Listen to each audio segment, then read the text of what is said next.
This is the most tragic female lead I've ever seen. Just because of her infatuation with the wolf-hearted crown prince, her entire clan was exterminated. She herself was ground to ashes, used to dye red the wedding dress for her cousin's marriage to the crown prince. In a dark prison, a woman covered in wounds lay face down on the ground. She looked weak and haggard, but she was the murderer who killed the all-powerful regent prince. Despite being brutally tortured, Lin Yaoyue did not regret her actions, firmly believing that the crown prince she loved would surely come to rescue her. The prison door opened, and someone walked towards her against the light. Lin Yaoyue struggled to raise her head, her gaunt face suddenly brightening. The person who came was not the crown prince, but her cousin Lin Ruzhen, whom she had loved since childhood. She wore a magnificent outfit, enchantingly beautiful, and smiled as she told her that today was her wedding day with the crown prince. As for Lin Yaoyue, who had worked so hard for the crown prince and assassinated the regent prince, she had become a pawn to appease the opposing forces. Not only that, Lin Yaoyue's family, all 103 members of the National Guard General's household,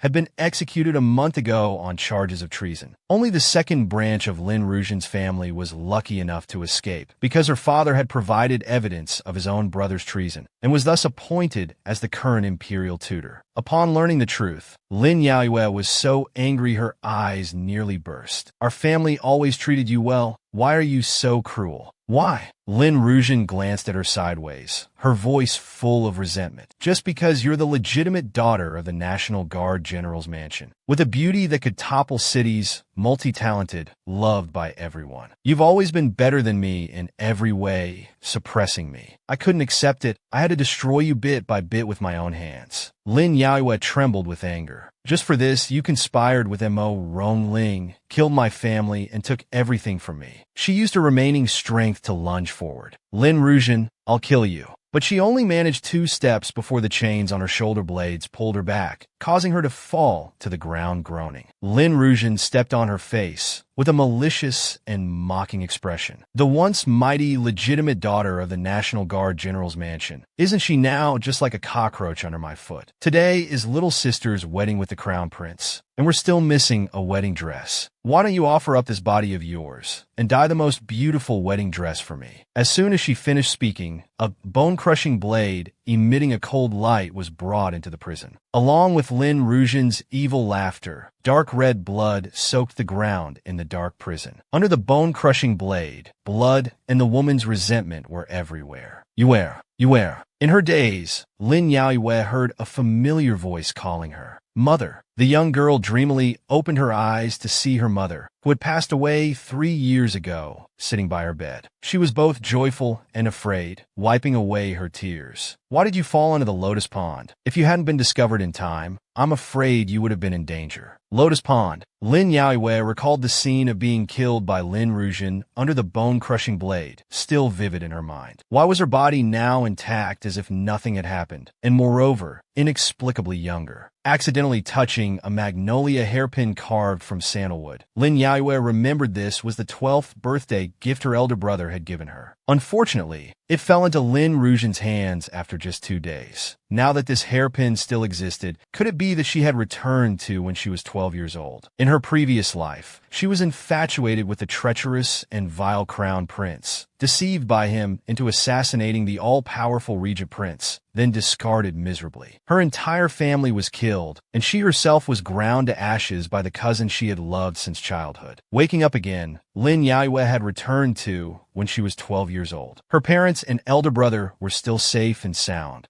And the second branch of the family, those who had caused the death of her entire family, had just arrived in the capital from Jiangzhou to seek refuge. Meeting again. As for Lam Dao Noyet, while respectfully bowing, she seemed to see blood everywhere and the sight of her bones being crushed. "Finally, we meet again, my dear sister." Lam Nu Tran felt a bit shy under her gaze, but her eyes lingered on Lam Dao Noyet's clothes. Indeed, she's the legitimate daughter of the Marquis of Zhenghua, truly rich and noble. Lam Dao Noyet smiled, took Lam Nu Tran's hand, and said affectionately, "Sister, it's so rare for you to come to the capital. You must stay for a few more days. At least until after the Lantern Festival, before you go back." Lam Nu Tran's expression changed. "Go back? I don't want to return to that backwater Jiangzhou." Her father had squandered all their family fortune and offended the powerful local Nam Hao family, forcing the whole family to flee to the capital to seek refuge with their grandmother. On the way, she had been enchanted by the prosperity and bustle of the capital. Moreover, at the city gate, she encountered the regent prince who held sway over the court. The man's extraordinarily handsome appearance left Lam Nu Tran mesmerized. Although she wasn't worthy of him at present, the desire to stand beside that man kept growing in Lam Nu Tran's heart. If she could replace Lam Dao Noyet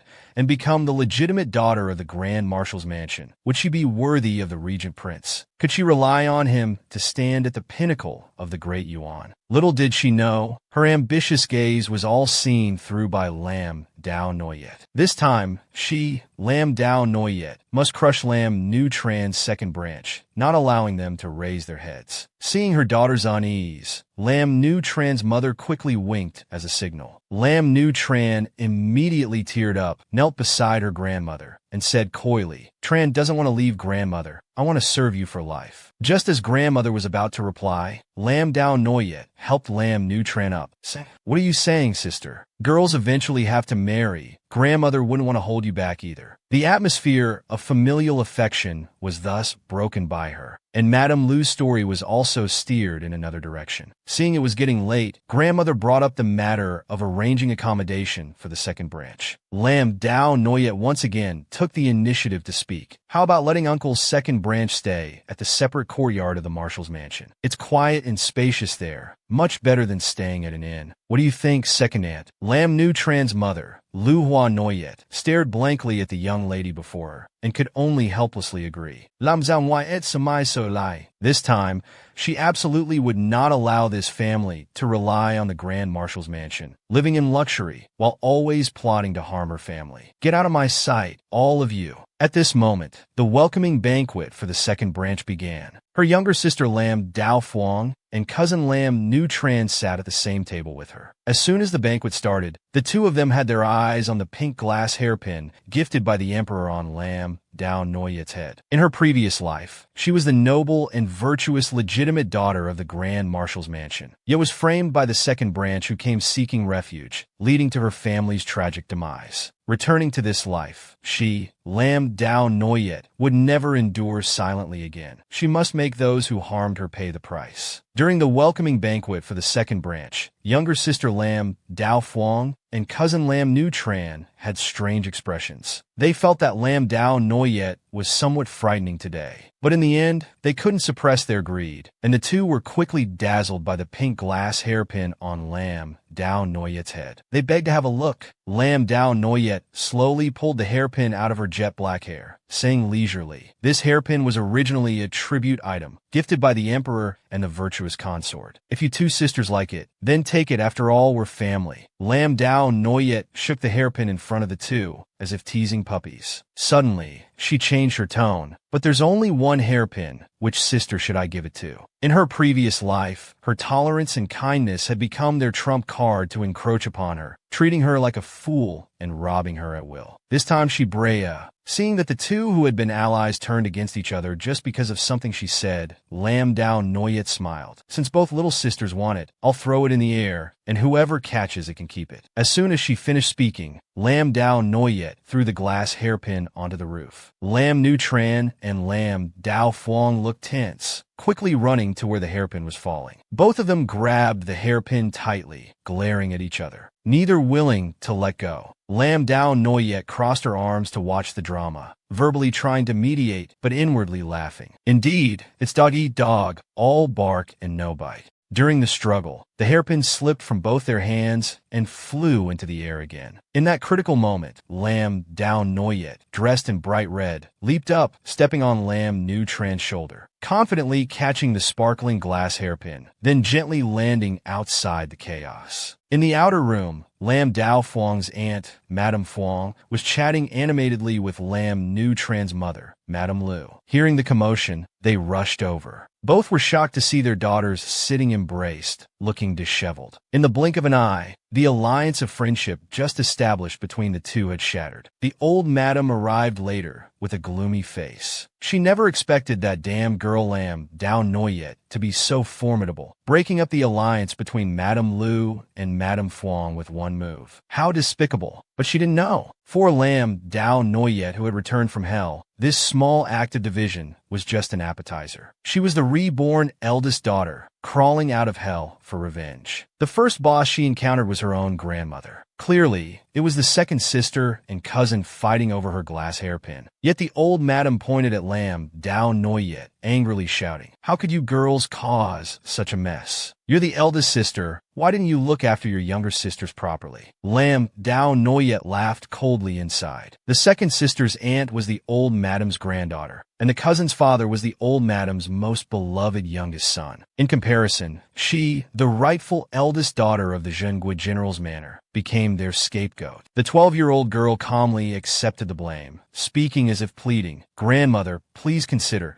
The two little sisters accidentally bumped into each other. It wasn't intentional." The old madam was silenced by her, filled with anger, but unable to express it, could only turn to look at Madame Lu and Madame Phuong, who were glaring at each other, trying to mediate. "You're all grown up now. How can you let such a small matter ruin the harmony between the two families?" Madame Lu from the second branch and Madame Phuong had no choice but to reconcile. Lam Dao Noyet took the opportunity to shift all blame onto the two younger sisters. The maids of the younger sisters were all personally chosen by their mothers. Yet at a crucial moment, they failed to protect their mistresses, such useless creatures. If they're not punished, what kind of example does that set? This statement, both provocative and critical, not only addressed concubine Phuong's lax family discipline, but also skillfully drove a wedge between Madame Lu and Madame Phuong, making Madame Lu suspect Madame Phuong of plotting behind her back. Lam Dao Noyet slightly narrowed her eyes, respectfully bowing to the old madam. "Grandmother, without rules, there can be no square." The old madam, feeling pressured, had to wave her hand, ordering 20 lashes for each maid. Amidst the maids' pitiful cries, the welcome feast ended on an unhappy note. Lam Dao Noyet left safely, the corner of her lips slightly curled up. In her previous life, during this feast, the second sister and cousin had allied to frame her, leaving her badly beaten. This life, consider it a small profit. Returning to Kan Hung Pavilion, two maids happily combed her hair and changed her clothes, laughing. "We almost forgot that the young miss knows martial arts." Lam Dao Noyet rolled her eyes, as if thinking about something. "I clearly know martial arts, yet I still fell into the lotus pond for no reason. It's very suspicious." The maid Tuc Hung stepped forward, presenting a sachet. "Young miss, your guess is correct. This servant has arranged everything as you instructed, and even found this at the scene." Lam Dao Noyet looked at the sachet and smiled. With this, he won't be able to deny it. She is still a loyal servant of the family. Lam Dao Noyet slowly pushes open the window, suddenly whispering, "I know you're there. Show yourself." With a rustling of leaves, a man in night clothes kneels before the young lady. "At your command, mistress." Lam Dao Noyet looks at the man on the ground, her heart filled with emotion. She has been reborn. Tuan Ni, who was blinded for her in the previous life, is still alive and well. In her previous life, it wasn't until after her mother's death that she learned there had always been a shadow guard protecting her. Although she didn't know who sent Tuan Ni, he was someone she could completely trust. Returning to this life, the sufferings Tuan Ni had to endure, she, Lam Dao Noyet, would definitely reclaim with her own hands. In her previous life, she loved the wrong person wholeheartedly, was deceived by that ungrateful bastard, and killed the all-powerful regent prince with her own hands. Little did she know, the man for whom she sacrificed everything would cause her entire family to die tragically. And the man she ruthlessly killed had defied heaven and fate for her, giving her a chance to live again. Late at night in the capital, 12-year-old Lam Dao Noyet is practicing martial arts with her shadow guard on top of the Fudu Tower. returning to this life. Learning martial arts is no longer just for health, but also a means to protect herself and her family in times of danger. Lam Dao Noyet small, frail body twirls and jumps on top of the tower. Under the strict guidance of the Shadow Guard, she is familiarizing herself with the techniques. While dodging, she slips, loses balance, and falls from the top of the tower. In midair, Lam Dao Noyet's small body is caught by a pair of large hands. She looks up in surprise to see a tall, masked man. Who is this? She never met this person in her previous life. The mysterious man gently puts the young girl down, seeing her curious eyes. He smiles and reminds her, "You don't need to climb so high to practice martial arts." His deep, gentle voice makes Lam Dao Noyet blush, stammering, "Thank you, sir." The man doesn't say much, carefully advises her to be more careful in the future, then turns to leave. As he leaves, a nearby branch catches on the string of the man's mask. The golden mask falls off, caught by a small, soft hand. The Shadow Guard Tuani arrives late, asking worriedly, "Young mistress, are you all right? It's all my fault for being careless." "It's fine. Don't blame yourself. I lost my footing. It seems I've neglected my martial arts for too long. I must be more diligent from now on." Lam Dao Noyet turns and says calmly with a smile. Tuani stares at the mask in her hand, his heart full of surprise. Isn't that the prince's mask? Is the prince so free that he comes out to supervise in the middle of the night? The next day, Lam Dao Noyet asks her maid to bring out yesterday's sachet, intending to find the person who made her fall into the lotus pond to settle the score. In the old madam's room, the concubines Fuang Ti and Lu Ti from the second branch are surrounding Trin Quoc Tsung's wife, whispering, asserting with certainty that when Lam Dao Noyet fell into the water, they saw a figure in green clothes flash by.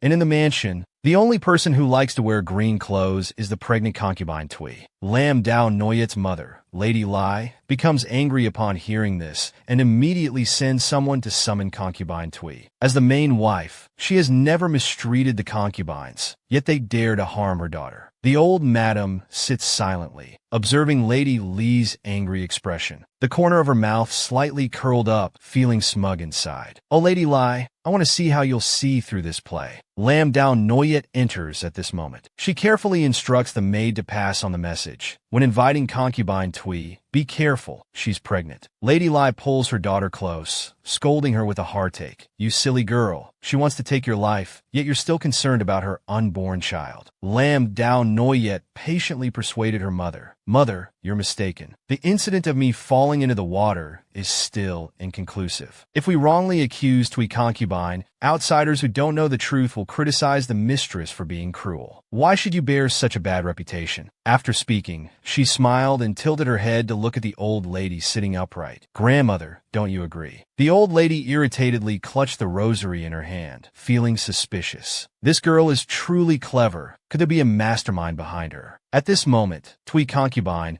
who was about 5 or 6 months pregnant, entered the main hall. Bin Ni, the maid of Tui concubine, immediately became the target of attack. The old lady suddenly slammed the table. "Bin Ni, you'd better confess honestly, or I'll consider you an enemy spy and send you to the Ministry of Justice for execution. By then, I'm afraid your entire clan will be implicated. You were just denying everything." The young maid, hearing this, changed her attitude and knelt at Tui concubine's feet, crying miserably. "Tui concubine, you've treated Bin Ni well. Bin Ni would rather die than betray you. But this matter involves my entire family. Bin Ni has no choice but to wrong you." Seeing Bin Ni kowtowing like pounding garlic at her feet, Tui concubine's face turned pale with anger. She furiously asked, "I believe I've treated you well. Why are you framing me like this?" Bin Ni looked up with a grieved expression. "Concubine, it's this servant's fault. I've advised you not to do it, even if you wanted to scheme for the child in your womb. But the eldest young miss is also the master's precious pearl." Tui concubine was dazed by her jumbled words, almost falling to the ground. In the critical moment, Lam Dao Noyet reached out to support her, helping the pregnant concubine sit down on a nearby chair. Concubine Fuang was the first to lose her composure, angrily scolding. Such an evil woman cannot be forgiven. Lam Dao Noyet looked up with a slight smile, her eyes cold. The evidence is not clear yet. How can we convict based solely on a maid's words? What if this servant was instructed by someone else, intending to use others to kill, harming the child in the concubine's womb? Then Lam Dao Noyet took out from her sleeve a fragrance pouch that servants had found by the lotus pond, smiling as she said, "When I fell into the water,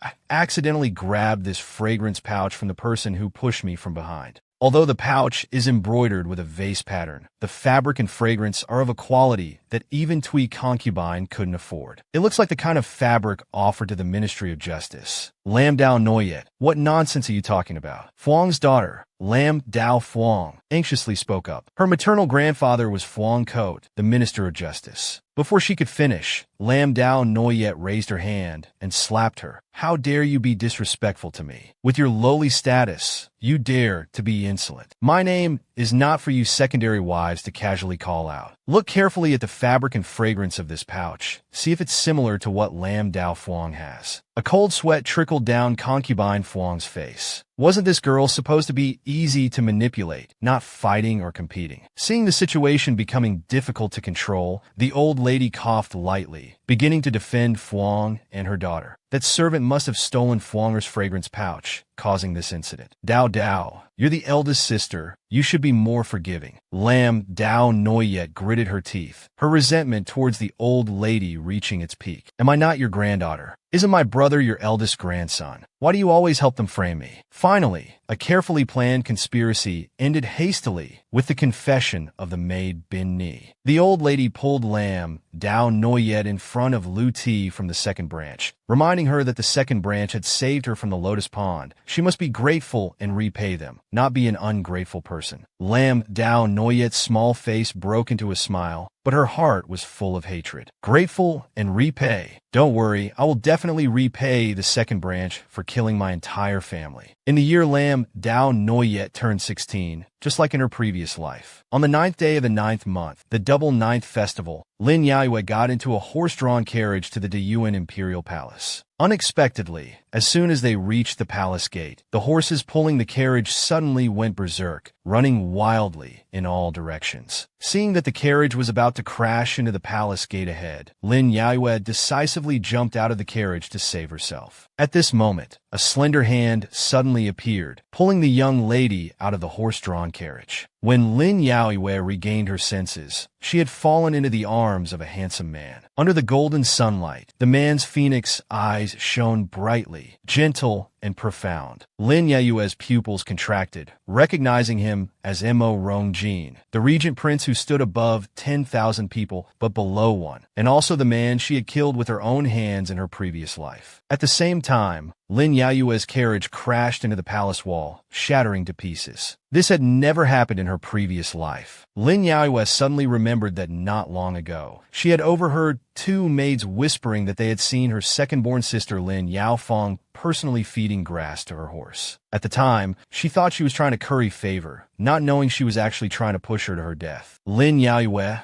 Reborn, would no longer be lenient with the evil mother and daughter of the Feng family. It seemed their plans had also changed. Just then, Regent Prince Mo Rongjin suddenly dismounted and said sternly, "In the imperial palace, the crime of lèse-majesté can be punishable by death." But he changed his tone, extending his hand towards the beautiful young lady on horseback. "You are very lucky to have met this prince." Lin Yaiyue avoided the man's hand, nimbly dismounting, and bowed to thank Mo Rongjin. Lin Yaiyue dared not entangle herself with this noble and powerful man. Unexpectedly, Mo Rongjin, without any reserve, directly pulled her into his arms and said with a meaningful tone, "A life-saving grace must always be repaid, isn't that right?" The palace servants around whispered and gossiped. The regent prince, who had never been close to women before, was now being so gentle with a woman. Today the sun must have risen in the west, melting all the ice. Faced with Mo Rongjin forcing her to repay the favor, Lin Yaiyue was also at a loss. Repay the favor. In my previous life, I killed you.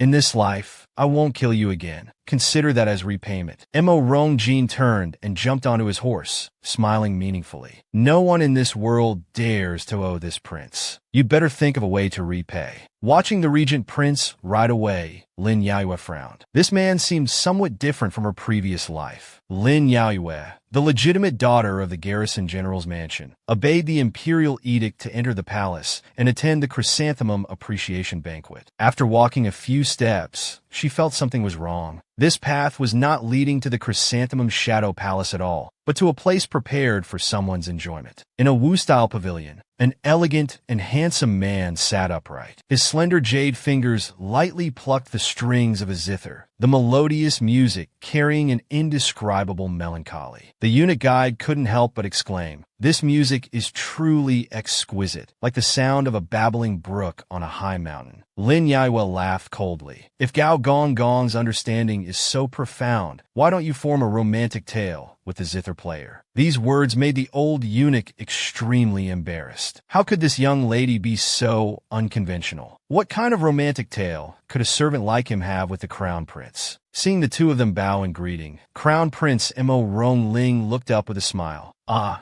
it's Gao Gong and Sister Yu who have arrived." This prince was so engrossed in playing and singing, I didn't notice. Lin Yaoyue didn't even look at the gentle and affectionate young man, bowing distantly. Mo Rongling frowned, intimately pulling the young lady up. "Why is Sister Yu being so formal with me? Are you blaming your crown prince brother for being stationed at the border for 4 years and not coming to play with you?" Gao Gong, standing beside, smiled and said, "For years ago, just as the crown prince left, Miss Lin unexpectedly fell into the water. It was truly dangerous." Mo Rongling took the young lady's small hand, his voice full of indulgence. "Speaking of which, Sister Yu is indeed blaming this prince. In her previous life, Mo Rongling was the man Lin Yaoyue wholeheartedly relied on. She confided all her grievances and resentments to him, until he was bewitched by Lin Rujin. She finally understood that those tender and affectionate words were nothing but a big joke.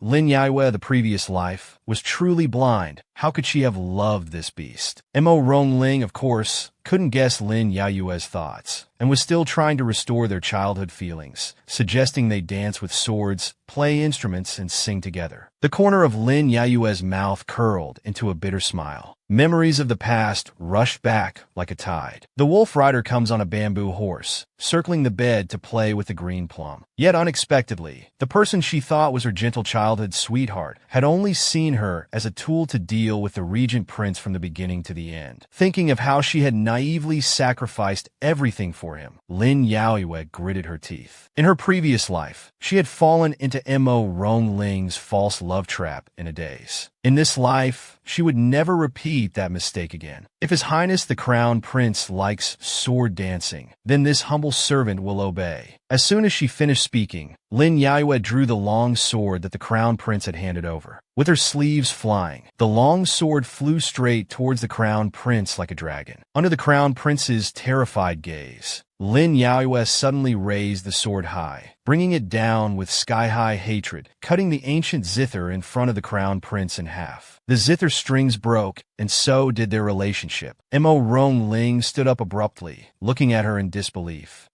What are you doing? This humble servant hasn't practiced for a long time and is a bit clumsy, frightening your highness. I sincerely apologize. Please take this sword back. Lin Yaoyue sheathed the sword and bowed, her movements decisive as she turned to leave the pavilion. This humble servant still needs to pay respects to your mother, Consort Xian. Please allow me to take my leave first. Mo Rongling stood still, his face gloomy. Today, Lin Yaoyue was about to become his crown princess, and the power of the National Guard General's mansion would also be in his hands. But why, at this moment, had this woman's attitude towards him changed completely? Meanwhile, Lin Yaoyue was forced to go to Chengdu Palace, where she finally met the great enemy of her previous life, the mother of Crown Prince Mo Rongling, Consort Xian, who held a position equal to that of the Empress. On one side, the beauty trap set by that deceitful crown prince had just failed, and on the other side, his mother, Consort Xian wanted to draw her to her side. Consort Xian hadn't expected that her son would fail to win over a young girl. But she absolutely had to gain the support of the National Guard General's mansion behind Lin Yaoyue. To deal with the regent prince, he would absolutely not give up this assistant. Consort Xian slowly stepped down from her phoenix chair, approached Lin Yaoyue, and took the young girl's hand, praising her for a while. Then she turned her head and instructed the palace servants, "Bring the jade ruby that the emperor bestowed upon me a few days ago. I want to give it to Yue." Lin Yaoyue was startled inwardly. This jade ruby hairpin symbolized the selection of the future crown princess. With just one more imperial edict, it would be considered officially established. Lin Yaoyue didn't expect Consort Xian to be so direct about this matter. Presumably, the other party had learned about her distancing herself from Mo Rongling, so they decided to use full force to pressure the Lin family, binding them together. Thinking about having to be entangled with the scum Mo Rongling again, Lin Yaoyue felt a wave of nausea.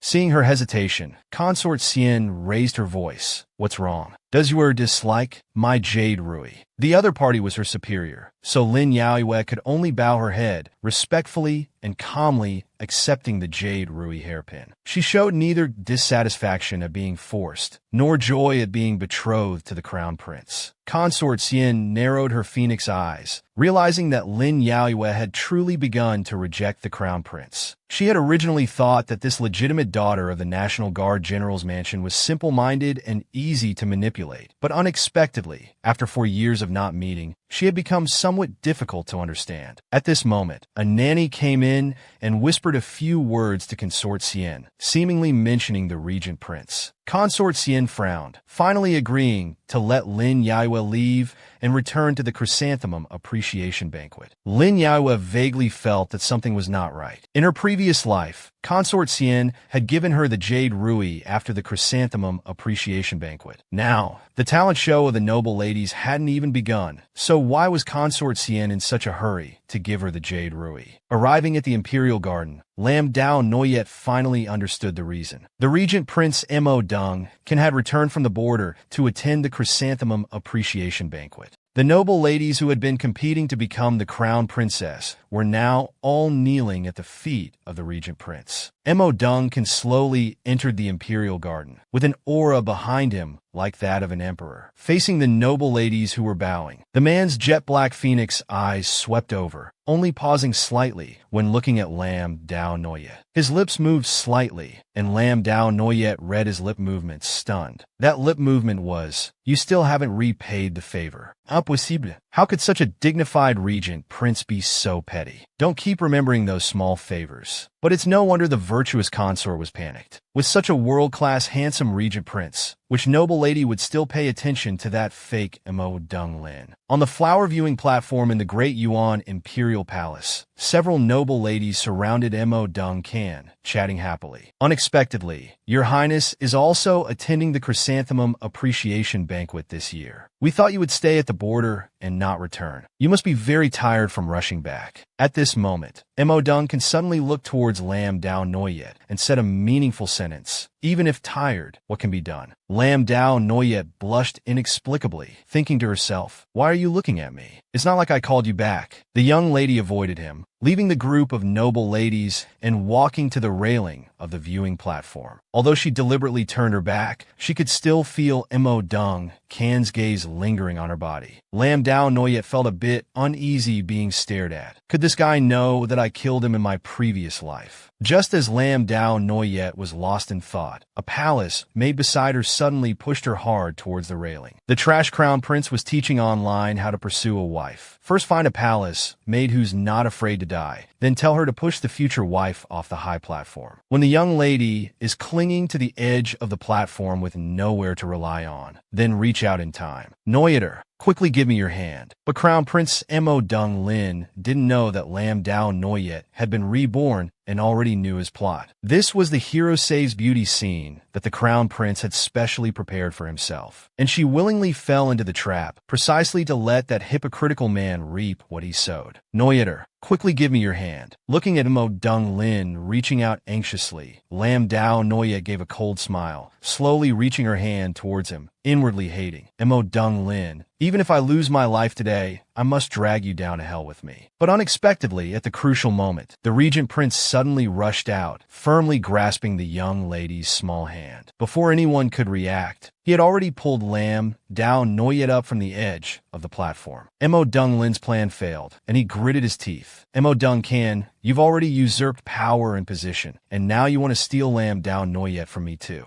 I won't let you off. As for Lam Dao Noyet, who was being held in the regent prince's arms, she was also stunned. Why is this guy so annoying? I didn't need you to save me. The man whispered in her ear, don't do anything foolish. She's not worth sacrificing yourself for, even for revenge. Lam Dao Noyet was shocked inwardly. Had he seen through her intention to drag Mo Dung Lin down to die together? At this moment, her good friend Lin Lung ran over full of concern, grasping her hand with a worried expression, questioning who was behind this. Lam Dao Noyet could only pretend nothing had happened. The mastermind behind this was the crown prince. If investigated, the emperor and virtuous consort wouldn't punish Mo Dung Lin, but would only falsely accuse her of slandering the crown prince. However, seeing Lin Lung genuinely worried about her, Lam Dao Noyet was still deeply moved. In her previous life, she had cut ties with Lin Lung because of the crown prince. In this life, she must cherish this friend. But what Lam Dao Noyet couldn't understand was how Mo Dung Kan knew she wanted to take this opportunity to kill the crown prince. He had saved her twice today. Was it really just a coincidence? Seeing Lam Dao Noyet staring at the regent prince, Lin Lung beside her had clearly misunderstood something. Let me tell you, the regent prince is much better than that crown prince brother of yours. His birth mother is Princess Fan Yunbo from Great Yuan, who came for a peace marriage. Unfortunately, she passed away not long after giving birth to him. A child without a mother in the inner palace faces great difficulties, especially one with foreign blood. But Mo Yongjin was truly intelligent, reading at 3 and learning martial arts at 4. Later, he was sent to the battlefield by the late emperor, and at 13 he was already a young general whose name struck fear into the enemy. After the late emperor's death, when Qi Yin and Fan Yin countries plotted to conquer the Yuan, it was Regent Prince Mo Yongjin who turned the tide, resisting foreign aggression, reforming internal affairs, and transforming the Yuan into the supreme power it is today, which no one dares to invade. It's a pity that such an extraordinary regent prince avoids women and doesn't even allow them to touch him. Lam Dao Noyet had a sudden realization and asked in a low voice, "You mean, the regent prince has a preference for men?" Originally a chrysanthemum appreciation banquet for the crown prince to select his consort, but all the spotlight was stolen by the extraordinary regent prince. The crown prince's birth mother, Consort Xian, smiled awkwardly and brought out the rare Qilin blood to entice him to leave. But unexpectedly, Regent Prince Mo Yongjin was unmoved, his dark eyes fixed on the young lady beside him, his voice resolute. "There's a more important treasure here. This prince is reluctant to leave." His deep, elegant voice made the noble ladies blush, each guessing who could have captured the regent prince's attention. Next came the paired talent performances. To gain the regent prince's favor, the noble ladies gave their all, showcasing their beauty. Consort Xian looked at the noble ladies below and hinted, "Su Qingqing is indeed worthy of being the empress's niece, talented and beautiful, a perfect match for His Highness the Regent Prince." Talented and beautiful. Mo Yongjin smiled slightly, but his words were like daggers to the heart. Disheveled hair, jarring music, 3 mistakes in one piece. The only thing praiseworthy is their courage, daring to perform with such talent. Faced with the regent prince's ruthless critiques, even Lam Dao Noyet watching was stunned. At this moment, an incident occurred. Lam Dao Noyet's close friend, Mu Ling Long, had her clothes stained by a maid. Palace maids took her away to change, unable to perform with Lam Dao Noyet. The other noble ladies only hoped for her misfortune, so no one was willing to partner with her. Just as the young lady was left helpless, Crown Prince Mo Yongling appeared. "Yuder, little sister, Yuder, little sister." He pointed at himself, gesturing eagerly. "Choose me, I'll perform with you." The corner of Lam Dao Noyet's lips curled into a cold smile. Rejected twice yet still not giving up, this mother and son pair was truly obsessed with her. Too bad, in this life, she would absolutely not be their pawn again. "Your Majesty, Your Highness the Regent Prince," Dao Dao requests to prepare some performance items. Please wait a moment. Consort Xian, having deliberately arranged this, naturally didn't want any mishaps. But the regent prince spoke first. A short wait is fine. This prince is looking forward to Yutur's performance. The crown prince thought she wanted to buy time. He smiled, opening his arms towards the young lady. You little sister, Miss Mu won't be back anytime soon. Let this prince lend you a hand. Indeed, at this time, Mu Ling Long, after changing clothes, had been detained in a room by Consort Xian's people, unable to return before the banquet ended. Lam Dao Noyet had long anticipated this mother and son's calculations, but still turned to refuse the crown prince. No need to trouble your highness. This subject has her own arrangements. Crown Prince Mo Yongling's expression darkened. This Lam Dao Noyet has rejected this prince multiple times in one day. It seems it's not just about Luo Shui's anger. Could it be that Mo Yongjin has already made his move? At the palace's Chrysanthemum Appreciation Banquet, during the paired talent performances, Ling Dao Dao had people bring out a huge crystal mirror. Since you want to see me make a fool of myself, then open your eyes wide and watch carefully. In front of the crystal mirror, Lam Dao Noyet stood on her toes, like a fairy dancing on waves. Skin white as snow, beautiful as peach blossoms, corresponding with her reflection in the mirror. Real and unreal, as if two people dancing together, incredibly beautiful. The wonderful dance performance left everyone mesmerized. Only Regent Prince Mo Rong Jin's eyes darkened slightly. It's beautiful indeed, but it attracts too many bees and butterflies, which makes one quite displeased. As the music ended, the young lady used her heel as a pivot, spinning in midair before landing, merging with her reflection in the mirror, like a chrysanthemum blooming in its most radiant moment. For a moment, everyone was still entranced. Only when Lam Dao Noyet bowed in gratitude did it bring them back to reality. Hien Fai smiled and immediately ordered someone to read the imperial edict, once again bestowing upon Lam Dao Noyet the title of crown princess, to be married on an auspicious day after preparations are complete. Lam Dao Noyet accepted the edict, half her face hidden in shadows, the corner of her mouth curling into a cold smile. Since you want our Lam family's power so badly, let's have you taste the flavor of backfire. With the noble status of crown princess, the young ladies who were coldly observing earlier now came to offer their congratulations. Some young ladies blushed and looked away. What's so great about being crown princess? If one could become the regent prince's woman, that would be a life without regrets. A chrysanthemum was passed among the young ladies. The music stopped, and the performer was about to leave. But unexpectedly, the regent prince took the chrysanthemum, twirling it in his hand. The music suddenly stopped. Everyone's mouths agape. Could it be that the regent prince wanted to perform a battle scene? According to custom, this prince must find a partner. Isn't that right? The man walked straight to Lam Dao Noyet, bowing with a smile. But this prince requests Miss Lam to join me. Before the young lady could respond, he had already turned to instruct the palace maids to spread white silk on the jade platform. Lam Dao Noyet came to her senses and wanted to refuse. But unexpectedly the man leaned close to her ear, his seductive lips whispering, "This prince can allow you to refuse once or twice, but not more than 3 times. I hope Noyeta will think carefully." It was clearly a threat, but it felt like the temptation of a blooming poppy, making Lam Dao Noyet blush. Does Noyeta know what can poison this prince to death? Lam Dao Noyet was startled. In her previous life, her martial arts were not as good as this man's. She had to use a rare Western region poison given by the crown prince to successfully assassinate Mo Rongjin. His sudden mention of these words, could it be that he knows something? The regent prince and Lam Dao Noyet whispering made the crown prince beside them extremely uncomfortable. He stepped forward to prevent the two from dancing together, but was embarrassed by Mo Rongjin's few words. In the great Yuan kingdom, not to mention the crown prince, even the emperor, Mo Rongjin didn't care about. On the transparent white silk, the man held the young lady's waist and gently began to dance. In midair, Lam Dao Noyet dipped her jade feet in ink. As their bodies moved, dots of ink appeared on the white silk. In the majestic music, the man and the young lady were like soldiers coordinating on the battlefield, in perfect harmony, living and dying together. But this close embrace, isn't it too intimate? The crown prince and Hien Fai below the platform gritted their teeth. On the platform, Lam Dao Noyet's face slightly reddened, thinking to herself that this romantic scene was too bold. After all,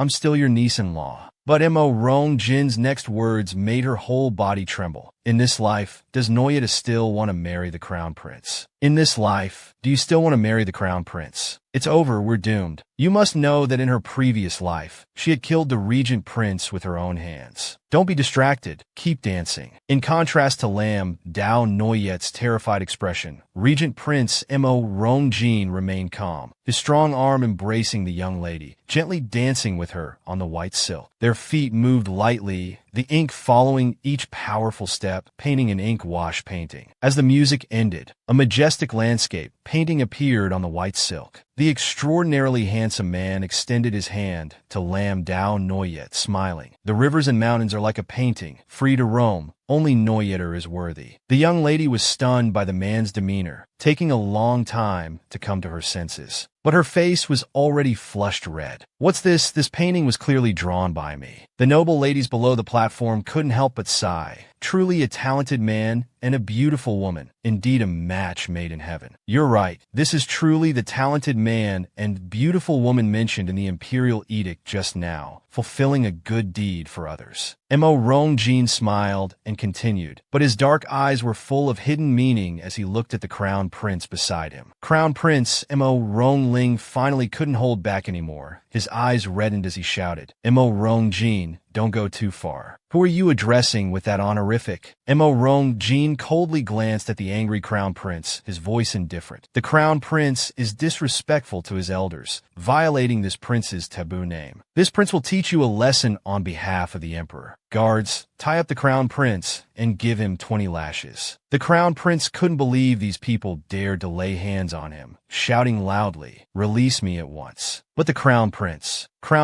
or not, the regent prince can act on behalf of the emperor. Mo Rongjin looked down at the unwilling crown prince, his eyes cold as if containing frost. Without hesitation he ordered, beat him. His voice was as calm as if he were punishing a subordinate who had made a mistake. The sound of slaps echoed on the white jade platform, answering the insult. In the middle of the Great Yuan Palace, slapping the face of the crown prince of Great Yuan, Lam Dao Noyet didn't know what others thought, but in her heart, she was extremely satisfied. In her previous life, she had schemed day and night for this man, sacrificing everything, only to end up with her entire family being massacred, their bones crushed and flesh torn. Having struggled so hard to live again, the crown prince still wanted to use an imperial edict of marriage to bind her once more. No matter what, she, Lam Dao Noyet, would not submit to fate. The chrysanthemum appreciation banquet ended with the sound of slaps landing on the crown prince's face. Lam Dao Noyet hadn't even reached the general's mansion when she saw from afar the old Madame Lam leading a group of female relatives, their faces displeased, waiting at the door. Because her carriage had been sabotaged and destroyed, she had ridden back in the regent prince's carriage.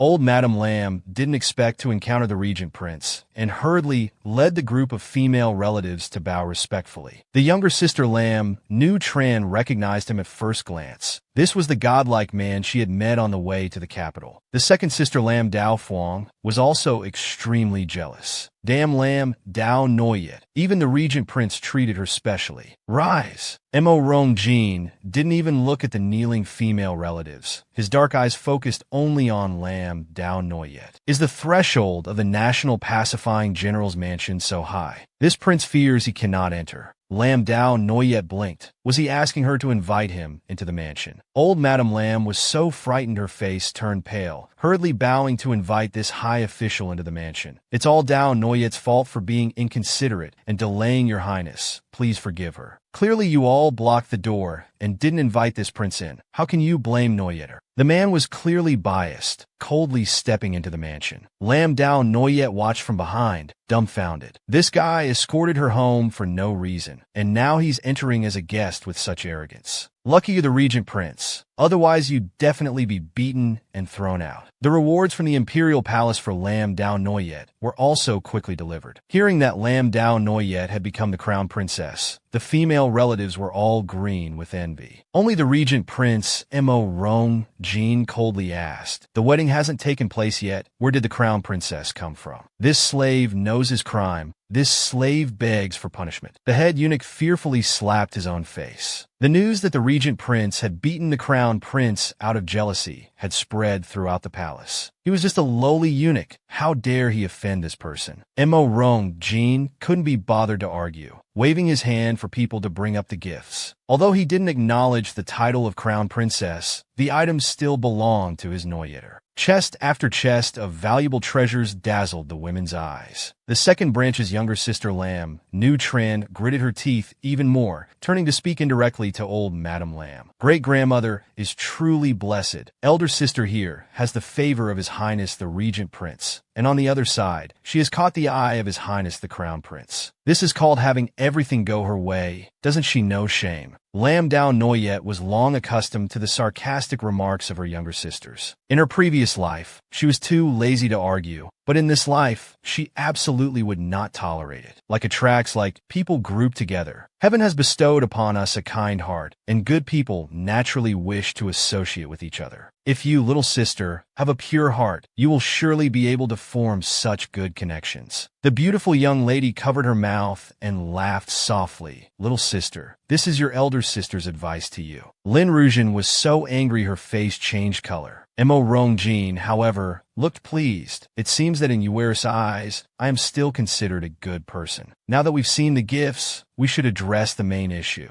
The man's eyes flashed with a cold light. For example, who dared to lay hands on the legitimate daughter of the garrison general's mansion? Everyone was startled. The regent prince was clearly taking Lin Yaoyue's side. Mo Rong Jin ignored everyone's changed expressions and directly called for the mansion's chief steward. Ironically, the esteemed chief steward was actually concubine Fong's man, a servant concubine Fong had brought from the Fong family as part of her dowry. Mo Rong Jin's face showed contempt. I never expected the garrison general's mansion to be so lacking in propriety. A concubine replacing the main wife in household management, putting the secondary before the primary, goes against all etiquette. Don't you know this? Concubine Fong was so frightened her gallbladder nearly burst. Clinging to the sleeve of Madame Li, Lin Yaoyue's mother, like a drowning person grasping at straws. It's all because elder sister's health is poor. That's why I help with household management. For every matter in the mansion, big or small, haven't I always asked for elder sister's opinion? She may have asked, but whether she listened was another matter entirely. Concubine Fong's daughter, Lin Yao Fong, habitually used Lin Yaoyue as a scapegoat. Elder sister, the prince is your guest, but outsiders shouldn't meddle in our family affairs. Please go and tell him so. The maid beside Lin Yaoyue angrily retorted, after attempting to take the young Mrs. Life 3 or 4 times. You still have the audacity to ask for her help. Do you take us for fools? However, unexpectedly, Lin Yaoyue actually went towards the regent prince. Lin Yaofeng smiled triumphantly, thinking Lin Yaoyue was still the same, always helping them out of familial sentiment. But she didn't know that Lin Yaoyue, having crawled back from hell, had tasted enough bitterness. In this life, she would never again consider these people as family. This subject thanks the prince for taking charge, but dares not trouble the prince to intervene personally. I request the prince to witness as this subject investigates the traitors within the mansion herself. What? Still want to investigate? Concubine Fong and Lin Yaofeng simultaneously changed color. Regent Prince Mo Rong Jin curved his lips in a smile, confident to investigate. This prince will support you. Today, the horse-drawn carriage Lin Yaoyue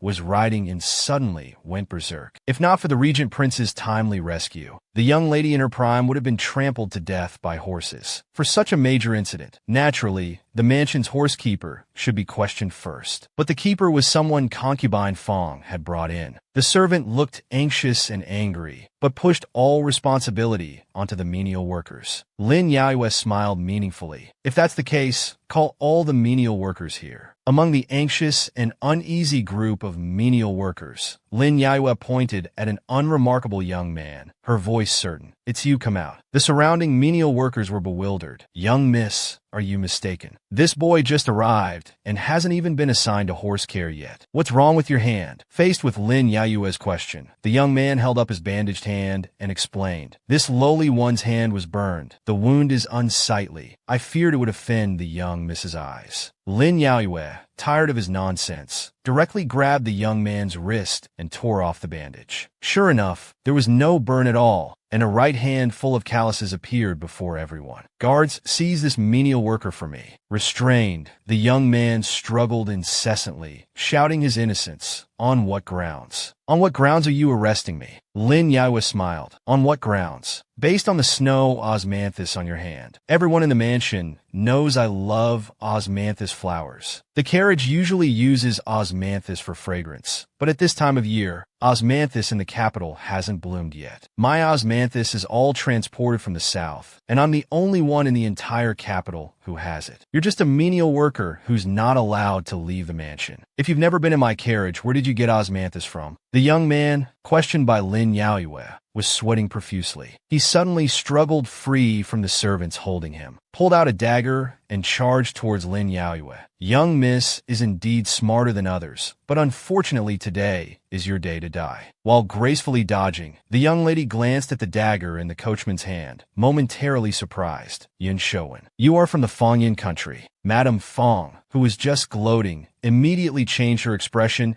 and looked towards Manager Fong, who was in charge of hiring. Fangyin country. How is he from the Fangyin country? Manager Fong is my person, yet he hired a spy from an enemy country. This is a capital offense. In the critical moment, Regent Prince Mo Rongjin broke off a corner of the teacup, using his inner force to shoot it out, knocking the dagger out of the coachman's hand. The coachman cried out in pain, but still recklessly swung his left hand towards Lin Yaoyue. At this moment, a tall figure shielded in front of the young lady. It was Mo Rongjin. He used his body to block a vicious palm strike for Lin Yaoyue. Seeing this scene, Lin Rujin from the second branch gritted her teeth. He's willing to risk his life to protect Lin Yaoyue. Based on what? That woman, based on what? A hint of confusion also flashed through Lin Yaoyue's eyes, instinctively grabbing the man's sleeve. Are you all right? Mo Rongjin was of course fine, because that palm strike hit the soft armor on his body. The one who got hurt was actually that spy. Seeing that the assassination failed and the matter was exposed, the spy spat out a mouthful of black blood and actually committed suicide directly with poison. Judging by this guy's appearance, he seemed to be a well-trained death soldier. It's a pity that he died like this, cutting off the clues of the Fong family's plot against Lin Yaoyue.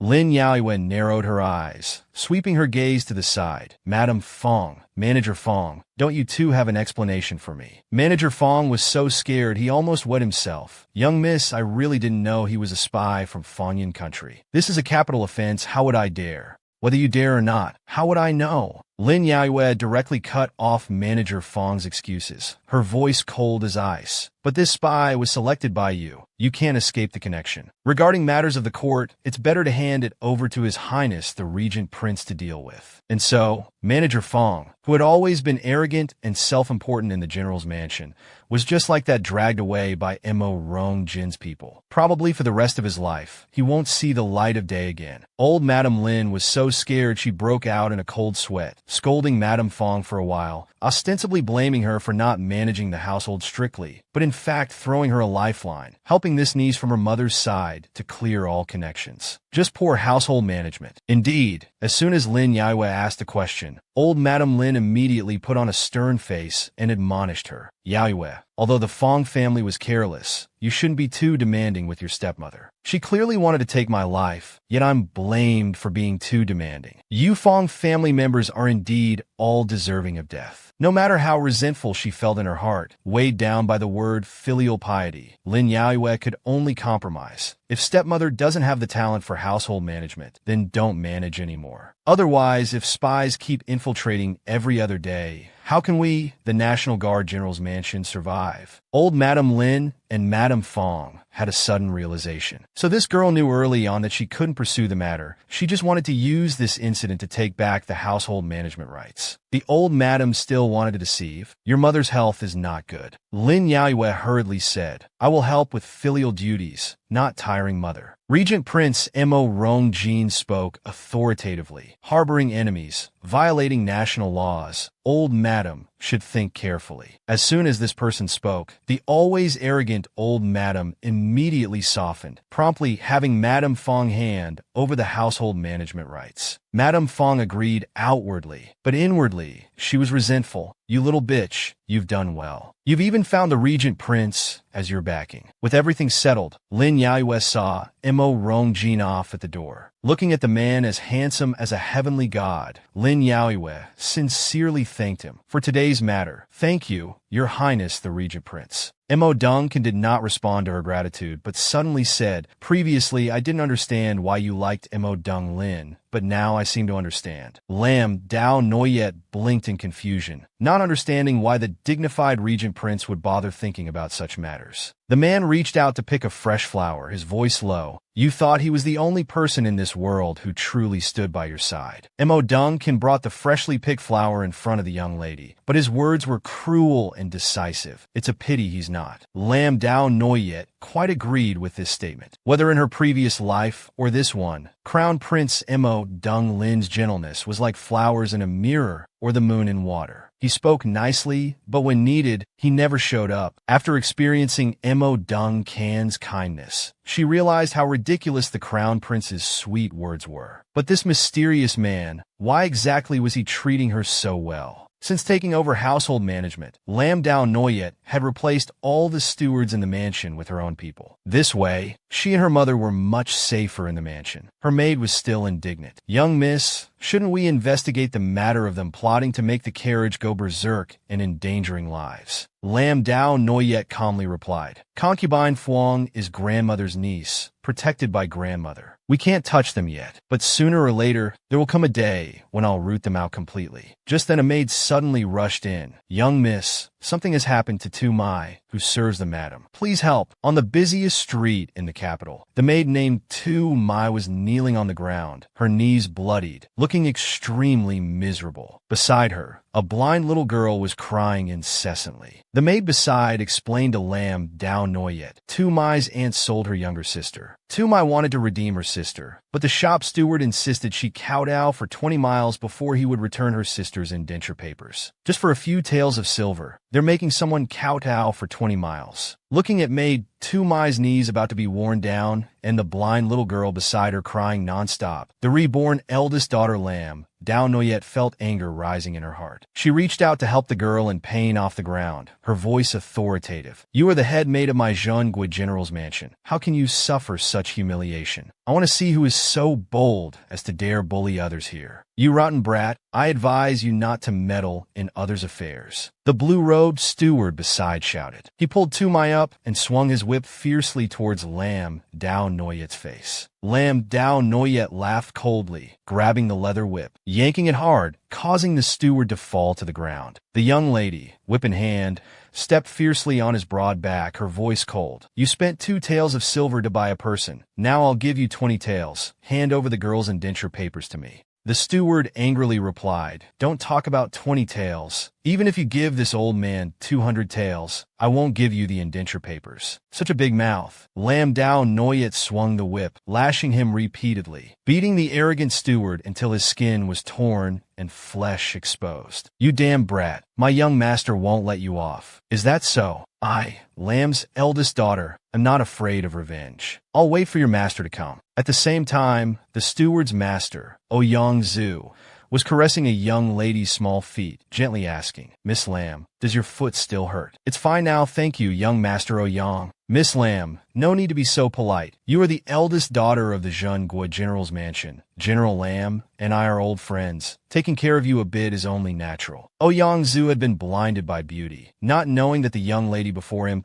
was not actually Lam Dao Noyet, the eldest daughter of the Zhengui general's mansion, but the second daughter Lam Ruzhen, impersonating Lam Dao Noyet to cause trouble outside. Lam Ruzhen was inwardly pleased, thinking that although the son of the Minister of Personnel couldn't compare to the Regent Prince, it wouldn't hurt to play around a bit. After all, if anything happened, she could blame it all on Lam Dao Noyet. Just then, a young servant boy ran upstairs, urgently calling out, Young master, Steward Zhang has been beaten. Please come quickly to see. What? Who dares to be so bold as to beat my people? On the bustling street of the capital, the blue-robed steward who was arrogant and domineering just moments ago, now tied tightly to a pole, covered in wounds, looking truly miserable. Ouyang Zhu rushed over, saw this scene, and angrily shouted, "Who dares to beat you into this state?" At this moment, a voice suddenly rang out from the tea house next door. "The person downstairs, bring the girl's indentured contract up here. I've never seen anyone so unafraid of death. I've never seen anyone so unafraid of death." Ouyang Zhu fiercely led a group of people charging upstairs. Lam Ruzhun, following behind, suddenly paused. This voice sounded so familiar. Never mind, young Master Ouyang must have dealt with that troublemaker already. I should still go and see. Lam Ruzhun, a step behind, had just reached the upper floor when she saw several servants being whipped with a leather whip until they couldn't get up. And the person wielding the leather whip was none other than her elder sister, the true legitimate daughter of the garrison general's mansion, Lam Dao Noyet. Seeing Lam Ruzhun come upstairs, Ouyang Zhu saw her as a lifeline. Miss Lam quickly called General Li of the city guard to arrest this troublemaker and interrogate him severely. Lam Ruzhun was speechless. The real deal was here. There was no room for the fake to speak up anymore. Hearing this, the reborn legitimate daughter Lam Dao Noyet showed a mocking expression. Who is this Miss Lam? How could she casually mobilize the city guard like that? Ouyang Zhu obviously still hadn't realized the seriousness of the situation. Of course, it's the legitimate daughter of the garrison general's mansion, Lam Dao Noyet. Lam Dao Noyet couldn't help but laugh, looking at her younger sister Lam Ruzhun with a teasing expression, asking, "You are Lam Dao Noyet, then who am I?" Lam Ruzhun froze, not wanting Ouyang Zhu to know the truth. She could only make an excuse of feeling unwell to take her leave. When going downstairs, she deliberately pretended to slip, falling straight down. Lam Dao Noyet gave her a slightly higher evaluation. This woman is cruel to others. Unexpectedly, she's also ruthless to herself. You're finished. You dared to push the legitimate daughter of the garrison general's mansion down the stairs. You're dead for sure. Ouyang Zhu's false accusation left Lam Dao Noyet speechless. You fool who can't distinguish people, shut up quickly. In front of Lam Ruzhun, lying on the ground, a graceful and elegant man stepped forward. It was the Regent Prince Mo Yongjin. Your Highness the Regent Prince, I beg you to save me. Faced with Lam Ruzhun's plea, the talented and single Mo Yongjin waved his hand, instructing his subordinates to give her some small change. After speaking, he turned and left, leaving only the woman behind in a daze. If you don't remember me, fine, but is this treating me like a beggar? Ouyang Zhu, pitying the beauty, helped the girl up, his mouth constantly cursing Mo Yongjin for being cold-blooded. Mo Yongjin couldn't be bothered with him, looking straight up to the floor above, towards the radiant Lam Dao Noyet. Your Highness the Regent Prince. Ouyang Zhu's father, the Minister of Personnel, arrived just in time. The call of Regent Prince scared Ouyang Zhu out of his wits. He held the injured Lam Ruzhun, still wanted to twist the truth. But as soon as the minister saw this woman, he felt something was off. The Lam Dao Noyet, in his impression, was full of dark energy. How could she look so weak like this? Right after that, the real Lam Dao Noyet slowly came down the stairs. The minister immediately understood his foolish son had caused trouble again. He didn't care about Lam Ruzhun's life or death. He had to save his little beast of a son first. He immediately slapped Lam Ruzhun. How dare you impersonate the legitimate daughter of the garrison general's mansion to deceive others? A crime punishable by death. Then he slapped his son. Useless thing, you can't even recognize the legitimate daughter of the garrison general's mansion. Lam Dao Noyet didn't care how many slaps they received. What she wanted was only the indentured contract of her younger sister Xiaomei. Moreover, young Master Ouyang, my maid has been kneeling all along the road. She can't kneel for nothing like that. How about you kneel all the way back too? Then we can consider this matter settled. Soon after, the noble young master of the minister's household was kneeling on the main road, causing countless passers-by to mock him. Lam Dao Noyet didn't bother to look at this beautiful scene, because she had more important matters at hand. Now it's your turn, my dear little sister. My good little sister impersonated the crown princess and deceived everyone, a crime punishable by death. Lam Nu Tran, with tears in her eyes, still wanted to defend herself. It wasn't Tran who impersonated sister. That Oduong young master thought he was so clever, but little did he know Lam Dao Noyet didn't believe him at all and slapped him hard across the face. Lam Nu Tran helplessly looked at the extraordinarily handsome man beside her, her voice full of resentment. Regent Prince, I beg you to save Tran. Mo Rong Jin only coldly glanced at her. You reap what you sow. Don't expect me to save you. At this moment, Lam Nu Tran's slender throat was tightly gripped. Lam Dao Noyet truly had murderous intent towards her. It was this family that came to seek refuge. Yet in the previous life, they caused the entire garrison general's household to be destroyed. And this fragile White Lotus not only stole her fiancé, but also had her beaten to a pulp and ground to ashes, just to dye her wedding dress red on the day she married the crown prince. Living together for 4 years, Lam Dao Noyet wanted to kill this wretched maid countless times. I am the future crown princess personally appointed by the emperor, punishing someone who dares to impersonate the crown princess. Surely the emperor and empress Hien Phi won't say anything, right? No.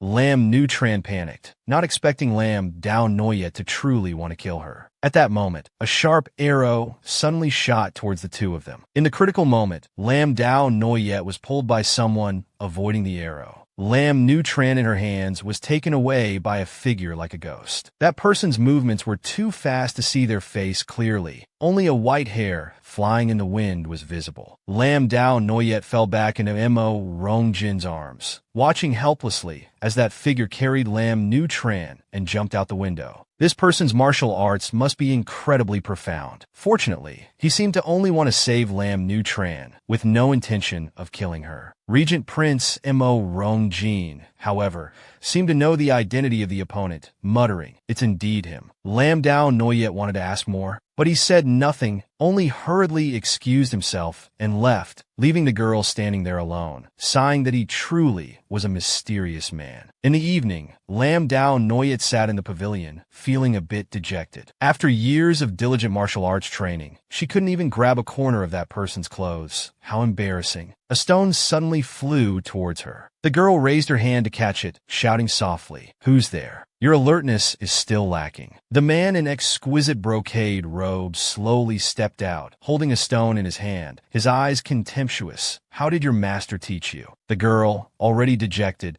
became even more irritated. I know my martial arts aren't good, but I'm still practicing. Mo Rong Jin chuckled softly, changing the subject. After parting with you today, I went to Tian Lao. Steward Fuang has been killed. Not just him, even the carriage driver A Fook who drove you that day was killed. The great sacrificial officer of Pham Van Kingdom, Tin Yuyan, loftily and coldly warned Lam Dao Noyet. Remember well, defying heaven and changing fate. You will surely not die a good death. What you're doing is in vain. Those who were meant to die will still die at their predetermined time. You cannot interfere. Not die a good death. Lam Dao Noyet gritted her teeth. How ridiculous. Is there any death more cruel than being ground to ashes like in her previous life? Returning to this life, should she just stand by and watch those hypocritical and vicious villains once again step on her bones and those of her loved ones to climb to high positions? That's just a dream. Lam Dao Noyet clenched her fists, shouting loudly, I don't believe it. If nothing can be changed, then why was I reborn? Since I've been reborn, fate must have changed. The white-haired man's expression remained unchanged, his voice calm. Remember well, in the 18th year of Jia Hoa in Great Yuyan, on your 19th birthday, your soul will return to the underworld, dying a violent death. You cannot escape this calamity. After speaking, the man lightly jumped up, disappearing into the night. Lam Dao Noyet looked at Regent Prince Mo Rongjin. Why didn't your highness stop him? He's from Pham Van Kingdom. Mo Rongjin gently pulled the girl into his arms, his voice extremely gentle. Just live well. Leave the rest to me. Lam Dao Noyet suddenly remembered a similar gentleness. She had seen it in her previous life. At that time, she followed the instructions of Crown Prince Mo Rongling, disguising herself as a palace made in the Regent Prince's mansion, approaching him to find an opportunity for assassination. As time passed, her fiancé, the Crown Prince, became increasingly impatient. Then, he even ordered her to spill wine on Mo Rongjin during a banquet, using it as an excuse to seduce him. Lam Dao Noyet was so frightened by Mo Rongjin's aura that her hands holding the wine trembled uncontrollably, let alone trying to seduce him. Mo Rongjin noticed the abnormality and knocked the wine bottle out of her hands. Lam Dao Noyet looked up in panic and saw the man's phoenix eyes filled with anger. Their eyes met for a moment. The other maids thought she would not escape punishment this time, because every woman who dared to seduce the regent prince never had a good ending. Unexpectedly, Mo Rongjin smiled slightly. Not only did he not punish her, but he also gently told her to go rest. Lam Dao Noyet remembered that smile until her death. That smile could outshine even the heavenly emperor, as if she was the only one in his eyes.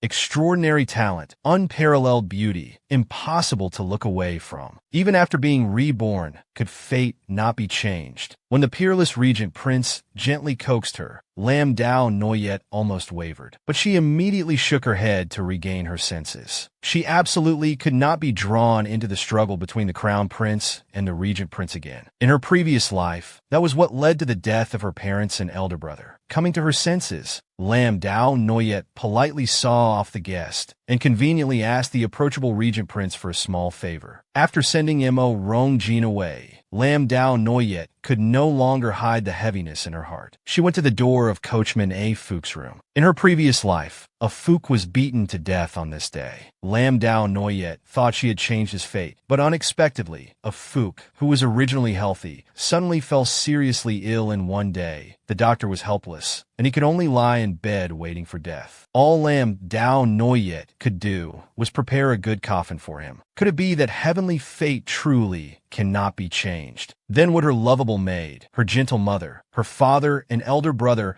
who bravely fought on the battlefield, also meet the same tragic end at the hands of villains as in her previous life? No, Lam Dao Noyet absolutely did not believe in fate. If heaven insists on dragging good people down to the underworld, then she wouldn't mind sending a few wicked people down there to liven up the atmosphere. Tien Yuyan, let's see how many people you can protect. The day after a Fook was buried, Lam Dao Noyet was summoned by old Madame Lam to Vintang Hall. It's been hard to invite the eldest young miss to pay respects lately. Concubine Fuang quickly came to her daughter's defense. It's all because the daughter-in-law's health hasn't been good. Noyet has been busy with household matters, so she missed paying respects. This pleased the old madam, who immediately said, if she's too busy, then let Tran help Dao Noyet manage the household affairs. Don't let the child be too tired. Lam Nu Tran, the younger sister from the second branch, immediately obediently replied, Tran will definitely help elder sister. In just 3 short days, she seemed to have completely forgotten about being exposed for impersonating Lam Dao Noyet and almost being strangled to death by Lam Dao Noyet. Truly a talented person. Want to meddle in household affairs? Watch me make you fight among yourselves. Lam Dao Noyet smiled slightly. Thank you for your concern, old madam. But for the dignified national pacifying general's mansion to let a concubine's daughter manage affairs, I'm afraid it would invite ridicule. The young lady tilted her head to look at Lam Dao Fuang beside her, saying pointedly, after all, Noyet still has a half-sister from the same father. Lam Dao Fuang was delighted. Elder sister is right. Even if cousin Nu Tran manages household affairs, she should manage second uncle's household. Concubine Fuang's eyes lit up. That's right, old madam is confused. Everything good is given to the second branch. Why not think of our Fuang? Madame Lu, Lam Nu Tran's mother from the second branch, hurriedly explained, my daughter will marry out from the national pacifying general's mansion in the future.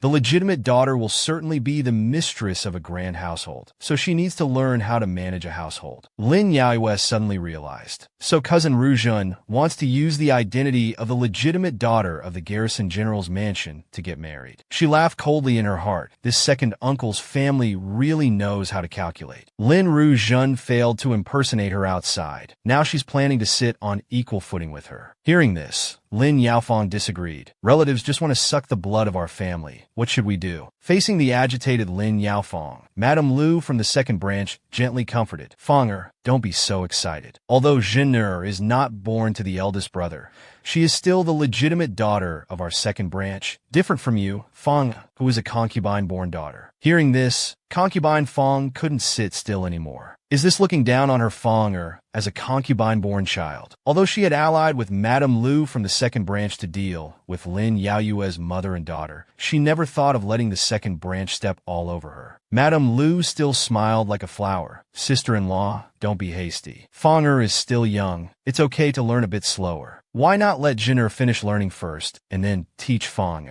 What a kind-hearted second aunt. Not only letting Lin Rujin squeeze into the garrison general's mansion, but also dragging Lin Yaofeng along, making her look like she's being harsh to her half-sister and cousin. Lin Yaoyue seized the opportunity while concubine Fong and her daughter were still dazed, quickly grabbing Lin Yaofeng's hand to play the good person. Don't talk about competing with me anymore. Why don't both sisters come to my Xinxiang residence, and we three sisters can study together? Seeing Lin Yaofeng's grateful expression, the old Madame Lin was startled. This girl wants to rope in concubine Fong to deal with the second branch. What a vicious heart. But she had no other choice. She could only pull all three of them in front of her to have them study together in her warm room. The matter of the steward was not yet settled when Madame Lu from the second branch suddenly spoke up. A few days ago, the carriage driver, a Fu, suddenly died an untimely death, and Yuer has been repeatedly framed. I always feel that this mansion is not clean. I know a Taoist priest with powerful abilities. Why not invite him to perform a ceremony to exorcise evil and dispel misfortune? The old madam also felt that things hadn't been going smoothly these past few years, so she nodded in agreement. Lin Yaoyue appeared calm on the surface, but laughed coldly inside. Exorcise evil and dispel misfortune. I'm afraid the misfortune in second aunt's mouth is none other than Lin Yaoyue herself. Given permission, a glint of malice flashed in Madame Lu's eyes. Lin Yaoyue, I not only want Zhener to be the legitimate daughter of the garrison general's mansion, but also the only legitimate daughter. On the seventh day, Madame Lu from the second branch brought in a high-level Taoist priest with an immortal's demeanor, Taoist Wuya, who claimed to be a disciple of the Lingbao, celestial venerable. Taoist Wuya repeatedly said that a Fu's death was due to being possessed by a demon, and the demonic energy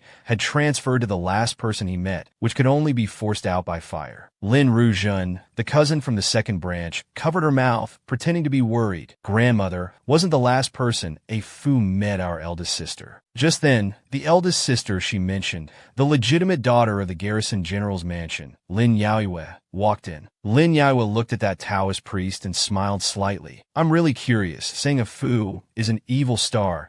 Is it the words of the Lingbao, celestial venerable, or the words of the Taoist priest? Taoist Wei didn't know what she meant, hesitated for a moment, and then said it was revealed by the celestial venerable in a dream. Lin Yaoyue nodded. If that's the case, then please, Taoist priest, perform the ritual once more to consult the celestial venerable. After all, this believer still has some things she doesn't understand clearly. Seeing the doubt in the young lady's eyes, Taoist Wei didn't panic at all, not only agreeing to perform the ritual, but also allowing Lin Yaoyue to stand beside and watch. On the high platform, Taoist Wei took out a yellow talisman, bowing respectfully before a large incense burner. Disciple Wei, on behalf of the believer, consults the celestial venerable. Please, Lingbao celestial venerable, instruct us. The yellow talisman burned in the flame, revealing 8 large characters. Yellow fire star emerges. Jiao Yu seizes the masses. Everyone was shocked. Madame Lu from the second branch said with an unpleasant tone, Jiao Yu seizes the masses. Is this Miss Lin Yaoyue planning to usurp the throne? Cousin Lin Ru, Zhen, also pretended to be frightened. Elder sister, quickly let the Taoist priest perform the ritual to exorcise the evil from you. Lin Yaoyue snorted coldly. Second aunt and cousin, don't talk nonsense. Usurping the throne would lead to the execution of 9 clan relations. You are also among Yuer's 9 clan relations. The young lady decisively crushed the talisman, laughing coldly in her heart. This family is truly vicious. Lin Yaoyue felt tired as she crushed the prearranged talisman, once again lamenting how frightening human nature can be. The second branch wanted to kill her. Lin Yaoyue calmly looked at the white-haired Taoist priest who was pretending to be divine. Taoist master, if you only have this much magical power, I'm afraid this young lady will find it hard to believe you are a disciple of the celestial venerable. Wuji Taoist priest coldly snorted, then took out a small bronze tripod. This is a sacred vessel. Let this poor Taoist use it to remove the evil spirits from the young lady. After saying this, he opened the lid of the tripod, chanted incantations, waved his hand, and a strange stream of blood suddenly appeared in midair, twisting for a moment before falling into the small tripod, as if assisted by divine spirits. Everyone was shocked. Old Madame Lin became even more convinced of the old Taoist abilities.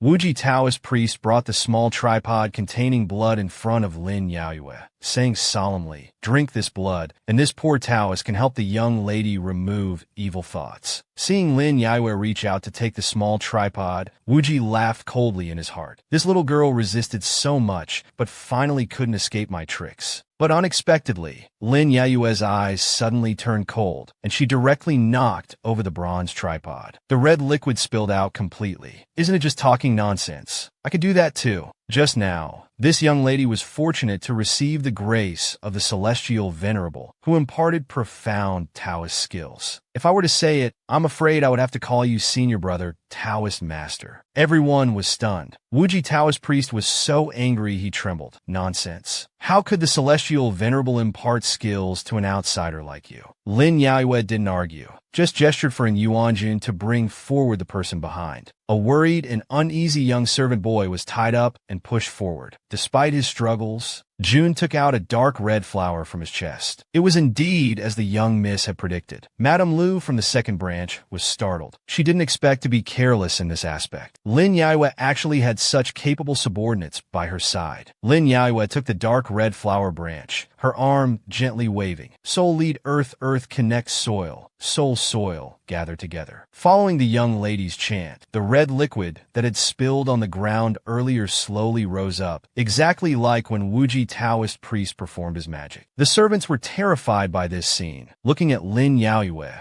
as if she were a celestial maiden. Seeing the plan fail, Lin Rujin from the second branch was so angry she gritted her teeth. Wuji Taoist priest was also stunned on the spot. He didn't expect this girl to know the secret of his magic tricks. Taking advantage of Wuji's lack of guard, Lin Yaoyue pressed a small hairpin against the white-haired old Taoist. "I know your background and tricks clearly. It's best not to act rashly. Otherwise, if this hairpin pierces you, even the Lingbao celestial venerable won't be able to save you. Do you know about the Yang family's heartless scheme?" Wuji Taoist priest's face turned pale. He didn't expect this young lady to be able to reveal his background. Lin Yaoyue pulled him close, whispering in his ear, "If you don't want to be arrested by the authorities, then use those evil intentions on the girl in the kin direction." The kin direction. Wuji Taoist priest looked in the direction Lin Yaoyue pointed, seeing Lin Rujin, the legitimate daughter of the second branch, weak and pitiful. The evil white lotus flower would finally face retribution. The white-haired old Taoist, who was originally invited by the second branch to frame the eldest young miss, was now pulled by Lin Yaoyue, who knew everything, to become an ally and even acknowledged her as his junior sister. The two evil mother and daughter from the second branch were so angry they could die. "Taoist master, where is your professional ethics? Now the fraud takes money without doing the job." Lin Yaoyue still smiled gently. "The main thing. Senior brother, quickly save that evil woman who harms people." Junior sister is right. The white-haired old Taoist took out a Bagua yin-yang mirror, pinched two fingers together, and made a series of strange gestures. Following the incantation, the Bagua mirror emitted a dazzling light, the golden needle on it spinning continuously, finally stopping at a position. "Found it! The evil woman is hiding in the kin direction, in the position of the bright moon." The evil white lotus flower Lin Rujin was completely dumbfounded. "You're talking nonsense. The evil woman is clearly eldest sister. How could it be me?" At this moment, Lin Yaoyue showed magnanimity. "Sister has been possessed by an evil woman. Her mind is confused. Senior brother, quickly perform an exorcism for sister." Lady Lu from the second household hurriedly said, "Taoist master, don't talk nonsense. How could Arjun be a demon girl?" This play was originally prepared for Lam Dao Noyet, the eldest daughter of the main household. "How could it be used on my own daughter?" Lam Dao Noyet smiled and said, "The Taoist master was personally invited by second aunt. Surely second aunt knows his abilities well." We should perform the ritual sooner rather than later to exorcise the demon from my sister. Lady Lu knew well the cruelty of the old Taoist magic. How could she let her daughter be burned alive? Under Lam Dao Noyet's urging, the white-haired old Taoist took out the small cauldron from earlier, directly pouring the red liquid inside. He splashed it towards the mother and daughter. His eyes stared at them eerily. In an instant, a strange blue flame erupted on the two of them. It startled the old lady, making her hurriedly dodge. Lam Dao Noyet watched with amusement. Second aunt, sister, don't be afraid. My senior brother's 3-flavored true fire is specially used to exorcise demons. Once the demon dies, sister will be cured. In her previous life, she was burned alive by that fire, suffering a fate worse than death. This life, this mother and daughter pair should also taste the consequences. Lam Rujin panicked and tripped on some gravel, her head hitting hard against the stone fence, falling to the ground unconscious. Old Madame Lam finally couldn't bear it anymore and ordered someone to put out the fire first. Lam Dao Noyet coldly snorted. Grandmother, the demon hasn't been fully exorcised yet. I'm afraid there will be endless calamities in the mansion in the future. The old madam truly felt heartbroken for Lam Rujun. She used both soft and hard approaches to force people to save Lam Rujun. But this incident had spread throughout the mansion, and everyone believed that Lam Rujun was an ill omen. Seeing Lady Lu from the second household grinding her teeth in anger, Lam Dao Noyet smiled coldly. Evil deeds bring evil consequences. Your own schemes, bear them yourselves. The vicious White Lotus Lam Rujun, failing to harm others, ended up harming herself. Unable to turn the female lead Lam Dao Noyet into an ill omen, never to recover in 10,000 lifetimes. She instead brought disaster upon herself, becoming someone shunned by everyone. As long as she dared to appear on the streets, she would surely be pelted with objects and chased away everywhere. Lam Rujun hated to the point of grinding her teeth. Lam Dao Noyet, this is all you're doing. However, she didn't know that the person she envied, the reborn eldest daughter Lam Dao Noyet, was sitting in a private room of a tea house, calmly watching her cousin scurry about like a rat crossing the street. Thinking back to her previous life, when her mother had just passed away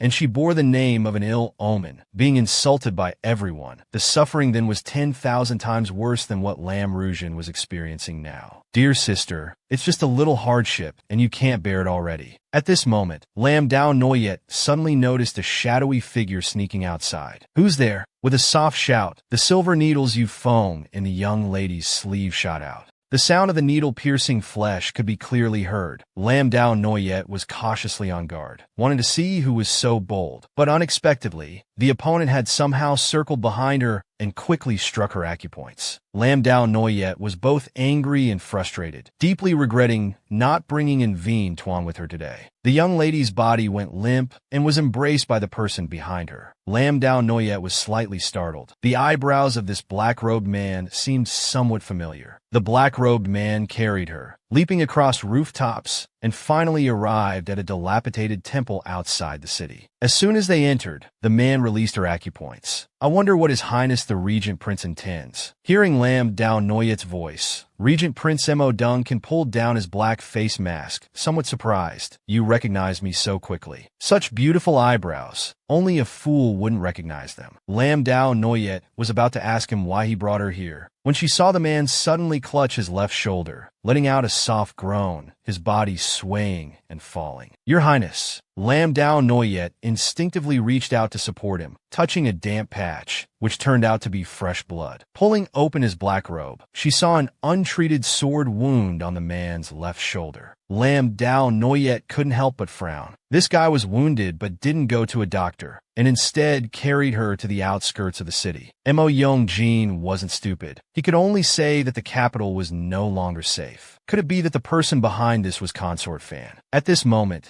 the unconscious man suddenly mumbled, Jiangzhou. You where? Jiangzhou. Lam Dao Noyet was startled. A few days ago, she had just asked Mo Yongjin to go to Jiangzhou to help her deal with some matters. Could it be? The prince encountered assassins on his way to Jiangzhou. It was her fault that he got injured. The regent prince who held power over the world was now seriously injured because of her. Lam Dao Noyet was truly touched. In her previous life, at this time, a major incident would occur at the Jiangzhou Jade Mine, directly implicating her and her mother. In this life, Lam Dao Noyet had originally planned to go and resolve it herself, but her mother suddenly fell ill, so she had to shamelessly ask for help from Regent Prince Mo Yongjin. Unexpectedly, the man agreed immediately, but looking at his seriously injured and unconscious state, he must have encountered assassins on the way to Jiangzhou. In this urgent situation, Lam Dao Noyet could only hide Mo Yongjin in a dilapidated temple and go out first to find a doctor to return. But unexpectedly, her luck was extremely good today. As soon as she left the temple door, she bumped into a handsome man. Behind the man was a medicine basket, and after asking, it turned out he was indeed a doctor. How timely! Lam Dao Noyet, without saying another word, pulled the doctor into the dilapidated temple. After examining Mo Yongjin's injuries, the young doctor unhurriedly took out a sharp pair of scissors from his medicine basket. "Wait, what are you going to do?" Seeing the scissors about to pierce Mo Yongjin's body, Lam Dao Noyet cautiously grabbed the young man's wrist. "Of course, I'm cutting open his clothes to treat the wound," the young doctor said, quite helplessly. "Miss, if you're not at ease, why don't you do it yourself?" "No," Lam Dao Noyet hurriedly turned her head to the side. "Men and women should keep their distance. You should do it, doctor." The young doctor slowly said, "Seeing how concerned you are, I thought this young master was your husband." "Nonsense. How could he be my husband? I'm just seeing a righteous deed and eagerly doing it." Lam Dao Noyet held her pounding heart, flustered, thinking, "In my previous life I killed him. In this life I can't avoid him fast enough. How could I marry him?" At this moment, a rolled-up painting fell out from Mo Yongjin's cut clothes. What kind of painting would make the dignified regent prince carry it with him? Lam Dao Noyet curiously opened the painting. Unexpectedly, it was a painting of a city-toppling beauty. This woman wasn't Mo Yongjin's mother. Could it be the person in his heart? A wave of turmoil suddenly surged in Lam Dao Noyet's heart. The feeling of excitement and shyness from earlier vanished without a trace. He already has someone in his heart. Why is he still doing ambiguous things with me? Could it be that Mo Yongjin is just like the crown prince? Being nice to me is all calculation, just seeing me as a pawn to be used. Before she could think much further, Lam Dao Noyet noticed a group of people in black surrounding the dilapidated temple. Could it be assassins sent by Consort Fan? 3 silver Yufeng needles gleamed coldly in the girl's hand. Although Mo Yongjin might not necessarily be a good person, the enemy of my enemy is my friend. Lam Dao Noyet absolutely would not let Consort Fan have her way. The group in black hurriedly dodged the flying Yufeng needles, quickly shouting, "Miss Lam, please stop. We are on the same side." Seeing the person in black take out a token representing the Dragon Tiger Army under the Regent Prince's command, Lam Dao Noyet finally breathed a sigh of relief. This place wasn't safe anyway. Handing Mo Yongjin over to them, she could also be at ease. Watching the group in black take away the Regent Prince and the young doctor, Lam Dao Noyet couldn't stop her endless thoughts. Who exactly was the woman in the painting that Mo Yongjin always kept with him? Lam Dao Noyet's greatest joy at present was eating, sleeping, and tormenting her younger sister. Seeing her white lotus younger sister relying on the grandmother's love, treating the general's mansion as her own home, yet being blocked outside the door, not even able to enter, Lam Dao Noyet felt truly refreshed. Isn't this second sister Jun from the second branch? Has the evil spirit on you been exorcised? Lam Ru Jun angrily gritted her teeth. Elder sister, don't talk nonsense. I've been wronged. Wronged. Is it Ling Bao Tian Zun wronging you? Or is it the ancestral mother wronging you?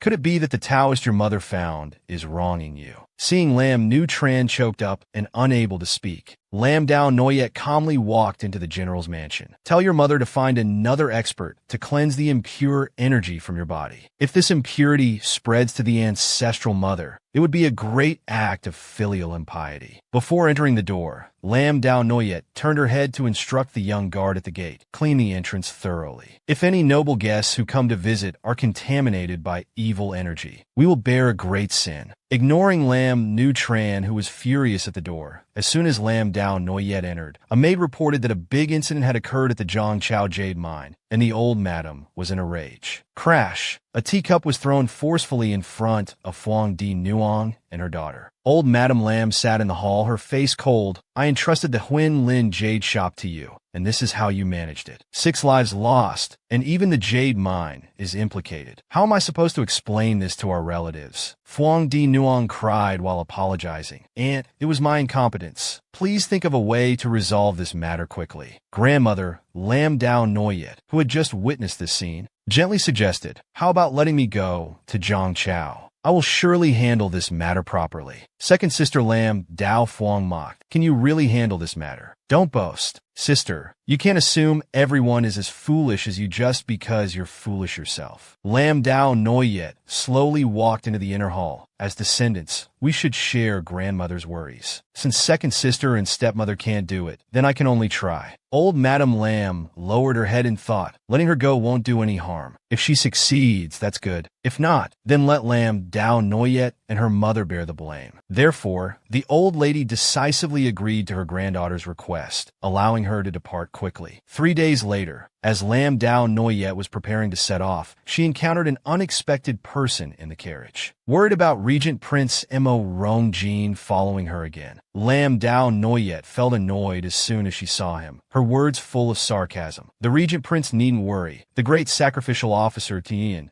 said, I won't die a violent death until I'm 19 years old. Mo Rongjin's face suddenly darkened. Lam Dao Noyet, listen carefully. This prince will not let you die. Not now, not ever. Hearing this, Lam Dao Noyet laughed coldly. The Regent Prince is taking this act too seriously. She was a reborn eldest daughter who had sworn to cut off all romantic ties. Lam Dao Noyet never thought she would have any involvement with Regent Prince Mo Rongjin. But for some reason, when she learned that this man kept a portrait of another woman in his heart, Lam Dao Noyet was so angry that her cheeks puffed out and her eyes widened. Mo Rongjin, who followed to help but was disliked, felt confused. He gently pinched her small face, making her look straight at him. Noyet Ni, aren't you going to ask how this prince's wound is? Lam Dao Noyet felt extremely guilty at these words. Mo Rongjin, if not for helping her investigate the Zhang Chao jade mine matter, wouldn't have been seriously injured by the assassin sent by noble consort Fian. Now he came to help despite his injuries, yet she was treating him poorly for no reason. It truly wasn't right. Just then, the moving carriage suddenly came to a stop. Lam Dao Noyet lost her balance and fell forward, landing right into a warm embrace. Outside, there were some villagers on the road. This place is impassable. Our Thuong Dao village has encountered some ghostly matters. You noble lords should take your servants and leave soon. Ghostly matters. Lam Zhao Ngoet Ponde. Thuong Dao village was a necessary route to reach the Lam family's jade mine. If there were ghosts here, it might be related to the jade mine incident. Thinking of this, the mischievous Lam Dao Noyet immediately perked up. It's all right, I happen to know some magic. I can help you catch ghosts and exorcise evil spirits. Catch ghosts. Montak Hongjin Laokit. Does Noyet Ni really consider herself a disciple of the celestial venerable? Of course, Lam Dao Noyet wasn't modest either. Just let him see what kind of ghosts or evil spirits are causing trouble. But she didn't expect that because she casually called Mo Rongjin elder brother, those villagers would arrange for them to share a room. When asked about the experience of sleeping in the same room with an exceptionally handsome man, Lam Dao Noyet said, I'll take the blanket. You sleep on the bed. Fair and reasonable. Mo Rongjin lowered his head and smiled. Noyet Ni just entered the room and already thought about sleeping with this prince. This prince is very pleased. What do you mean? The young lady blushed. Could it be that she had misunderstood due to her own lustful thoughts?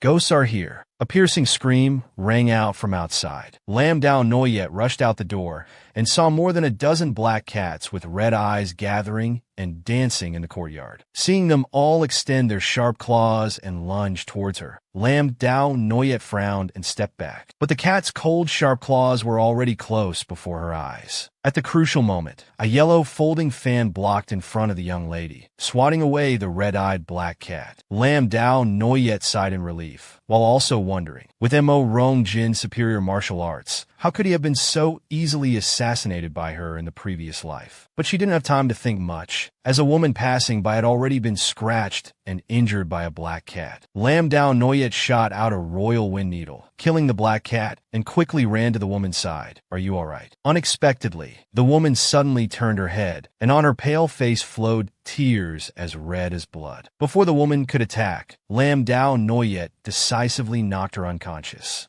Noyetni, are you all right? I'm fine, she's been poisoned. Lam Dao Noyet looked at the woman and said gravely, I've seen this type of poison before. Just inhaling a little will cause mental confusion, like a moving corpse. The poison must have been brought by these black cats. At the same time, screams of agony echoed throughout the village. Black cats were causing havoc everywhere, and all villagers attacked by black cats turned into mindless zombies. It seemed like demons were at work, but Lam Dao Noyet knew this was all man-made. Anyway, we must kill all these beasts first and save the fleeing villagers. But these strange black cats seemed endless. Still not done. The regent prince Mo Rongjin lost patience and raised his hand to sprinkle a handful of yellow powder. At the same time, Lam Dao Noyet, disguised as a man, took out a bamboo flute and played a strange melody. The bewitching flute sound, the yellow powder floating, the black cats suddenly began to slaughter each other. Before long, only a field of corpses remained. Looking at the handsome youth playing the flute in midair, the villagers were amazed as if seeing an immortal, repeatedly thanking them for saving their lives. The regent prince also looked up and smiled. The great immortal is truly skilled. That's natural. Lam Dao Noyet pretended to be a very accomplished fortune teller. This immortal is the disciple of the Ling Bao immortal master. After the playful act, the two went to where the village chief was sitting nearby.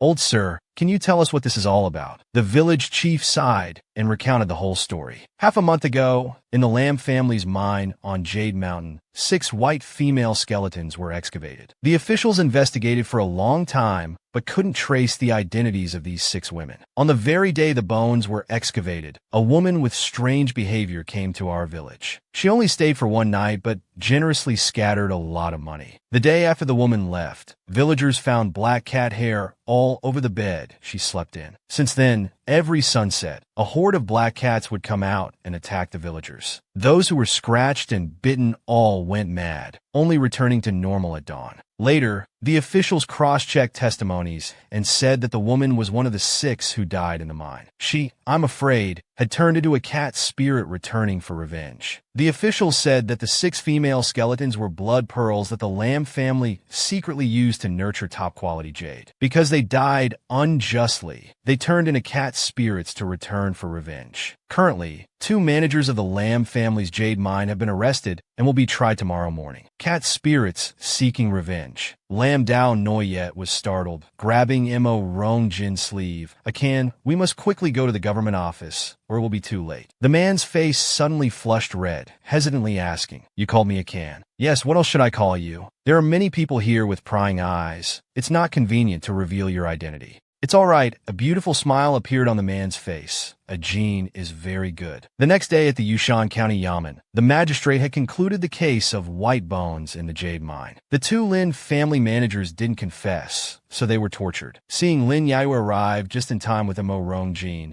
she said, The evidence is not clear. Why is your honor abusing torture? Lin Yao changed into a manager's outfit, using the identity of a Lin family manager to handle this matter. The magistrate angrily said, This official is not abusing torture. The 2 Lin family jade mine managers used young girls' blood to nourish jade, causing deaths. Now the dead are not yet buried. If we don't beat these 2, who should we beat? Young girls' blood to nourish jade. Lin Yao squinted at those 6 skeletons. May I ask the magistrate, are you certain all 6 deceased are women? Lin Yao, the reborn female lead, pointed at the skeleton on the ground and looked at the magistrate. This pelvic bone is wide at the top and narrow at the bottom. Shaped like a funnel, clearly a male skeleton. How can you say it's a woman's? The magistrate stammered for a long time, but didn't dare to refute. Lin Yao examined each skeleton one by one, until the last one she slowly said, This pelvic bone is narrow at the top and wide at the bottom. Oval-shaped, this is a female skeleton. She looked up at the magistrate in the courtroom. Among the 6 skeletons, only one is female. Your honor's accusation against our Lin family, with this motive for the crime, is difficult to establish. After all, no one has ever heard of using men to nourish jade. The commoners below buzzed with discussion. It seems the Xinling jade shop has been wronged. Lin Yao confidently smiled and said, Because there is no motive for the crime, these 6 skeletons have nothing to do with our Xinling jade shop. I hope your honor will make a just ruling and release our people. The magistrate, not expecting a little maid to embarrass him like this, knocked the court wood, intending to send her to jail. Unfortunately, Lin Yaoyue was no ordinary maid. She was the legitimate daughter of the garrison general's mansion, and the person accompanying her was the regent prince Mo Rongjin, who dared to slap even the crown prince. Seeing the command token of the regent prince's mansion, the magistrate lost all his authority, almost wetting himself in fear. The next question was the true identity of those 6 skeletons, 5 males and 1 female. The next day during the trial, Mo Rongjin directly kicked out the magistrate, inviting the famous upright and just imperial envoy Li to testify. The first witness was the wife of the manager of the jade shop in Hangzhou. Lin Yaoyue noticed that after Madame Chu appeared, the clerk recording clearly became more tense. Mo Rongjin spoke first. Madame Chu, please testify truthfully. Official Li will protect the innocent. Madame Chu didn't dare to hide anything. Actually, she had met Mo Rongjin and Lin Yaoyue last night. That Miss Lin was like a prophet, directly revealing the truth of the case. And the handsome young man beside her, with unclear identity, was a big shot who could invite even the imperial envoy. For the sake of her family's lives, Madame Chu could only slowly reveal the truth about those 6 skeletons. Your Honors, the 5 people in the Lin family mine all died from arsenic poisoning, and the murderer was their wives. Never offend women. If she hadn't known the truth of the matter beforehand, Lin Yaoyue, the reborn legitimate daughter, wouldn't have guessed that the murderer who killed 5 men in the Lin family mine was actually their wives. Before the court, Madame Chu, the only one who didn't harm her husband, slowly stepped forward. These 6 madams had all lost their beauty, while their husbands were out philandering all day. The sisters in the boudoir could only find their own amusements, but were deceived into heavy debt. The creditors said if they couldn't repay, they should kill those unfaithful men so they could live comfortably on the family fortune. Lin Yaoyue coldly asked, "They all took action. Why didn't you?" Madame Chu sobbed and explained, "Before taking action, my husband had promised me he wouldn't philander anymore, so I forgave him. He even found a corpse to replace him being thrown into the mine pit." It seems that just examining those 5 skeletons to determine if they died from arsenic poisoning would suffice. But Lin Yaoyue still had doubts in her heart. Madame Chu is the person who caused you all to fall into debt here now. Madame Chu hesitantly looked towards the side of the courtroom. Before she could finish speaking, a small sharp knife suddenly shot out from the side, piercing right through Madame Chu's throat, ending her life. Everyone in the courtroom was shocked, standing up in unison to look at the person who threw the flying knife. In broad daylight, they dared to kill to silence someone truly audacious. That man laughed maniacally, throwing another flying knife towards Lin Yaoyue. "I dare to show my face because I'm confident you can't catch me." Lin Yaoyue was only focused on dodging the flying knife, not noticing that she had been grabbed by the throat by that man. Prince Regent Mo Yongjin's face turned cold. "You bandit, let her go." That man raised his eyebrows and smiled. Unexpected, the always cold and heartless Prince Regent also has moments of concern. "Too bad. Your Highness's weakness is in my hands now. I'm afraid you can't have the upper hand anymore." Suddenly, a strange hissing sound came from that man's throat. Following that sound, hundreds of colorful poisonous snakes crawled in from outside. Lin Yaoyue faintly smelled the familiar scent of deadly nightshade and asked, "The black cats in Shangdao village were also controlled by you?"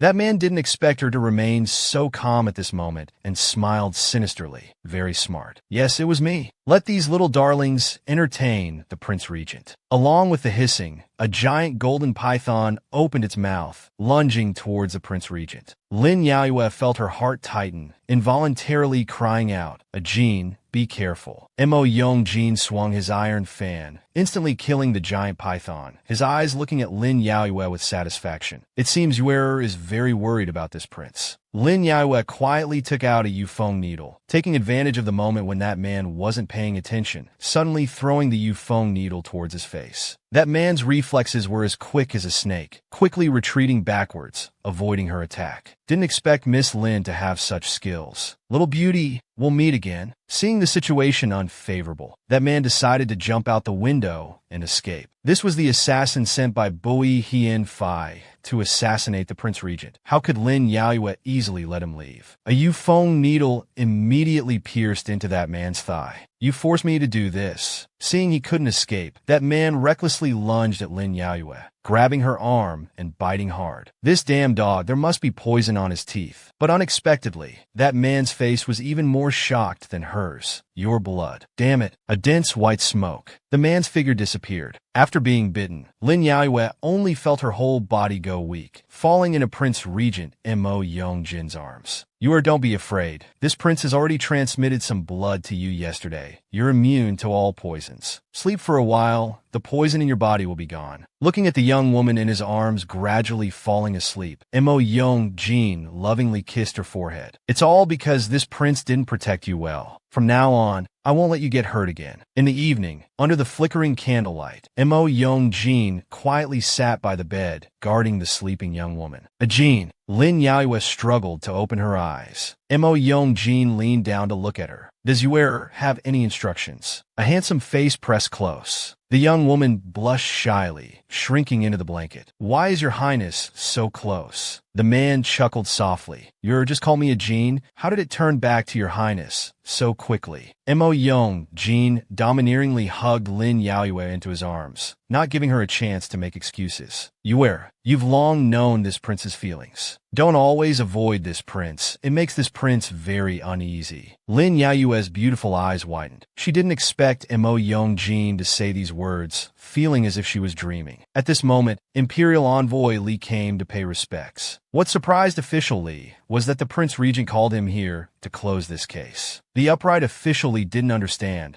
This clearly involved 6 lives. How could it be ended so casually? The Prince Regent didn't say much, just handed him a piece of paper. This matter is too big, not something he could handle. Opening the paper, official Li was so scared he broke out in a cold sweat. Inside were only 2 words, Bui and Tuet. The people behind them were Bui Hien Phi and Tuet Empress. Currently in the imperial harem of Dai Yuyan, the Empress is the main consort, but has no children, while Bui Hien Phi's son is the crown prince. The emperor perhaps wants to balance the 2 forces, but Bui Hien Phi refuses to live under someone else's authority, and the empress also worries that sooner or later she will be deposed. In this case of dumping bodies at Nok Sun Mine, the 5 male victims were all people of Hua Empress. The female victims were palace maids of the empress, and the servant who carried out the act must be someone from Bui Hien Phi's side. Watching Lam Dao Noyet slowly burn the paper, Lord Li was shocked. In other words, this case was orchestrated by Bui Hien Phi, using the hands of the ladies to eliminate Hua Empress's people and incidentally framing the Tran Quoc general. Mo Dung can suddenly snorted coldly. Framing the Tran Quoc general might not necessarily be Bui Hien Phi's doing. After all, Noyet Ni is also the future crown princess. This sour tone made Lam Dao Noyet feel somewhat guilty for some reason. Lam Dao Noyet, having finally resolved the troubles at Lam family's mind with great difficulty,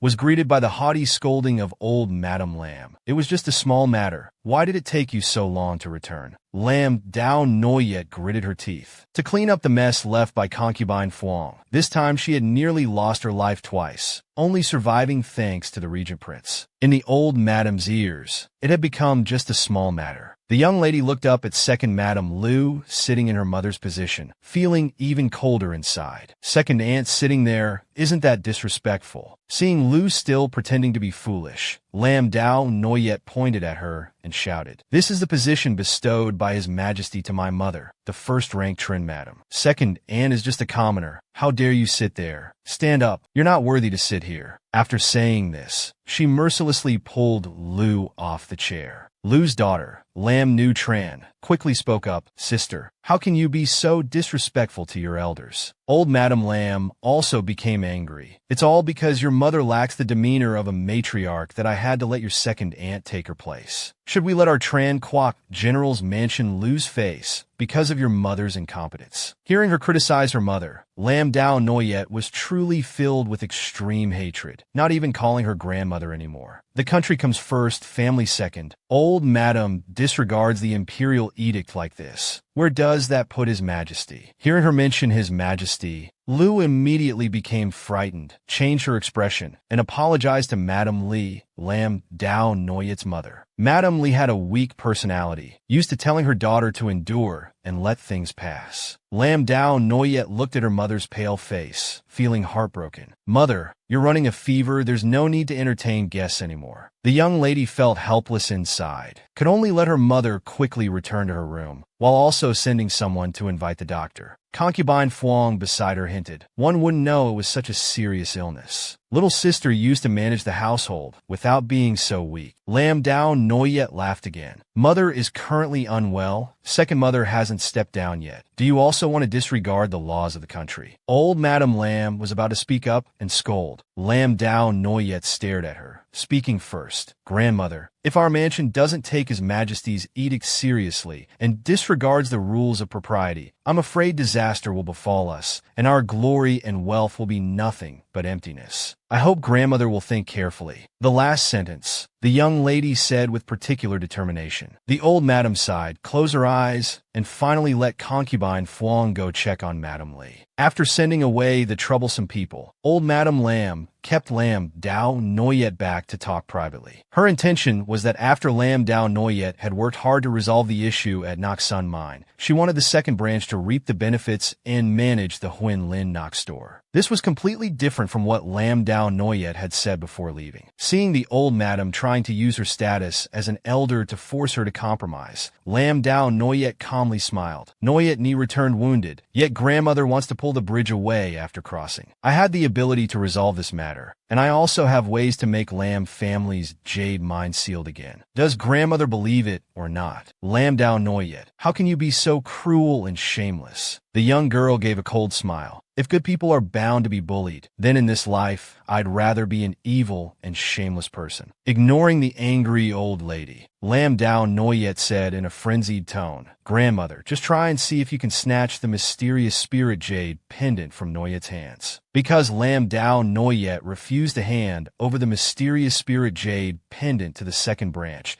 the old lady made her prepare a state banquet for her younger sisters. The funny thing was, making her bring along her second sister and cousin was one thing, but even the two granddaughters of concubine Fuang were going along. Looking at the scheming faces of the two Miss Fuangs, Lam Dao Noyet knew that these people probably didn't just want to extort money from her so simply. They arrived at the Huaji jewelry store. Opposite was a tea house. The person behind this had not only dug a pit, but probably also chosen a spot to watch the show. Lam Dao Noyet didn't enter the jewelry store, smiling as she led her sisters to sit in the tea house first. Sure enough, as soon as they went upstairs, they met the crown prince's blood sister, Princess Nok Trin, famous for her cruel methods. The petite young girl had an unpleasant expression, clearly having no goodwill towards her future sister-in-law who had caused her royal brother to be slapped. Lam Dao Noyet was about to pay her respects when Nok Trin stopped her, not allowing her to reveal her identity. Lam Dao Noyet's respectful and cautious demeanor made her second sister Lam Dao Fuang laugh. This girl was dressed simply, with a young appearance. How could she be a noble person, big sister? As a second daughter, she had never met a princess before. The two Miss Fuangs knew, but didn't dare expose the princess's identity. So no one stopped Lam Dao Fuang from continuing to court death. "Who is this little yellow brat?" Princess Nok Trin angrily ordered someone to slap Lam Dao Fuang 50 times. As the first slap landed, Lam Dao Fuang, who was used to being disliked at home, was completely stunned. Just as she was about to say something bitter, she was hit with even stronger slaps until she couldn't speak. Lam Dao Noyet stood by without saying a word. The foolish second daughter and the violent princess were indeed putting on a good show. Lam Dao Fuang, never having suffered such humiliation,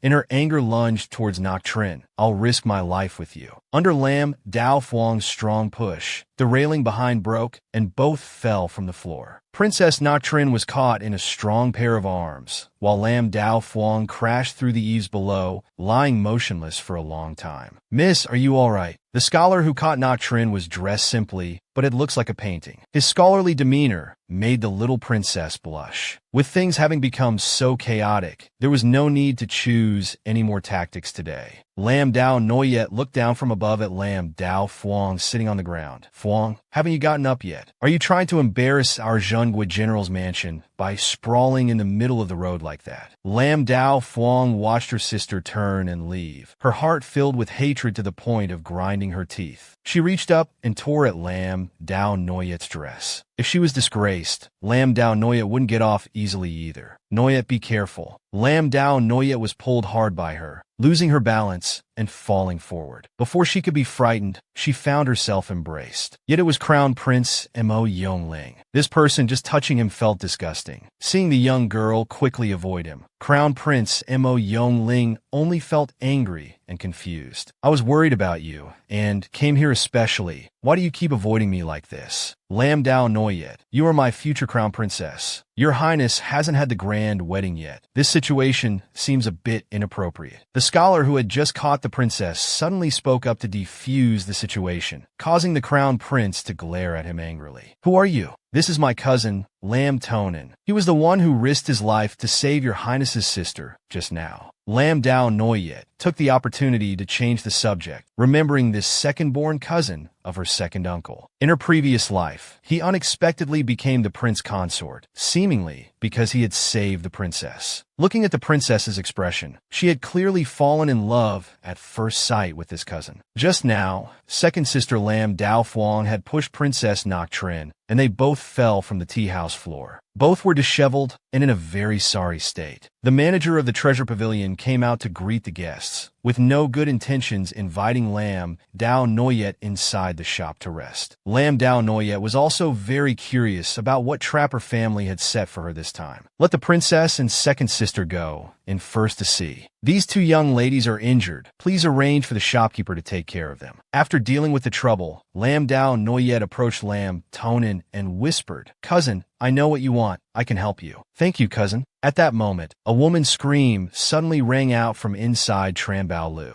The crown prince rushed in first and saw a dirty beggar pulling at two disheveled young women, laughing lecherously. Miss Lam Dao, don't worry. You and I are in love. I will definitely take responsibility for you. He then pulled out a letter. This is the love letter the Lam family's eldest daughter sent me. Oh, I've already seen this girl's entire body. Why don't you both come be my concubines? You bastard. Mo Ronglin flew into a rage, slapping the beggar to the side with one strike. The beggar held his face, looking confused. Didn't Madame Fuang say that as long as I ruined the reputation of the Lam family's eldest daughter, I could get a beautiful wife? Why are you hitting me? The tall beggar was beaten to death on the spot by the crown prince. People on the street looked at the two young women and whispered, someone else's daughters. Their bodies have been seen. What will they do in the future? Lam Dao Fuang was on the verge of tears, not understanding how things had turned out this way. Lam Dao Noyet covered her mouth and laughed. The audience had become the actors. Let Fuang Di Nuong's daughter experience her vicious schemes herself. At the hot spring, the princess again ordered the crown prince's future fiancé to fetch snow. Lam Dao Noyet, go get some snow for me. I want to see pure snow. Purisne. Lam Dao Noyet was momentarily stunned, suddenly remembering that Regent Prince Mo Rongjin had once kissed her forehead and said, I remember, Noyet ni likes pure snow the most. It was strange. Clearly the incident at Nok Sun Mine had passed many days ago, but that man still lingered in her mind, unable to be driven away. When Lam Dao Noyet put on her cloak to go out and fetch snow, a large, rough hand grabbed her shoulder. Noyet ni, you must explain clearly to me today. It was Crown Prince Mo Ronglin, the man Lam Dao Noyet loved for a lifetime, hated for a lifetime, and later wanted no entanglements with. Mo Ronglin's handsome face was almost crazed. Noyet ni, why were you with Mo Rongjin? Why did you betray me? The hand on Lam Dao Noyet's shoulder tightened. She pressed her lips together, not saying a word. Why? She also wanted to know why. Lam Dao Noyet and Crown Prince Mo Ronglin had been childhood sweethearts for 16 years, but in the end, she was used by him to her death. The Crown Prince even had an affair with her younger sister. In her previous life, after Lam Dao Noyet killed the Regent Prince for the Crown Prince, she was imprisoned in the dungeon, enduring all kinds of torture, only able to comfort herself by calling out Lin Jiji in her pain, not knowing that in the end, this very Lin Jiji would give her the deepest despair. Mo Rong Lin, you and I are mortal enemies. The young woman's hateful gaze made Mo Rong Lin pause. He hesitantly asked, Noyet Ni, do you have feelings for Mo Rong Jin? Lam Dao Noyet laughed mockingly. The regent prince is exceptionally handsome and extraordinary. This humble girl is indeed a bit angry. He even invited your highness. For the sake of our childhood friendship of over 10 years, let's bring others together. Ha ha ha, what a fine phrase, bring others together. Mo Rong Lin covered his face and let out a sarcastic laugh. You think I will hand over the military power of the Yuan North border? You're just a sinking ship. Do you think you have the right to choose? Lam Dao Noyet was not surprised at all, looking at Mo Rong Lin as if he were a stranger. This man had only ever cared about power from beginning to end. The predestined relationship from her previous life was nothing but a joke. The young woman's calmness thoroughly angered Crown Prince Mo Rong Lin. Lam Dao Noyet, what exactly is wrong with me? You've only met Mo Rong Jin a few times, and you're already so infatuated with him. In Lam Dao Noyet's eyes were the stormy waves of deep hatred. The fate between this humble girl and the regent prince was actually brought about by your highness's matchmaking. In that case, we should be thanking your highness. I made the match. Lam Dao Noyet, you can actually say such words. The man's angry expression amused the young lady. She looked straight into his eyes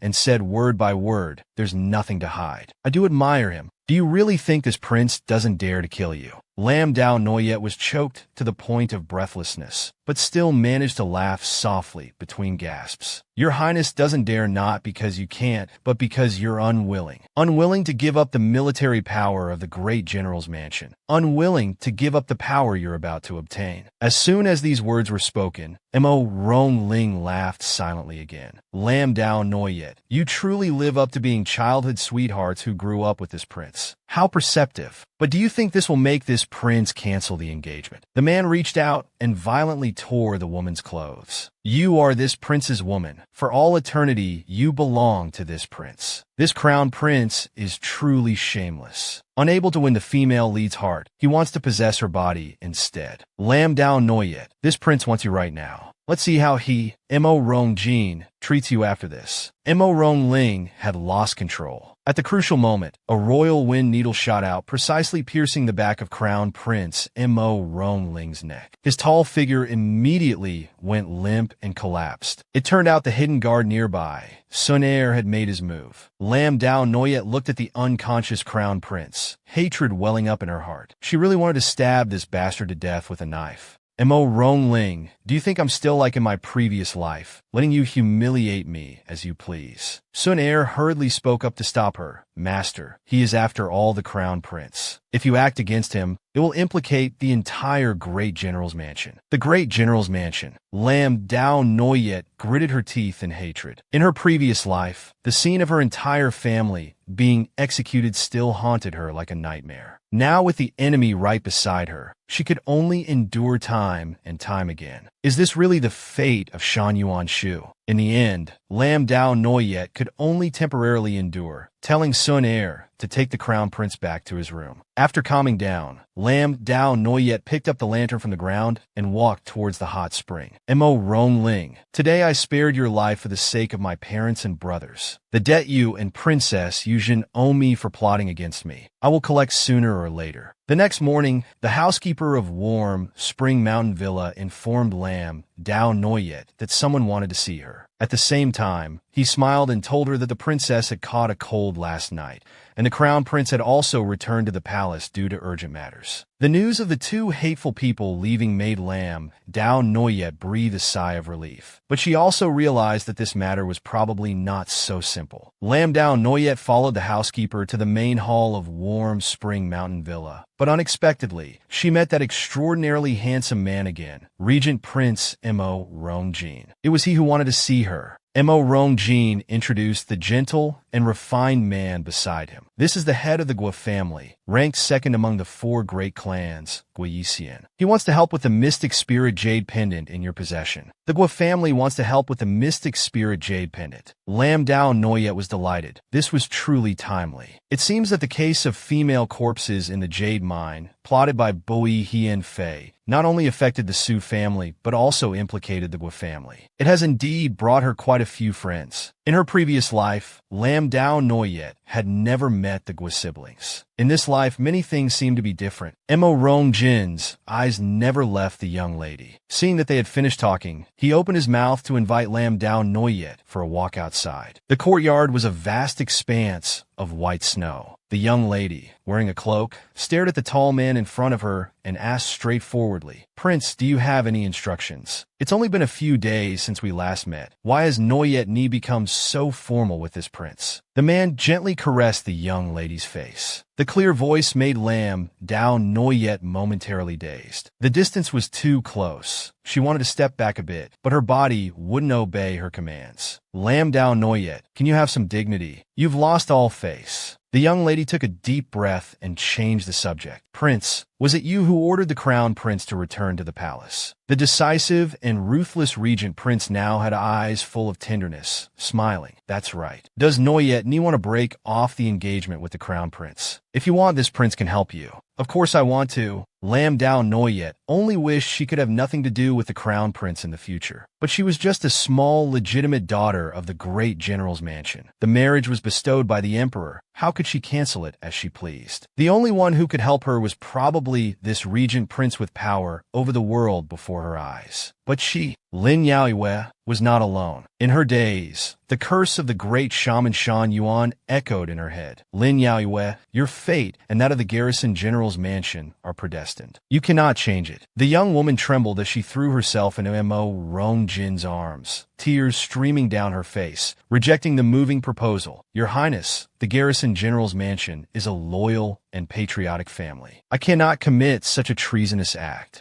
I cannot implicate the entire household for my own whims. I'm sorry, Your Highness." Lin Yaoyue suppressed her heartache, pushed away the man who moved her, and lowered her head to hide the desolation in her eyes. Mo Rong Jin smiled again. "You take one step back, I'll take one step forward. So don't retreat anymore. Where? Do you know why I appeared here? Last night, the secret guards reported that Princess Yuchen and the second young lady of the Fong family wanted to harm your reputation. I was furious and naturally wouldn't let them off easily. Thinking of the crown prince's hurried return to the palace this morning and Princess Yuchen's sudden cold, the corners of Lin Yaoyue's lips curved into a faint smile, but that smile quickly became tinged with sadness. I understand your Highness's intentions, but I still have parents and brothers. I truly have no other choice." Lin Yaoyue knew she had fallen for this exceptionally handsome regent prince. But people's hearts are hard to fathom. She could bet her life on a man's true feelings, but she couldn't drag her family into this controversy for her own sake. Now the court is treacherous. The garrison general's mansion cannot be too close to any faction. She couldn't again push her family into an irredeemable situation because of her personal desires. Long, slender fingers gently lifted Lin Yaoyue's chin, and the handsome man lowered his head to place a kiss on the young woman's lips. Mo Rong Jin was not shaken by her refusal at all, his beautiful purple eyes full of deep and firm affection. "I know what you're worried about, Yue, but I won't let go." Lin Yaoyue's cheeks flushed red as she closed her eyes. "Can I really trust you, Ajin?" At the same time, the maternal grandfather of the second daughter, Lin Yao Fong, Minister of Justice Fong Kuo, was furious. That damned Lin Yaoyue. Not only did she refuse to fall for my daughter's trap, but she dared to turn the tables and harm my granddaughter Fong Minghui, and even offended the princess. At the upcoming banquet, I must teach that little wench a lesson. On the other side, Lin Yaoyue was practicing martial arts with a Meng, also feeling uneasy about the upcoming banquet. At this banquet, she not only had to receive bad news from the battlefield, but also face Lin Yaojin's provocations, which was truly difficult to deal with. Speaking of which, according to the plot, it was also time for her to go to the battlefield. On the day before entering the palace to attend the banquet, the old madam came to cause trouble for Lin Yaoyue again. As the future crown princess, attending a banquet dressed so simply, do you want people to laugh at us and say that our Lin family can't even afford proper clothes? Fortunately, your second aunt has prepared early, specially preparing a set of brocade clothes for you to attend the banquet. This outfit uses gold and silver threads, perfectly fitting your status as the future crown princess. Her younger cousin Lin Yaojin covered her mouth and chuckled beside her. This is the outfit mother specially prepared for sister. Jin'er is so envious. Lin Yaoyue stared at the floral outfit, sneering coldly. If you like it, then wear it. I certainly won't fight you for it. Lin Yaojun was stunned. This is sister's outfit. How could Jin'er wear it? Lin Yaoyue reached out to touch the deep red brocade outfit, smiling meaningfully. This poor quality outfit, you can't wear it, and neither can I. I didn't expect second aunt to have such ability to obtain the phoenix brocade from the Imperial Textile Bureau, which is exclusively for the Empress. I'm just a crown princess who hasn't even entered the palace yet. How dare I wear the Empress's clothes? Seeing that Lin Yaoyue had seen through her scheme with just a glance, second Aunt Lu could only say she hadn't thought it through, pretending to apologize to the old madam. The old madam just lightly said good intentions leading to bad deeds and let the matter pass, then turned to hold the hand of Lu's daughter Lin Yaojin, smiling. The main reason I called you here this time is to have you take Jin'er to attend the banquet. Lin Yaoyue's eyes showed a hint of hesitation. This banquet only invited the legitimate daughters of the manors, but Jin'er, little sister, she. Before she could finish, Lin Yaojin laughed and said, Big sister is worrying too much. Jin'er is also a legitimate daughter of the second branch of the Lin family. The old madam's face also darkened, coldly smiling. Yaoyue, don't you dare. Lin Yaoyue felt helpless and could only respectfully accept this trouble. Lin Yaojin laughed coldly in her heart. Lin Yaoyue, don't think you can be at ease just because you avoided that outfit. The trouble is still to come. In the horse carriage entering the palace, Lin Yaojin opened her innocent-looking eyes wide, hesitantly asking, Big sister, I heard Aunt say that you created a unique embroidery technique for bird feathers. Is that true? Lin Yaoyue looked at her, smiling sarcastically. Didn't you already take my 100 birds paying homage to the phoenix embroidery, little sister? Find an embroidery made to study it for a few days, and you'll know the secret. Lin Yaojin didn't expect to be discovered and could only stammer an explanation. Little sister just loved that embroidery so much. That's why I asked Aunt for it. Love it, huh? Lin Yaoyue laughed coldly in her heart. In her past life, her good little sister had used that embroidery to be praised as a fairy weaver in front of the emperor. Lin Yaoyue lightly explained the essence of the embroidery technique, smiling at Lin Yaojin. Can little sister promise big sister not to tell anyone else about this technique before big sister presents the embroidery at the banquet? Lin Yaojin didn't expect Lin Yaoyue to still be so easy to deceive and happily agreed. Just then, outside the carriage that was approaching the palace gate, exclamations were heard. So handsome. How can there be such a majestic man in the world? Lin Yaoyue lifted the window curtain and saw, under the warm winter sunlight, the handsome and majestic Prince Regent standing silently at the palace gate. Feeling the Prince Regent help her down from the carriage, Lin Yaoyue hadn't yet reacted, when her cousin Lin Yaojin had already run over to flatter. Your Highness, I am the cousin of the future crown princess, accompanying my sister to attend the banquet in the palace. The words future crown princess caused the surrounding palace maids to whisper and gossip. One hand for the crown prince, one hand for the Prince Regent. This woman is truly not simple. Looking at her cousin's innocent white lotus act, Lin Yaoyue only felt disgusted. This person could both imply she was flirtatious and put on such an innocent face. Truly talented. The Prince Regent Mo Yongjin beside her was even more displeased. Before the marriage, everything can change. Who can say what will happen? Lin Yaojin didn't expect Mo Yongjin to be so generous and pretended to be pitiful. Oh no, I dropped my embroidered handkerchief. Could your highness help me find it? The usually calm Lin Yaoyue became angry. It's just a handkerchief. How dare little sister trouble his highness? Big sister doesn't understand. That handkerchief is a keepsake from grandmother to Jin'er. Lin Yaojin was smug inside. Lin Yaoyue, just you wait. I will take everything you have. Lin Yaoyue wanted to say something more, but a slender hand was placed on her shoulder. All right, if you are Yue's little sister, this prince will help you find it. Ha, Miss Lin is jealous. Her best friend Lin Ling stood beside watching the good show, laughing mischievously while pointing at Lin Yaoyue's blushing face. The blunt words made the young lady angry to the point of blushing. You're the jealous one. Your whole family is jealous. On the other side, Mo Yongjin ordered his subordinate to put Lin Yaojin on a warhorse. Then, he cracked the whip, and the black warhorse carried Lin Yaojin away at high speed, leaving only the girl's shrill screams behind. Before Lin Yaoyue could react, Mo Yongjin had already extended his hand to her. The annoying one is gone, let's go. In the end, Lin Yaoyue still didn't attend the banquet with Mo Yongjin. He was truly too good. Just a few words had made her blush from ear to ear. Lin Yaoyue couldn't bear it and had to drag her best friend away to escape. Before she had gone far, Hien Fai, the mother of the crown prince, sent someone to summon her to Trung Lock Palace. Last time Lam Dao Noyet had just embarrassed the crown prince. This time it probably wouldn't be anything good either. On the way to Trung Lock Palace, Lam Dao Noyet passed by a man in blue clothes. This feeling was vaguely familiar. Stop! Who are you? Lam Dao Noyet had just turned her head to ask, when suddenly she felt darkness before her eyes and fainted on the spot. When she woke up, she found herself in a pitch-black space. Thinking of the man she had just met, Lam Dao Noyet calmed herself and asked coldly, "The great priest has invited me as a guest. Why haven't you shown yourself yet?" Lam Dao Noyet also laughed. "Tian Yuyan, great priest, you're overstepping your bounds." The white-haired handsome man Tian Yuyan remained very calm. "I'm doing this for your own good. As long as you don't like the regent prince, he can extend your lifespan. For my own good." Lam Dao Noyet became angry. "Didn't you say that heavens cannot be changed? Then what's this about extending lifespan?" Tian Yuyan remained as calm as ever, seemingly not understanding why she was angry. "You want to kill me again? Do you know why you were reincarnated? Why reincarnated? Could it be because of you?"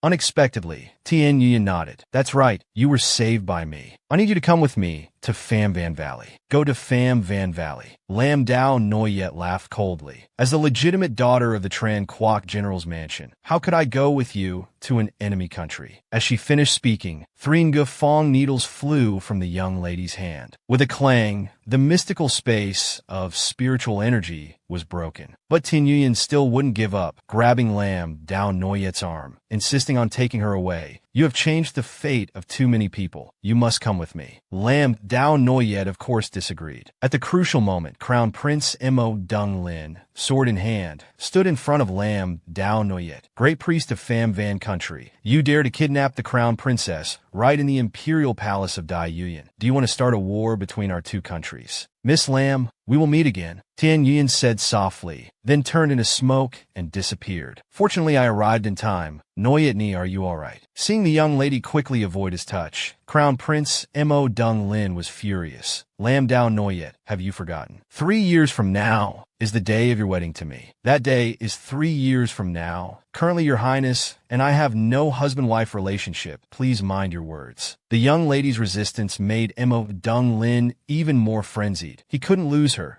nor could he lose the power of the Tran Quoc General's mansion. "Lam Dao Noyet, you are my crown princess. I will not let go. You're just afraid of being seen by Regent Prince Mo Dung Can, aren't you? I deliberately want him to see. I will absolutely not let Mo Dung can have you and the Tran Quoc General's mansion." With that, the crown prince dragged Lam Dao Noyet towards the main hall where the banquet was being held. Noticing the young lady's resistance, Mo Dung Lin smiled maliciously. Already the future crown princess, yet still sneaking around with the regent prince. "Now I must show the regent prince how intimate Noyet Ni and I are." This scene was witnessed by the White Lotus Lam Dao Tran who had just arrived. She let out a soft laugh, then immediately threw herself towards the crown prince in his imperial robes. "Your Highness the Crown Prince, please spare my sister. Tran is here to beg forgiveness on behalf of my sister." Tran and sister have deep feelings for each other. No matter what wrong sister has done, if Your Highness wants to punish someone, punish Tran instead. The young lady's tearful appearance stunned the crown prince, inwardly praising. Truly a beautiful woman who moves one's heart. Lam Dao Noyet looked at this scene, laughing coldly in her heart. So that's it. In her previous life, these two had developed feelings for each other right at this palace banquet. Pitifully, she only learned the truth when she was used to death by Mo Dung Lin. Looking at this pair of adulterers so deeply in love, Lam Dao Noyet laughed coldly. "If the crown prince likes Tran Muoi so much, why not cancel the engagement with me and marry her as the crown princess instead?" The crown prince and cousin White Lotus fell in love at first sight. "Why don't we cancel the engagement? From now on go our separate ways, each with our own happiness. How about that?" A drop of cold sweat rolled down the crown prince's face. "Noyet Ni, don't talk nonsense. You are the only one I have loved from beginning to end. As for other women, I wouldn't even glance at them. Is that so?" Lam Dao Noyet's smile was cold to the bone. In her previous life, this man had sentenced her to death on his wedding day with the White Lotus sister. Returning to this life, he didn't even dare to admit his feelings for the other party. Crown Prince Mo Yongling nervously pulled his fiancée, hurriedly entering the hall to join the banquet. Only the White Lotus lamb, Dao Tran, remained standing in place, silently grinding her teeth. How hateful. As long as Lamb Dao Noyet is there, the Crown Prince and the Regent Prince basically don't even see me. The triennial banquet began. The Crown Prince's mother, virtuous consort Bui, held the Emperor's hand, smiling as she said, "Your Majesty, look at how the Crown Prince and Noyet Ni are truly a match made in heaven, a perfect pair." Lamb Dao Noyet, respectfully bowing below, inwardly laughed coldly. What heavenly match. It's clearly an inescapable ill-fated bond. Just then, following the loud announcement of the Grand Eunuch, the Regent Prince arrives. The Regent Prince, who had just been waiting for his wife in the snowy outdoors, slowly entered. "Your brother has arrived a step late. I hope my royal brother will forgive me." Looking at this person, who couldn't even bow properly, the Emperor could only endure. When everyone had finally gathered, this banquet that resembled an Azura's battlefield finally began. Amidst the singing and dancing, the Regent Prince sitting opposite Lamb Dao Noyet suddenly raised his cup towards her. The young girl calmly returned the gesture. The Crown Prince sitting beside her saw this and became jealous. "Noyet Ni, how could you accept Mo Yong Can's toast?" Lamb Dao Noyet slowly drained her cup. "Royal uncle is an elder. He took the initiative to toast. How could I be discourteous?" Her words made the Crown Prince seethe with anger inside. "Mo Yong can dares to seduce my woman in front of me. If we weren't at a banquet, I would definitely chop him into 100 pieces." The struggle between these two geniuses made Lamb Dao Tran, hiding to the side, incredibly jealous. Lamb Dao Noyet, "At this banquet, I will definitely steal all your glory." As the dance ended, it was time to present gifts. The gift from the White Lotus sister Lamb Dao Tran was presented first. This humble servant offers the embroidered painting phoenix at the turquoise pond, wishing our great Yuan nation to soar high like a golden phoenix, making all under heaven submit. The lifelike embroidered painting drew admiration from those around, and the eyes looking at Lamb Dao Tran were full of admiration. Lamb Dao Tran was smug inside. "Lamb Dao Noyet, you didn't expect this, did you? I've already presented your embroidered painting. Let's see what else you can offer." Empress Su, sitting high above, suddenly spoke gently. "This phoenix feather embroidery technique is very unique. Did you create it yourself?" Lam Zhao Tan Baluset, et Siten Li An Sun, Zets. Then, she proceeded to explain the embroidery secret that Lamb Dao Noyet had just given her in the carriage. Watching her sister boast about her work in front of the nobles, Lamb Dao Noyet wasn't angry at all, but instead smiled as if watching an amusing play. "This embroidery technique was created by Empress Su and me 3 months ago. In my previous life, you dared to steal my idea, putting me in a dilemma. In this life, I'll let you taste what it's like to have your work stolen." Sure enough, Empress Su, who loved embroidery, immediately became angry. "Nonsense. This technique was clearly created by me and Noyet Ni together. How did it become yours? Deceiving the Emperor? What punishment does this deserve?" The White Lotus sister Lamb Dao Tran, not expecting the situation to turn so quickly, could only tremble and kowtow in apology. Finally, the Emperor had to step in to settle things. "At a banquet, we shouldn't get angry. Expel this deceitful girl from the palace." Lamb Dao Tran left the banquet in shame, finally understanding she had been tricked. She cried out miserably, "Your Majesty, it's unfair. This was taught to me by my sister. She framed me." Lamb Dao Noyet didn't care at all, instead turning to look at her scumbag fiancé with a mocking expression. "Your Highness the Crown Prince, don't you like my sister? Why don't you speak up to save her?" The Crown Prince grabbed her small hand, hurriedly explaining, "Noyet Ni, what are you saying? In my heart, there's only you." Lamb Dao Noyet didn't believe his lies. "I thought the Crown Prince truly loved my younger sister, but I didn't expect the kingdom was still more important." The young woman's indifferent expression made the Crown Prince's birth mother, Consort Bui, feel uncomfortable. She pretended to be friendly and laughed. "I heard Noyet Ni also brought a gift," quickly presented to the Emperor and Empress Dowager. The Regent Prince, who had been quietly drinking, suddenly felt uneasy and abruptly spoke. "Your Highness, Miss Lamb and the Crown Prince are not yet married," addressing her like that seems improper. The man's sour tone made Lamb Dao Noyet blush. This jealous man, always having to nitpick every word. However, the red plum blossom defying snow painting that Lam Dao Noyet presented afterwards truly amazed everyone. The emperor was also puzzled. Isn't this just a dry branch? Where are the red plum blossoms? Please wait a moment, Your Majesty. The red plum blossoms will bloom immediately. As soon as she finished speaking, the young woman gently waved her sleeve and a red pill flew out from her hand, falling onto the black dry branch, blooming into a vibrant red plum blossom. The emperor's eyes were filled with amazement. So it uses colored pills to paint from afar. Truly marvelous.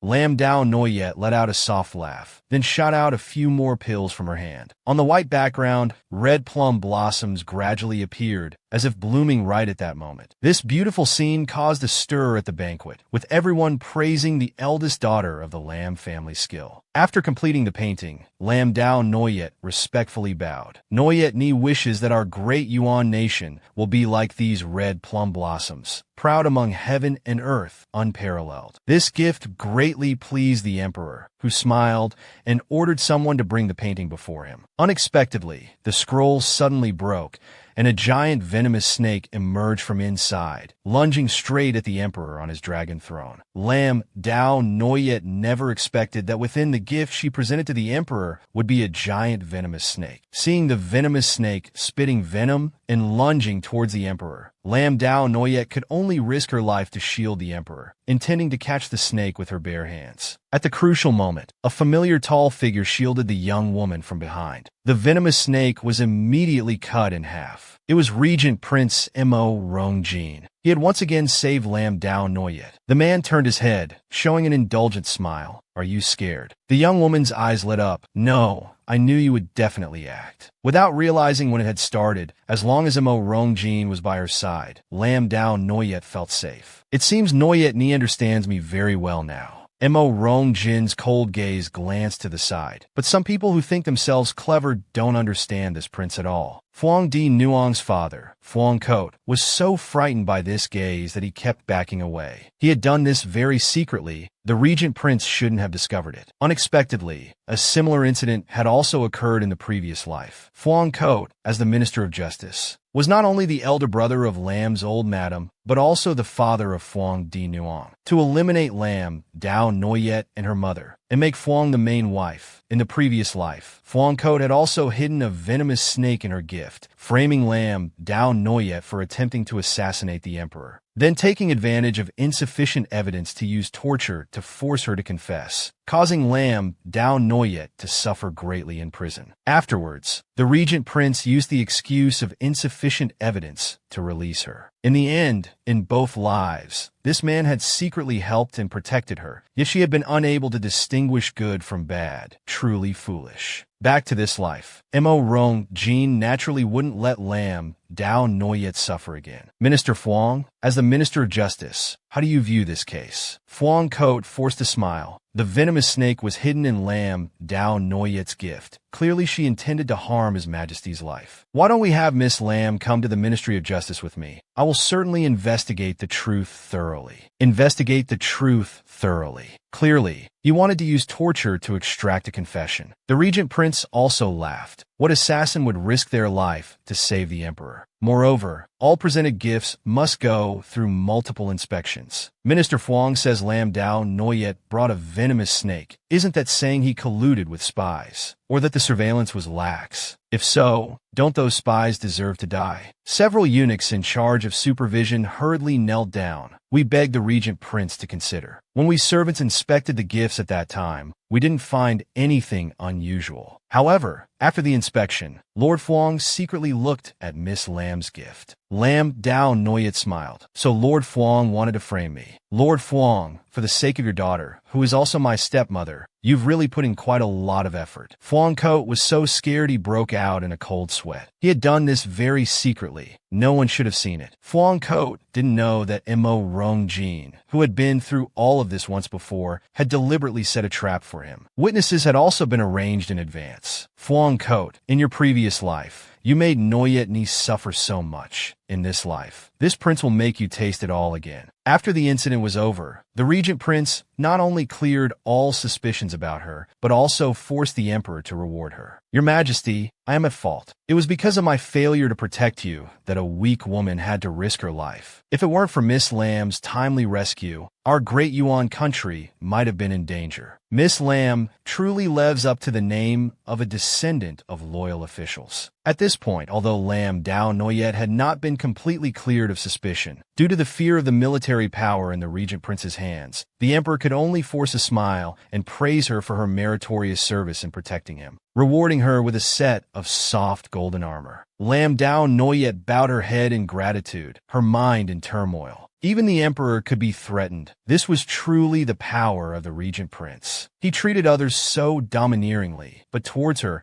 he was always tolerant, patient, gentle, and attentive. The young lady glanced at her fiancé, the crown prince, beside her, not understanding how she could have been so blind in her previous life. The crown prince had long been dissatisfied with the exchange of glances between the two, hating to the point of grinding his teeth and saying, "Shameless." Lam Dao Noyet immediately retorted, "Your Highness speaks of shame. It's a pity that my life was saved by the regent prince. In my previous life, I was suspected of plotting against His Majesty, suffered so much torture in prison, and didn't see this fiancé show any sympathy. Now, what right does he have to criticize me?" Just then, the auspicious hour arrived, and everyone followed the emperor to the viewing platform to enjoy the sunset. Lam Dao Noyet was again forcibly pulled to a secluded corner by the crown prince. "Your Highness, please let go." In the midst of the struggle, a hand swung up with a slap, knocking away the crown prince's hand. "Uncle, don't go too far." Faced with the crown prince's criticism, Regent Prince Mo Rongjin calmly said, "Noyet Ni doesn't want to go with you. Why must you force her?" The young lady blushed and called out, "Ajin."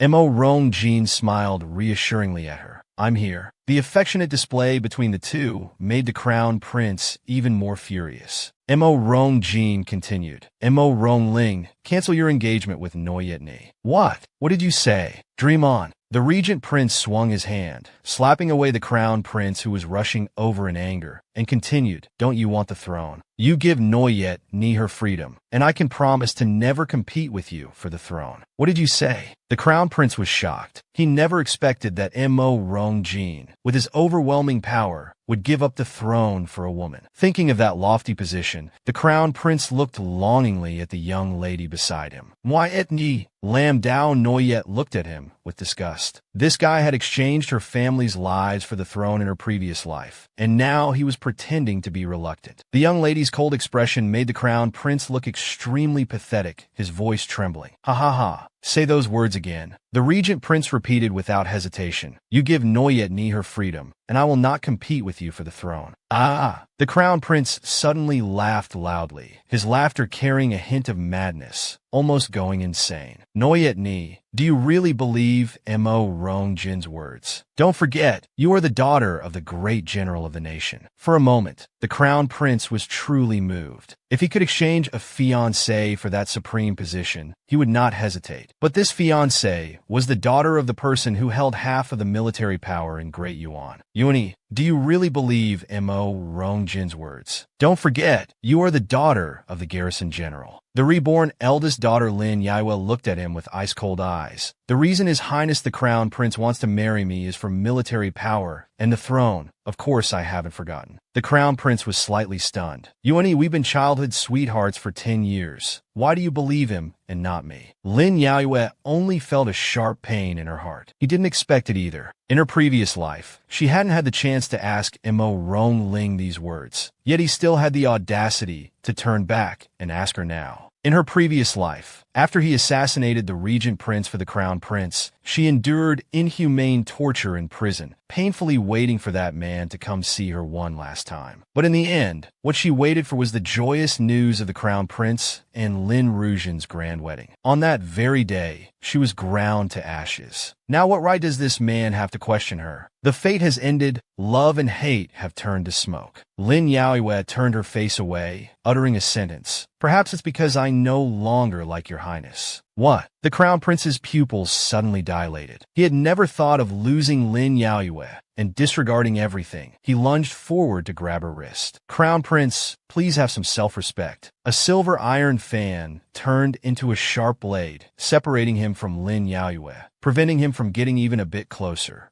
The Crown Prince angrily said, "Mo Rong Jin, do you know or not, Lin Yaoyue is this prince's crown princess and the future empress of the great Yuan kingdom." Regent Prince Mo Rong Jin raised a faint smile. "This prince only knows she is my lover. If she's willing, this prince can offer her the entire world." The Crown Prince looked at the young woman behind the Regent Prince, truly hating to the extreme. Lin Yaoyue, the garrison general's mansion, is a loyal family. It cannot tolerate traitors like the Regent Prince. You will eventually still be this prince's crown princess. As soon as he finished speaking, Lin Yaoyue actually slowly walked towards him. The Crown Prince joyfully opened his arms. "Yuani, you've finally chosen me." But what awaited him was not the soft, fragrant body of the young woman, but a hard slap. "You are not worthy to mention the garrison general's mansion." In Lin Yaoyue's eyes was a deeply ingrained hatred. "You dare to hit this prince." Faced with the Crown Prince's frenzied retaliation, the cold iron fan fiercely struck his hand again. Regent Prince Mo Rong Jin coldly shielded the young woman. "I advise your highness, the Crown Prince, to stop. You are no match for this prince. Don't bring shame upon yourself." After speaking, he ignored the Crown Prince, who was about to die from anger,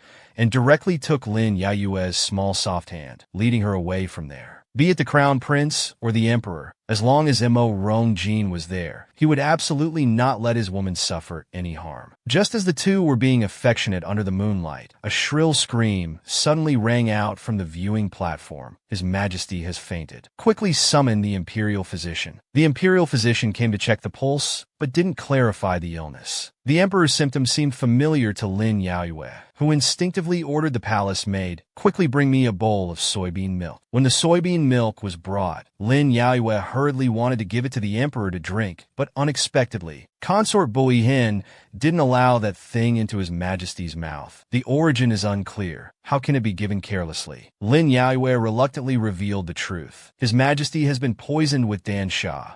If he doesn't drink soybean milk to induce vomiting, it will be too late." After saying this, she personally poured the bowl of soybean milk into the Emperor's mouth. Empress Su frowned suspiciously. "You've just arrived. How do you know what poison His Majesty has been afflicted with?" The surrounding palace maids and eunuchs also whispered, "That's right. Could it be that Miss Lin is the one who poisoned him?" After drinking the soybean milk, the Emperor suddenly woke up and bent over, vomiting nonstop. The Empress beside him showed a concerned expression. "Miss Lin said His Majesty was poisoned with Dan Sha." "Dan Sa po ison." The Emperor widened his eyes, suddenly looking towards Lin Yaoyue. "Oh no, I slipped up." Lin Yaoyue, relying on memories from her previous life, knew the reason for the Emperor's poisoning, but she had no evidence and had now put herself in a passive position. The Imperial Physician arrived belatedly, confirming that the Emperor had indeed been poisoned with Dan Sha, and it was thanks to Miss Lin's timely administration of soybean milk to induce vomiting that a major incident was avoided. On the dragon bed, the Emperor's face was pale. "Lin Yaoyue, what do you think?" "I've been assassinated twice in one day." The young lady, left alone, knelt on the ground. "The snake incident is being investigated by the Court of Judicial Review. I dare not say much. But regarding Your Majesty's single-kill poison, I have indeed seen similar symptoms before. Some time ago, the case of female corpses at the capital's jade mine caused a sensation. Those female corpses were poisoned with single kill. Lin Yaoyue had investigated halfway, but stopped because the mastermind was concubine Bui Hien, the Crown Prince's mother. Now that this poison has appeared in the palace, if it's not her doing, then who else could it be? The Emperor, however, couldn't accept this truth. Impossible. Concubine Boyan is virtuous and kind. How could she poison me? Enough. You may leave. Lin Yaoyue obediently left, feeling amused inside. Indeed, even the supreme ruler cannot accept being harmed by the one he loves. At the end of the corridor, A figure in bright red was quietly waiting for her. It was the Empress Su. Miss Lin, regarding the jade mine case, I must thank you for protecting the Su family. Lin Yaiwe hesitantly spoke. Your Majesty's inability to bear children might also be related to the single-kill poison. The Empress sighed helplessly. I've long suspected it was concubine Bui Hien's doing, but the Emperor favors and trusts her. Lin Yaiwe felt bitter inside. In the beginning of love, she was a treasured jewel, but once love faded, life or death didn't matter. This concubine Bui Hien's character is exactly like the Crown Prince's. Under the cold moonlight, a silent figure standing at the palace gate warmed Lin Yayue's heart. Jean, why are you here?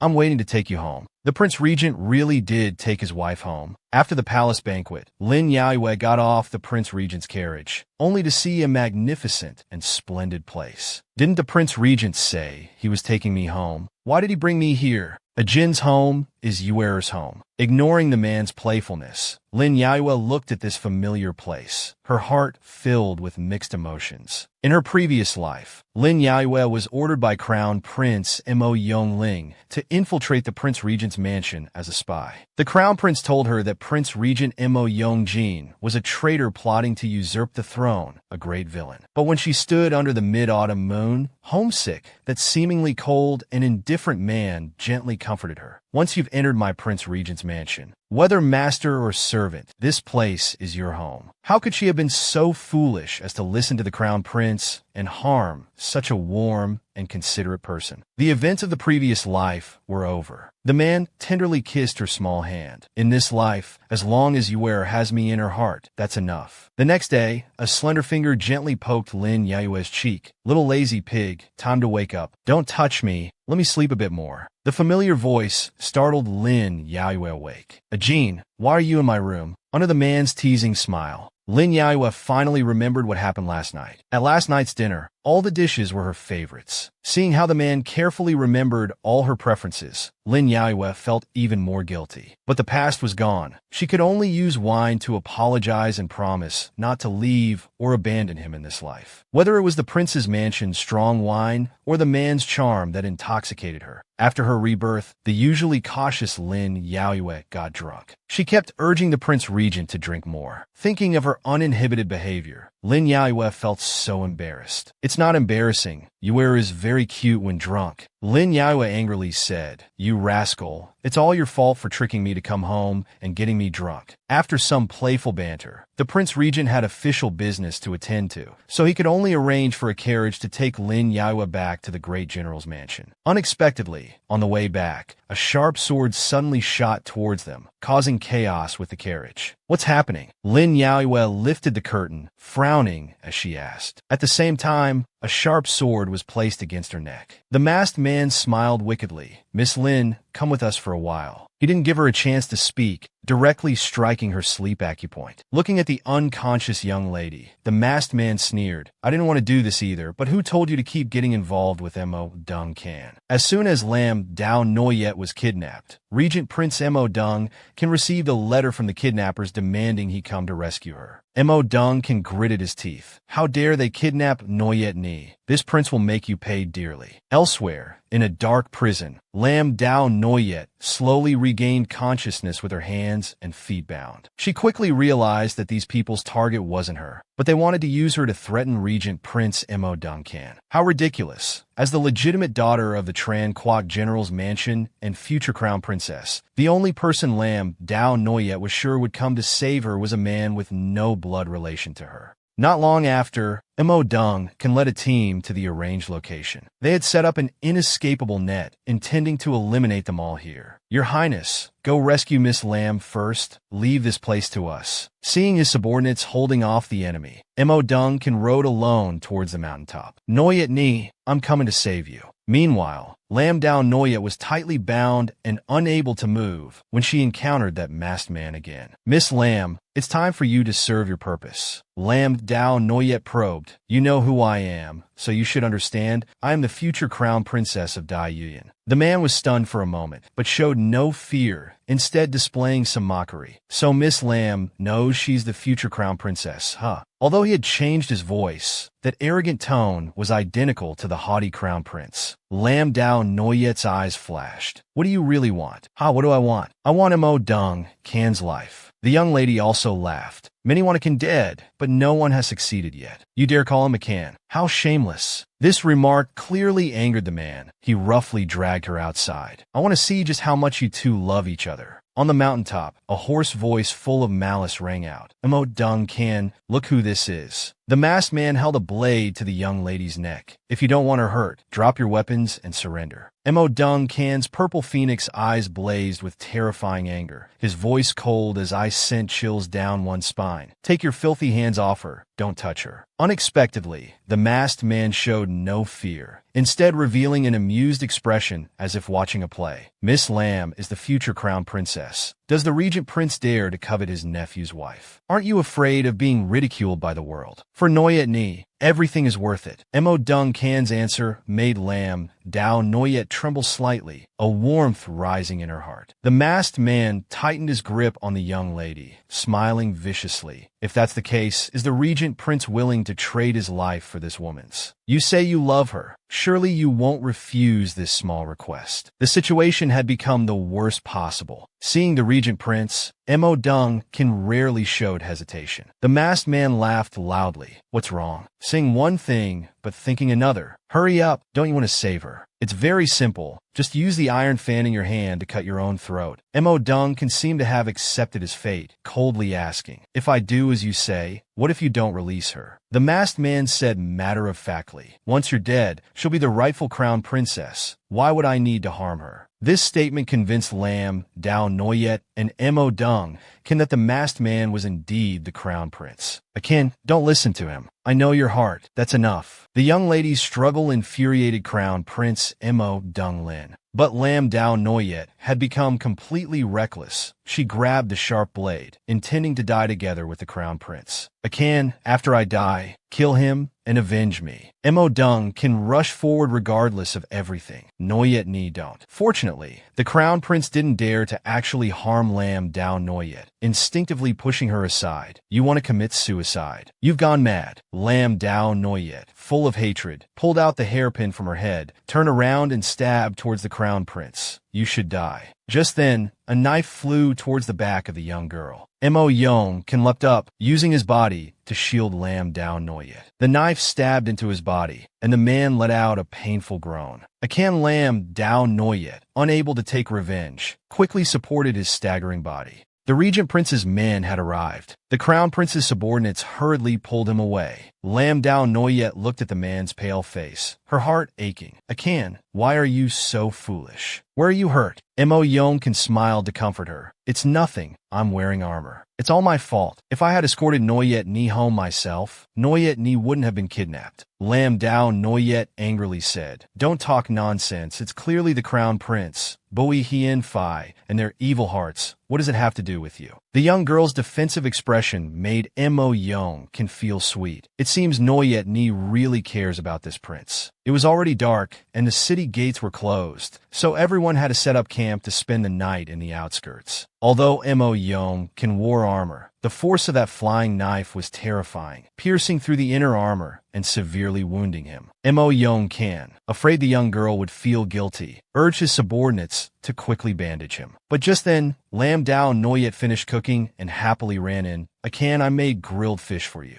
Her voice suddenly stopped, her eyes fixed on the half-exposed figure of the regent prince. This man's body was truly eye-catching. What should one do after accidentally seeing their boyfriend's body? Should I take responsibility? I can. Watching the innocent young girl run out in panic, Regent Prince Mo Yong Can chuckled. She's seen everything now. All the more reason to cling to him. Lam Dao Noyet blushed, blaming herself. Why am I so careless? This time I'll surely be laughed at. How could anyone laugh at such an adorable Noyet Ni? The man's clear voice made the young girl suddenly turn her head. Mo Yong Can, wearing an outer robe, smiled at her. The fish you specially grilled for me. Let me taste it. Lam Dao Noyet somewhat uncertainly handed over the golden grilled fish. This is my first time cooking. I don't know how it tastes. The man took a bite, chewed carefully, and swallowed slowly, then calmly praised. Very delicious. Really? Seeing the young girl's disbelief, Mo Yong brought the grilled fish to her lips. Noyet ni. Try it yourself, and you'll know. Lam Dao Noyet took a small bite. The fishy smell and bland taste almost made her vomit. Forgot to add salt. What kind of horrible dish is this? The man's smiling face made the young girl suspicious. How could a king calmly eat such an unpalatable dish? The man with unparalleled grace, holding the unpalatable grilled fish, spoke sweet words. As long as Noyetni made it for me, it's the most delicious dish. The legendary regent prince who stayed away from women's charm, yet was a master of romance, spoke sweet words to coax girls as if pouring honey. Seeing the young girl suddenly pouting, Mo Yong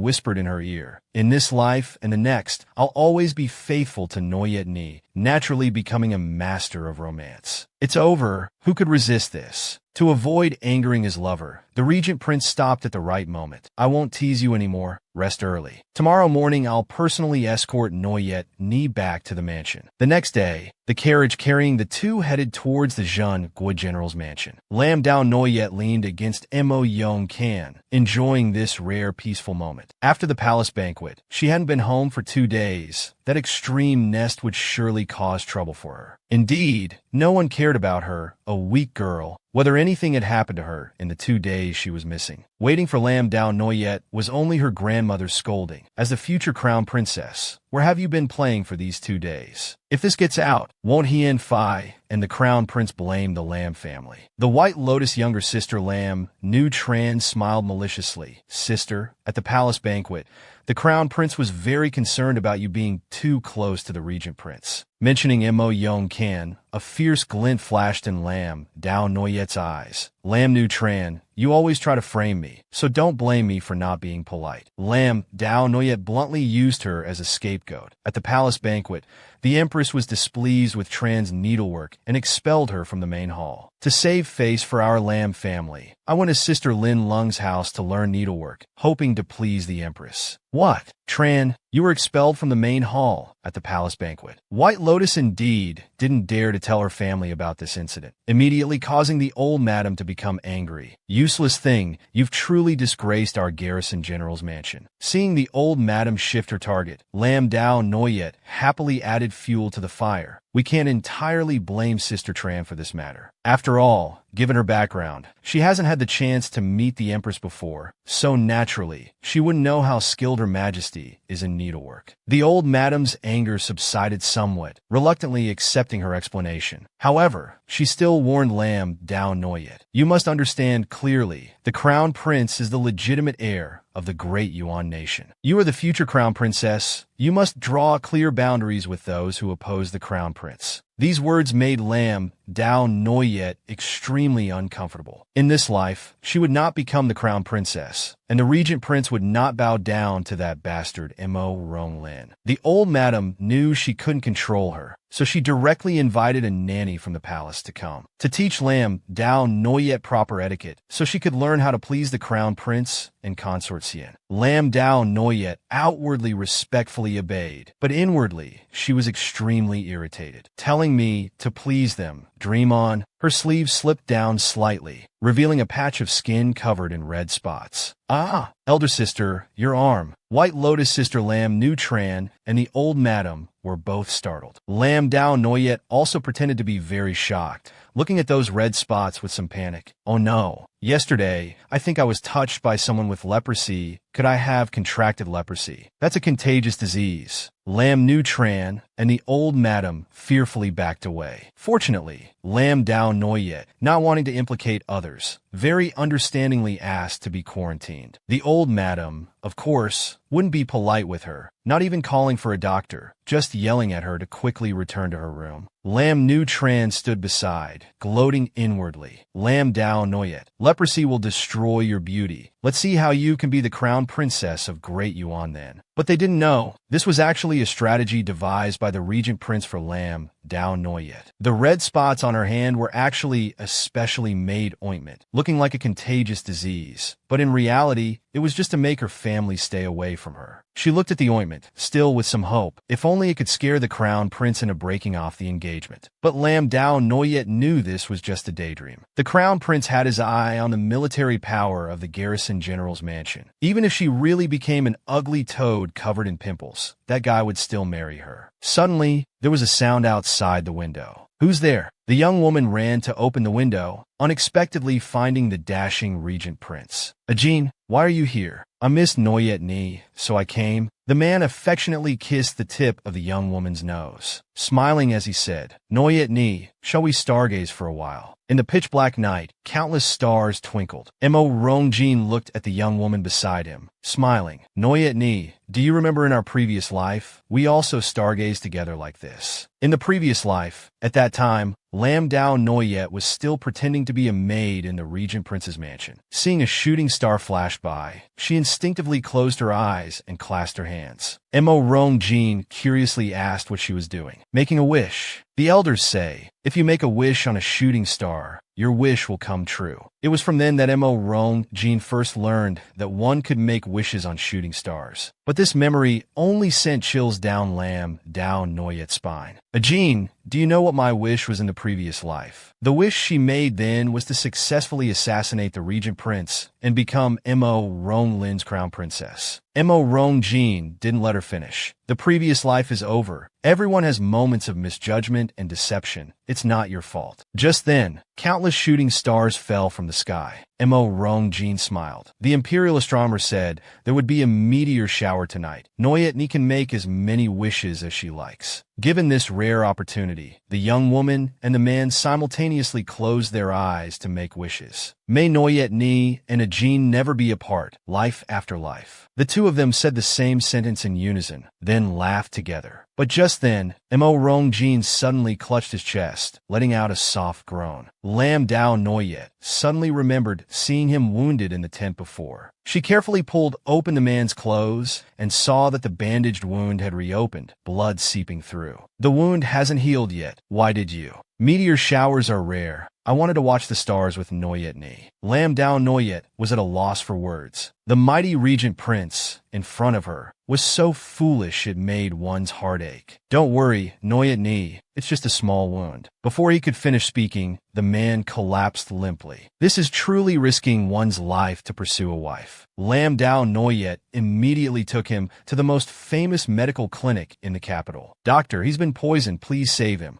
Ji Yanqing, the eldest young master of the Ji family, one of the 4 great clans, was also very surprised when he saw the person brought in. This is His Highness the Regent Prince. After a thorough examination, Ji Yanqing calmly wrote out a prescription. Don't worry, miss. The prince's wound has been cleared of poison. Now it's just the residual toxins reacting. Nothing to be concerned about. Lam Dao Noyet sighed in relief, but still anxiously kept watch by the side of the unconscious man. The next day, as soon as Regent Prince Mo Rongjin opened his eyes, he saw the young lady sleeping by his side. Noyet Ni, you've worked hard. If in this life I could open my eyes every day and see you, how wonderful that would be. Your Highness, it's time for your medicine. Ji Yanqing entered with a hot bowl of medicine. Mo Rongjin instinctively told him to lower his voice, but Lam Dao Noyet had already rubbed her eyes awake. Ajin, are you feeling better? I'm better now. Thank you, Noyet Ni. Thank you, darling. Lam Dao Noyet was torn between laughter and tears. It was clearly you who took the blade from me and got poisoned. Why are you thanking me? You're such a fool. The third wheel beside them coughed lightly. I say, you too, can you drink the medicine first and then be lovey-dovey? Come on, feed the medicine to your husband. Husband. Lam Dao Noyet was about to deny it,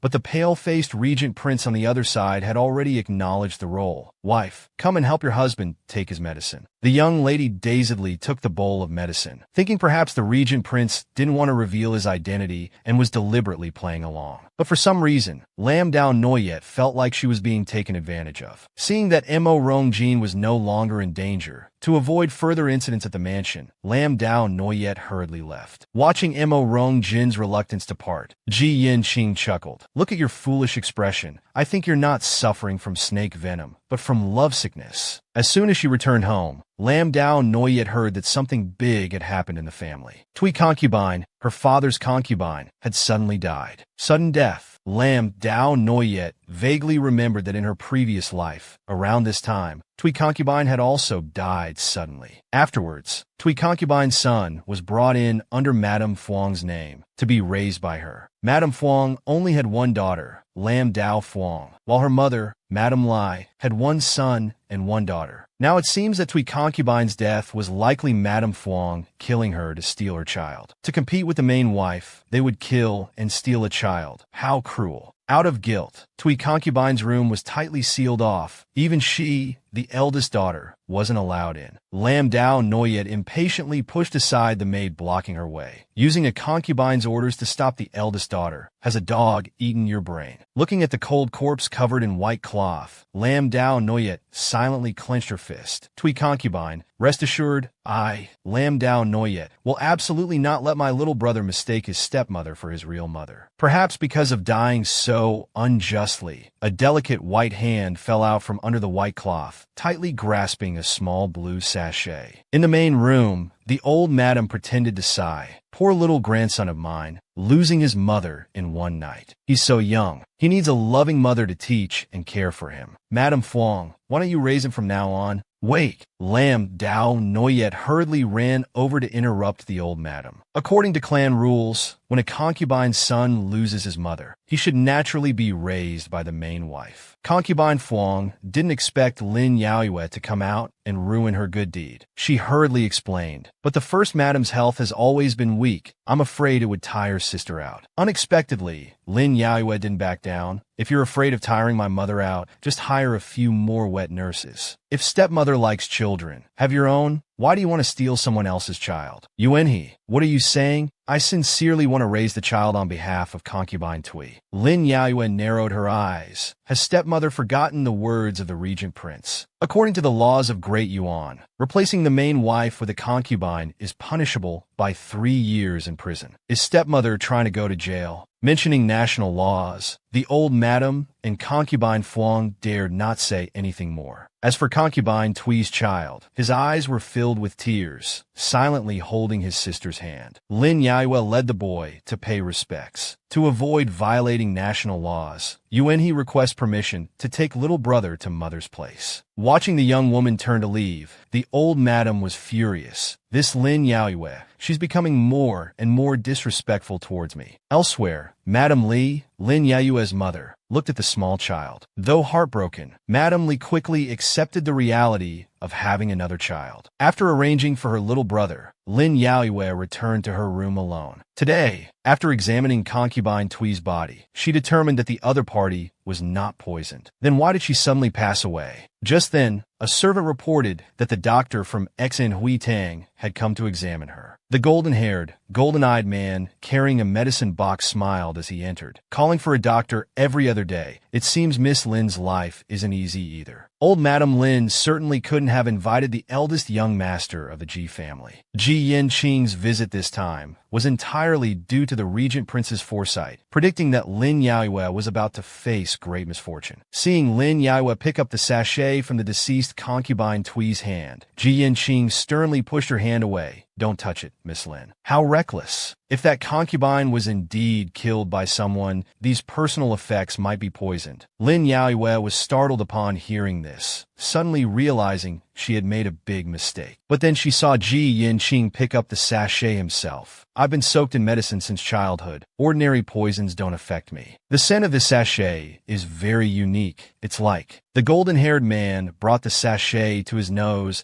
and slowly said 3 words. Heart-piercing bone. Heart-piercing bone. Lin Yaiwe had never heard of this type of parasite, but just by its name, she knew it must be extremely dangerous. It's probably the larva of the heart-piercing bone. After attaching to the skin, these larvae enter the body and reproduce, flowing through the bloodstream into the heart. 3 days after entering the heart, the host will die from heart erosion. As he spoke, Ji Yanqing poured some white powder onto the sachet. The sachet, which had been constantly moving, suddenly became still. Lin Yaiwe watched in horror. She couldn't believe Madame Fuang would be so cruel just to steal concubine Tui's child. They're dead. This type of parasite is hard to guard against. I'm afraid my little brother and mother couldn't have escaped it either. Thinking of this, Lin Yaiwe hurriedly led Ji Yanqing to Madame Li's quarters. Doctor, please quickly check if my mother and little brother have been infected with the heart-piercing bone. After a thorough examination, Ji Yanqing indeed discovered parasites on both of them. The child is more severely infected. He must have transmitted it to the madam. Fortunately, it was discovered in time, so their lives are not in danger. Lin Yaiwe coldly said, they spread this poison in the mansion. Aren't they afraid of being infected themselves? They must have an antidote. Ji Yanqing took out a pill from his medicine box. Although the heart-piercing bone is formidable, heart grass can counteract it. This pill contains a small amount of heart grass. It will cause vomiting for a day or two, but it can suppress the heart-piercing bone for a while. I'll go back to prepare the antidote. If Miss Lin discovers anyone else infected, use this pill to suppress it. Hearing he wanted to leave, Lin Yaiwe frowned. What about the parasites here?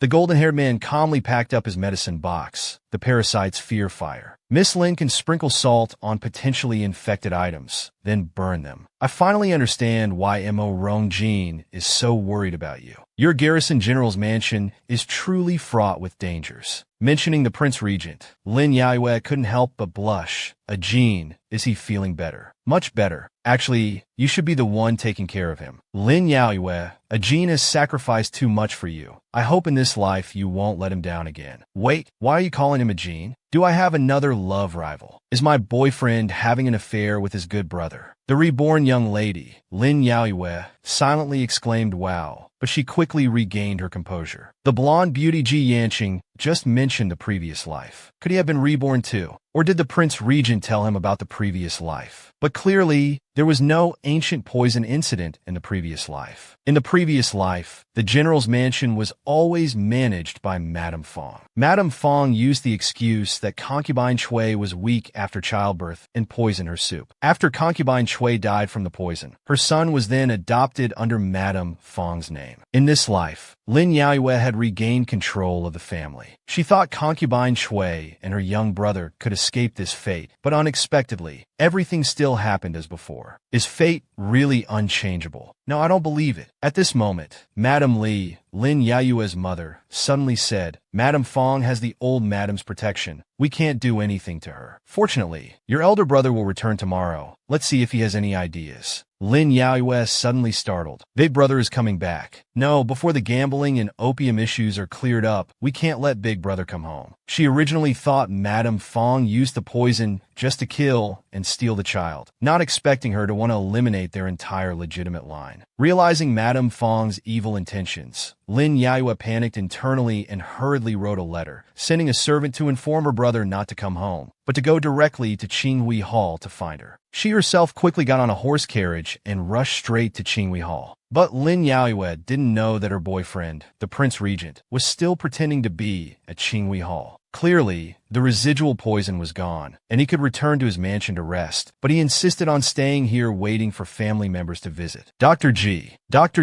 Hearing Lin Yaiwe's voice, the Prince Regent quickly lay down, pretending to be unconscious. Hey, if you fake illness like this, my medical skills will be questioned. But unexpectedly, the young lady Mo Yongjin had been longing for day and night had already forgotten about him. Her entire mind focused on the ancient poison incident in the mansion. Dr. G, is your antidote ready? A young lady tilted her head to look. Ajin, are your injuries still not healed? Ji Yanqing looked at the Prince Regent, pretending to be unconscious, his face full of disgust. Perhaps because that sickly face was too alluring, Lin Yaiwe looked at Mo Yongjin's pale complexion, feeling a wave of pity in her heart. Look, you don't even have anyone capable to serve you. If so, let me take care of you. Seeing his friend getting what he wanted, Ji Yanqing coughed lightly. Then I'll trouble Miss Lin to help change this young master's medicine. Changing medicine means taking off clothes. Is the Prince Regent's body something that can be seen for free? Just as Lin Yaoyue was trying to suppress her embarrassment, trembling as she unbuttoned the Prince Regent's collar, a slender hand with clear knuckles grasped her hand. I can do it myself. Can't ruin Yueris' innocence. Ajin, Lin Yaoyue suddenly realized. Did you hear what I said just now? You were pretending to sleep again. Lying to me again. I won't pay attention to you anymore. Yuer. Seeing the young lady about to leave, in his urgency, the Prince Regent pretended to be pitiful again. I'm not lying to you. I just like the feeling of Yuer worrying about me. Since my mother passed away, no one has cared for me like this anymore. Thinking about how he lost his mother at 4 years old, and then was sent to the army by the late emperor at a young age, Lin Yaoyue was no longer angry, only feeling sympathetic. Just as the two were being affectionate, the door suddenly rang out with a greeting. What are you two doing? Lin Yaoyue, you are the future crown princess. Stay away from the Prince Regent immediately. Lin Yaoyue was speechless, clearly knowing that the outcome of being loyal to the emperor was the entire family being killed. How could she willingly fall into the crown prince's trap? Fortunately, the regent prince's friend was very understanding, using the excuse of preparing medicine to send Lam down Noyet away so he could face his furious brother-in-law alone. I heard that the second mother Fuang Ti has poisoned the general's mansion, wanting to kill my mother and sister. Lam Chanvu's attention was indeed diverted, angrily shouting, "How dare she do that? I will go kill that vicious woman." Young general, don't be hasty. The regent prince slowly analyzed for him. Fuang Ti is still the granddaughter of the old madam. If you kill Fuang Ti, the old madam will accuse you of being unfilial, and your life will be over. Hasn't Noyet Ni endured so much to protect you? In the Tran Quoc general. This statement successfully aroused Lam Chanvu's guilt. All these years, Noyet Ni has faced the grandmother, Fuang Ti, and the second uncle and aunt's troubles alone. It must have been hard for her. On the other side, Lam Dao Noyet and Kainan Khan returned to the mansion, their faces full of worry. The prince won't give my brother a hard time, will he? He won't. Kainan Khan calmly entered the general's mansion. The prince values relationships greatly. Lam young general is your brother, so the prince will treat him as family too.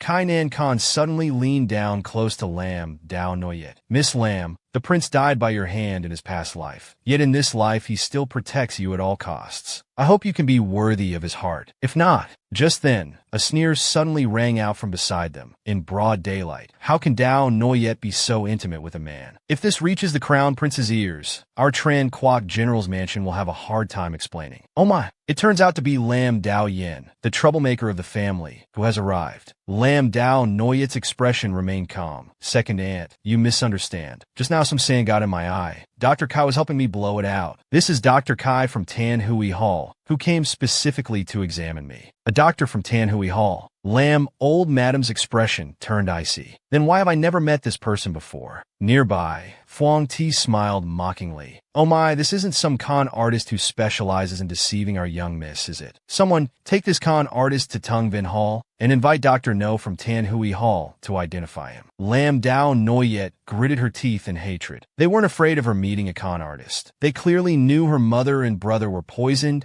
and deliberately wanted to drive the doctor away, so they would miss the chance to save them. Sure enough, as soon as they reached the main hall, Fuang Ti asserted her authority over Kainan Khan. Our old madam is a first-ranked titled lady bestowed by the emperor himself. Why aren't you kneeling and bowing? Unexpectedly, Kainan Khan laughed contemptuously. I don't even bow to the regent prince, let alone a first-ranked titled lady. How dare you put on airs in front of me? Very quickly, a servant reported to Tan Hui Hall, inviting Dr. No to come. Fuang Ti secretly smiled in triumph. Once Dr. No exposes his identity as a quack, I'll have him sent to the Ministry of Justice for execution. Let's see how you can cure the poison then. Dr. No, look carefully. Is this young master a doctor from your Tan Hui Hall? Dr. No stared at Kainan Khan for a long time. He didn't know this person, but felt somewhat familiar. The second branch's Madame Liu and concubine Fuang Ti smiled triumphantly. He's indeed a con artist. If that's the case, send this con artist to the Ministry of Justice and invite Dr. No as a witness. Unexpectedly, Dr. No's eyes suddenly widened,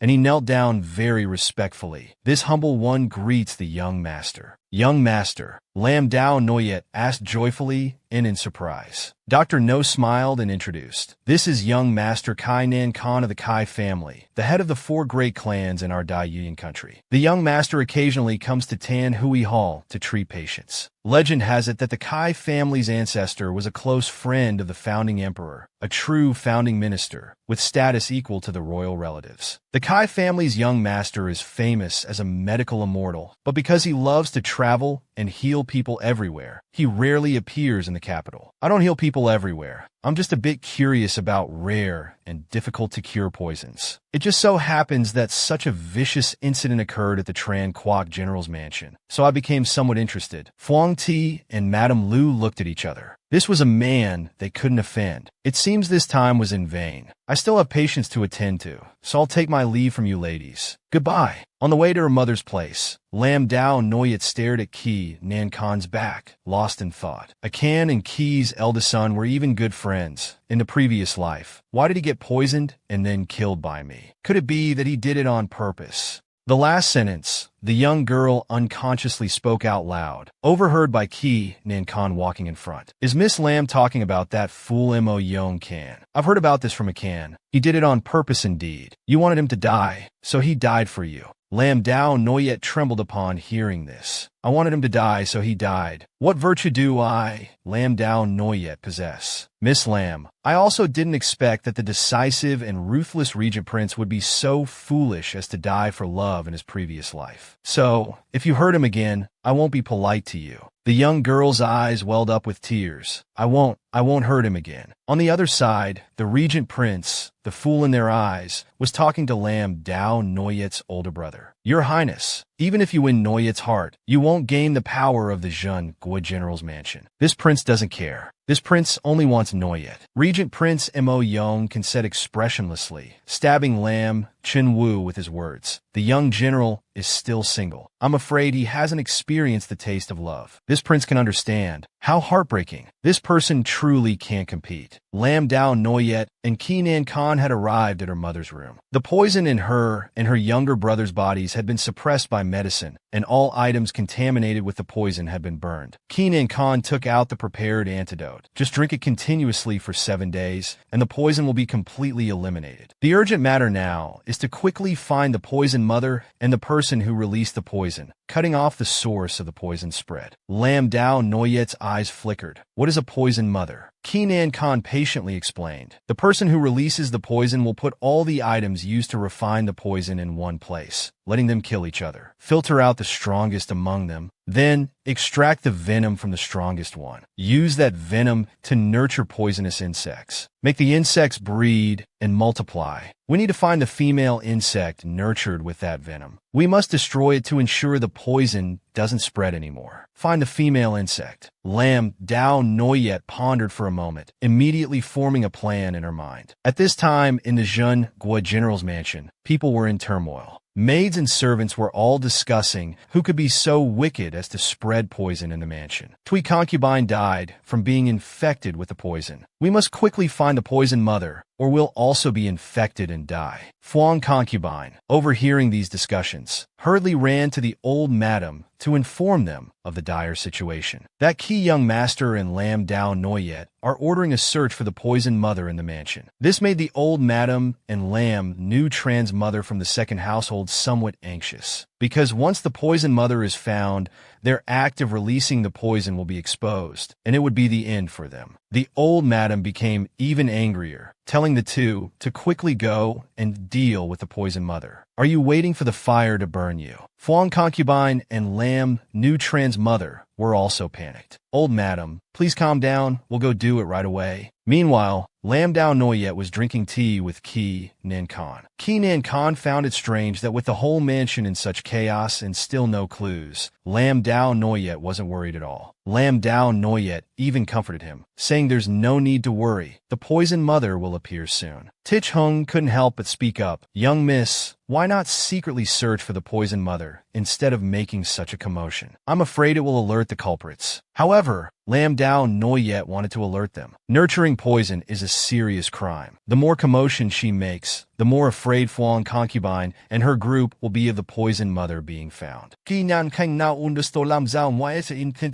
Not wanting the poisoned mother to be found, the only way is to destroy it. Tich Hung, who had been secretly observing Fuang concubine's movements, now came to report to Lam Dao Noyet. Fuang concubine's people have left the mansion through the back door. Lam Dao Noyet had prepared very carefully. She had earlier ordered Tuan Ni to follow Fuang concubine's people, leaving marks along the way. Now she needed Qi Nan Khan to accompany her on a trip. Qi Nan Khan said frankly that it was quite troublesome, but since he had already agreed to help Mo Yong Kan, he could only help to the end. Lam Dao Noyet and Qi Nan Khan followed the marks left by Tuan Ni to a small wooden house in the suburbs. Only now did Lam Dao Noyet realize why they couldn't find them in the mansion. It turned out they had hidden the ancestral mother outside the city. Inside the wooden house, the servant sent by concubine Fuang was conveying the information that they wanted to destroy the ancestral mother to the Gu Razor. The Gu Razor led him to another room. A girl was begging to die, to be set free. The Gu Razor cruelly told the girl not to rush. He would give her release immediately. At this moment, Lam Dao Noyet's flying needle directly pierced through the Gu Razor's hand from behind, cutting off his words. He was bewildered. "Who are you?" Lam Dao Noyet was furious because they were using living people to raise Gu. Truly a heinous crime. Tuan Ni appeared, restraining the servant sent by concubine Fuang. The servant was terrified. However, the Gu Razor went berserk, directly grabbing the girl, threatening Lam Dao Noyet and Kine and Khan not to move, otherwise with just a small cut, the Gu worms raised in her body would rush out, and by then no one could control them. Lam Dao Noyet hated that she couldn't kill this cruel, sick person, but to ensure the Gu poison wouldn't spread, she could only trick him to leave first. She promised to let him go,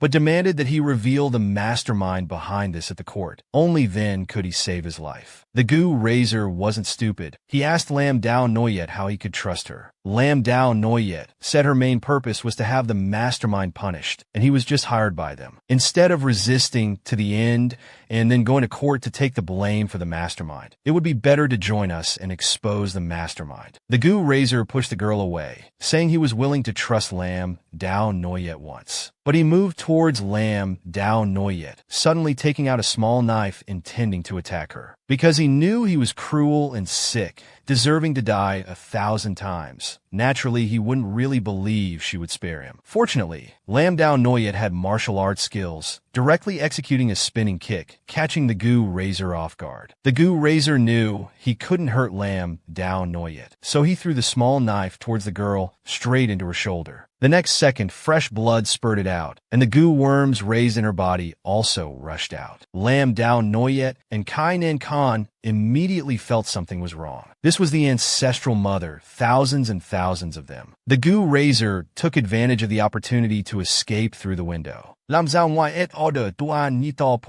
She quickly thought about what to do. They absolutely couldn't let these toxic things spread. Otherwise, the entire upper capital would become a dead city. Lam Dao Noyet watched the Gu poison in front of her begin to spread, asking Kai Nan Khan if there was any way to prevent these things from spreading. Kai Nan Khan truly lived up to his reputation as a medical immortal. He knew these Gu worms were raised with human blood. Only human blood could gather them together. Then they could be burned. Lam Dao Noyet had no better idea. Hearing that human blood was needed to gather and destroy them, she didn't hesitate, directly cutting her wrist with a knife. Fresh blood flowed out. She urged Kai Nan Khan, "The rest is up to you, Mr. Kentucky. We must destroy the Gu poison and protect the people of Upper Capital." At this moment, Kai Nan Khan had to look at her differently. A woman, yet so decisive for the sake of all living beings. He seemed to understand why the Regent Prince was so infatuated with Lam Dao Noyet. Lam Dao Noyet's blood had gathered all the Gu worms together. She turned her back, allowing Kai Nan Khan to take action. Kai Nan Khan was seen throwing a bottle of white liquor onto the Gu worms, followed by a torch. With a boom, all the Gu worms along with the small wooden house were burned to ashes. With her spirit relaxed, Lam Dao Noyet felt dizzy from losing too much blood. About to fall when the Regent Prince ran over, she happened to fall into his arms, causing him great worry. The Regent Prince immediately scolded his good friend. "I told you to help me take care of her. what have you done? Kainan Khan felt guilty. He really didn't expect Lam Dao Noyet would cut her wrist to save people. He simply didn't have time to stop her. Lam Dao Noyet was also dizzy, telling the regent prince not to blame Kainan Khan. This was her decision. She was still worried about his unhealed wound and wondered why he had come out here. The regent prince gently told Lam Dao Noyet that he had received news from Tuan Ni, fearing something might happen to them, so he rushed over. He also said that her brother is helping Tuan Ni catch that person who raises goo. After hearing this, Lam Dao Noyet had nothing more to worry about and directly fainted. The regent prince was extremely worried. Ji Yanqing was also anxious and told them to quickly take her back to Tin Hui Hall for treatment.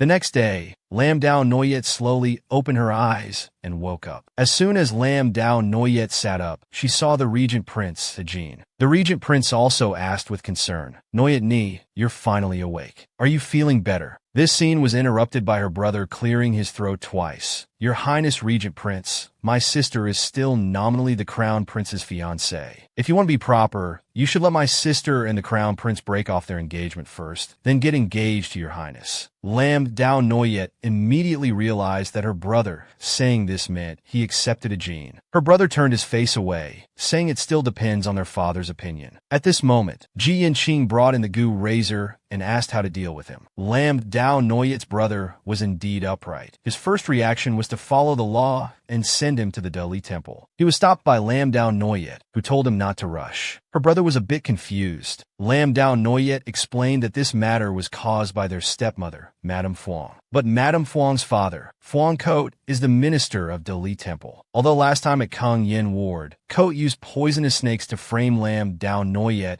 and was stripped of his position by the regent prince and confined at home, he still has quite a few disciples left at Dali Temple. If the Gu Razor is sent to Dali Temple, Fuang Coat's people will definitely kill him to silence him. Hearing that he would be silenced, the Gu Razor hurriedly begged Lam Dao Noyet to save his life, saying he would do anything. The regent prince also told Lam Dao Noyet not to worry about Fuang Coat causing trouble. He could assign Minister Li Zhengkong to preside over this case at Dali Temple. Lam Dao Noyet refused because she wanted to make this matter bigger. She has always been suppressed by the old madam. Even though Madame Fuang and the second branch, Lam Nu Tran's mother, always caused trouble, she couldn't take action. But this time, they have done such an unconscionable thing that Lam Dao Noyet is preparing to give them a fatal blow. The regent prince said he understood as long as it's what Lam Dao Noyet wants to do. Just do it. He will definitely support and help till the end. Lam Dao Noyet wants to see who can still protect this poisonous woman, Madame Fuang, this time. But the Fuang family in the capital still has some influence, not easy to deal with. Therefore, she intends to borrow the emperor's hand. Although Lam Dao Noyet's brother is in the military camp, he also knows that the Fuang family has a relationship with Hien Fai. What's worse is that the emperor favors Hien Fai. It's feared that the emperor might not judge fairly.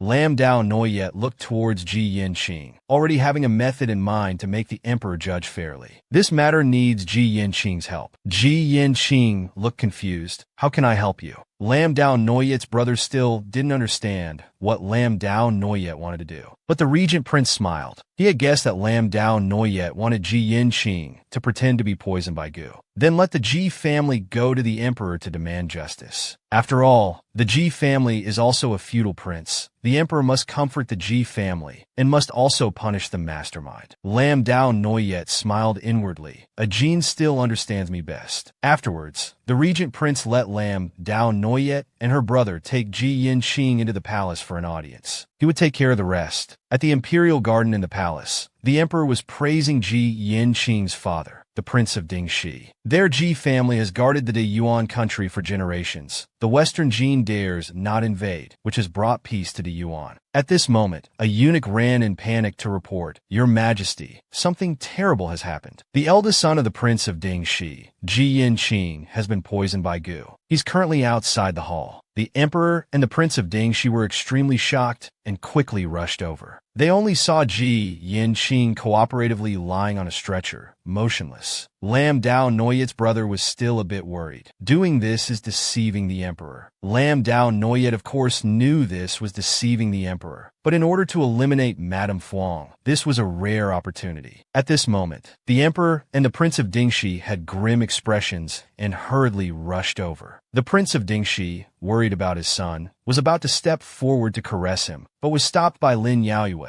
"Your Highness, be careful. The poison that the seventh young master has been infected with can spread through contact." This made the Prince of Dingxi freeze, his expression becoming even grimmer. Then, Lin Yaoyue reported that a strange poison had appeared in the capital, causing deaths. Young Master Ji, worried that the poison might endanger the imperial palace, was researching and creating an antidote on one hand, while investigating the source of the poison on the other, only to discover that the poison was intentionally released. This enraged the Prince of Dingxi. Who exactly did this? This prince will definitely skin them alive. Lin Yaoyue's words were very clever, causing even Ji Yanqing, who was lying on the stretcher pretending to be ill, to secretly sigh. She really can make up stories. Lin Yaoyue seriously replied, saying that the culprit had not yet been clearly investigated. Young Master Ji had been poisoned, and the most important thing now was to find the person who administered the poison and obtain the antidote to save the young master's life. Sure enough, the Prince of Dingxi immediately knelt down, begging the emperor to immediately order a thorough investigation to save his son's life. He was very anxious, fearing something might happen to his son. The emperor hurriedly helped him up, comforting him, saying that he would now have people investigate thoroughly. He also knew that the Prince of Dingxi had a hot temper, and if something happened to his eldest son, it would likely result in bloodshed. Lin Yaoyue saw that the time was ripe and hurriedly stepped forward to ask the emperor's permission to investigate. This subject has always been assisting young Master Ji and knows a few things. The emperor, wanting to comfort the Prince of Dingxi, agreed without thinking to let Lin Yaoyue investigate, instructing her to definitely find the antidote to save Ji Yanqing's life. As for the regent prince, he brought soldiers to surround the garrison general's mansion, ordering that no one inside be allowed to leave. Inside the garrison general's mansion, chaos ensued. A servant reported to the old madam, "The regent prince has surrounded the garrison general's mansion with people, not allowing anyone to leave." The old madam was very displeased. "On what grounds is the regent prince surrounding our mansion?" Just then, the regent prince strode in angrily. This prince's actions have their own reasons. It's not for the old madam to question. The old madam looked displeased, feeling that the regent prince's repeated interference in the affairs of the garrison general's mansion was unreasonable. Lin Yaoyue reported to the old madam, saying that the emperor had ordered him to come and arrest the person who released the poison, which is why he invited the regent prince to bring troops to assist in the arrest. Concubine Fuang was still arguing, telling Lin Yaoyue that if she wanted to arrest someone, she had to provide evidence, asking on what basis she could assert that they had released the poison. Lin Yaoyue saw that they wouldn't believe it until they saw the coffin, so if they wanted to see a witness, she would let them see. Then, Lin Yaoyue's brother pushed in the poison keeper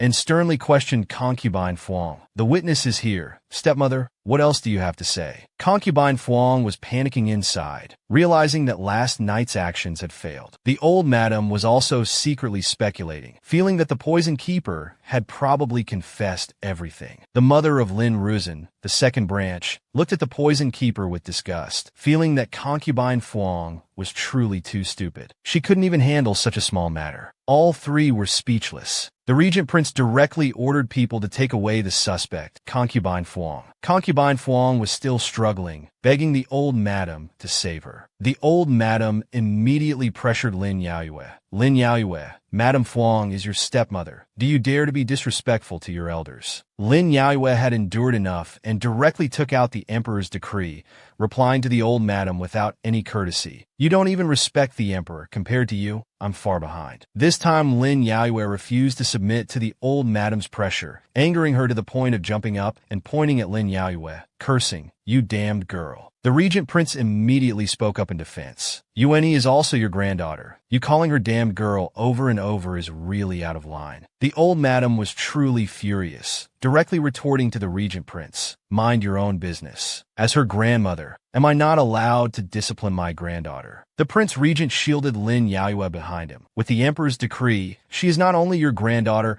but also the imperial envoy investigating this case. You have no right to discipline her." Then he slowly approached the old madam, lowering his voice but full of authority. "Old woman, if it weren't for my respect for if it weren't for Yuer's respect for her father, you would have died 800 times already." These words frightened the old madam so much that she went weak, feeling the threat of death approaching. Afterwards, the Prince Regent held Lin Yaoyue's hand and ordered someone to take away the suspect, concubine Fong, ignoring the panicking people behind. Lin Ruzhen's mother, the second madam, hurriedly ran to support the old madam. "Old madam, are you all right?" The old madam told her to quickly inform her brother, Fong Kuo, to find a way to bribe the Court of Judicial Review, still wanting to save concubine Fong. Lin Ruzhen's mother kept agreeing. She immediately went out to prepare a prison carriage. The soldiers directly pushed concubine Fong inside. Concubine Fong was still arrogant at this time, shouting, "Insolent soldiers! How dare you disrespect this madam? Do you know who I am?" Lin Yaoyue stepped forward and coldly replied, "Of course we know,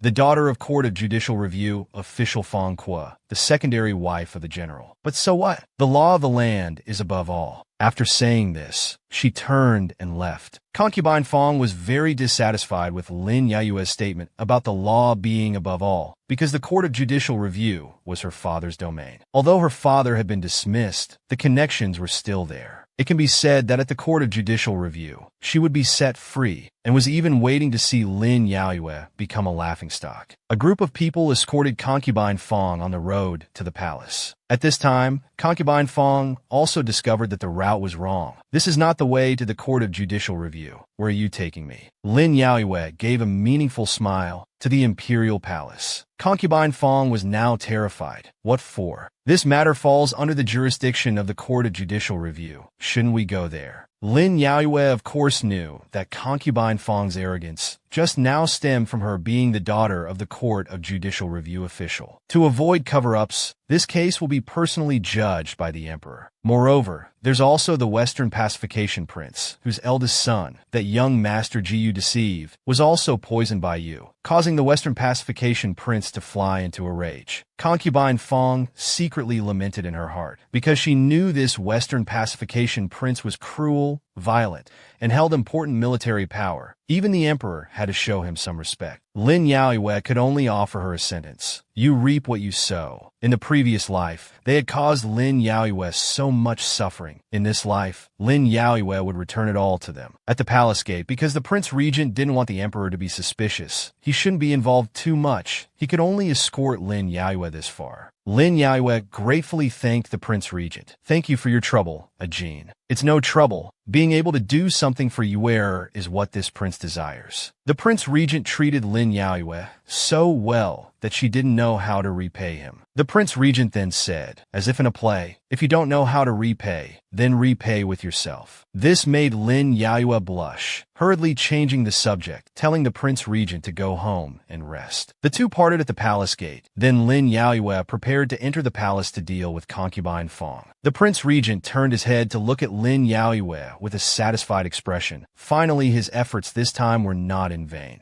Lin Yaoyue led Yang Guren and concubine Fong to have an audience with the emperor. Yang Guren had also confessed that concubine Fong paid him to buy the ancient poison, put it in the general's mansion, poisoning to death the concubine of the general's mansion, and also wanting to poison the legitimate wife, Miss D, and young Master D. It also caused the Western Pacification Prince's young master to be accidentally poisoned. The emperor felt that words alone were not as good as evidence, and wanted to see the physical proof. Lin Yaoyue respectfully presented the silver and letters written by concubine Fong's own hand, which she had obtained. With both witnesses and physical evidence present, the emperor asked concubine Fong if she had anything to say. Concubine Fong was now so scared that she couldn't speak. She never expected that the correspondence would also be searched out, and her intention to struggle to the death also vanished. At the crucial moment, Hien Fai jumped out to cause trouble, telling the emperor not to rely solely on letters and testimony from an unknown quack doctor to convict, saying it was too hasty. She deliberately instigated, saying that the Tran Quoc general's mansion had conflicts between the first wife and concubines, so it was hard to avoid Lam Dao Noyet framing the second mother. Lam Dao Noyet knew Phuong Kot and Hien Phi had a good relationship, but didn't expect it to be so good that she personally came out to protect Phuong concubine. It seems the relationship between Hien Phi and the Phuong family is not as simple as it appears. Is Your Highness Hien Phi implying that I plotted to frame my second mother? Hien Phi smiled falsely, saying she was just suggesting a possibility. In her heart, she mocked Lam Dao Noyet, thinking she was still too inexperienced in palace struggles. Phuong concubine saw Hien Phi as her savior, hurriedly crawling over to beg Hien Phi to save her. Hien Phi also told her to relax, saying she and the emperor would take care of her. Lam Dao Noyet exclaimed emotionally, "The law of Dai Yuan states a life for a life. Now Phuong Ti has used poison to harm people, even causing the crown prince of Din Te to be on the verge of death. Is Your Highness disregarding the law of the land for Phuong Ti?" Hien Phi, that smiling fox, said regarding the law,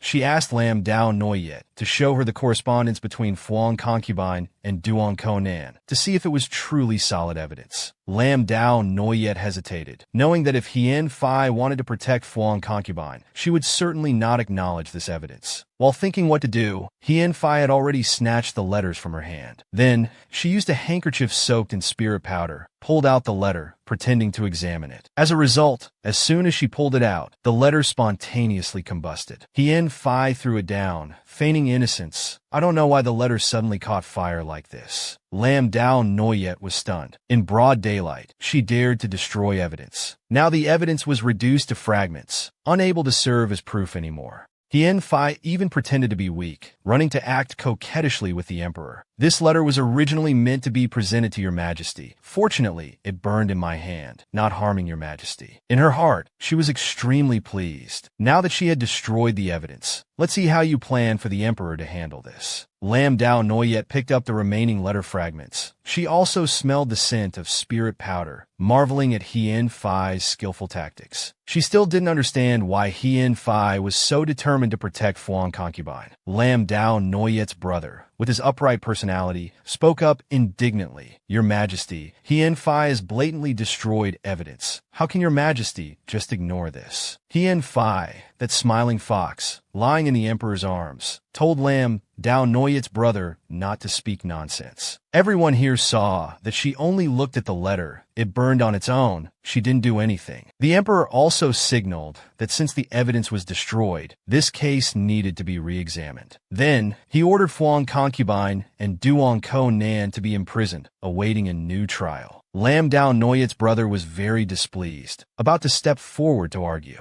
Lam Dao Noyet pulled him back. She knew that speaking up now would only complicate matters further, bringing no benefit, so she told him to let it go. The smiling fox Hien Phi came down, even acting friendly with Lam Dao Noyet. After all, in 3 years, she would be Lam Dao Noyet's mother-in-law, telling Lam Dao Noyet to stop as a favor to her. In her past life, they had caused Lam Dao Noyet so much pain. In this life, Lam Dao Noyet was determined to make them pay double. She bluntly refused, saying the law of Dai Yuan was not for her to decide. Hien Phi still smiled as if nothing had happened. "If you won't stop, then let's just wait and see." Leaving the main hall, Lam Dao Noyet's brother was furious to the point of madness, not wanting to let Phuong concubine off just like that. Otherwise, wouldn't Tui concubine have died in vain? Lam Dao Noyet, of course, didn't want to let it go either. But right now, she needed to clarify some things before she could continue. At this moment, the regent prince also came over. He saw that they seemed to be unsuccessful. Out of concern, he hadn't left yet, but was waiting for Lam Dao Noyet outside. Lam Dao Noyet also had a few things she didn't fully understand, wanting to ask the regent prince. The regent prince interrupted her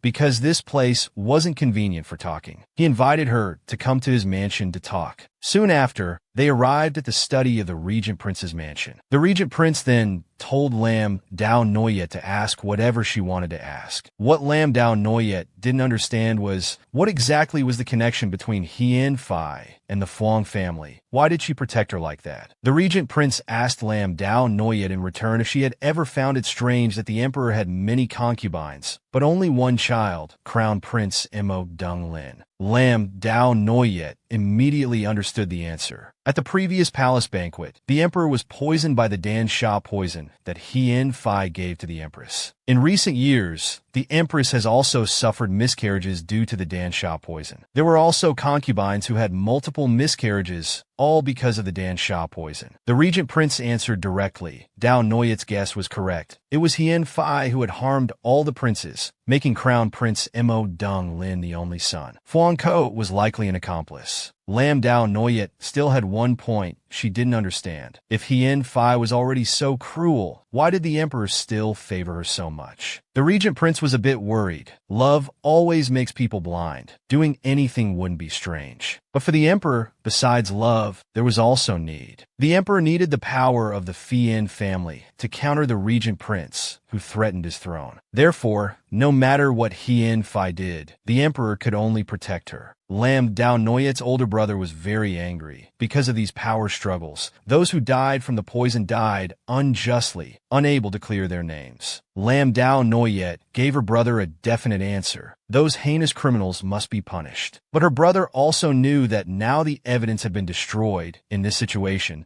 that poison cultivator would certainly change his testimony. What else could they do? Lam Dao Noyet had an idea. Today, Hien Fai said that perhaps Lam Dao Noyet set her up to frame Fuang concubine, so she would actually set one up. If there's no evidence, then create evidence. The regent prince told Lam Dao Noyet to do whatever she wanted. As for Fuang's side, he would send people to guard her strictly, not allowing her to contact or meet anyone, and would send people to her if needed. Lam Dao Noyet then asked the regent prince to send guards to the Zhengui general's mansion to arrest one more person. Soon, at the Zhengui general's mansion, the old madam's face was full of panic, not knowing why the regent prince had sent people again. A servant reported that Fuang concubine had been imprisoned by the emperor, and now they came to arrest the second madam. At this moment, the regent prince's guards, holding the command tablet, ordered the arrest of Lam Nu Tran's mother, Lu Shi, to be imprisoned in the dungeon. Lam Nu Tran's mother's face was full of terror, pleading that it was Fuang concubine who raised the poison. What did it have to do with her? Why arrest her? In the dark, damp prison, rats were running wild everywhere. Fuang concubine feared rats the most, screaming for help. There are rats. But she was whipped by the old jailer, cutting her off. What are you screaming about? Not afraid of killing people, but afraid of a few rats. Fuang concubine put on airs, threatening the old jailer. How dare you treat me like this? Do you know who I am? Behind the old jailer was the regent prince. Who cared who you were? Once you're in here, you're a prisoner, all under his control. At this time, Lam Dao Noyet also came to the dungeon, wanted to ask the old jailer to arrange for her to talk to Fuang concubine. The old jailer respectfully clasped his hands. The prince has instructed, whatever you need here, just order us. We'll all obey you. Fuang concubine immediately questioned Lam Dao Noyet about why she came. Was it to see her misery? Lam Dao Noyet didn't turn back, only telling her that she came to wait for someone with her. At this moment, Lam Nu Tran's mother, the second madam, had been escorted in. Seeing Lam Dao Noyet, she hurriedly pretended to be innocent, only crying that she was wronged. Lam Dao Noyet didn't bother to pretend, directly telling them that she was ordered to investigate the poison-raising case, now giving each person 1 day, before noon tomorrow. Whoever confessed first and had their statement recorded would be treated leniently. Whoever confessed later, that would be a death sentence. As soon as Fuang concubine heard death sentence, this time she started to panic, all afraid of death. Then, Lam Dao Noyet told the old jailer to separate the two far apart, not allowing them to collude, wanting to see who would betray first. Then she turned back to provoke Fuang concubine. The two of you were in league when framing me and my mother in the mansion. Just don't know if you're still in league now. Lam Nu Tran's mother angrily scolded Lam Dao Noyet for being cruel. Just wanted to say who was really cruel. Lam Dao Noyet was just using the way they treated her, returning it to them. In her previous life, Lam Dao Noyet was indeed a good person. Pity that she ended up with a fate of broken bones and flesh, her whole family dying tragically. Now that she had become the cruel one in their mouths, she was living better instead. As Lam Dao Noyet was about to leave this place, she discovered the dagger lying not far away. Looking at the object that once caused her flesh to be torn and bones to be broken, after going through a lifetime, she still felt pain. Every inch of flesh, every bone still ached. Just as she was sinking into fear, the regent prince always appeared when Lam Dao Noyet needed him most, embracing her, comforting, "Don't be afraid, I've come to take you away from here. In this life, I won't let you suffer any harm again." Lam Dao Noyet shed sincere tears. "Thank you, Akan." In the prison, Lam Nu Tran's mother, Lady Lu, knew that this time the goo poison had harmed the Ding Shi prince's son, causing great disaster. She and concubine Fuang could only have one survivor. She began to waver, intending to betray her accomplice to save herself. Concubine Fuang also thought of this, also intending to betray her accomplice to save herself. The regent prince brought the panicked Lam Dao Noyet back to the mansion, caringly asking if she was feeling better. "I'm fine now, thank you, Akan." The regent prince felt extremely guilty. "What are you thanking me for? It's all because I didn't protect you well in the previous life." In fact, Lam Dao Noyet's true identity was a celestial fairy, a disciple of the Lingbao celestial venerable. For violating heavenly laws, she was banished to the mortal world, suffering through reincarnations, enduring all the hardships of the human world in every life. And the true identity of the regent prince was a celestial emperor. He couldn't bear to see Lam Dao Noyet suffer, so in the previous life, he had willfully altered Lam Dao Noyet's fate in the mortal world. Unexpectedly, the alteration of fate was exposed, and Lam Dao Noyet was punished more severely because of it. The Book of Life and Death recorded that Lam Dao Noyet would have her flesh torn and bones broken on her 19th birthday. Afterwards, the regent prince went to find Tien Yuyan, wanting Tien Yuyan to see if he could help Lam Dao Noyet. As a result, Tien Yuyan told the regent prince that willfully altering the Book of Life and Death was a serious crime. To reduce the punishment, someone had to take the blame. The regent prince, wanting to lessen Lam Dao Noyet's sins so she could have a good ending, devised a plan for Lam Dao Noyet to kill him with her own hands to atone for her sins. But he didn't expect that even after the regent prince's death, the sin still wasn't atoned for. Lam Dao Noyet still had her flesh torn and bones broken on her 19th birthday. The more the regent prince thought about it, the more heartbroken he became, until Lam Dao Noyet poked his forehead, asking what was wrong. He looked very distressed. The regent prince was someone who bore his own suffering, telling Lam Dao Noyet it was nothing, but in his heart he kept repeating, "In this life, I will definitely protect you well." At this moment, a guard came to report that there was news from the prison. Concubine Fuang was making a fuss, wanting to meet her accomplice, Lam Nu Tran's mother. The old jailer ignored her, but Lam Nu Tran's mother wanted to meet Lam Dao Noyet. Lam Dao Noyet also realized that Concubine Fuang still wanted to persuade Lam Nu Tran's mother. But Lam Nu Tran's mother already had the intention to betray Concubine Fuang. Now wanting to meet Lam Dao Noyet, she probably wanted to use her testimony to exchange for some benefits from her. The regent prince directly instructed to give pen and paper to Lam Nu Tran's mother, telling her to write down whatever she had to say. As for Madame Fuang, temporarily don't give her water. Let her experience the feeling of waiting in guilt. Lam Dao Noyet suspected the regent prince's intentions. The regent prince just wanted to let them experience the sufferings that Lam Dao Noyet had endured in her previous life. That would be fair. Then he asked Lam Dao Noyet if she knew Concubine Fuang had an older brother. Lam Dao Noyet knew, but wasn't familiar. Only knew his name was Fuang Trivine, seemingly the head of the Imperial Medical Academy. Consort Hien's plot to harm the Emperor's children must have had his help. That's why Consort Hien protected the Fuang family like that. The regent prince gave Lam Dao Noyet another shocking piece of information. Before entering the Eastern Palace, Consort Hien had a childhood sweetheart named Fuang Trivine. Lam Dao Noyet's jaw dropped. Could it be that Fuang Trivine and Consort Hien had an affair? According to the regent prince's investigation, after Consort Hien entered the palace, she outwardly severed ties with Fuang Trivine. But looking at how the concubines successively couldn't bear children, it couldn't have been without Fuang Trivine's help. Moreover, there was a highly suspicious matter. The crown prince was born to Consort Hien prematurely at 8 months after entering the palace. This secret was even more shocking. Could it be that Crown Prince Mo Dung Lin was not the emperor's son? The regent prince replied, "This is hard to say. It's been a long time. There's no evidence. It's just speculation." Lam Dao Noyet knew that overthrowing Consort Hien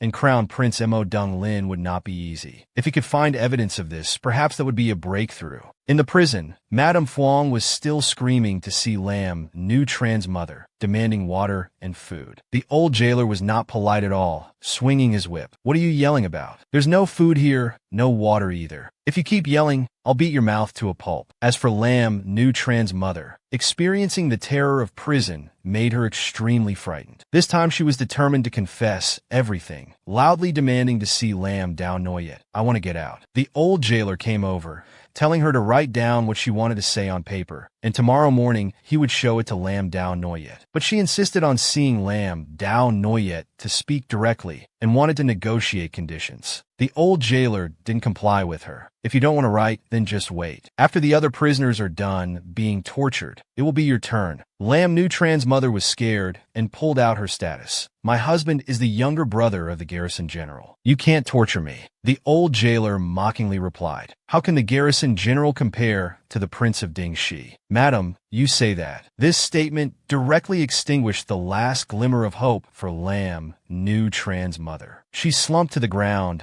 silently cursing that damned Madame Fuang for causing her such misery. For such a treacherous and vicious person, naturally, they would not care about loyalty, and to save themselves, they could betray their accomplices at any time. Early the next morning, the guard presented to the regent prince the confession of Lam Nu Tran's mother, Lady Lu. The confession stated that Madame Fuang, taking advantage of when Lam Dao Noyet's brother returned to the mansion, hired someone to raise goo poison to kill Lam Dao Noyet, her brother, her mother, and even concubine Tui and the child in her womb. This way, Madame Fuang could rely on the old Madame's support to be appointed as the main wife. Then she would have Lam Dao Fuang replace Lam Dao Noyet's position and enter the palace as the crown princess. Lam Dao Noyet knew the confession had detailed records, but all evidence had been destroyed. With just this confession, Hien Fai could still say that Lam Dao Noyet forced someone to write it. The regent prince said, "Since it will be called coercion anyway, we might as well make the coercion more intense." He then suggested a plan to Lam Dao Noyet. First, have Lam Nu Tran's mother write an even more detailed confession to submit to the emperor. Second, inform the Prince of Ding she to send people to surround the garrison general's mansion and the Fuang family, declaring that those whom the law cannot execute, the Prince of Ding she will handle personally. Then invite the Prince of Ding she into the palace to cry and complain. When the benefits outweigh the cost, people will hold on to their chess pieces. But when the cost outweighs the benefits, they can only discard the chess pieces. Very quickly, the Prince of Ding she sent people to surround the garrison general's mansion and the Fuang family, not allowing anyone to enter or leave. A maid reported to the old madam that because the second madam defied the law, the Prince of Ding she wanted to take matters into his own hands, wanting the people of the Luong mansion to be buried with his eldest son. The old madam was also frightened. Now Madame Fuang and Lady Lu were both detained. In this critical moment, she also prepared to abandon the chariot to protect the general, instructing the maid to quickly bring her paper and pen. She wanted to write a letter to the emperor, quickly distancing herself from the situation. As for the Prince of Dingxi, he personally went to the imperial palace, crying and complaining to the emperor, begging the emperor to do justice for him, saying he only had one son. Moreover, they were feudal princes representing the court to guard the borders, and in the future, they would also protect the borders for the emperor. The emperor simply couldn't withstand the pressure from the Prince of Dingxi, repeatedly saying, "Dear subject, please stand up." The Prince of Dingxi pressured the emperor, saying that until this case was resolved, he would not stand up. Hien Fai indignantly questioned the Prince of Dingxi, "Are you forcing the emperor?" "I wouldn't dare. My son was poisoned while protecting the emperor and the people. I just want justice for my son." Hien Fai, that silver-tongued fox, used the excuse of lack of evidence to try to send the Prince of Dingxi away. As soon as she finished speaking, Lam Dao Noyet brought the evidence. Hien Fai was a bit angry with Lam Dao Noyet. "Why have you come here again?" Lam Dao Noyet replied, "Naturally, to help young Master Ji of the Prince of Dingxi's family, as well as the people of the capital seek justice." Then, she presented 3 confessions to the emperor and the Prince of Dingxi. One from the old madam, one from Lady Lu, Lam Nu Tran's mother, and one from the person who raised the goo poison. All three confessions were written separately, but their content was consistent, showing they were not fabricated. Moreover, the old madam is the aunt of the culprit concubine Fuang, so she wouldn't be forced to frame her own niece. The Prince of Dingxi held the confession and asked Xian Fei, "Do you think these three confessions are credible? If they are, I must demand justice. If your highness doesn't allow it, I will personally lead people to demand it." Xian Fei wanted to reach out and take the confession, intending to use the old trick of destroying evidence, but was stopped by the emperor. The emperor said, "Since there's a testimony from a first-rank noble lady, and even the aunt of the culprit has testified, and the poison keeper has confessed, it must be credible." Xian Fei still wanted the emperor to side with her. The emperor inwardly cursed Xian Fei for being foolish, not realizing that the Prince of Dingxi was already prepared to mobilize troops. Then, the emperor solemnly replied, "Since the Prince of Dingxi has sufficient testimonies, I will certainly handle this fairly according to the law and give you a satisfactory answer." The emperor immediately issued a decree, ordering the upright official Li Zhenkong to immediately investigate the poison case, with the Prince of Dingxi attending. The mastermind would be dealt with according to the law. Lin Yaoyuan knew that the emperor was also pressured by the Prince of Dingxi's military power, and to appease the Prince of Dingxi, he could only execute concubine Fuang. This time, Xian Fei couldn't gain the upper hand and couldn't protect her lover's sister, making her hate Lin Yaoyuan even more. The upright official Li Zhenkong immediately began to interrogate the poison case, asking those in the court, "Are these three confessions written by your own hands?" All three people unanimously answered that they wrote them themselves.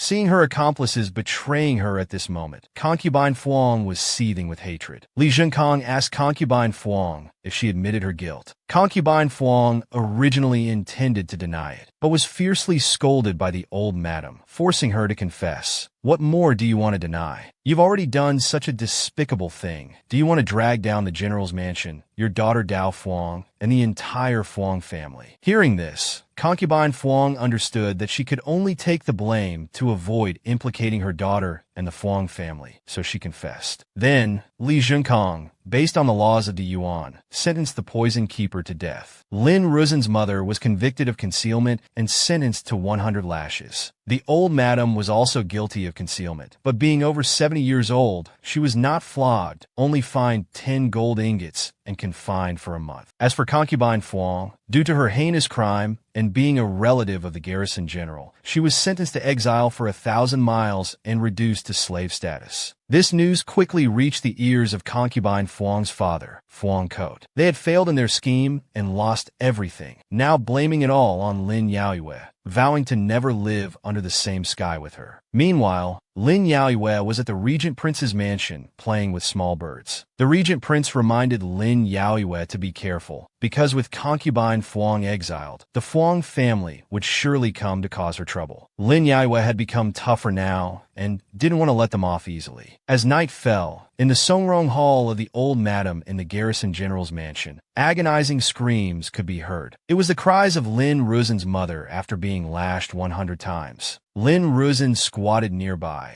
watching her mother being beaten until she was bloody and battered, complaining that others were too cruel and heavy-handed. Lin Ruzhen's father was very angry, and in front of the old madam, he criticized Lin Yaoyue for mistreating her elders, begging the old madam to stand up for the second branch. The old madam was also angry. "Lin Yaoyue, that insolent girl, I will definitely teach her a lesson." These words were overheard by Lin Yaoyue as she approached. She smiled and said to the old madam, "Grandmother, please don't be angry. I was only trying to appease the Prince of Dingxi. Otherwise, if the Prince of Dingxi gets angry, our entire family, even the emperor, couldn't do anything about it." The old madam was indeed cunning. She also saw through Lin Yaoyue's plan, because as long as concubine Fuang was exiled, Ji Yin-qing would be released. Lin Yaoyue smiled softly. "It's all thanks to grandmother's good teachings." Then, she ordered people to take Lin Ruzhen's entire family back to the guest house to rest, so as not to disturb the old madam who was under confinement. Lin Ruzhen's father loudly criticized Lin Yaoyue. "After all, I am your elder. Aren't you afraid of divine retribution for treating your second uncle and aunt like this?" Lin Yaoyue coldly replied, "If heaven had eyes, it would have struck you evil people dead long ago." The fact that you're still alive proves that heaven is blind. The old madam's face turned purple with anger, about to scold Lin Yaoyue. Lin Yaoyue couldn't hold back and asked the old madam, "How can you be so biased? As a grandmother, you could conspire with concubine Fong and Madame Lu to poison your own grandchild to death. Where is your conscience?" The old madam was momentarily speechless, sinking into memories. It turned out that the old madam was originally the second wife of Lin Yaoyue's grandfather. When she entered the general's mansion, Lin Yaoyue's father was already 3 years old, but his birth mother had died in childbirth. 3 years after Lin Yaoyue's mother passed away, her grandfather, under pressure from his parents, remarried the old madam. In her youth, to please Lin Yaoyue's grandfather, the old madam treated her father like her own son, but harbored resentment in her heart. Lin Yaoyue's grandfather always remembered his deceased wife, giving all titles and family property to Lin Yaoyue's father, leaving no opportunity for her own children to compete. Lin Yaoyue's father was raised single-handedly by the old madam. The old madam was very good at concealing her dislike, never revealing it,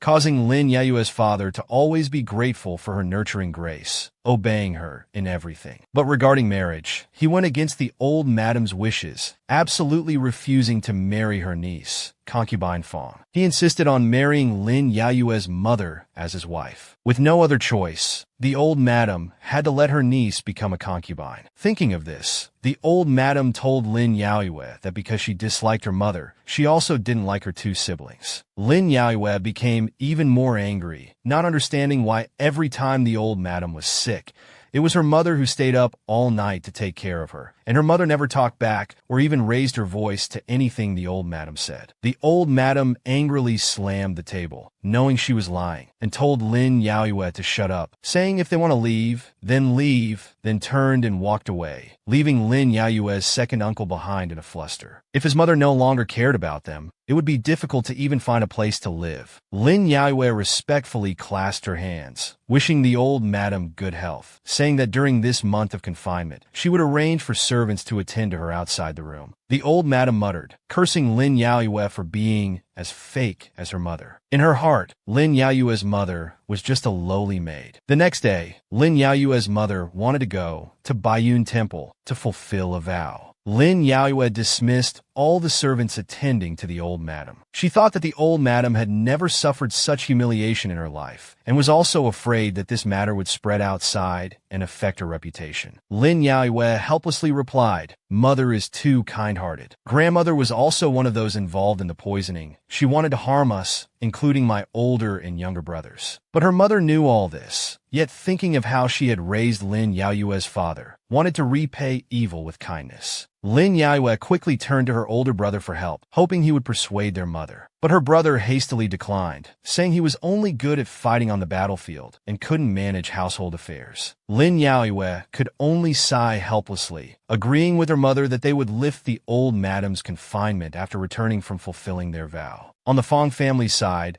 they immediately received news from the old madam that Lin Yaoyue had gone to Baiyun Temple. Fong Quozuo, in order to deal with Lin Yaoyue, had specially invited a master from the country of Fongyuan to help him eliminate Lin Yaoyue's mother and children, promising generous payment. But this master was actually Shan Yuan, who didn't need gold or silver. He only wanted Lin Yaoyue.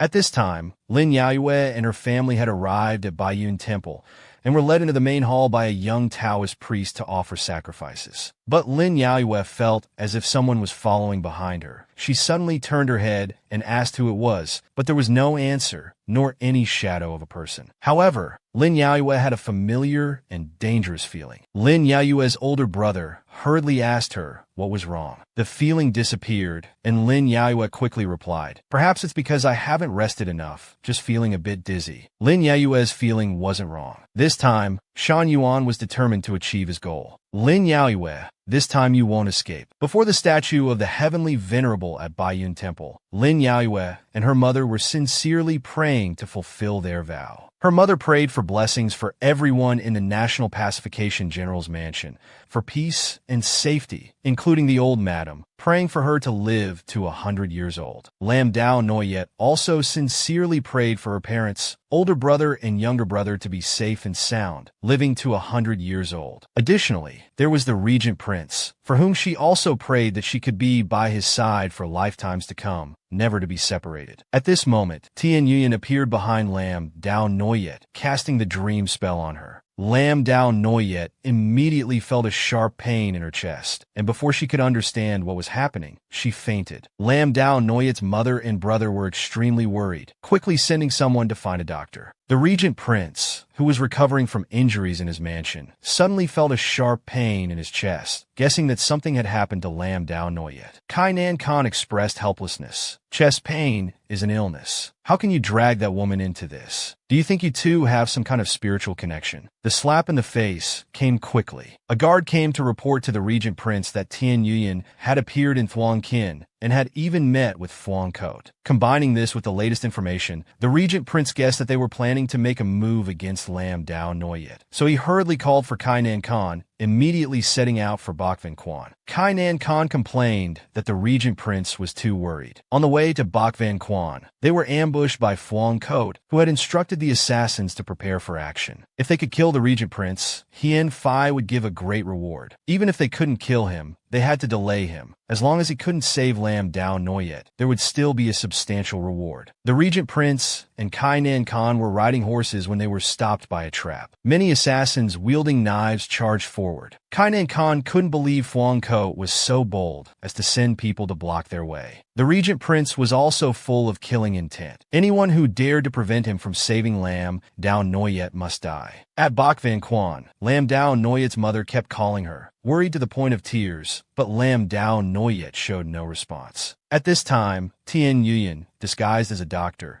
came to check Lam Dao Noyet's pulse, then told her mother and brother that she wasn't ill, but had been struck by the soul-eating curse, which would keep her in a coma until she died of starvation. Lam Dao Noyet's mother blurted out, asking who could be so cruel as to do this to her daughter. Tian Yuyan then told her that it wasn't someone's malicious act, but that Lam Dao Noyet was destined to endure these sufferings to atone for her past mistakes. Lam Dao Noyet's brother grabbed Yuyan's robe, shouting, "You rotten Taoist, what nonsense are you spouting? What do you mean my sister has to suffer? She's so kind, why should she suffer?" Tian Yuyan shook off Lam Dao Noyet's brother's hand. "That's not something mortals like you can understand. If you want to save her, you can only let me take her away." How could Lam Dao Noyet's brother allow a stranger to take his sister away? Tian Yuyan then cast a paralysis spell on both of them, coldly replying, "I'm not negotiating with you, just informing her family." The two immediately couldn't move. One angrily cursed the evil Taoist, while the other sincerely begged for Lam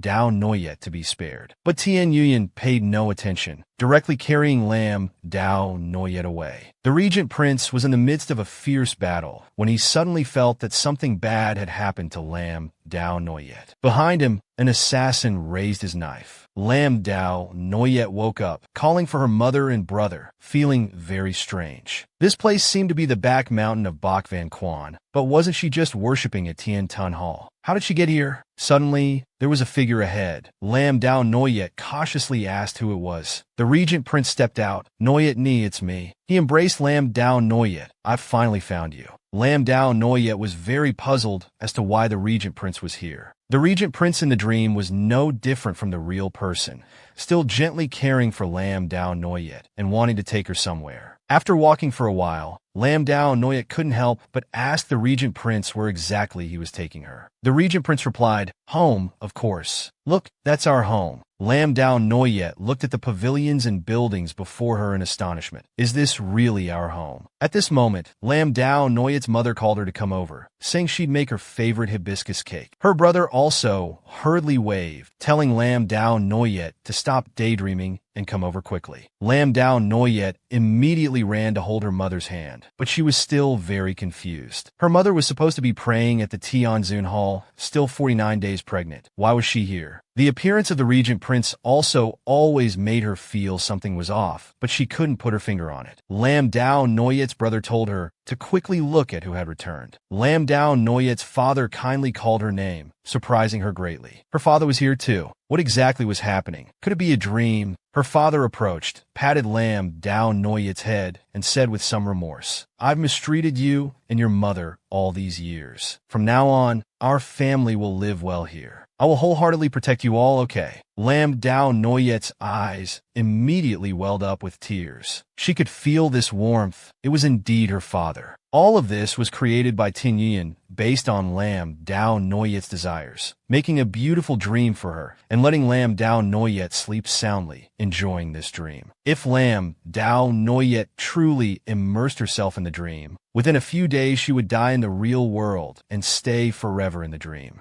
At this moment, a sharp sword flew towards Tin Yuyan to stop him. It was the Regent Prince who had used all his strength to catch up. Tin Yuyan knew he couldn't stop it, so he retreated. The Regent Prince, though injured, urgently asked Tin Yuyan what he had done to Lam Dao Noyet. Tin Yuyan calmly said he was just letting Lam Dao Noyet rest, living the life she wanted in another place, without having to struggle so much. The Regent Prince was angry because he had used the dream-dwelling technique on her, as he knew the terrifying nature of this technique. Once affected, one would be trapped in the dream, unable to wake up. Tin Yuyan was very calm, saying he did everything for the good of the Regent Prince and Lam Dao Noyet. "Look, in order to revive her time and time again, you have exhausted your cultivation. Now you're so weak that even ordinary people can hurt you." The Regent Prince angrily retorted, "I don't need your interference." Tin Yuyan still advised the Regent Prince to stop being stubborn, saying that heaven-ordained fate cannot be changed. The Regent Prince majestically told Tin Yuyan to shut up. "This fate is not good for Noyet. I must change it." Tin Yuyan sighed, "But you keep changing it, and her fate just gets worse, doesn't it?" At this, the Regent Prince became even angrier, because in the previous life, Tin Yuyan had told the Regent Prince that as long as he atoned for changing fate, Lam Dao Noyet would not die tragically. But after he died, Lam Dao Noyet still turned to ashes. The Regent Prince had trusted him so much to entrust Lam Dao Noyet to him, only to be deceived. Tin Yuyan still coldly said he didn't deceive, it was all fate. The Regent Prince didn't believe in any fate, ordering Tin Yuyan to immediately break the dream-dwelling technique. Tin Yuyan also seriously replied that he couldn't. The Regent Prince no longer showed mercy and attacked Tin Yuyan. Tin Yuyan dodged while advising the Regent Prince, "Separation is the only way to protect you both." Then he used magic to quickly disappear from the Regent Prince's sight. The Regent Prince came to tell Lam Dao Noyet's mother and brother the truth, that she wasn't under the soul-consuming curse, but under Tin Yuyan's dream-dwelling technique, always immersed in dreams, unable to wake up. Lam Dao Noyet's mother was very worried about her ill-fated daughter, asking how to wake her up. The Regent Prince gently placed Lam Dao Noyet on the bed, planning to go to Kunlun Mountain to find Taoist Guamu. Perhaps he could break the dream technique. He instructed them to take good care of Lam Dao Noyet. Kinan Khan assured the Regent Prince not to worry, he would be there. The Regent Prince caressed Lam Dao Noyet's cheek. "Noyet, you must wait for me." Meanwhile, Lam Dao Noyet in the dream seemed to hear this call, looking up to ask the Regent Prince in the dream if he had just called her. "No, Noyet, are you tired?" Lam Dao Noyet leaned on the Regent Prince's chest. "I seem to hear a voice calling me. That voice sounded very much like you." The Regent Prince comforted Lam Dao Noyet. "Don't think too much. I'm always by your side and will always be with you." The peace and happiness in the dream made Lam Dao Noyet somewhat immersed, hoping these happy days could last forever. But in dreams there are no conflicts. This peaceful happiness made her feel something was unreal. At this moment, her brother in the dream called Lam Dao Noyet and the Regent Prince, "Brother-in-law, let's go home for dinner." Lam Dao Noyet was deeply immersed in the peaceful happiness of her dream. In her previous life, when her parents, brother, and the Regent Prince were by her side, she had never cherished it. After being reborn, in countless nights awakened by nightmares, and in countless nights, she dreamed of peaceful scenes like this. Now for her, this was real, and she even begged the heavens to let time stop at this moment. The Regent Prince quickly rode his horse to Guamu Pavilion on Kunlun Mountain and met Master Guomu. The Regent Prince expressed his purpose was to break the dream-dwelling spell cast by the Grand Celestial Master Tian Yuan. Master Guomu said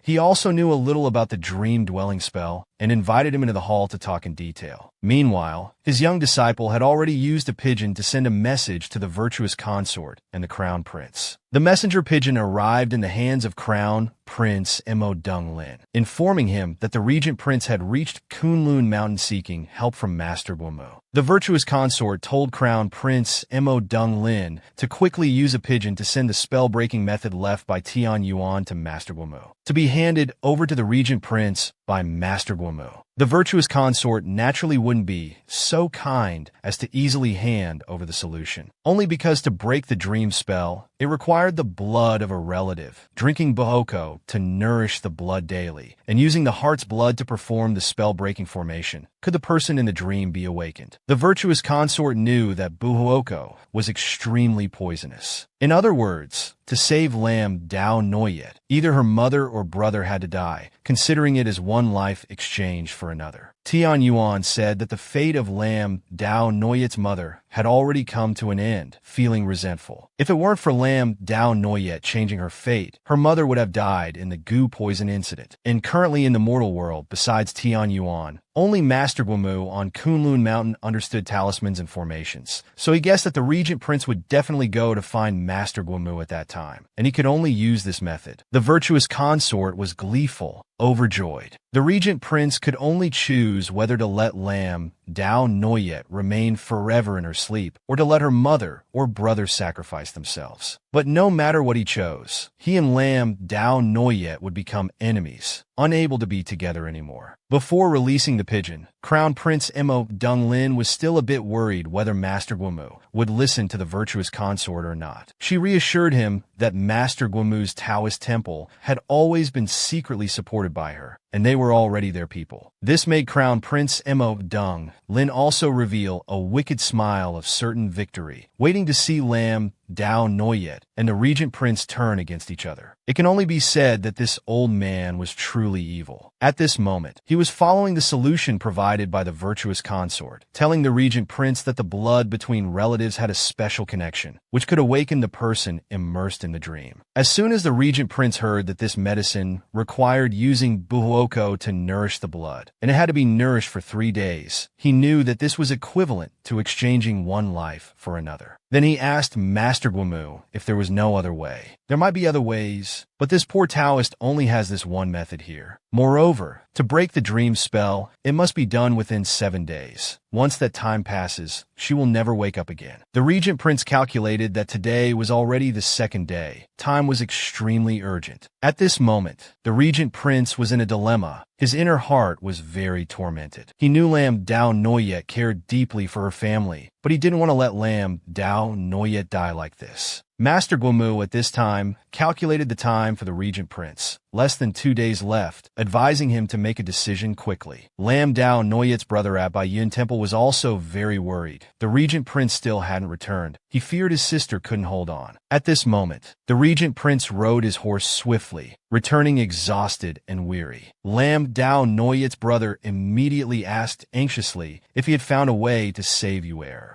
His mother said heartbrokenly that it had been 3 days, only able to feed her some liquid food, but she had become much thinner. The Regent Prince hesitated for the first time, because he knew that if he sacrificed Lam Dao Noyet's brother or mother, she would definitely blame him when she woke up. But if she didn't wake up, no one could accept it. Lam Dao Noyet's brother noticed the Regent Prince's difficulty and quickly asked what exactly had happened. The Regent Prince finally took out the prescription given by Master Guomu, which required using the heart's blood of a relative as a medicine guide, and the heart's blood had to be nourished with buhuoko for 3 days. This news shocked all 3 of them. Lam Dao Noyet's mother and brother still didn't understand its significance. Ji Yin Qing, being a medicine immortal, naturally knew the toxicity of the undeceivable grass. Using it for 3 consecutive days to nourish blood would certainly lead to death. As soon as this was said, Lam Dao Noyet's mother and brother understood. Her mother immediately volunteered to take it, but Lam Dao Noyet's brother couldn't agree. He would rather take it himself than let his mother risk her life. They argued with each other. His mother tried to persuade him. Jinwu, you are the eldest son of the general's mansion, the future great general protecting the country. I'm just a woman who knows nothing besides taking care of her husband and children. Listen to me. Let me do this. We can't just watch your sister die. Lam Dao Noyet's brother absolutely refused, knowing his sister wouldn't agree either. Moreover, if he couldn't even protect his mother and sister, how could he call himself a man, let alone protect the country? The regent prince, already conflicted and struggling to choose, told them to stop arguing when he saw them quarreling. He asked them to go outside first so he could think more. The regent prince was torn inside. On one side was her. On the other were her loved ones whom she regarded as her life. What should I do? In her dream state, Lam Dao Noyet seemed to hear the regent prince's voice again and found it strange. There was clearly no one beside her, so how could a jinn's voice appear? Yuter, tell me, what should I do?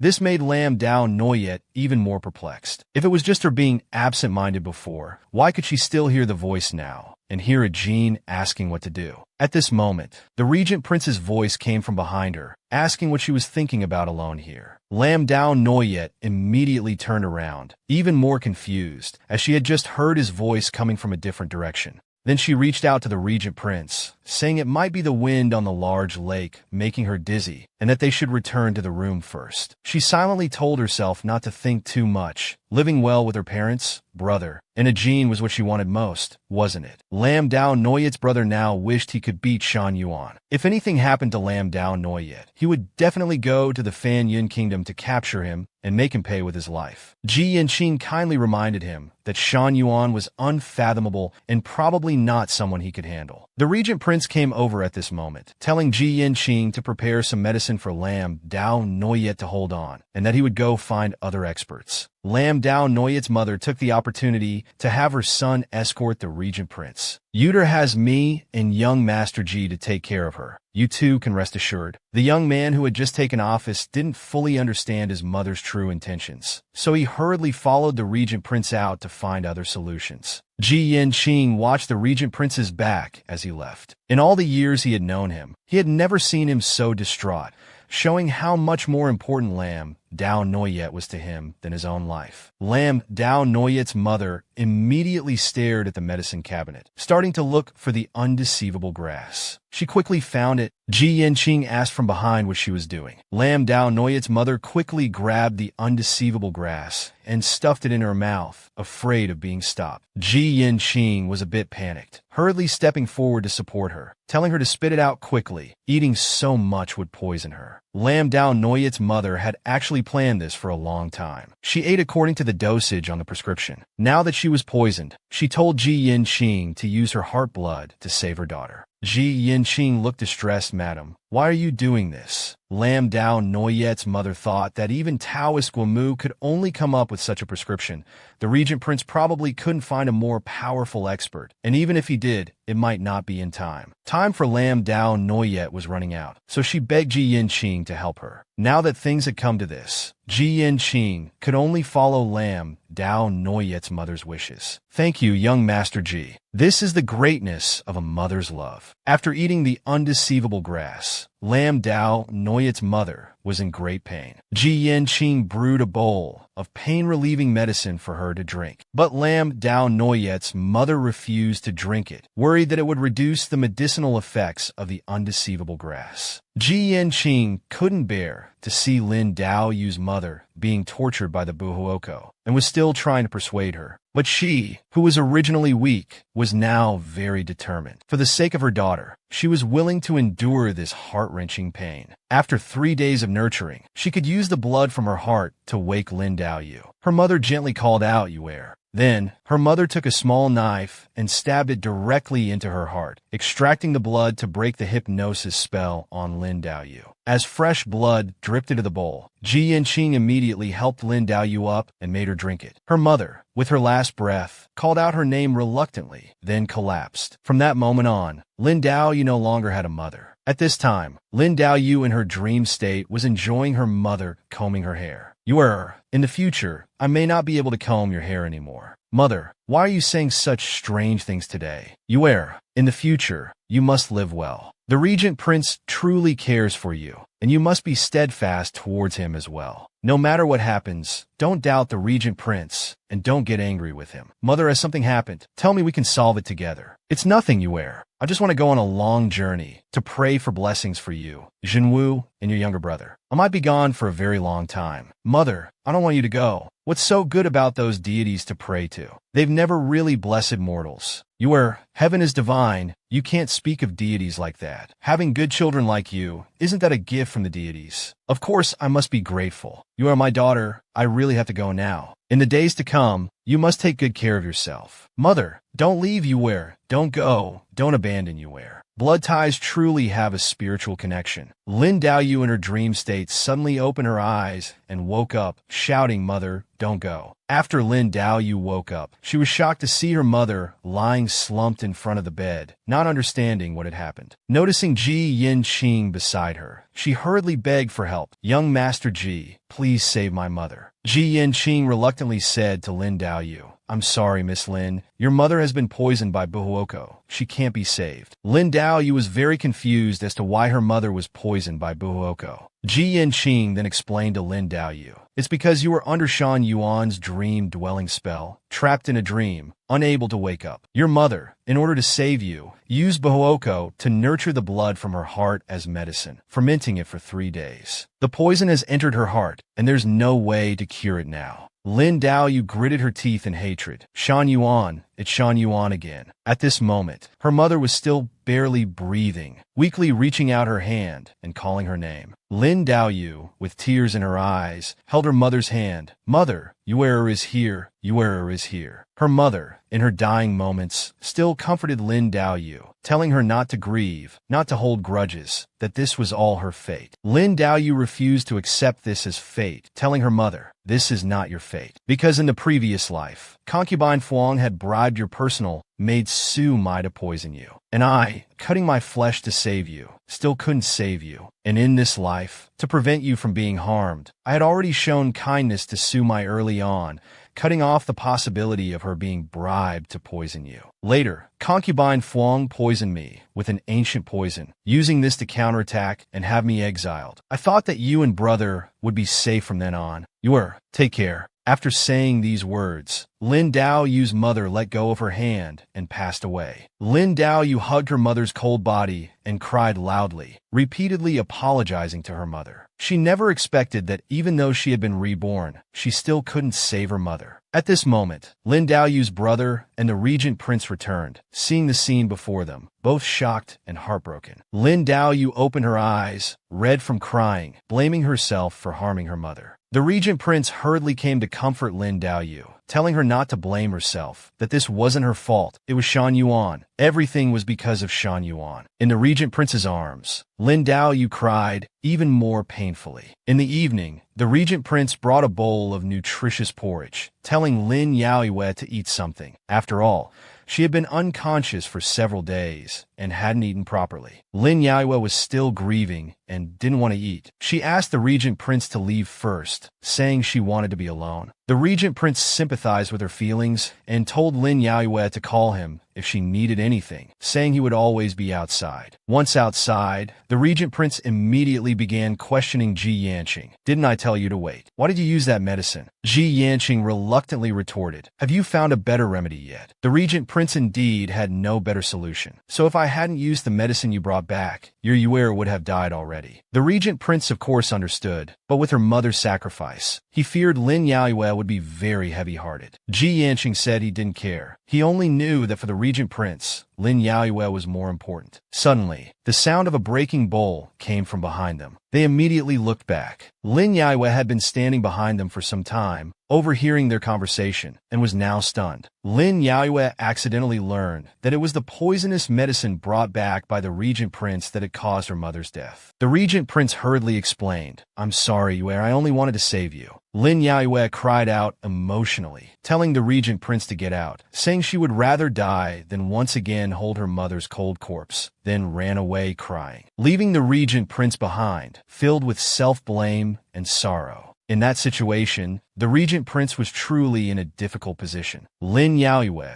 wearing mourning clothes, knelt before her mother's coffin, blaming herself and crying. Lin Yaoyue's older brother came to console Yue, saying they should take their mother back to the mansion to arrange the funeral first. The regent prince reached out to help Lin Yaoyue up, but she swatted his hand away, shouting, "Don't touch me." At this moment, she was blinded by grief, forgetting her mother's dying words not to doubt the regent prince no matter what happened. She stood up, preparing to return to the mansion to arrange her mother's funeral, completely ignoring the lonely regent prince behind her. Lin Yaoyue's older brother was more rational, understanding the regent prince's difficult position. He stepped forward, patting the regent prince's shoulder lightly, telling him to give his sister some time. Meanwhile, in the imperial palace, there was singing and dancing. Lin Ruzhen spent all day surrounding Crown Prince Mo Yonglin, serving and pleasing him in every way possible. She sighed about how different the two sisters' personalities were, saying if Lin Yaoyue had half of her understanding, it would be good. Lin Ruzhen maintained her white lotus facade, saying she admired the Crown Prince and naturally wanted to please him. As for her older sister, she loved. Before she could finish her sentence, Mo Yonglin showed disgust, turning his face away and saying to her, "You mean to say Lin Yaoyue abandoned this prince and loves Mo Yongsen?" Sensing the Crown Prince Mo Yonglin's displeasure, Lin Ruzhen immediately knelt down,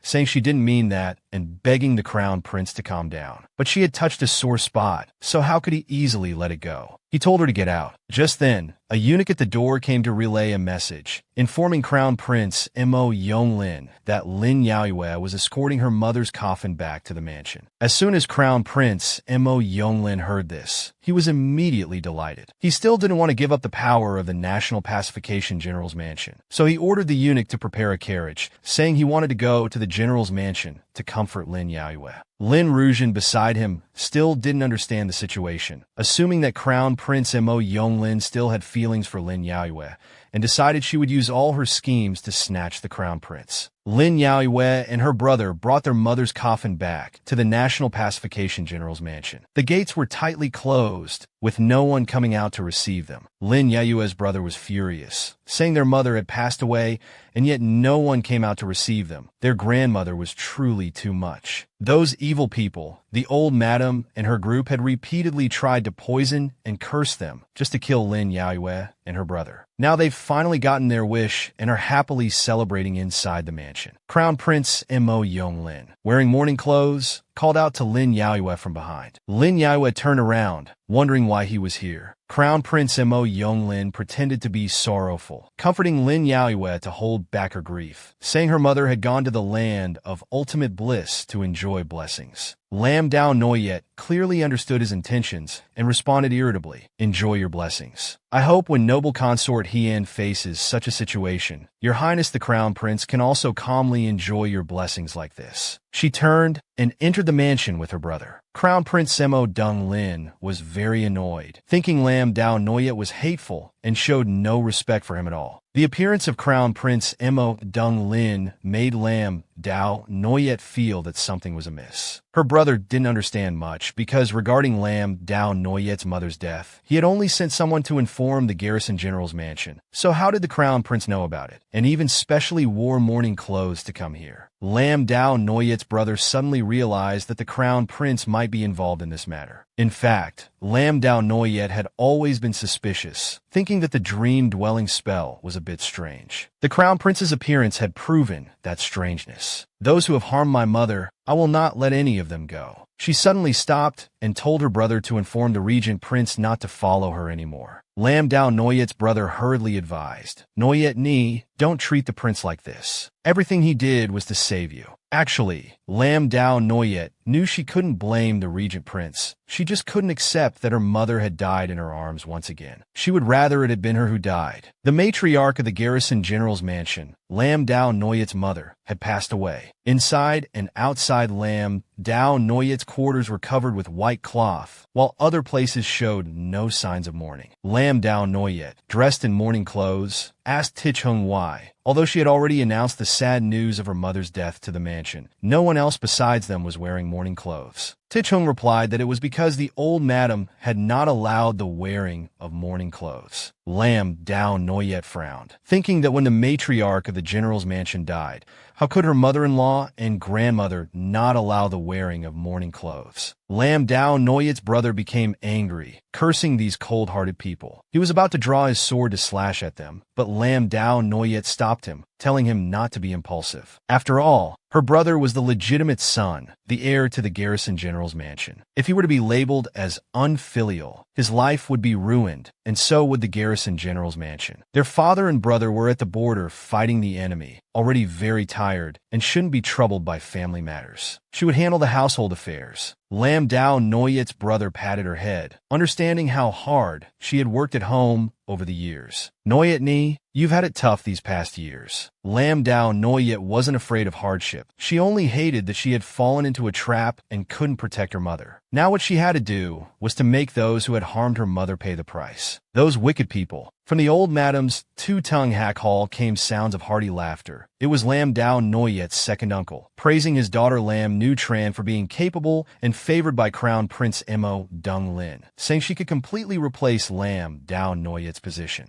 The only one who wasn't happy was Lam Dao Fuang. Her mother had schemed so much, but in the end, it benefited the second branch. In her heart, she secretly cursed Lam Nu Tran for being a fake innocent, shamelessly seducing the crown prince. Suddenly, the door was pushed open forcefully by Lam Dao Noyet. Now that the matriarch of the general's mansion is in mourning, yet the entire household is not wearing mourning clothes, not preparing the coffin, I'm afraid grandmother's reputation for cruelty will spread throughout the capital tomorrow. These wicked people, the old madam showed a clear look of smugness on her face, even blaming Lam Dao Noyet for controlling the household affairs, saying they didn't have the tokens for the mansion's storehouse, so they couldn't get the funeral items even if they wanted to. In fact, the old madam could have overridden this, but now she said she didn't dare to exceed her authority. Lam Dao Noyet reluctantly accepted this reason, then asked if the mourning clothes for the grandmother and second uncle were surely available. Wearing mourning clothes for the legitimate wife of the general's mansion shouldn't be difficult, right? Unexpectedly, the old madam said her mourning clothes were being washed and weren't dry yet. The second uncle was even more outrageous, making excuses saying it wasn't that they didn't understand propriety, but that they had no mourning clothes to wear, blaming it on the sister-in-law for dying at an inconvenient time. This made Lam Dao Noyet both heartbroken and angry. They relied on the garrison general's mansion for food, clothing, and shelter, yet they were so ungrateful, even blaming her mother for dying at an inconvenient time. She didn't bother with politeness anymore, and directly ordered someone to bring the mourning clothes of the old madam, second uncle, and Lam Dao Fuang. A maid brought the mourning clothes. Lam Dao Noyet's second uncle looked at the mourning clothes, not knowing what to do. Lam Dao Fuang, however, went berserk and threw away the mourning clothes, saying her mother had been wronged and exiled, and she would not mourn for that vile woman. Lam Dao Noyet angrily stepped forward and grabbed Lam Dao Fuang. "Who are you calling a whore?" Lam Dao Fuang, backed by the old madam, boldly retorted, "I'm talking about your mother." Insolent, Lam Dao Noyet slapped Lam Dao Fuang hard across the face, causing her to fall to the ground. With the old madam's support, Lam Dao Fuang remained defiant, threatening Lam Dao Noyet, "You dare to hit me in front of grandmother." The old madam also sided with her, scolding Lam Dao Noyet for daring to hit her sister in front of her, disrespecting her elders. Lam Dao Noyet, now motherless, would no longer show mercy to them. Lam Dao Fuang's refusal to mourn for her stepmother should be punished according to family rules. Since grandmother wouldn't allow family rules to be used, then state law would suffice. According to the Yuan law, those who refuse to mourn will be sentenced to 3 years in prison. The old madam felt slightly uneasy but still threatened Lam Dao Noyet. "Just for this, you want to sue your sister to the authorities." Lam Dao Noyet said she would definitely sue Lam Dao Fuang for filial impiety. Since the old madam and second uncle were elders who didn't want to wear mourning clothes, she couldn't control them. But grandmother You're old now and lack compassion, so don't blame your descendants for being unfilial. Lam Dao Noyet directly told the servants that the old madam, for covering up for Fuang Di Nyang's poisoning, was punished by state law and confined to the mansion. From today, she was not allowed to leave her room, meet anyone, or go out without Lam Dao Noyet's permission. As for the second uncle, Lam Dao Noyet also told him to return to his own place and stop causing trouble in other people's homes all day. After saying this, Lam Dao Noyet turned and left, leaving behind several angry, worried, and frightened people. At night, the entire mansion was busy preparing for the mistress's funeral. The old madam in her room shouted loudly that she was hungry. "Where is everyone? Bring me food quickly." At this moment, the door opened, and a maid entered carrying a tray of sumptuous food. Seeing the food being served, the old madam's face darkened. The maid introduced, "Old madam, look, the eldest young miss is so filial. She personally instructed the kitchen to make delicacies for you, roast duck and grilled ribs. You're the only one to enjoy these." Upon hearing this, the old madam became even angrier, cursing at the insolence. "I'm over 70 years old. How can I chew these things? Quickly bring me something else." The maid, while cleaning up, told the old madam there was nothing else. Because of the funeral preparations, everyone was busy. Even the young master and eldest young miss were only eating plain porridge. The eldest young miss, thinking of you as an elder, specially instructed to prepare this meal for you. The old madam was so angry she trembled. She knew Lam Dao Noyet was using filial piety as an excuse, but in reality was deliberately provoking her, taking revenge on her. A moment later, a maid came to report to Lam Dao Noyet, who was keeping vigil by the coffin, that as she had instructed,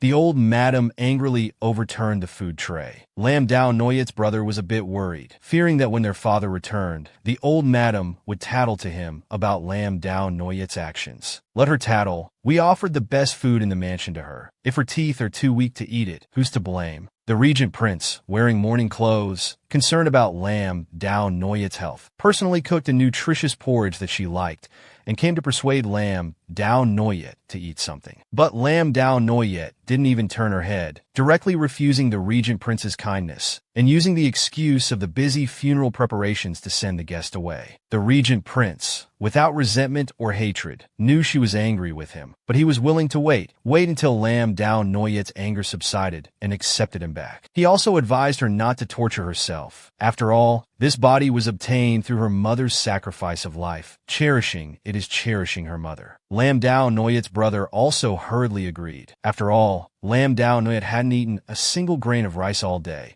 and she had just recovered from illness. She couldn't endure like this. Thinking about how her body was exchanged for her mother's life sacrifice, Lam Dao Noyet's tears began to fall again. She told the regent prince to leave first. She wanted to be alone. The regent prince placed a stone box beside her, telling Lam Dao Noyet that he would, as before, always wait for her, then obediently left. Due to the death of her loved one, Lam Dao Noyet began to waver, remembering Tian's warning that she couldn't be with the regent prince or disaster would strike. Now Lam Dao Noyet doubted, wondering if they really shouldn't be together, if it had truly been a mistake. Keeping vigil by the coffin until morning, due to grief, staying up all night, not eating or drinking, Lam Dao Noyet became dizzy. Her brother quickly advised her to go back and rest, otherwise her health would be exhausted, and wouldn't her grandmother, second uncle, and the Fuang family be pleased. Although exhausted, Lam Dao Noyet still wanted to mourn for her mother and refused to leave. Her brother could only use their mother to persuade her to rest a bit for her mother's sake. Lam Dao Noyet finally agreed. She needed to be in good health to avenge her mother. Lam Dao Noyet's brother saw the stone box beside her. In his heart, he had already acknowledged the regent prince as his brother-in-law. Unwilling to miss the opportunity, he took the stone box given by the regent prince and placed it in Lam Dao Noyet's hand, seriously telling her that their mother's wrongful death had a clear culprit. It really couldn't be blamed on the regent prince, and she shouldn't be cold to someone who cares for her. Lam Dao Noyet seemed lost in thought, absent-mindedly holding the stone box as she prepared to return to her room to rest. Just as she stepped out the door, she tripped over something. Her body was already dizzy, and this time she fell completely. It turned out she had tripped over the regent prince's feet. In the middle of the cold winter, the regent prince was sitting on the ground outside the door, waiting for Lam Dao Noyet. Seeing this scene, Lam Dao Noyet secretly guessed that this fool must have slept here all night. Lam Dao Noyet quickly stood up and asked the regent prince why he was sleeping here. The regent prince touched his burning forehead, replying that he just wanted to wait for her to eat at the door and had fallen asleep while waiting. It was only then that he discovered the spilled bowl of loving porridge beside him, realizing that Lam Dao Noyet still hadn't eaten. Lam Dao Noyet also noticed that the regent prince's complexion wasn't good, telling him not to worry about eating anymore. She reached out to touch the regent prince's forehead, only to find it burning hot. The regent prince had a fever.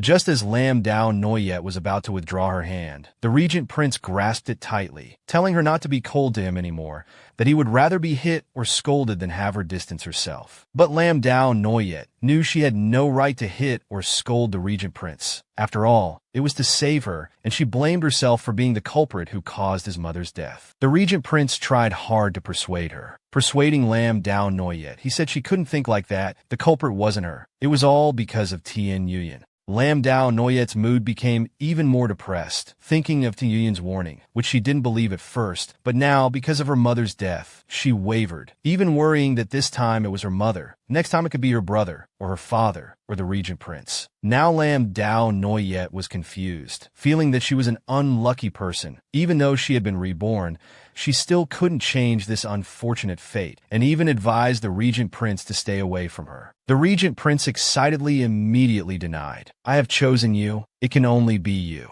Right after that, the regent prince fell ill. At this moment, Lam Dao Noyet was also panicked. In fact, in her heart she cared very much, was very reluctant, just afraid of losing loved ones and friends again. Gyani Khan came to diagnose and treat the regent prince, who was still unconscious. Lam Dao Noyet quietly stayed by his side, taking care of the sick regent prince. Gyani Khan grumbled. "In such cold weather, sleeping outside all night, without a blanket, a mild fever is already lucky. Not freezing to death is already very good, you fool." Lam Dao Noyet knew that Gyani Khan and the regent prince had a close relationship, so she wanted to ask Gyani Khan to advise the regent prince. But Gyani Khan replied, "The one who needs advice is you, Miss Lam. Have you forgotten your promise to me?" Regarding the ancient poison, Gyani Khan had once warned Lam Dao Noyet that if she betrayed the regent prince again, he would not forgive her. Lam Dao Noyet had also promised not to betray the regent prince again. Gyani Khan put down the medicine pill and continued to remind Lam Dao Noyet, "You only saw him bring back that prescription, but you didn't see him rushing around for 7 days to save you, even sleeping on horseback. You're only immersed in your grief, not eating or drinking, and not even looking at him once, the person who is also not eating or drinking with you. Moreover, he was originally a martial arts practitioner, yet he fell ill because of you. And before, to protect you, he had been injured so many times. How can you be so heartless?" But Lam Dao Noyet still didn't understand Gyani Khan's meaning, thinking that she was a burden to the regent prince, not wanting to involve him anymore, which made Gyani Khan anxious. "Why don't you understand yet? To him, you have never been a burden, but the person he is willing to use his life to protect." Ji Yanqing also told Lam Dao Noyet, "No one is immortal. Life and death are just a matter of 100 years or a few decades, only differing by a few years. But how you live those 100 years and who you live with is very important. You should think carefully about it." At this moment, the regent prince woke up, reached out to wipe Lam Dao Noyet's tears, and asked her why she was crying. In fact, Lam Dao Noyet had been enlightened by Ji Yanqing and had returned to being the Lam Dao Noyet who wanted to resist the so-called fate. Lam Dao Noyet cried a lot, continuously apologizing to the regent prince. The regent prince, still as gentle and forgiving as ever, told Lam Dao Noyet not to cry and promised her, "No matter what happens, we will be together, okay?" Lam Dao Noyet had awakened and agreed with the regent prince, silently thanking Ji Yanqing in her heart for enlightening her. A fast horse was galloping through the streets. It was the great general who had received the news and rushed back from the border, Lam Dao Noyet's father. Arriving at the mansion gate, seeing the white cloth hanging, his heart was in turmoil. He never expected that after many years away, he would return to find his wife gone. Meanwhile, Lam Dao Noyet had reconciled with the regent prince, tucked him in, told him to rest well, and prepared a light meal for him. As for Lam Dao Noyet, because she needed to take care of her mother's funeral arrangements, it wasn't convenient for her to stay long. The regent prince said he only had a mild fever. It was nothing, and told her to go take care of things. At this time, Shi Xiang at the door reported to Lam Dao Noyet that her father had returned and was now with her brother at the old madam's place, asking if she wanted to go there. Lam Dao Noyet knew her grandmother would certainly tattle to her father, so of course she had to go. Then, she bid farewell to the regent prince. At the door, she paused for a moment and said softly, "Ajin, you've had a hard time these days." The regent prince watched Lam Dao Noyet's back as she left, smiling bitterly. "No matter how hard it is, I don't care. I'm only afraid of you leaving me." Sure enough, the wicked ones accused first. Lam Dao Fuang hurriedly tattled to her father. She said Lam Dao Noyet was very hateful, causing his mother to be exiled, the second aunt to be beaten by the yamen, and the grandmother to be confined. The old lady also said Lam Dao Noyet mistreated him, giving him inedible vegetarian food. Lam Tao Duong, you've really raised a good daughter. Lam Dao Noyet's brother hurriedly explained to his father that Fuang concubine's exile was due to her own fault. She had framed others, and poor Tui concubine had died inexplicably because of it. But at present, their father didn't care about these matters. He only wanted to know how exactly his wife had died. The cunning old lady evaded, saying that Lam Dao Noyet had been struck by some evil spell, and Li Shi had used her heart blood or something to save her daughter. The details I'm not clear about. Lam Dao Noyet had just arrived and heard this scene. She directly refuted, "Grandmother, how can you not be clear? The culprit who killed mother was Shan Yuan, who attacked us, hiding in the Fuang Kak mansion, and the one who informed Fuang Kak that we would go to Bai Yun Guan. Wasn't it you, grandmother?" The old lady, with a face thicker than the city wall, still pretended to be filial to Lam Dao Noyet's father, and even instigated him to scold Lam Dao Noyet for being disrespectful to elders, putting all the blame on her. Pulling Lam Dao Noyet's father back, saying, "Look at this. This is the daughter raised by Li Shi.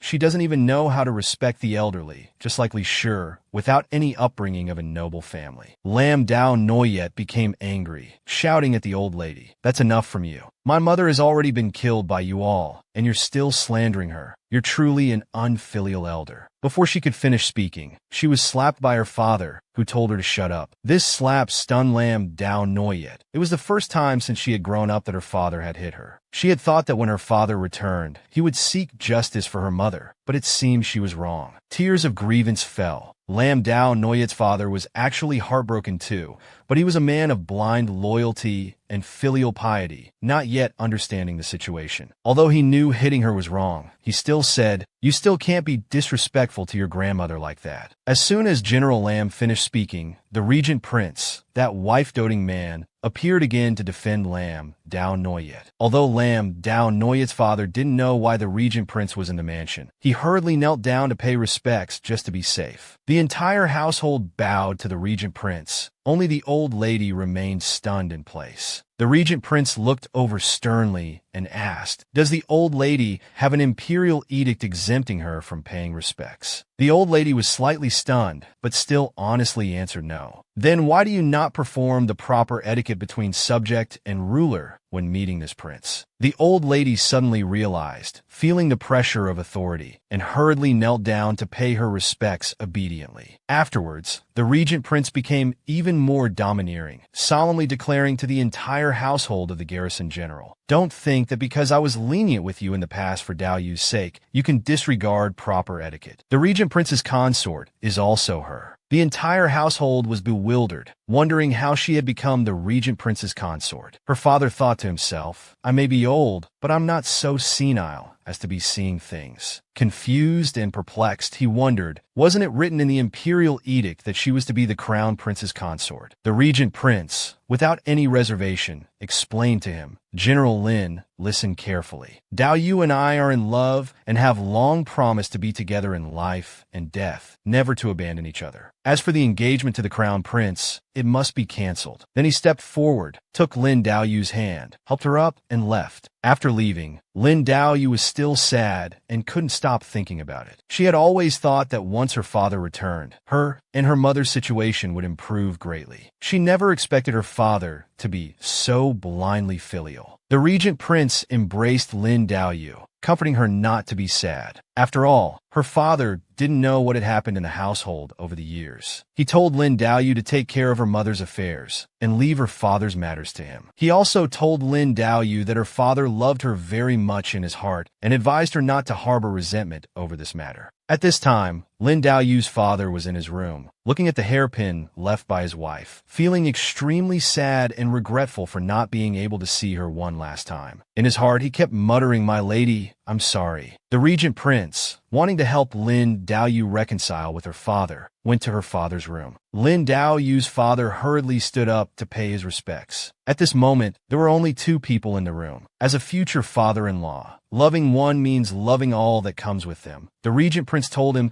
there was no need for such formality, then said he had something to discuss with him. I wonder if General Lin trusts this prince. Lin Daoyu's father knew that the regent prince held great power as regent, and his word had always been as good as gold, so of course he trusted him. If that's the case, the regent prince then asked Ji Yanqing to bring some items for Lin Daoyu's father to see. These were the entire interrogation process of the capital city case, along with the confessions of Madame Fuang, Madame Lu, the old lady, as well as the insect raiser and other related persons. The confessions were all written by their own hands, with their signatures and fingerprints. The general could verify them. Regarding the hypnosis matter, after investigation, it was indeed found that Shan Yuan had colluded with Fuang Ge. The general could also examine this. Lin Daoyu's father looked at these confessions, his heart trembling. He couldn't believe this was the truth. Ji Yanqing said that he was a witness, and if there were any doubts, they could ask him. He directly used the name of the Dingxi prince's mansion as a guarantee, absolutely not lying. Lin Daoyu's father was deeply shocked. Why? For what reason? We are family. The regent prince reminded him. People always have selfish motives. Compared to a disobedient stepchild, one's own flesh and blood is still one's own after all. The man who had never shed a tear when going to battle and killing enemies at this moment,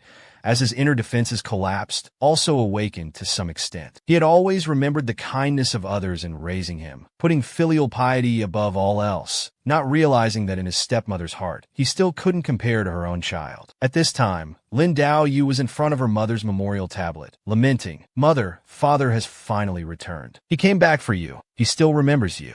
Suddenly, hearing her father call her from behind, she quickly turned around to pay her respects. Seeing his daughter so distant from him, Lin Daoyu's father asked if she blamed him. Heartbroken and self-reproachful, he reached out to caress Lin Daoyu's cheek, asking if it still hurt. Lin Daoyu certainly had some resentment in her heart. Her father hadn't distinguished right from wrong, hadn't stood up for her mother. So she avoided her father's hand, saying, "It's only natural for a father to discipline his daughter. How could it hurt?" Knowing the truth now and realizing his mistake, Lin Daoyu's father apologized to her.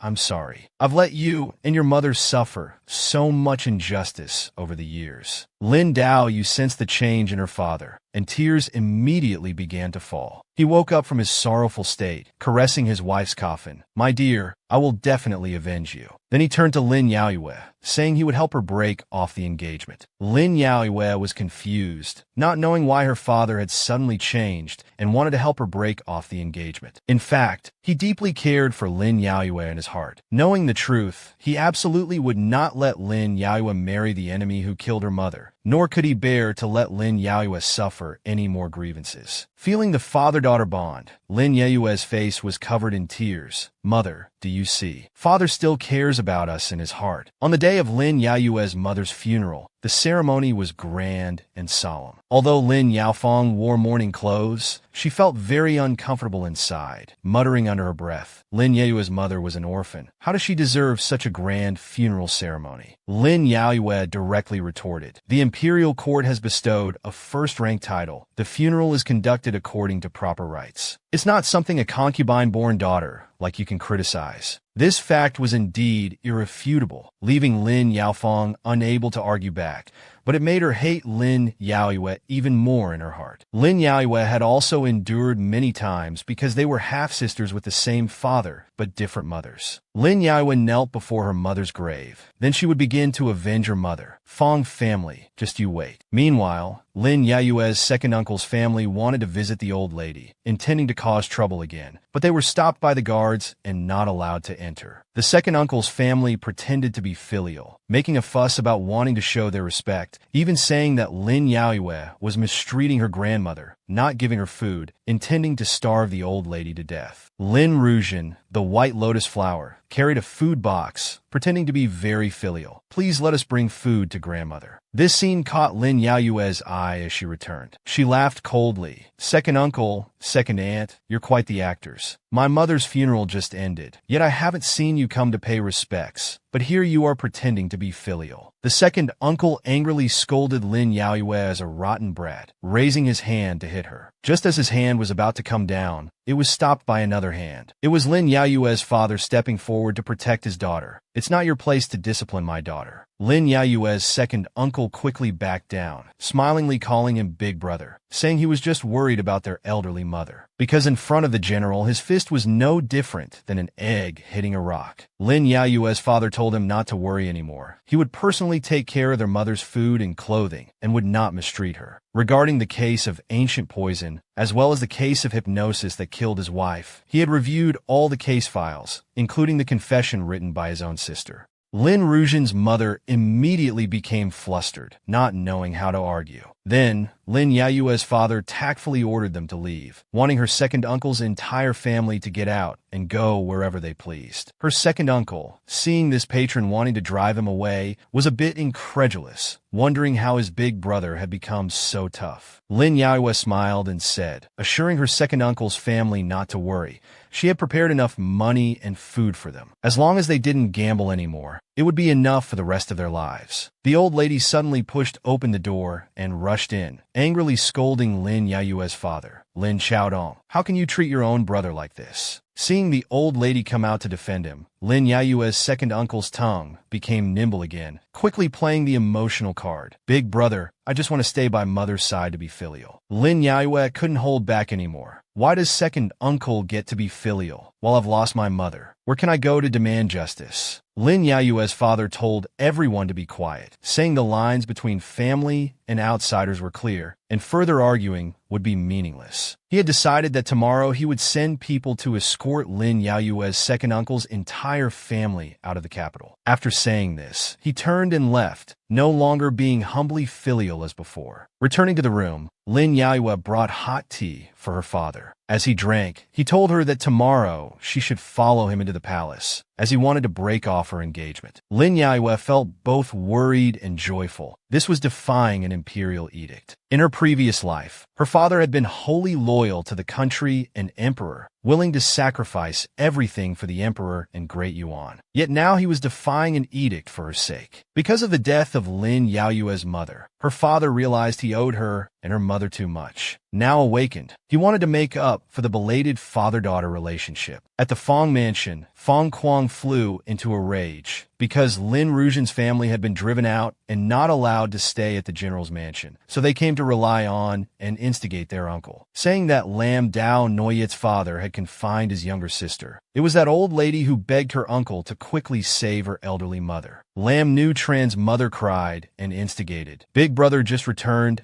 and questioned about Li's death, not mentioning a word about Sister Fuang being exiled. It's truly heartless. One was his blood sister, one was his own daughter, causing Fuang Coat to hate them to the point of grinding his teeth, determined to teach them a lesson. Lam Dao Noyet's entire second uncle's family was thus satisfied in Fuang Coat's mansion. Afterwards, they were gleeful. As for Fuang Coat, he poured all the resentment of his daughter being exiled and his sister being confined onto Lam Dao Noyet. "I will absolutely not spare you." In Crown Prince Mo Dung Lin's chambers, the White Lotus Lamb Nu Tran sobbed and cried, lamenting, "I can no longer serve your highness the Crown Prince in the future. Your highness must take care." Crown Prince Mo Dung Lin really liked this move, hurriedly showing concern. "Tranner, what's wrong?" Lam Nu Tran replied, "Uncle has returned to observe mourning, but was instigated by elder sister to drive my whole family out of the general's mansion. Now I can only follow my parents back to Jiang province." Then she cried even louder, pretending to be reluctant to leave Crown Prince Mo Dung Lin. These were her genuine tears, for once she left, the opportunity to become the Crown Prince's consort would be gone. Weakness and tears were very effective on Crown Prince Mo Dung Lin, who told her not to cry,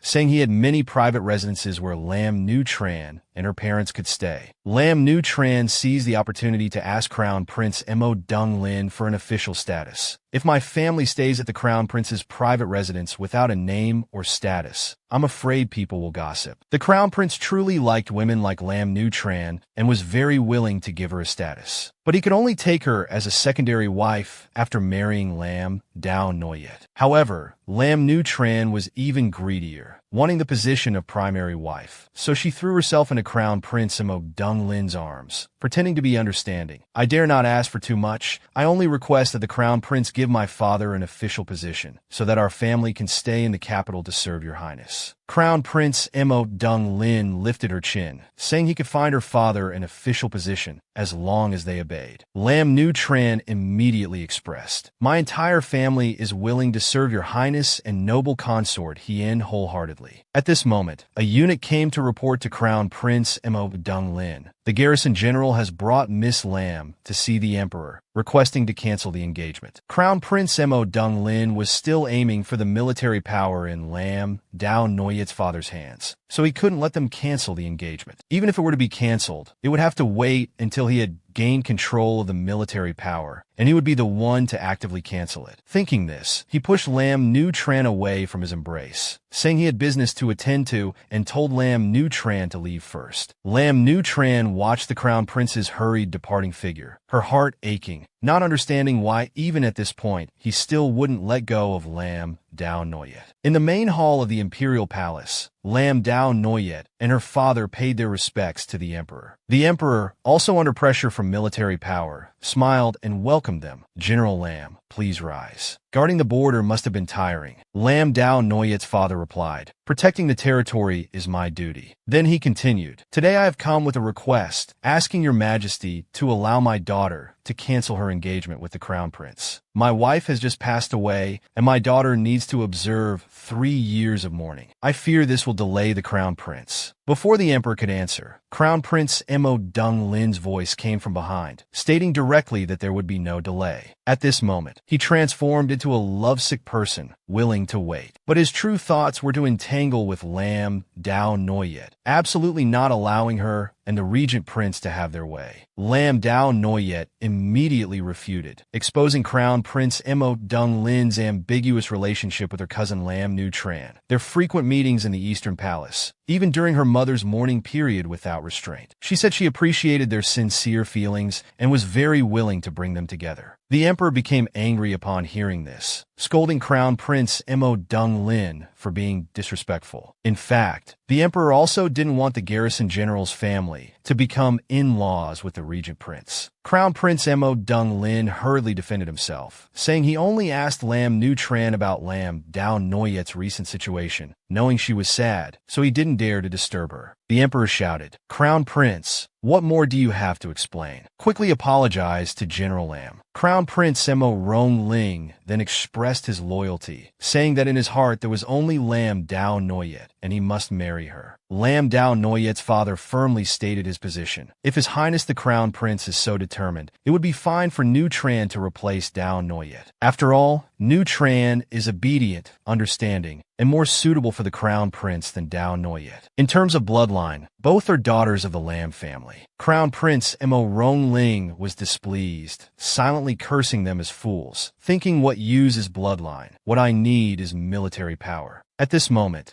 a eunuch ran in from outside shouting, "It's terrible, Consort Hien has fainted." Hearing this, the emperor and Crown Prince Mo Rong Ling saw it as an opportunity to resolve this deadlock. The emperor immediately called for Crown Prince Mo Rong Ling to go check on Consort Hien, and they hurriedly left. The engagement cancellation ceremony was automatically postponed. Lam Dao Noyet knew that fainting neither too early nor too late, but precisely at this moment, must have been intentional. Seeing her disappointment, Lam Dao Noyet's father consoled her. "Don't worry, the Crown Prince is not a good person. I will definitely help you cancel this marriage. If not today, we'll come back tomorrow." As they were preparing to board the horse carriage to return home, Lam Dao Noyet was called back. Turning around, it was her second uncle's son, her cousin Lam Tonin, her ally. After Lam Tonin saved Princess Ngoc Tran, Lam Dao Noyet had asked the regent prince to arrange a position for him so that he could frequently enter the palace to meet the princess. Since then, the princess had stopped causing trouble for Lam Dao Noyet. Today, his sudden appearance calling her back made her wonder if there was any trouble. She approached and asked. Lam Tonin whispered to Lam Dao Noyet that Lam Nu Tran's family had joined forces with Consort Hien, warning her to be careful as they would be disadvantageous to her. Lam Dao Noyet wanted to know what they would do, but Lam Tonin wasn't sure. He only knew they would likely target her father, because Lam Nu Tran had already caught Crown Prince Mo Rongling's attention, while Lam Dao Noyet wanted to cancel the engagement. Consort Hien and the Crown Prince also wanted the military power in her father's hands. Thus, the Crown Prince and Consort Hien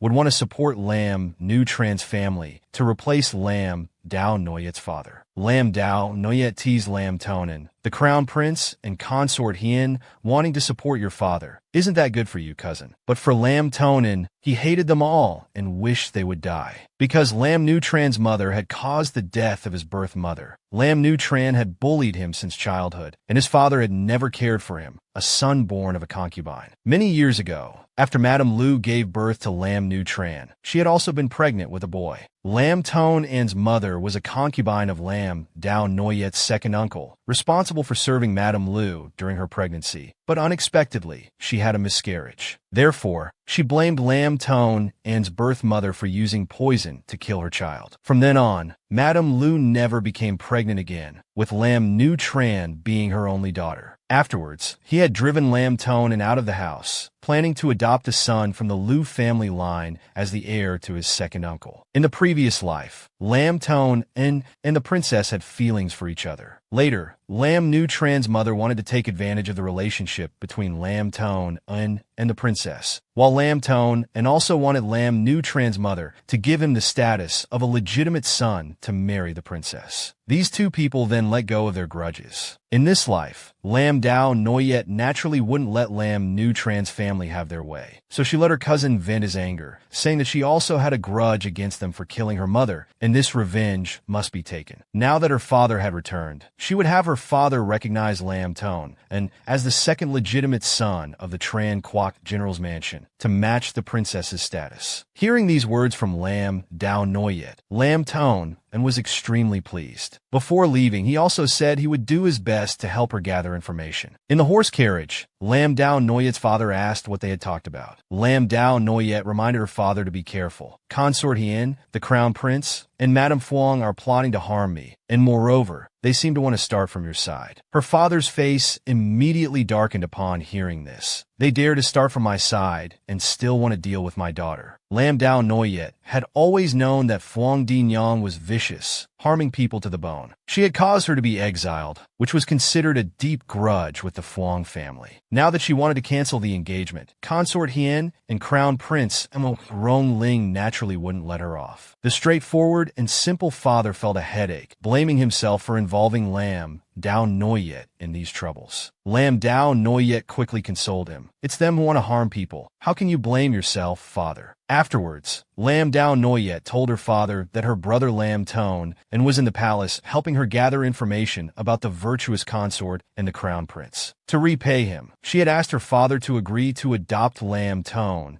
as his legitimate second son, so that he would be worthy of a princess's status. Her father immediately agreed. In his impression, Lam Tonin was a pitiful child. Then, Lam Dao Noyet remembered the regent prince, who had been busy for her the past few days. She wanted to visit him. Her father, being experienced, saw Lam Dao Noyet's flushed face and smiled, telling her to go ahead. I understand. The regent prince, due to excessive depletion of his cultivation, was becoming increasingly weak, coughing continuously, but was still handling military affairs. Lam Dao Noyet stood at the door with a wooden box, calling out to him. The regent prince was delighted. Noyet Ni, why have you come here? Lam Dao Noyet had finally learned to think of him, knowing the regent prince had a severe cough, so she brought him cough syrup. The regent prince, full of love, accepted the wooden box. Seeing Lam Dao Noyet was even better than cough syrup. Lam Dao Noyet then told the regent prince that her father had taken her to the palace today to break off the engagement. However, just as the regent prince took the wooden box, he was interrupted by the virtuous consort pretending to faint. Lam Dao Noyet was very curious how the regent prince knew so clearly when he wasn't there. The regent prince, while enjoying the cough syrup Lam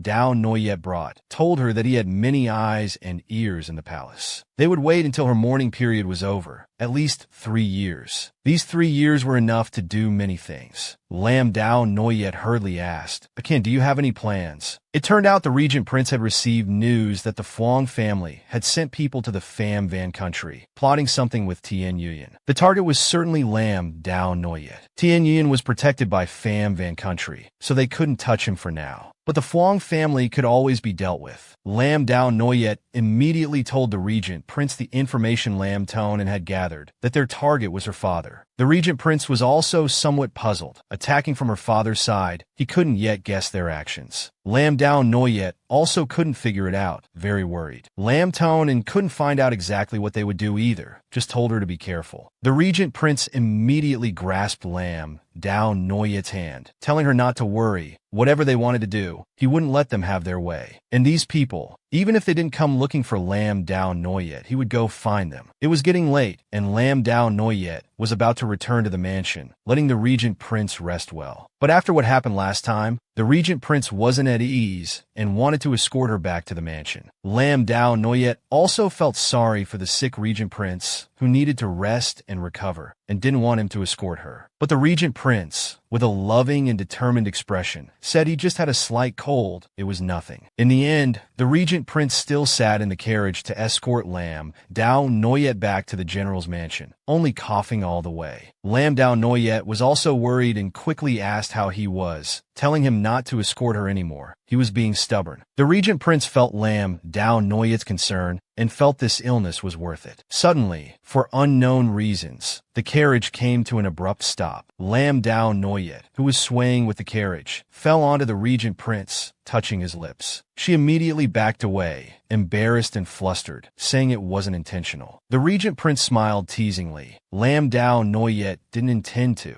so it was intended then. Lam Dao Noyet hurriedly explained. It wasn't intended either. It was all because the carriage suddenly stopped. In her heart, she cursed the regent prince, weren't intentional, and intended the same meaning. He was clearly teasing her. At this moment, the report from the guard outside the carriage eased Lam Dao Noyet's awkwardness. It turned out that the ambassador from Pham Van country was requesting an audience, which forced his carriage to stop. And this Pham Van ambassador, Nak Lam, was Tien Yuyan's henchman, with a flattering expression paying respects to the regent prince, actually coming to probe the situation. The regent prince coldly responded perfunctorily, "Lord Nak, it's been a long time." Nak Lam hurriedly smiled flatteringly at the regent prince, while expressing that the purpose of the delegation's visit was to establish good relations with Dai Yuyan. They had just collided with the regent prince's carriage on the way, which was truly disrespectful. Suddenly, he saw Lam Dao Noyet in the carriage and shifted his attention to her. The regent prince immediately raised his hand to block his view,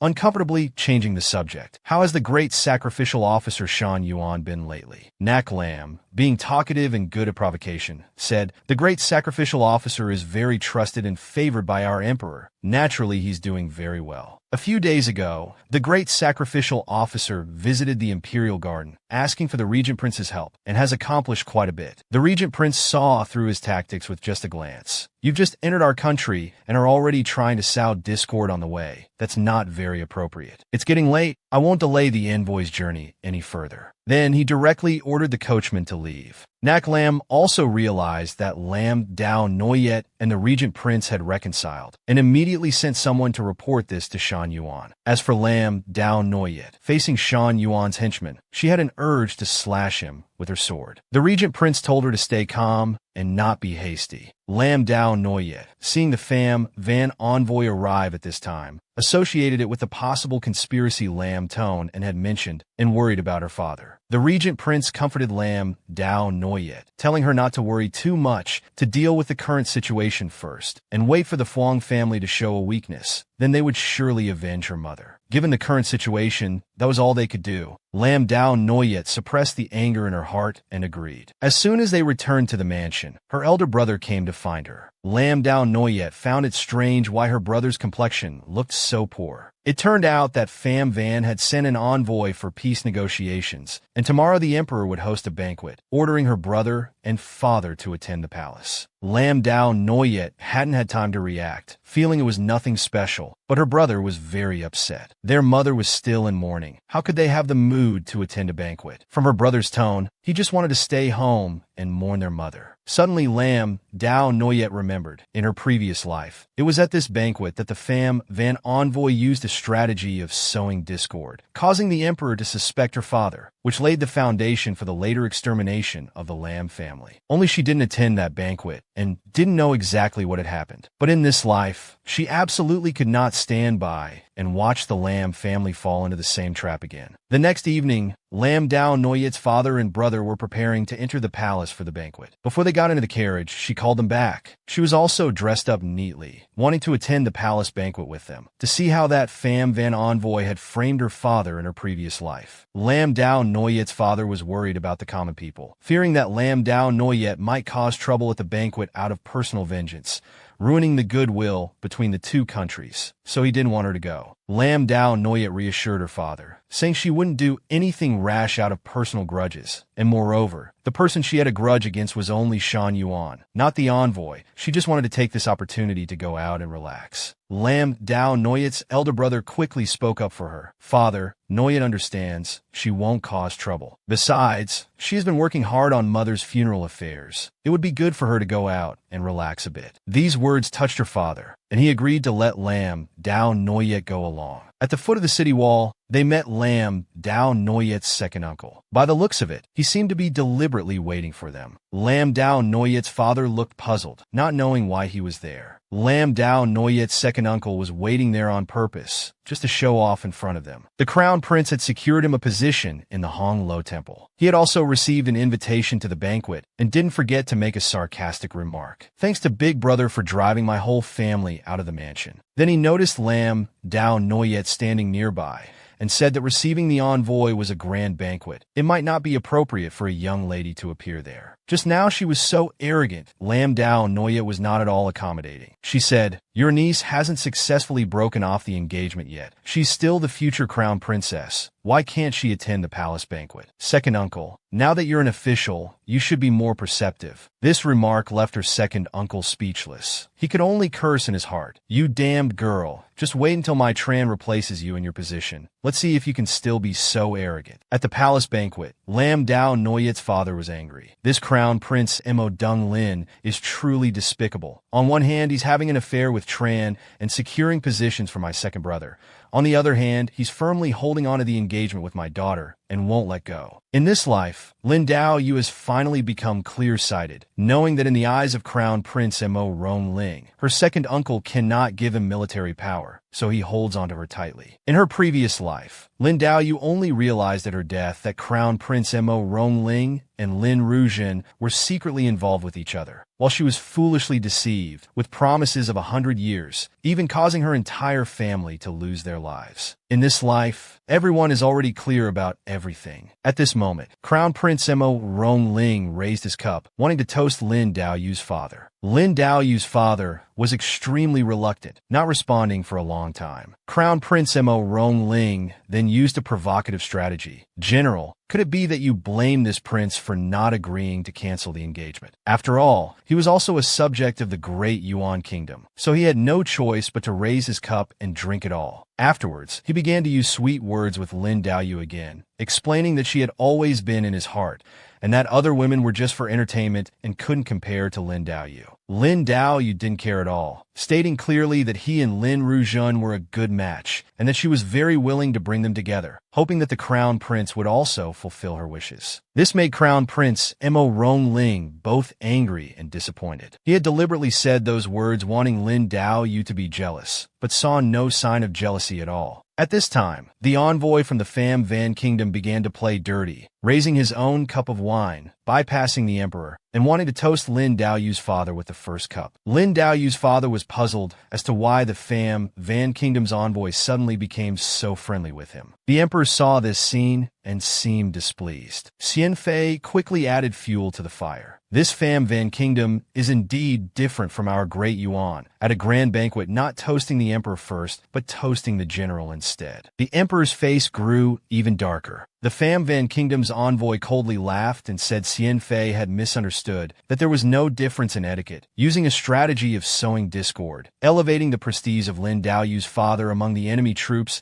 and before the people of the Great Yuan Kingdom. We only know that General Lin risked his life to guard the gates of Great Yuan. We don't know who the Emperor of Great Yuan is today. All of this was deliberately done in collusion with Xian Fei, who now pretended to be angry, protecting the Emperor's dignity, shouting at the envoy, disrespectful. And this Pham Van Kingdom envoy still said very seriously, "I dare not. I merely spoke two honest words." Could it be that the court of the Great Yuan Kingdom cannot even hear two honest words? Lin Daoyu now understood, thinking of how in her previous life, it was these vicious words that made the emperor wary of her father. She absolutely could not let her father fall for his trap. The Pham Van Kingdom's envoy, Yu Lin, continued his strategy of sowing discord, saying that the Pham Van Kingdom was very envious that the Great Yuan Kingdom had a divine general like General Lin. Thinking of how the dignified emperor of the Great Yuan Kingdom was being looked down upon by an envoy from another country like this, the strategy of sowing discord had taken effect on the emperor. Lin Daoyu wanted to dispel the emperor's doubts, immediately speaking up to refute. The envoy is mistaken. A strong nation doesn't rely on just one soldier or one general, but on the entire country being united, with the ruler and subjects of one mind. The Pham Van Kingdom naturally doesn't compare to half of that. During the time of the previous emperor, there were people who sowed discord, causing our great Yuan to have internal strife, with no time to pay attention to the borders, which is why the Pham Van Kingdom said our great Yuan was internally weak and occupied our 3 northern provinces of Jin. Now the envoy is using the same old trick. I wonder how many provinces the Pham Van Kingdom intends to occupy from our great Yuan this time. Having his plot exposed, the lapdog Yulin hurriedly laughed loudly, saying he truly came to mend relations. Lin Daoyu still spoke eloquently, but judging from the envoy's words and actions, it's clearly not to mend relations, but seems like the same old trick. The lapdog Yulin, having lost the upper hand to Lin Daoyu, still didn't forget to sow discord, telling the emperor that he was only expressing respect for General Lin, not having any ill intentions as Lin Daoyu said, and asked for his majesty's fair judgment. Lin Daoyu's father had also understood, being loyal to the country and patriotic. How could he allow the envoy to disrespect the emperor, daring to insult the sovereign in court? He must swear to protect the emperor's dignity with his life. Yu Lin from the Pham Van Kingdom, this lapdog, still pretended to be serious, hurriedly trying to soothe his anger, admitting he had misspoken, and immediately apologized to the emperor. The emperor now appeared magnanimous, saying it was just a small misunderstanding, telling them not to let words damage the harmony and ruin the banquet. In reality, the seeds of discord had already been planted in his heart, and he began to doubt the loyalty of Lin Daoyu's father. When one plan failed, Xian Consort devised a second plan, suggesting to the emperor to have the warrior from Pham Van country compete with Lin Yaoyu's brother, wanting to see which warrior was better, the one from Great Yuan or Pham Van. The emperor agreed. The regent prince, having experienced the previous life's banquet, knew that the Pham Van ambassador would use the strategy of praising first and criticizing later, then use a warrior for a sword duel, intentionally guiding Lin Yaoyu's brother's sword towards the emperor, falsely accusing the garrison general's mansion of having rebellious intentions. In his previous life, he only wanted to protect Lin Yaoyu alone, and didn't intervene in many things, not knowing that her family was even more important than his own life. So in this life, he couldn't stand by and watch Lin Yaoyu's family face danger again. The emperor ordered the duel. Lin Yaoyu had to give her brother's armor to him, but she always felt that Xian Consort's suggestion wasn't well-intentioned, warning her brother to be careful during the duel. The regent prince immediately interrupted, standing up and saying he wanted to learn from the Pham Van warrior, volunteering to take on this duel. Lin Yaoyu worried that the regent prince's illness hadn't fully recovered, fearing something unexpected might happen during the duel. The regent prince, for Lin Yaoyue's sake, dared to do anything just to make her happy, teasing Lin Yaoyue for underestimating him. Lin Yaoyue hurriedly denied that wasn't the case. She was just worried. After all,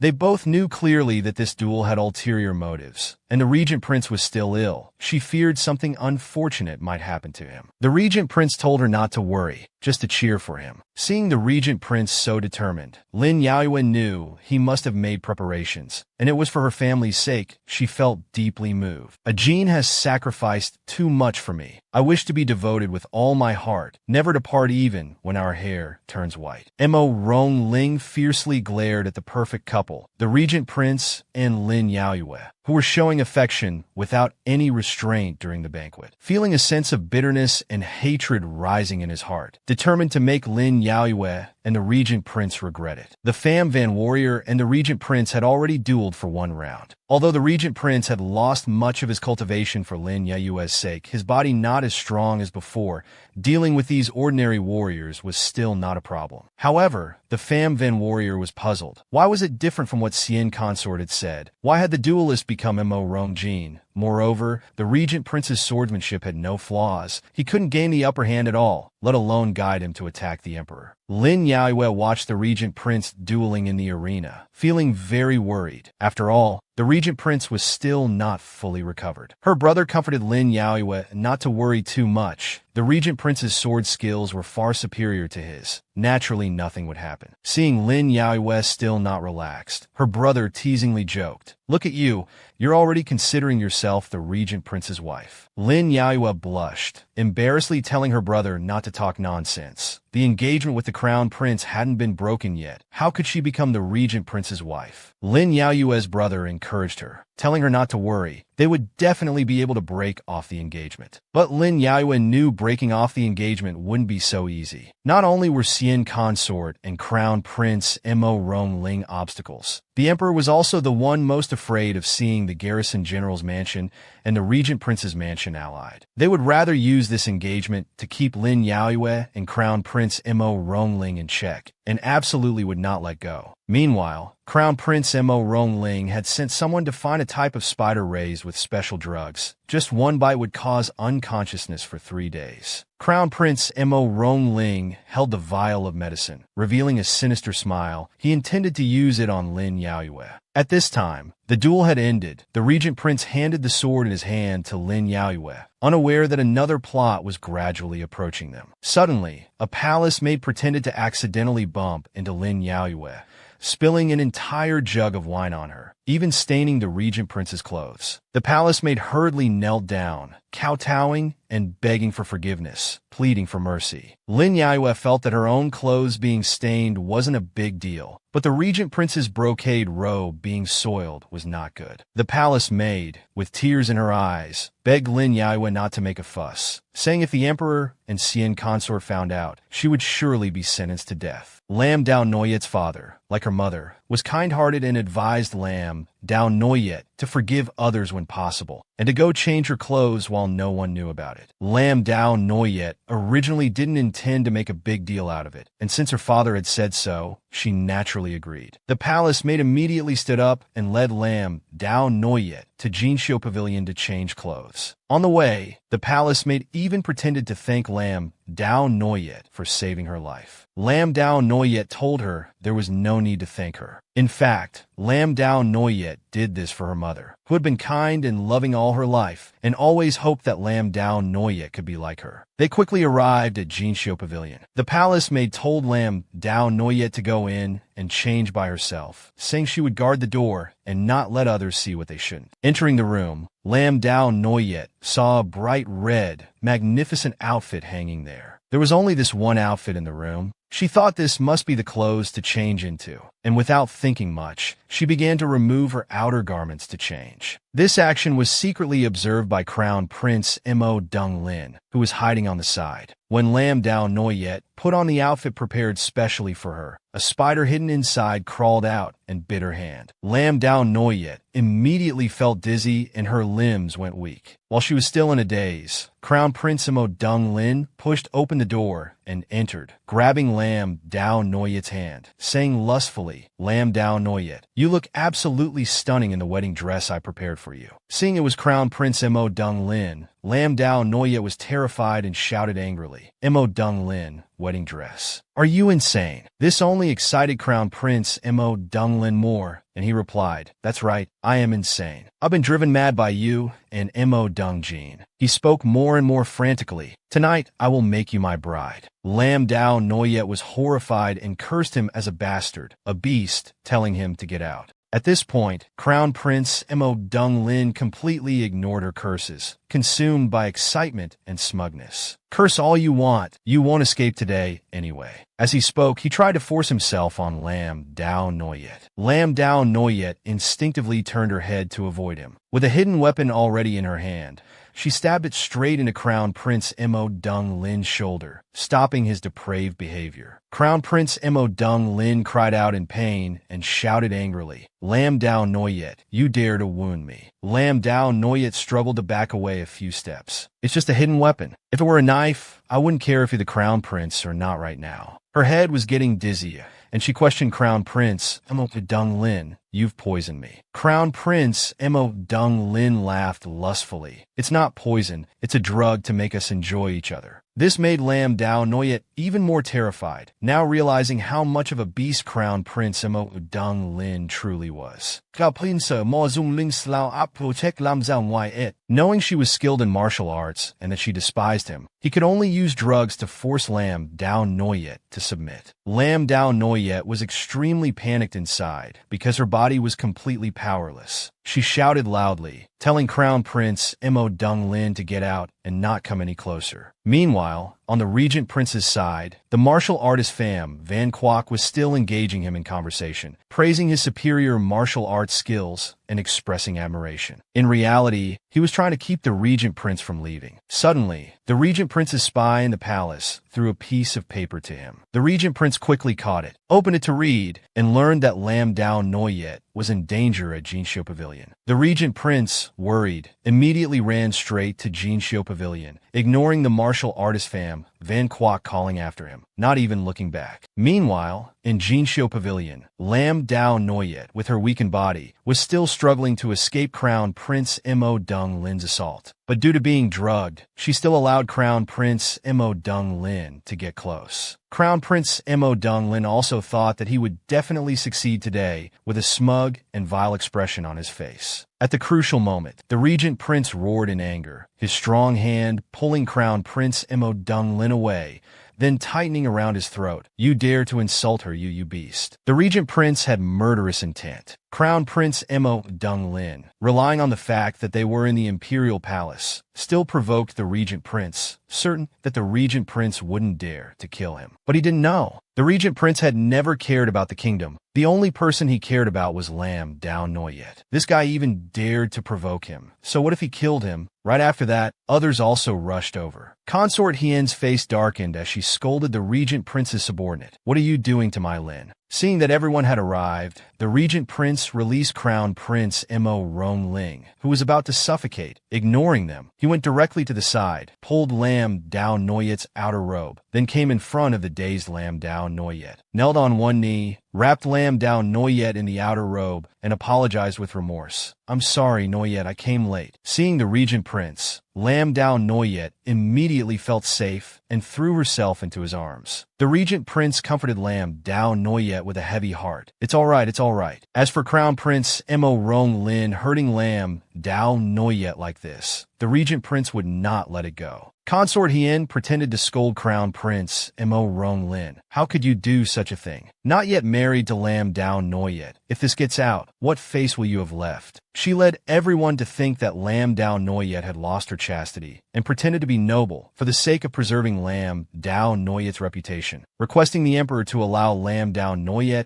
and Crown Prince Mo Rong-lin to marry ahead of schedule to avoid gossip. The emperor was very pleased, just about to speak when he was interrupted by Lam Dao Noyet's father. Lam Dao Noyet was still in mourning, and the Crown Prince had done such a despicable thing. He would absolutely not marry his daughter to him. Before the emperor could speak, Consort Hien had already threatened Lam Dao Noyet's father. You should think carefully. The marriage was bestowed by the emperor. Refusing it is no different from defying an imperial order. She also implied that Lam Dao Noyet was no longer pure. The regent prince, a wife-obsessed man, immediately refuted. Noyet is certainly pure. At the same time, he threatened consort Hien. If she brought this up, he also had something to say to her. He directly stepped up to request the emperor, which was also putting pressure, saying that the crown prince had done such an immoral thing. As a minister, he urgently requested the emperor to depose the crown prince. Consort Hien immediately panicked, asking the regent prince in horror if he had lost his mind. The emperor only had one son. If he was deposed, who would be made crown prince? The regent prince continued to pressure, saying that his royal brother was in his prime, with countless beauties in the harem. Having another prince wouldn't be difficult. Moreover, if what the crown prince did today got out, he would surely be despised by the world. Even if he succeeded to the throne later, it would be difficult for him to sit firmly. Crown Prince Mo Rong Lin, who was arrogant and smug earlier, not only didn't get to enjoy himself, but now even his position as crown prince, and even the throne, were threatened. The regent prince said he wouldn't let today's matter go. He must seek justice for Lam Dao Noyet, and also take this opportunity to force them to cancel the engagement. As long as they cancel the engagement, the crown prince's misconduct wouldn't be spread. If not, by tomorrow morning, the whole country would know. The emperor knew the seriousness of the matter and hurriedly tried to persuade the regent prince to calm down. If this got out, Lam Dao Noyet would also be slandered by people. The regent prince firmly replied that no matter what happened to Lam Dao Noyet, he would be by her side. As for whether the crown prince and the consort could endure the contempt of the people and the suspicion of the border regions, this made consort Hien unable to be arrogant anymore, speechless, wondering if he intended to rebel for Lam Dao Noyet. The emperor was also in a difficult position, seeing the regent prince's momentum. Although unwilling, he had to nod. The regent prince was about to explode in anger, and Lam Dao Noyet's father also spoke up to pressure the emperor. After all, the Tran Quoc general's mansion had guarded the border for Dai Yuyan for generations. Most of the soldiers were relatives of the Lam family. If the border soldiers knew that Lam Dao Noyet was humiliated by the crown prince, he feared what they might do to the crown prince, and he would have difficulty consoling them. The emperor, under pressure from the military power of the regent prince and Lam Dao Noyet's father, had no choice but to agree to let Lam Dao Noyet and crown prince Mo Rong Lin cancel their engagement. Lam Dao Noyet's father kowtowed in gratitude, knowing that the emperor would surely be suspicious of the Lam family in the future. But for his daughter, he had no regrets.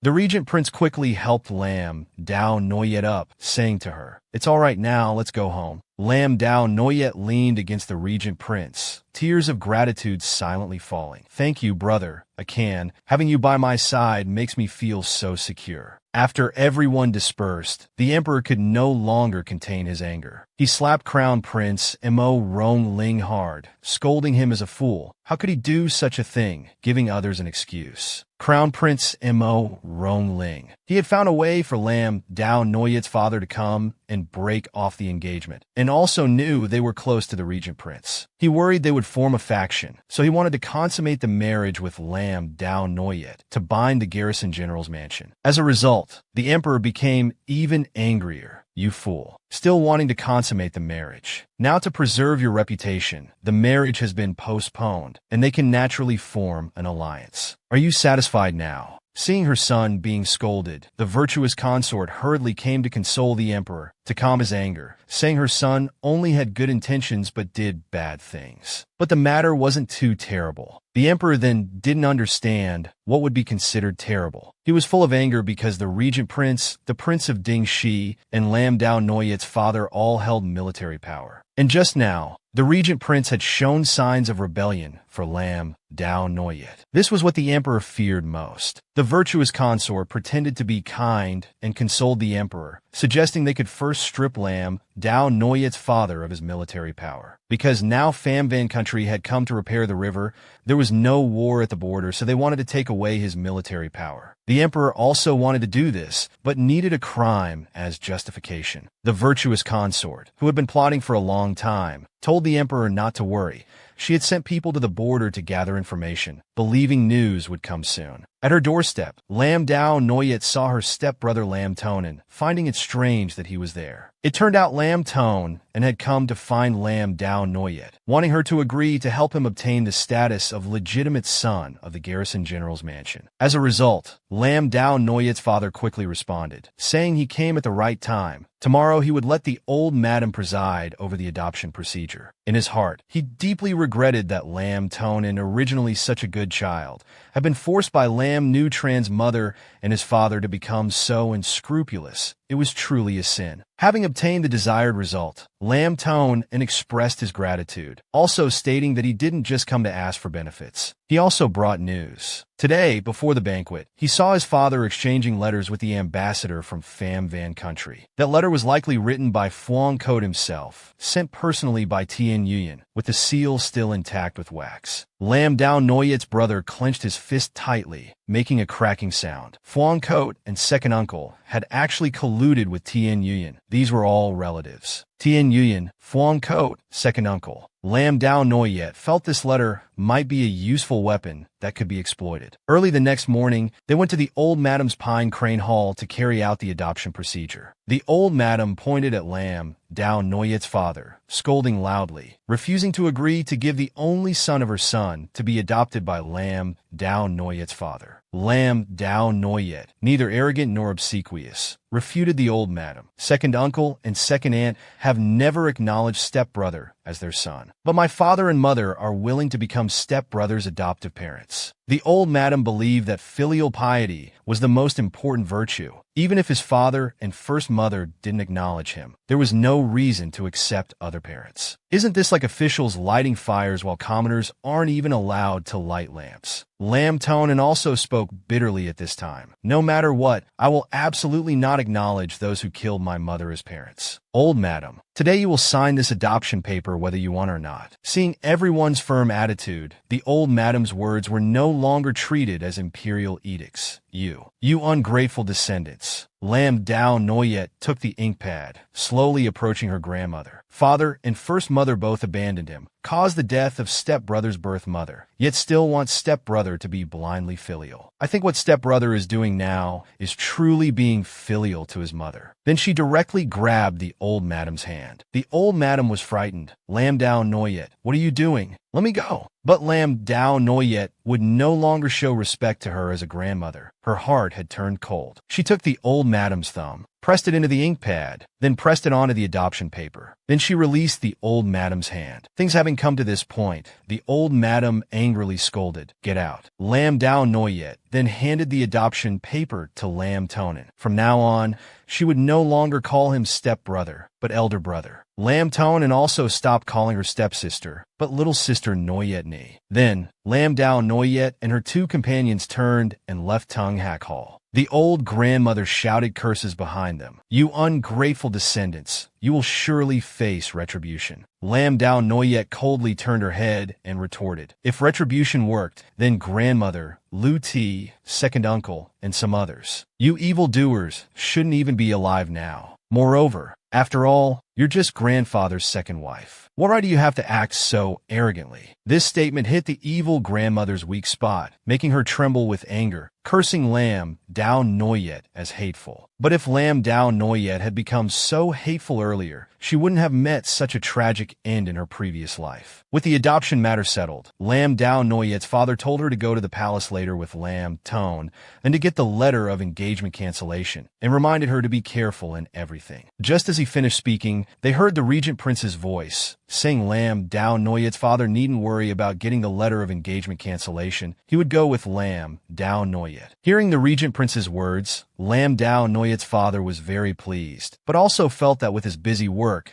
the prince shouldn't trouble himself with such a small matter. The regent prince had been blaming himself for last night's incident. Now that he had to go to the palace, he naturally wanted to go together. Moreover, anything related to Lam Dao Noyet was not a small matter to him. Lam Dao Noyet also quickly consoled him, telling the regent prince not to blame himself. It was her carelessness that led to the trap. The regent prince gently approached, took Lam Dao Noyet's hand and led her into the palace to get the letter of engagement cancellation. Meanwhile, at Phuong Coat's mansion, Lam Dao Noyet's second uncle had received news sent by the evil grandmother, learning that his only son whom he disliked, Lam Tonin, had been adopted, becoming the legitimate son of Lam Dao Noyet's father. Lam Nu Tran's mother was shocked upon hearing this. She knew that with Lam Tone and becoming the legitimate son of the garrison general's mansion, he would surely propose to Princess Ngoc Tran. If he became the prince consort, he would definitely seek revenge on them. She hurriedly told Lam Nu Tran to go to the palace to find Crown Prince Mo Dung Lin, begging him to intervene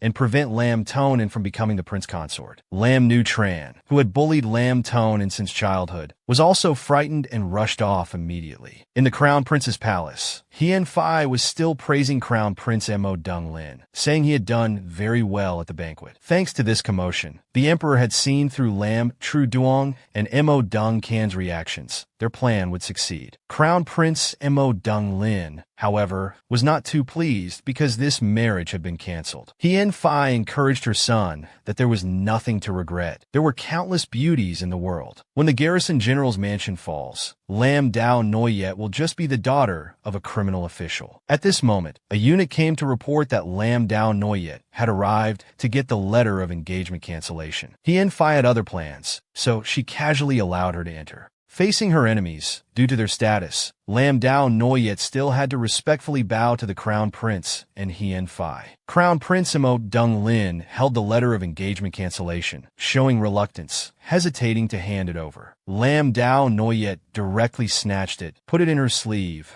without saying any unnecessary words. Not wanting to stay a moment longer, she directly said, "Thank you, Your Highness the Crown Prince. This subject takes her leave." Crown Prince Mo Dung Lin watched Lam Dao Noyet's departing figure, still not understanding what was so attractive about Mo Dung Can that made her disregard even their childhood sweetheart relationship. Hien Fai now didn't care at all. With her future schemes, she felt Lam Dao Noyet would regret her choice. Just as she left the Crown Prince's palace, Lam Dao Noyet met Lam Nu Tran, who was about to enter. Lam Nu Tran nervously greeted Lam Dao Noyet. "Elder sister, you're here too." Lam Dao Noyet looked at this seemingly harmless, but actually wolf-hearted cousin, and passed by with visible disgust. "Who is your sister?" Lam Nu Tran inwardly gritted her teeth in hatred. "What are you pretending for? You've already broken off the engagement. I am the future crown princess. In the future, you'll have to watch my face." Lam Dao Noyet was also thinking to herself, seeing Lam Nu Tran so flustered. She probably wasn't here for a secret tryst. Could it be that Lu Ti and second uncle were up to something again? Know yourself and know your enemy, and you'll win 100 battles out of 100. Lin Dao Yu decided to eavesdrop a bit, then quietly went to listen outside the Crown Prince's palace. She only heard Xian Fei very angry inside the room. How dare they?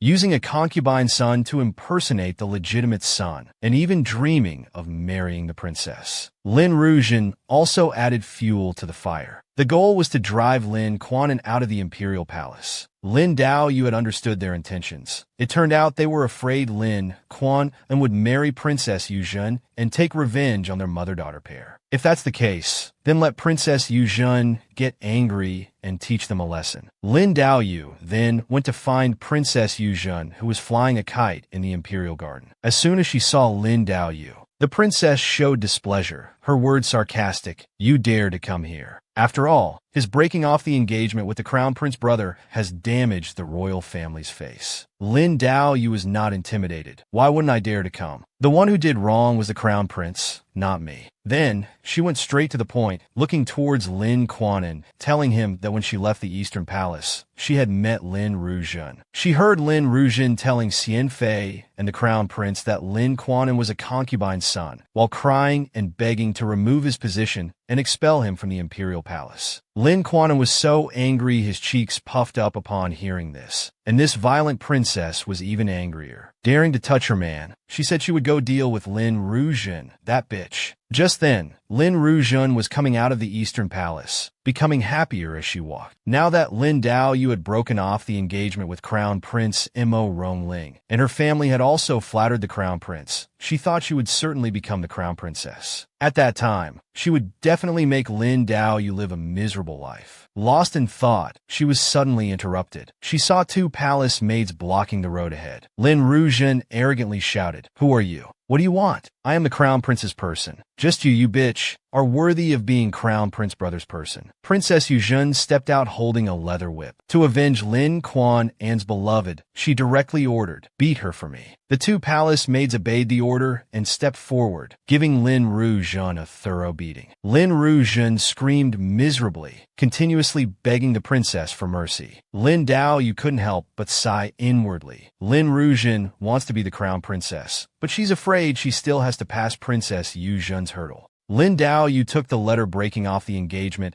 and ran towards the regent prince who was waiting for her at the foot of the palace wall, extremely happy, gently throwing herself into the regent prince's arms. "Ajin, I'm free. I'm finally free." Seeing Lin Daoyu so happy, the regent prince also smiled brightly. Then, the regent prince told Lin Daoyu that he had just received news that the Pham Van country's delegation had left the capital. Lin Daoyu hurriedly asked, "What about the secret letter?" "That letter could be evidence of Fong, colluding with a foreign country. She must get that letter." The regent prince had of course thought of this and had already sent people to pursue it. But Lin Daoyu was still not at ease. She wanted to go herself. As long as it was something Lin Daoyu wanted, the regent prince would help her accomplish it. "All right, I'll go with you." The reason Lin Daoyu valued this letter so much and must obtain it was because if this letter could serve as evidence of collusion with the enemy, then her mother's revenge could be achieved. Lin Daoyu returned home, changed her clothes, handed over household matters to her brother, and prepared to pursue the Pham Van country's delegation to obtain Fong Qua's letter of collusion with the enemy. Lin Daoyu's brother was worried for her. After all, facing the Pham Van country's delegation was too dangerous and wanted to go himself, but was refused by Lin Daoyu. After all, her brother and father both held positions in the court. If they went to intercept a foreign delegation, it would leave weaknesses for others to exploit. "Young general, don't worry, I will go with you where this time." They turned around and saw the regent prince riding a horse approaching. This put Lin Daoyu's brother at ease. Lin Daoyu hesitated a bit. "Ajin, you are the regent prince. If you get involved in this, I'm afraid it will cause diplomatic disputes." The regent prince smiled and replied, "It's all right. Now that the two countries are on good terms, Lin Daoyu's father's border troops seem to have become useless. But if there are diplomatic disputes, Lin Daoyu's father will become indispensable again." Lin Daoyu also remembered that in her previous life, it was after the two countries became friendly that the emperor, fearing her father's great merit, stripped him of his military power. Ajin really thinks far ahead. The regent prince had sent a pigeon letter ordering the border guards to detain the Pham Van country's envoy.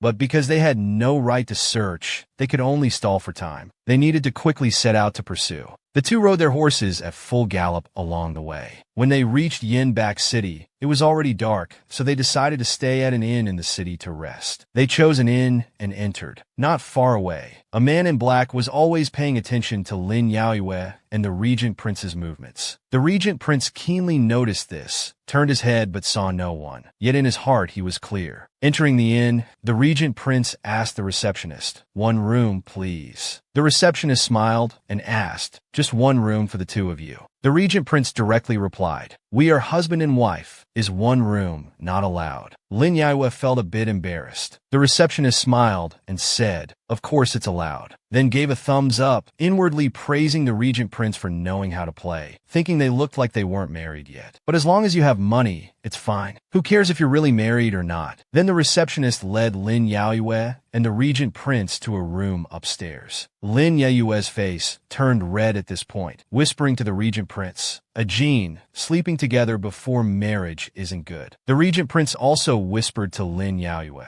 "Someone is following us. Staying together is safer." Entering the room, Lin Yaoyue quickly closed the door and asked the regent prince, "Do you know who's following us?" The regent prince lit a lamp. "I'm not sure right now. It could be someone from the Pham Van envoy, or it could be someone from Xian Consort." Then he told Lin Yaoyue to sleep early. as they needed to wake up early tomorrow to set out. Lin Yaoyue thought about there being only one bed, her thoughts jumping to some indescribable things, feeling a bit alarmed. But the regent prince wasn't Crown Prince Mo Rongling. He smiled and said to Lin Yaoyue, "Go to sleep, I'll keep watch." Lin Yaoyue was stunned and let out an ah. The regent prince teasingly smiled at Lin Yaoyue, seeing Yuer's disappointed face. "Did you want to sleep with me?" Lin Yaoyue blushed and quickly denied no. "I thought," but couldn't finish her sentence. The regent prince curiously asked, "Thought what?" Lin Yaoyue was too embarrassed to bear it, quickly ran to the bed, covered her face with her hands, and said, "I didn't think anything. I was overthinking." The regent prince, full of affection, seriously said to Lin Yaoyue, "After we deal with these matters, I will go to the garrison general's mansion to propose marriage. By then, Yuer won't be afraid of overthinking anymore." Lin Yaoyue nodded, happily burying herself in the regent prince's embrace, thinking to herself, "In this life, I will definitely become a Jin's wife." The regent prince sat by the bed like this, allowing Lin Yaoyue to sleep peacefully. He would keep watch and always protect her.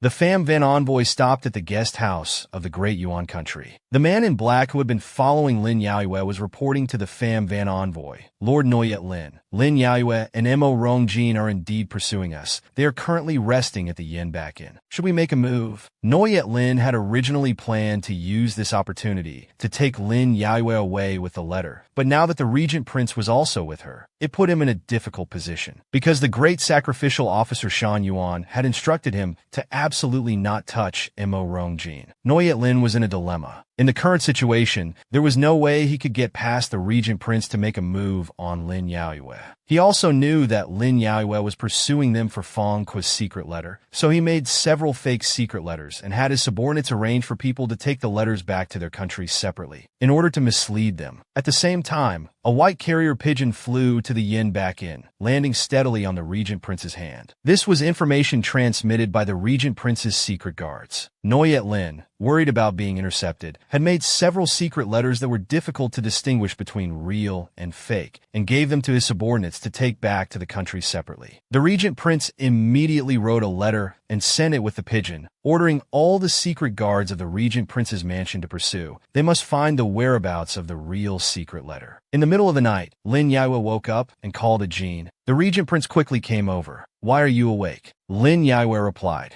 "Let you sleep for a while. I'll keep watch for the second half of the night." Feeling Lin Yaoyue's concern, the regent prince felt warmth in his heart, but still said, "I don't need to. I'm not sleepy." Lam Dao Noyet directly took action, pressing the regent prince down onto the bed. "If you say you're going to sleep, then just sleep. I can. You've done too much for me already. From the previous life until now, you've always protected me. In the past life, I didn't understand, but in this life, I want to protect you too." At this moment, the regent prince was truly overjoyed. He had finally waited to hear these words from Lam Dao Noyet. And for Lam Dao Noyet, this was not just a statement, but a promise she would fulfill for a lifetime. Early the next morning, the regent prince told Lam Dao Noyet the news that spies had reported last night. Lam Dao Noyet exclaimed, "Doesn't that mean we've lost track of them?" But how could the regent prince's strategy allow them to lose track? He had sent secret guards to pursue and leave markers along the way. Just by following the markers left by the spies, they could find the Pham Van Quoc envoy, Noyet Lin. Seeing the markers, Lam Dao Noyet and the regent prince quickly gave chase. At a pavilion ahead, the Pham Van Quoc envoy, Noyet Lin, was waiting there with his guards, smiling insincerely. "Regent Prince, Miss Lam, we meet again." Lam Dao Noyet whispered to the regent prince, "This guy must be trying to stall for time, to buy time to send off the secret letter." The regent prince immediately responded, "Noyet Lin, I didn't expect to meet the envoy here. Unfortunately, I have urgent matters to attend to. We'll meet again another time." Noyet Lin signaled his guards to surround them with swords, saying, "I've prepared wine and meat. I've been waiting for your highness the regent prince for a long time. There's no need to wait for another day." The regent prince looked at the Pham Van Quoc guards surrounding them with swords, unfazed, and responded domineeringly, "Surely the envoy isn't foolish enough to dare lay hands on the regent prince of Dai Yuyan right on Dai Yuyan territory." Lam Dao Noyet also drew her hidden weapons, ready to strike at any moment. Seeing the unfavorable situation, Noyet Lin quickly smiled and said not to be angry, that he absolutely wouldn't dare to act recklessly in Dai Yuyan. He just had a message from great Shaman Tin Yuyan that he wanted to relay to the Regent Prince. The Regent Prince was already very angry about Tien Yuyan using dream magic, yet he still dared to send a message to him. Noyet Lin solemnly relayed great Shaman Tin Yuyan's words. Heavens cannot be defied. The Regent Prince should change, for heaven has decreed that you will have no heir. The Regent Prince knew that because of Lam Dao Noyet, he had repeatedly defied heaven's will, and this punishment was to have no heir, no one to inherit. Hearing the so-called heaven's will, Lam Dao Noyet's anger flared up, and the hidden weapon in her hand was already fired. But because of the friendly relations between the two countries, and for the sake of the common people,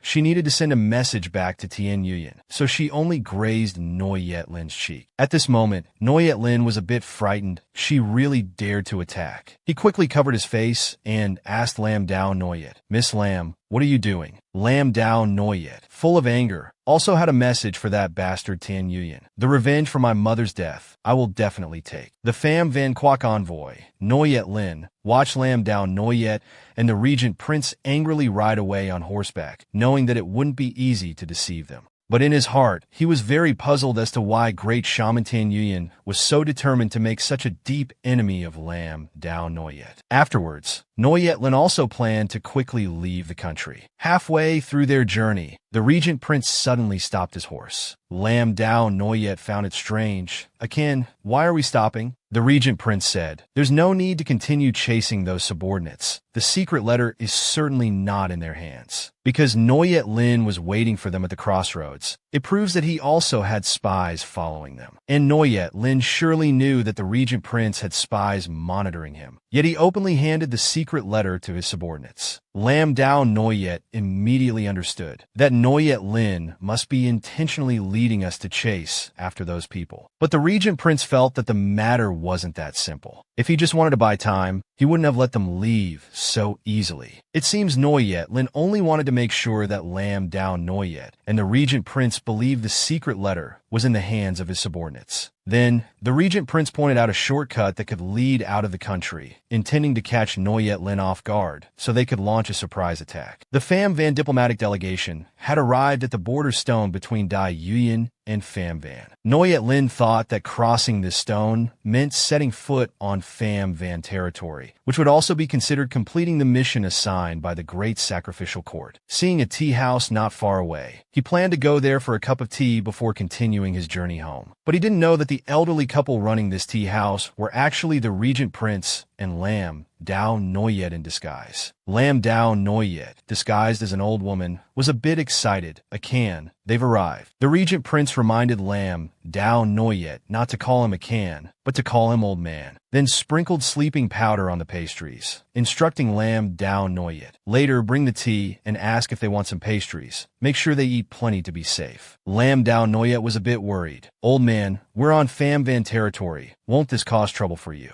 The Regent Prince thought to himself, "I've disguised myself so well. As long as we're not caught, there won't be any trouble. Poisoning in Dai Yuyan would cause trouble for Dai Yuyan. But now we're on Pham Van territory." He also reminded Lam Dao Noyet, "When you speak later, remember to lower your voice. Don't let people recognize it." At this moment, Noyet Lin and his noisy group called out to the shop owner, "2 pots of tea, please." The Regent Prince immediately played his role as the tea house owner. "Old woman, serve the customers." Lam Dao Noyet quickly responded, a smile on her lips, bringing the drugged tea to Noyet Lin, enthusiastically asking, "Dear customers, seeing that you're tired from your long journey, would you like some pastries as well?" Noyet Lin, thinking he was in his own territory, let his guard down and said he'd like to try 2 plates. Lam Dao Noyet quickly turned and said, "Old man, bring a few more plates of pastries for the customers." The Regent Prince brought out the pastries, smiling and saying, "These are excellent pastries. Please enjoy them at your leisure." Noyet Lin and his subordinates, without any suspicion, ate and drank freely. Lam Dao Noyet was still muttering to herself that it can put too much sleeping powder in the pastries and tea. Won't it kill them? If people found out that the dignified Regent Prince came all the way to Pham Van to do this, what face would we have left? The large amount of sleeping powder soon took effect. The entire delegation of envoys slumped onto the table. Noyet Lin also felt suddenly sleepy and began to suspect something was wrong with the pastries. But it was too late. He succumbed to the effects of the sleeping powder and fell asleep. The regent prince skillfully took out some rope, intending to tie them up, and told Lam Dao Noyet to quickly find the letter, then take all their money, making it look like they had been robbed by bandits. The regent prince laboriously tied up each person, while Lam Dao Noyet wholeheartedly searched for the secret letter. Very quickly, she found the secret letter written by Phuong Code himself on Noyet Lin's person and immediately opened it. Seeing the contents of the letter, Lam Dao Noyet was so angry, she gritted her teeth. These bastards. The regent prince removed his disguise, saw Lam Dao Noyet's anger, and quickly asked her what was wrong, if it was because of the contents of this secret letter. Phuong Code had colluded with Pham Van Country, fabricating evidence to falsely accuse her father of rebellion. In her previous life, Lam Dao Noyet's entire family was executed to the 9th degree of kinship precisely because Phuong Code and his second uncle used this despicable method to kill hundreds of people in the general's mansion. Lam Dao Noyet clutched the secret letter tightly, her lips pressed so hard they bled. The regent prince quickly comforted her. The mistakes of the previous life have been compensated for in this life. We protected the lives of hundreds of people in the general's mansion. Noyet Ni should be happy. The regent prince's words of comfort suddenly made Lam Dao Noyet feel at ease, and she couldn't help but take the initiative to kiss the regent prince on the cheek. "I can, thank you." The regent prince's face immediately turned red, feeling a bit unaccustomed, because this was the first time Lam Dao Noyet had taken such initiative. Afterwards, Lam Dao Noyet, also embarrassed and flustered, changed the subject. "We should quickly leave the scene of the crime. Otherwise, it'll be troublesome if they wake up." The regent prince looked at her naive back, thinking to himself, in this life, having her wholehearted love is worth any price. Later, Lam Dao Noyet planned to distribute the wealth stolen from Noyet Lin to the poor people at the border of Daiyuan. The regent prince naturally supported this kind-hearted act. Carrying their belongings, the two prepared to return. On the way, by a small river, Lam Dao Noyet intended to remove her makeup. Looking at her image with white hair reflected in the water, thinking of the regent prince behind her, she couldn't help but exclaim, "Bound in life and death, I wish to be with you, hold your hand, grow old with you until our hair turns white and teeth fall out." The regent prince behind her felt warmth in his heart. "It seems Noyet Ni wants to live with me until we're old." This moved Lam Dao Noyet deeply. Tian Yuyan always said fate only gave her 19 years of life. She feared she wouldn't live to see her hair turn white. Whenever Lam Dao Noyet felt lost, the regent prince's warm hand would always embrace her, giving her hope. "We will definitely find a way to extend your lifespan." And Lam Dao Noyet, after understanding her feelings for the regent prince, was no longer so fixated on fate.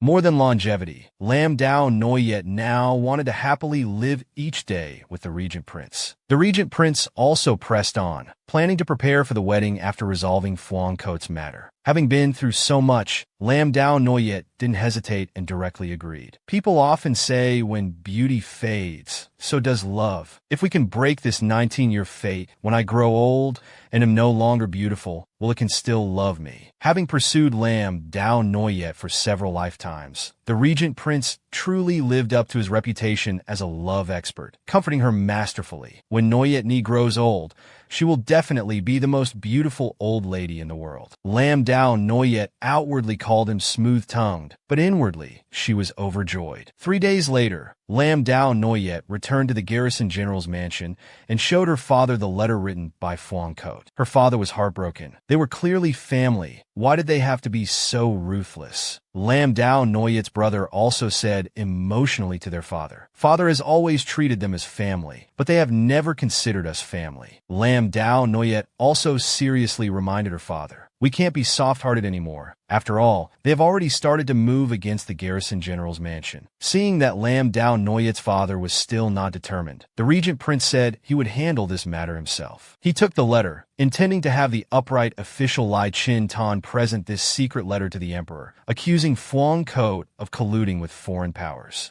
Lam Dao Noyet's father still remembered the kindness of the Phuong family's old matriarch who raised him, and was still hesitant. Lam Dao Noyet's brother reminded their father, Father can't hesitate anymore, because the emperor has decided to use the excuse of no more border conflicts to have you sign for the position of chancellor. As soon as Lam Dao Noyet returned, she learned that her father was about to become chancellor. It was clearly a move to strip her father of military power, a promotion in name, but demotion in reality. She also worried that her father, having spent years fighting at the border, might struggle with politics, and any small mistake could be exploited. The regent prince also sighed because Lam Dao Noyet's father was the solid wall of the great Yuan country. Harming him would not only hurt him, but also the entire country. Now Pham Van country was pretending to be friendly, just so the emperor would remove the bridge after crossing, waiting for her father to make a mistake. Then Pham Van would invade from the south, bringing great disaster to Great Yuan. Hearing this, Lam Dao Noyet's father reluctantly agreed, leaving Phuong Coat's matter to the regent prince to handle. But he still remembered the kindness of the Phuong family's old matriarch, wanting to spare her son's life, requesting the regent prince to only deal with Phuong Coat. Lam Dao Noyet was very unwilling, thinking of how kind her mother was, yet no one thought of sparing her life. In her past life, all 100 people in the garrison general's mansion didn't survive. Why should they spare them now? A few days later, under the regent prince's guidance, some ministers suddenly exposed Phuong Coat during court. The emperor was caught off guard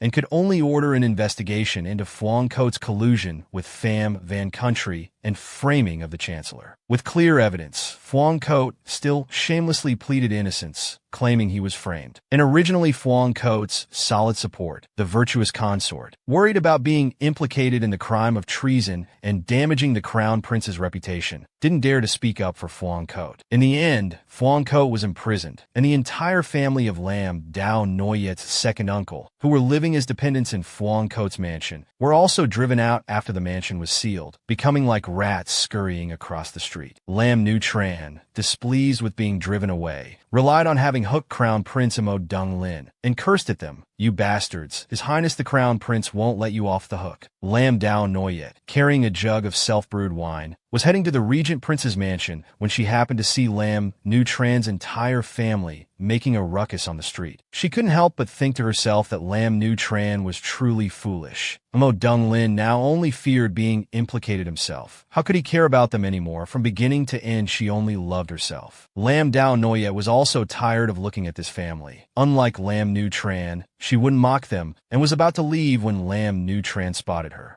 She had an evil idea, intending to clear herself and smear Lam Dao Noyet, suddenly reaching out to grab Lam Dao Noyet, saying in front of everyone that Lam Dao Noyet had fabricated evidence. Framing her uncle wasn't enough. She even deliberately came here to mock them. How cruel. The people around, hearing this, not understanding what was happening, began to whisper, was Lord Phuong really framed? Wasn't it said that a secret letter written by Lord Phuong himself was obtained? This girl just said the evidence was forged. Lam Dao Noyet also got angry. Even in such dire straits, they still didn't forget to falsely accuse others. Indeed, the shameless are invincible. Lam Dao Noyet shook off Lam Nu Tran's hand that was grabbing her, fiercely retorted, "Compared to what you did to my mother, this little retribution is nothing. Moreover, don't flatter yourself. I'm not free to come mock you. I'm just on my way to the regent prince's mansion, coincidentally passing by here, seeing you being evicted from your home." At this moment, Lam Nu Tran's mother came to make peace, hurriedly saying that her mother's matter had nothing to do with their family,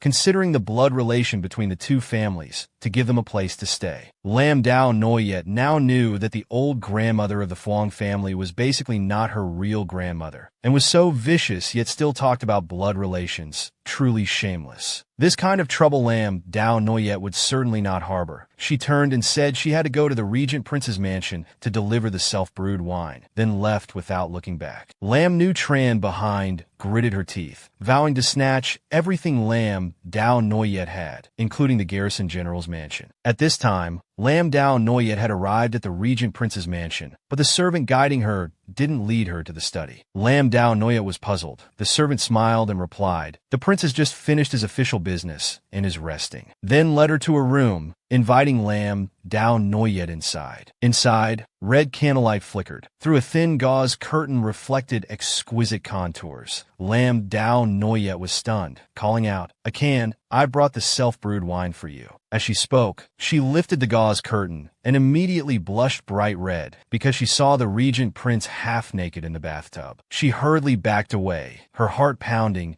thinking to herself, wasn't he supposed to be in the study? Why was he bathing? Unexpectedly, her foot slipped and she fell next to the regent prince's bathtub. The regent prince hurriedly asked if she was hurt from the fall. Lam Dao Noyet slowly opened her eyes, saying she was fine, suddenly discovering that the regent prince's eyes were blood red, just like that time at the Xianling Jade shop, after he detoxified her and then soaked in a medicinal bath. She concernedly asked the regent prince if he had been poisoned again. Actually, the regent prince's red eyes were due to his special constitution, and as for this bath, he had to take one every full moon. Knowing this, Lam Dao Noyet was relieved. The regent prince, seeing Lam Dao Noyet, was moved, reaching out to pull her into the bathtub. Lam Dao Noyet was momentarily flustered, her clothes soaked. "What are you doing?" The regent prince directly embraced Lam Dao Noyet, holding her tightly like this. "I missed you." A maid from the regent prince's mansion brought Lam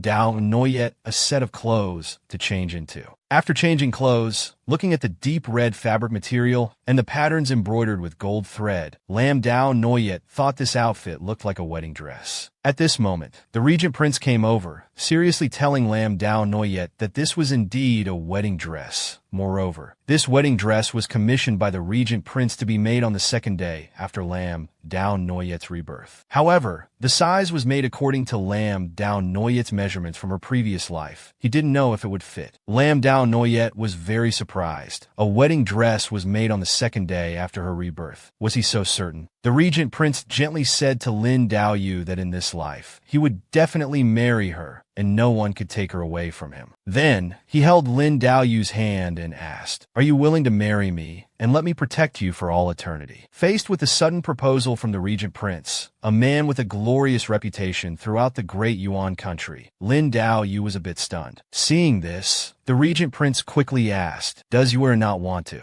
Lin Daoyu then came to her senses, hurriedly waving her hands, explaining that it wasn't that she didn't want to. In this life, Lin Daoyu, of course, very much wanted to become the regent prince's wife, but she was still in the mourning period, so the regent prince would have to wait another 3 years. He was a bit sad, fearing the time was too long, but he still didn't know how deep the regent prince's feelings were. Embracing Lin Daoyu, the regent prince told her, "It's all right, I can wait. As long as it's Yuer, I'm willing to wait no matter how long." This kindness made Lin Daoyu not know how to repay him. The regent prince asked Lin Daoyu to dance a moon-worshipping dance for him, just for him alone to see. It just so happened that tonight was a full moon night with bright moonlight. Lin Daoyu wore the wedding dress that the regent prince had prepared for her, and under the bright moonlight, with the water's surface shimmering, she danced the moon-worshipping dance for the regent prince. This dance evoked distant memories for the regent prince. I wonder which year it is tonight in the Osmanthus Palace in the sky. In fact, Lin Daoyu and the regent prince's first meeting was under such a moonlit scene. At that time, Lin Daoyu also danced this moon-worshipping dance, which amazed the regent prince and also tied their eternal fate. However, those beautiful distant memories are now only remembered by the regent prince. Suddenly, Lin Daoyu felt a bit dizzy, lost her balance, and fainted. This made the regent prince extremely worried. He quickly ran to call her, but received no response. Actually, Lin Daoyu didn't faint due to her physical condition, but was pulled into her own subconscious. While Lin Daoyu was wondering where this place was, suddenly a voice came from behind. "You cannot marry a Jin." Lin Daoyu quickly turned around and recognized that the woman in front of her was the one in the painting that the regent prince always carried with him. The woman spoke again to remind Lin Daoyu, "If you two insist on being together, you will be punished by heaven's law." After saying this, she disappeared before Lin Daoyu's eyes, leaving her with many questions. She didn't understand. It was just that a Jean and she loved each other. Why did one person after another come out to stop them? What damn fate is this? I definitely don't believe it. The regent prince hurriedly supported the unconscious Lin Daoyu. He brought Lin Daoyu back to her room to rest, his heart full of doubts. This time Lin Daoyu wasn't tired, and her body had no abnormalities. Why did she faint like this? What should I do after all? How can I protect Lin Daoyu completely for life? At this moment, a guard came to report that the spies had brought news from Pham Van country and were waiting for him in the study. The regent prince then went to handle the matter, leaving the maid to take care of Lin Daoyu.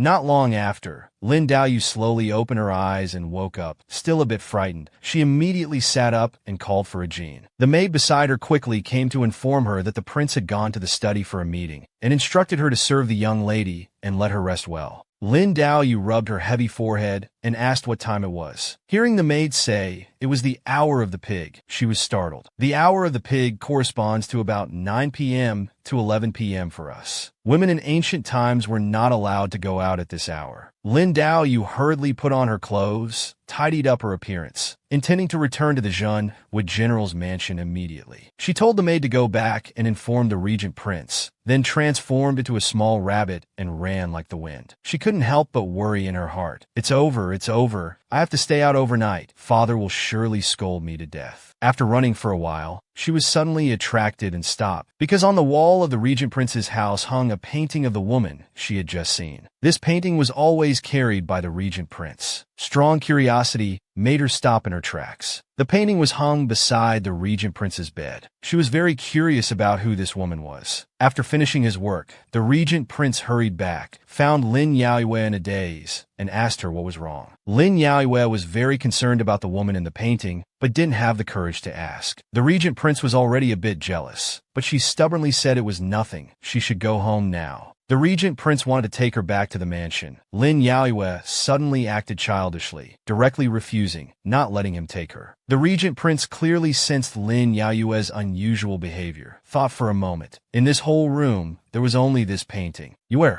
do you remember something? If you really remember me, then this life and the next won't be in vain. Lin Yaoyue was also frustrated. Why didn't she have the courage to ask him who that person was? One question would have given her the answer, but Lin Yaoyue was afraid. If the person in the painting was really the one living in a Jin's heart, someone untouchable, what should she do? So she didn't dare to ask. The next day, Lin Yaoyue was putting on makeup in front of the dressing table. The bronze mirror reflected the image of the woman in the painting, and she could even hear her saying to Lin Yaoyue, "You can't marry a Gyani. You can't marry." Lin Yaoyue angrily said, "Who are you really? What do you want? If you have something to say it directly. Don't be like this lingering ghost." There was no longer a figure in the bronze mirror. Only the echoing voice remained, telling Lin Yaoyue to remember clearly, she must not marry a Gyani. Lin Yaoyue had already fallen deeply in love with the regent prince, had promised to protect him for life. No matter who the woman in the painting was, she would absolutely not give him up because of something she said. The regent prince knew Lin Yaoyue had doubts about the painting. He came especially to explain to her. Shi Xiang at the door reported that the regent prince had arrived. Lin Yaoyue was sulking for no apparent reason, curled up in the blanket telling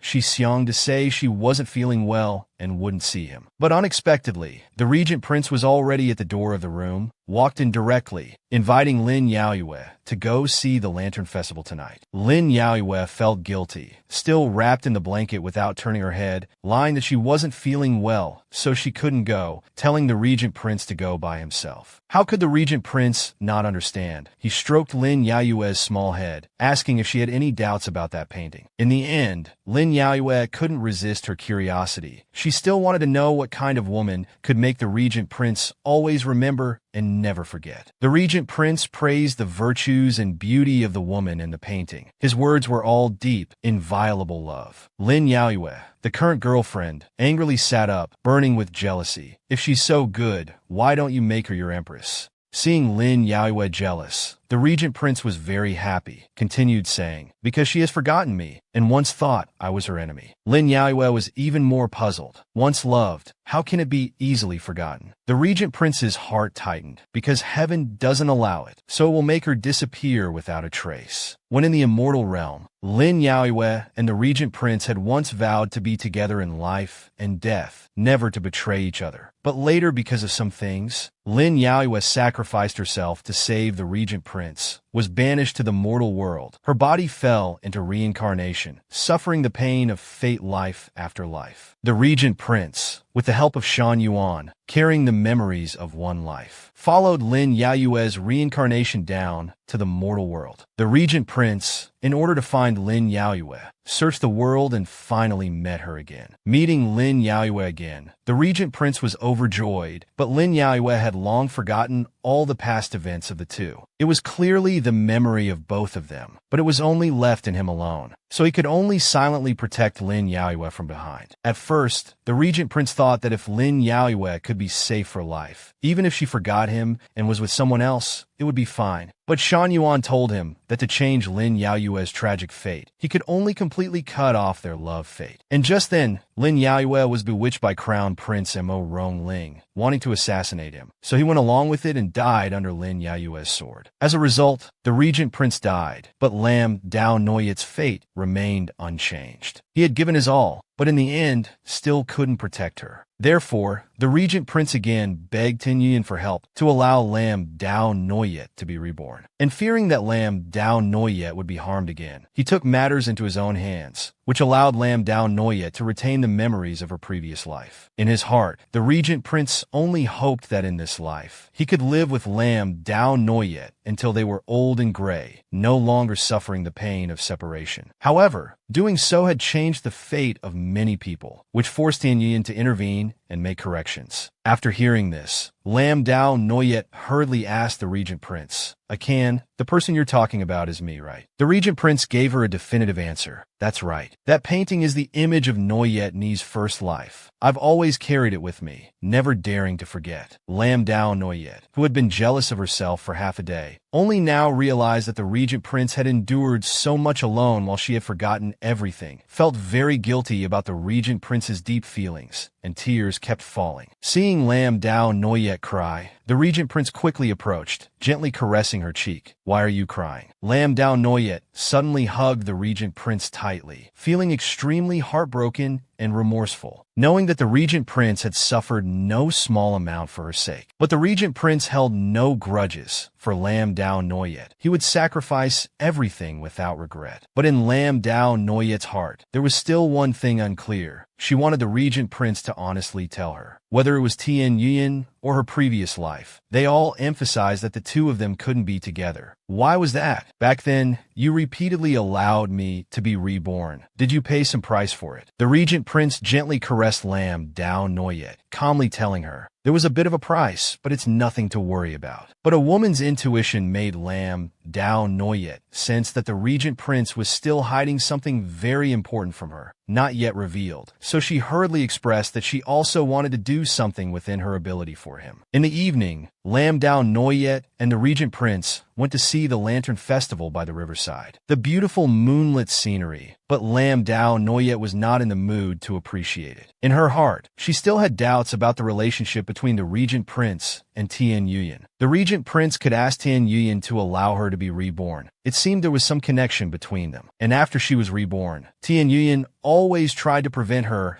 and the Regent Prince from being together, even repeatedly taking action against her, causing her mother's death. And even her first life appeared in dreams to warn against being with the Regent Prince. Therefore, she had always been wondering, what exactly was Tin Yuyan afraid of? What terrible consequences would occur if she and Akin were together? As the Lantern Festival ended, Lam Dao Noyet returned to the Tran Quoc General's mansion, only to see the maid of her great-grandmother waiting at the door. From the maid's mouth, she learned that her great-grandmother had suffered a stroke and wanted her to quickly summon a doctor. Lam Dao Noyet doubted whether the stroke was real or fake, then saw the maid awkwardly reciting. The old madam has been depressed since hearing about the Fuang mansion being searched, and this morning she suddenly collapsed upon waking up. Lam Dao Noyet saw that the maid was so flustered that this stroke seemed very suspicious. But if she didn't call a doctor, it would affect her father's reputation if word got out. So she still instructed Tich Hung to go to Tan Hui Duong to find Qi Nin Khan or Dr. No to come and examine. As for herself, she wanted to personally check on her great-grandmother. If she wanted to fake illness and cause trouble, did she really think she was still as easily fooled as before? Arriving at Tung Hak Hall, Lam Dao Noyet lifted the curtain and called out great-grandmother. The great-grandmother lay on the bed, with a pained expression, looking not like she was pretending. At this time, Qinan Khan was invited over. Lam Dao Noyet immediately asked him to examine her great-grandmother. Keenan Khan took the great-grandmother's pulse, and after understanding the situation, he turned to tell Lam Dao Noyet to come outside to talk privately. Lam Dao Noyet's first reaction was, is great-grandmother's illness really fake? But Keenan Khan seriously told Lam Dao Noyet that the great-grandmother had indeed suffered a stroke. This made Lam Dao Noyet disbelieve, not expecting it to be a real stroke. Could young Master Key have made a mistake in his diagnosis? But Keenan Khan was the reincarnation of the medicine immortal. How could he misdiagnose? It's just that Keenan Khan had heard from the regent prince about the despicable things the old matriarch had done to Lam Dao Noyet in her previous life and this life. So whether Lam Dao Noyet wanted to save her or not was entirely up to her. Keenan Khan continued, if you want to save her, I will. Consider it another favor Aiken owes me. If you don't want to save her, just say this illness is incurable. Lam Dao Noyet found herself in a dilemma. After all, the old matriarch's actions truly made one not want to save her. But Lam Dao Noyet thought she had raised her father after all. If she didn't save her,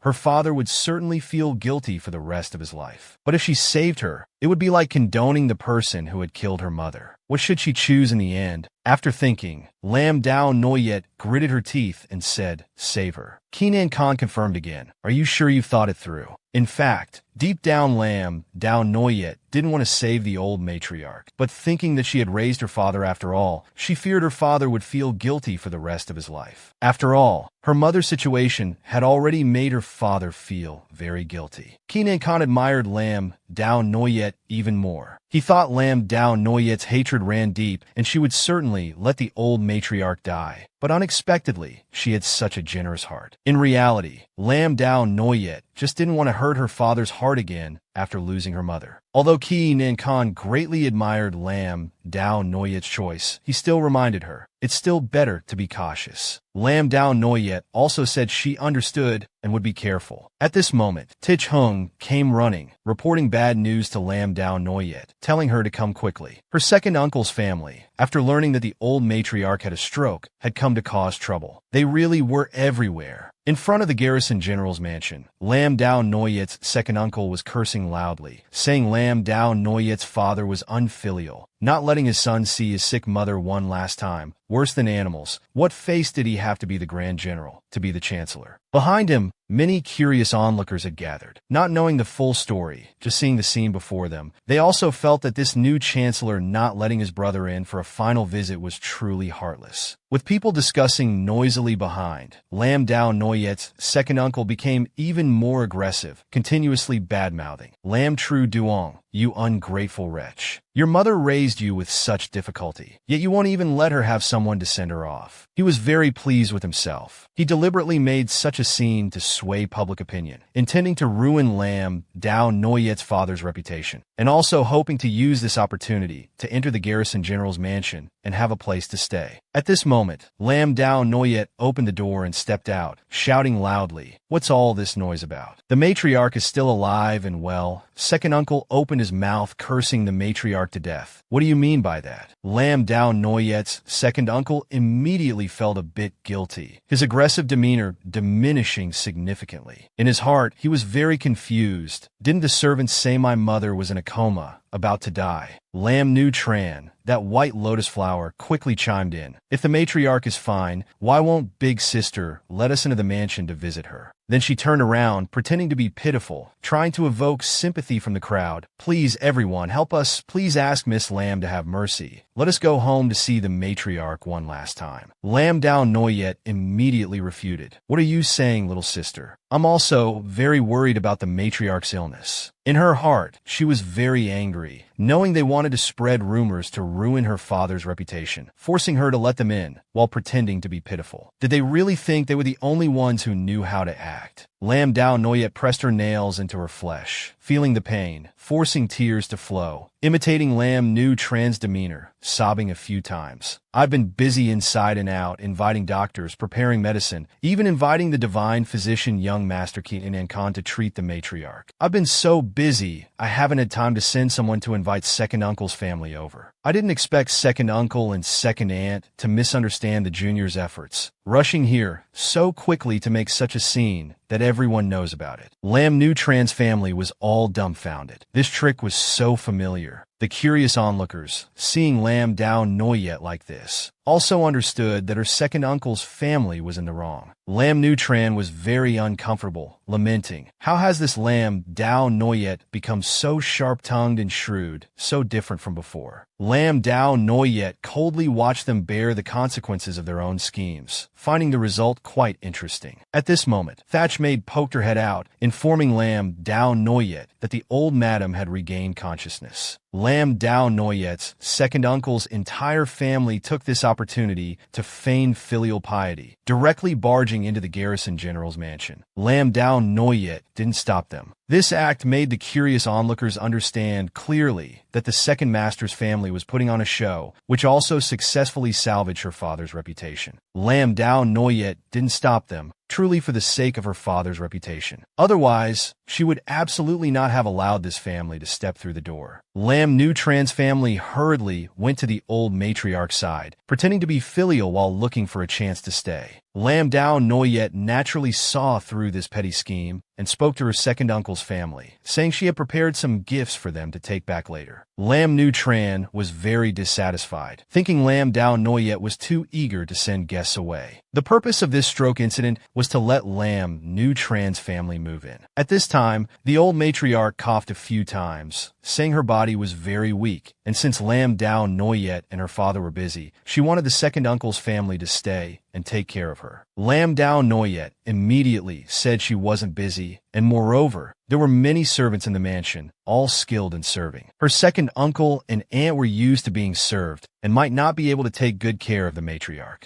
Lam Nu Tran's mother shamelessly admitted they didn't know how to serve others, but just wanted to stay by her side to fulfill their filial duty. In this world, how could there be a case of not allowing people to be filial? Lam Dao Noyet's father had just entered the door and heard this, saying, "Dao Noyet, how can there be a case in this world of not allowing people to be filial?" Lam Dao Noyet was surprised why her father had returned. Actually, the old matriarch had sent someone to report that she was seriously ill and might not survive. Lam Dao Noyet's father hurried back and even told Lam Dao Noyet to agree to let her second uncle's family stay in the mansion for a while to take care of the matriarch. But Lam Dao Noyet was very unwilling to live under the same roof with the accomplices who had caused her mother's death. She wanted to dissuade her father. But Lam Nu Tran's mother took the opportunity to express sincere repentance, saying they had sincerely reformed and begged for another chance to make amends. But Lam Dao Noyet would no longer believe the words of these scum, who were fundamentally untrustworthy. However, Lam Dao Noyet's father was moved by compassion, thinking that after all, they were family, flesh and blood, and wanted to give them a chance. Lam Dao Noyet knew her father wanted to keep them, and she had nothing more to say, so she agreed, but it didn't mean she truly accepted them. Thinking of blood ties, but they had repeatedly tried to harm her life. Since they wanted to cling and stay here, Lam Dao Noyet would not let them live in peace. The next day, the old matriarch,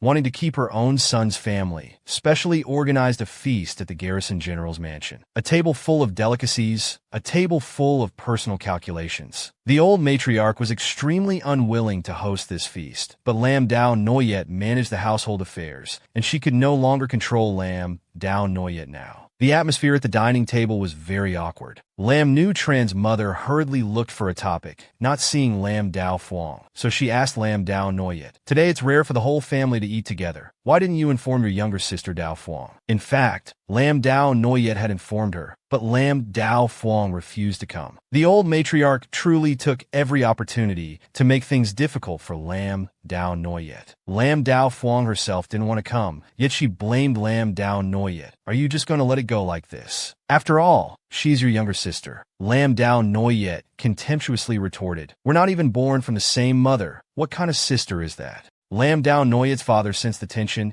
and told Lam Dao Noyet not to speak to the matriarch like that. Lam Dao Noyet, full of resentment, ignored her father and continued to rebuke the old matriarch. "Isn't Lam Dao Phuong's willful and unreasonable behavior all due to the spoiling by you and Madame Phuong? Why blame me? I've never had a day to teach her. The truth was indeed so. The old matriarch could only resent Lam Dao Noyet in her heart, increasingly disregarding her. Now she didn't even bother to save face anymore. Lam Dao Noyet's father saw the tension growing and hurriedly raised his cup. He always thought everyone was family, wanting everyone to drink this cup of harmony together and let bygones be bygones. Lam Dao Noyet's second uncle's family had been waiting for this, hurriedly raising their cups, grinning from ear to ear. Lam Dao Noyet's father, seeing that his two children had no reaction, called for them to raise their glasses. Lam Dao Noyet and her brother had serious expressions and flatly refused their father. This grudge could not be forgiven, but her father still wanted to persuade Lam Dao Noyet to let go of her hatred and look forward. Lam Dao Noyet couldn't suppress the disgust in her heart. How can we look forward? What my brother and I lost was our mother. After saying this, she angrily stood up. I'm full. Everyone please continue eating. She really couldn't eat with those accomplices who had framed and killed her mother. Lam Dao Noyet's brother did the same, standing up to leave with Lam Dao Noyet. Lam Dao Noyet's second uncle naively asked, how can you be full without eating anything? Lam Nutran's mother was indeed an excellent actress, quickly telling him not to say more. The fact that Lam Dao Noyet's siblings showed no respect and left angered the old grandmother to the point of stomping her feet. Lam Dao Noyet's father quickly comforted the old grandmother, telling her not to take it to heart. He would discipline them later. Lam Nutran's mother, being the most cunning, took the opportunity to pretend to speak up for Lam Dao Noyet's siblings. We can't blame them for their poor attitude. It's our fault for doing so many wrong things in the past. But we have sincerely repented now. You must believe us. Lam Dao Noyet's father was silent for a while after hearing this. He sincerely hoped that, as she said, they had truly repented. Lam Nutran's mother then turned to the old grandmother. If not, we will go and sincerely apologize to them. After all, we are family. We should be harmonious. Lam Dao Noyet's second uncle immediately objected. How can we? We are the elders. How can we lower ourselves to the juniors? The old grandmother knew that Lam Nutran's mother was not a kind person, fearing she had other intentions. On the way back, Lam Dao Noyet worried that her brother was hungry, asked him what he wanted to eat, and instructed the small kitchen to make it. Her brother said there was no need to bother. He really couldn't swallow anything. Lam Dao Noyet felt the same way. Just thinking about having to live under the same roof with her enemies made her feel suffocated. Her brother gave a bitter laugh. I'm afraid you'll feel even more suffocated in the future. Because Lam Dao Noyet's father had fallen ill, he didn't need to go to the border. But her brother still had his position and would have to return to the border soon. At that time, only Lam Dao Noyet would be left in the house to deal with them. Her brother felt very sorry for Lam Dao Noyet, having to face these people alone, and suggested that Lam Dao Noyet should no longer care about filial piety. Just go ahead and marry the regent prince first, move into the regent prince's mansion, stay away from these people, out of sight, out of mind. But Lam Dao Noyet hesitated, wondering if that would be unfilial to her mother. Lam Dao Noyet's brother very seriously advised her. Compared to filial piety, I think mother would rather see you happy. Lam Dao Noyet's mood immediately improved greatly. Fortunately, in this world, there was still a brother who wholeheartedly protected her. Silly girl, it's not just me who wholeheartedly protects you. The prince's love for you, heaven and earth bear witness. You two will definitely be happy. The conversation between the siblings was overheard by Lam Dao Fuang nearby.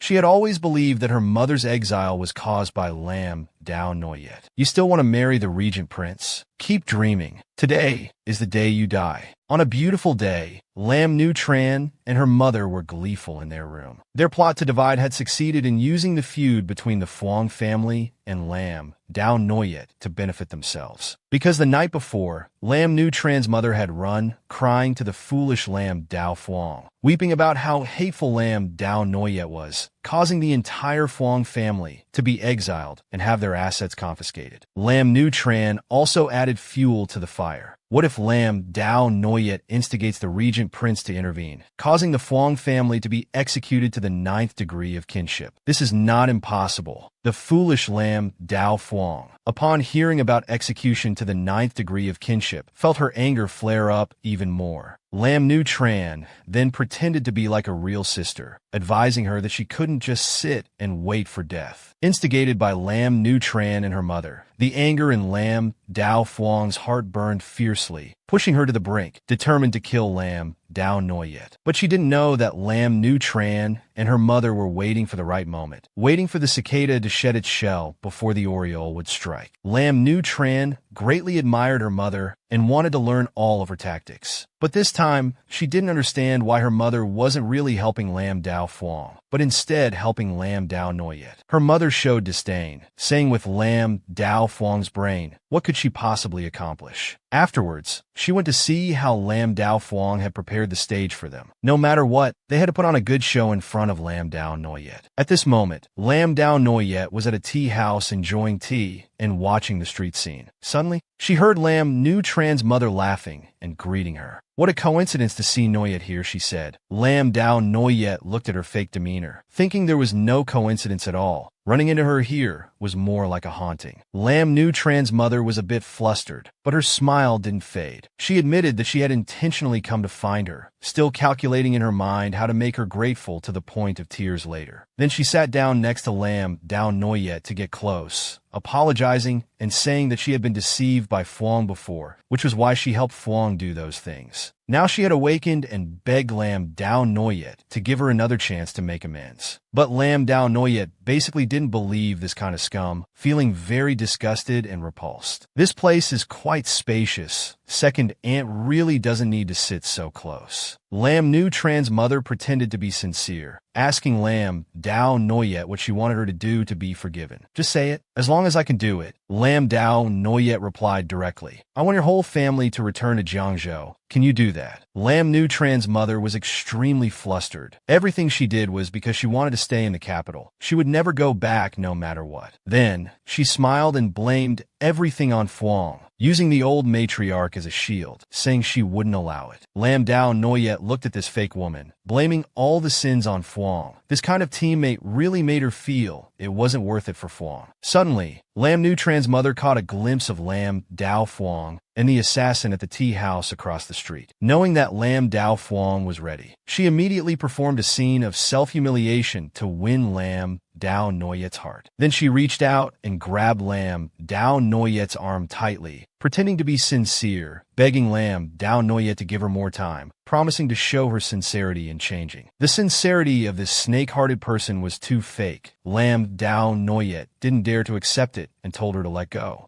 At this moment, Lam Dao Phuong found the assassin and took action. A poisoned arrow flew towards them. Lam Nu Tran's mother immediately performed the hero saving the beauty scene, using her body as a shield to protect Lam Dao Noyet. The arrow hit Lam Nu Tran's mother's shoulder. A miserable scream rang out. Lam Nu Tran's mother had taken another arrow for her, leaving Lam Dao Noyet in disbelief, stunned for a few seconds. Lam Nu Tran hurriedly ran up from downstairs, rushing towards her wounded mother in panic, pretending not to know what had happened. Mother, didn't you come to apologize to eldest sister? How did you get hurt? Lam Nu Tran's mother acted wholeheartedly, saying she was fine, as long as Noyet was all right. That's all that mattered. Lam Dao Noyet looked at the two people in front of her acting so genuinely. She also had doubts in her heart. Could they really have repented? Lam Nu Tran hugged her wounded mother, shouting loudly, "Is there any doctor? Save my mother." As soon as she finished speaking, a person carrying a medicine box came up from downstairs, saying he was a doctor. This scene made Lam Dao Noyet start to suspect the hero saving the beauty act from earlier. Just now, there were only her and Lam Nu Tran's mother upstairs. Lam Nu Tran suddenly appearing was one thing, but where did this doctor come from, appearing at such a convenient time? And the person who tried to assassinate her. Thinking carefully, when Lam Nu Tran's mother was talking to her earlier, she occasionally looked at the tea house across the street. And right after she finished talking about sincerity, she was assassinated. Then immediately a doctor appeared to treat her. All of this was too coincidental, as if it had been planned in advance. Lam Dao Noyet became more suspicious and decided to go to the tea house across the street to see if there were any clues. Lam Nu Tran wanted to take the opportunity to cry and complain, to make Lam Dao Noyet feel indebted to her mother for risking her life to save her. But she was ignored by Lam Dao Noyet. Seeing her mother injured like that while Lin Yaoyue didn't even bother to look, Lin Ruzhen realized Lin Yaoyue's coldness and knew this act was performed in vain. At this time, Lin Yaoyue went to the tea house across the street to look for clues. The owner naturally recognized the eldest lady of the National General's mansion and asked if she needed anything. Lin Yaoyue asked him who was upstairs in his house just now. The owner laughed awkwardly, nervously answering that there was no one. He didn't dare mention Lin Yaofang. He couldn't offend the eldest lady, nor did he dare offend the second lady. Lin Yaoyue naturally understood his small concern, took out a large silver ingot, and told him to just speak. She would take care of any issues. Seeing such a large silver ingot, the owner grinned and accepted it, then told Lin Yaoyue it was the second Miss Lin and a man carrying a crossbow, looking like a warrior. Lin Yaoyue immediately understood this was a trap set by Lin Yaofang and Lin Ruzhen's mother. She decided to use their own trick against them, to see what they were up to. Lin Ruzhen took her mother back to the mansion to rest, very worried about her. It was too dangerous. Fortunately, Lin Yaofang didn't poison the arrow, otherwise it would have been a great loss. Angry that her plan was ruined by her own people, Lin Yaofang pushed the door open and stormed in, furiously questioning Lin Ruzhen's mother why she took the arrow for Lin Yaoyue. If she hadn't, she would be dead by now. How could Lin Ruzhen's mother admit to using her? She said she misunderstood. How could she save her? It was just an accidental fall. Lin Yaofang knew the previous words were too perfunctory. Her anger flared up. Do you think I'll believe this clumsy lie? Lin Ruzhen was dissatisfied with Lin Yaofang's tone, telling her to speak properly. After all, my mother is your elder. Lin Yaofang, who was already angry, shouted back, You people from the second house come to our main house. What right do you have to act like elders? Get back to your own home. As they were arguing loudly, Lin Yaoyue arrived. Why are my two younger sisters arguing? As soon as Lin Yaofang saw Lin Yaoyue,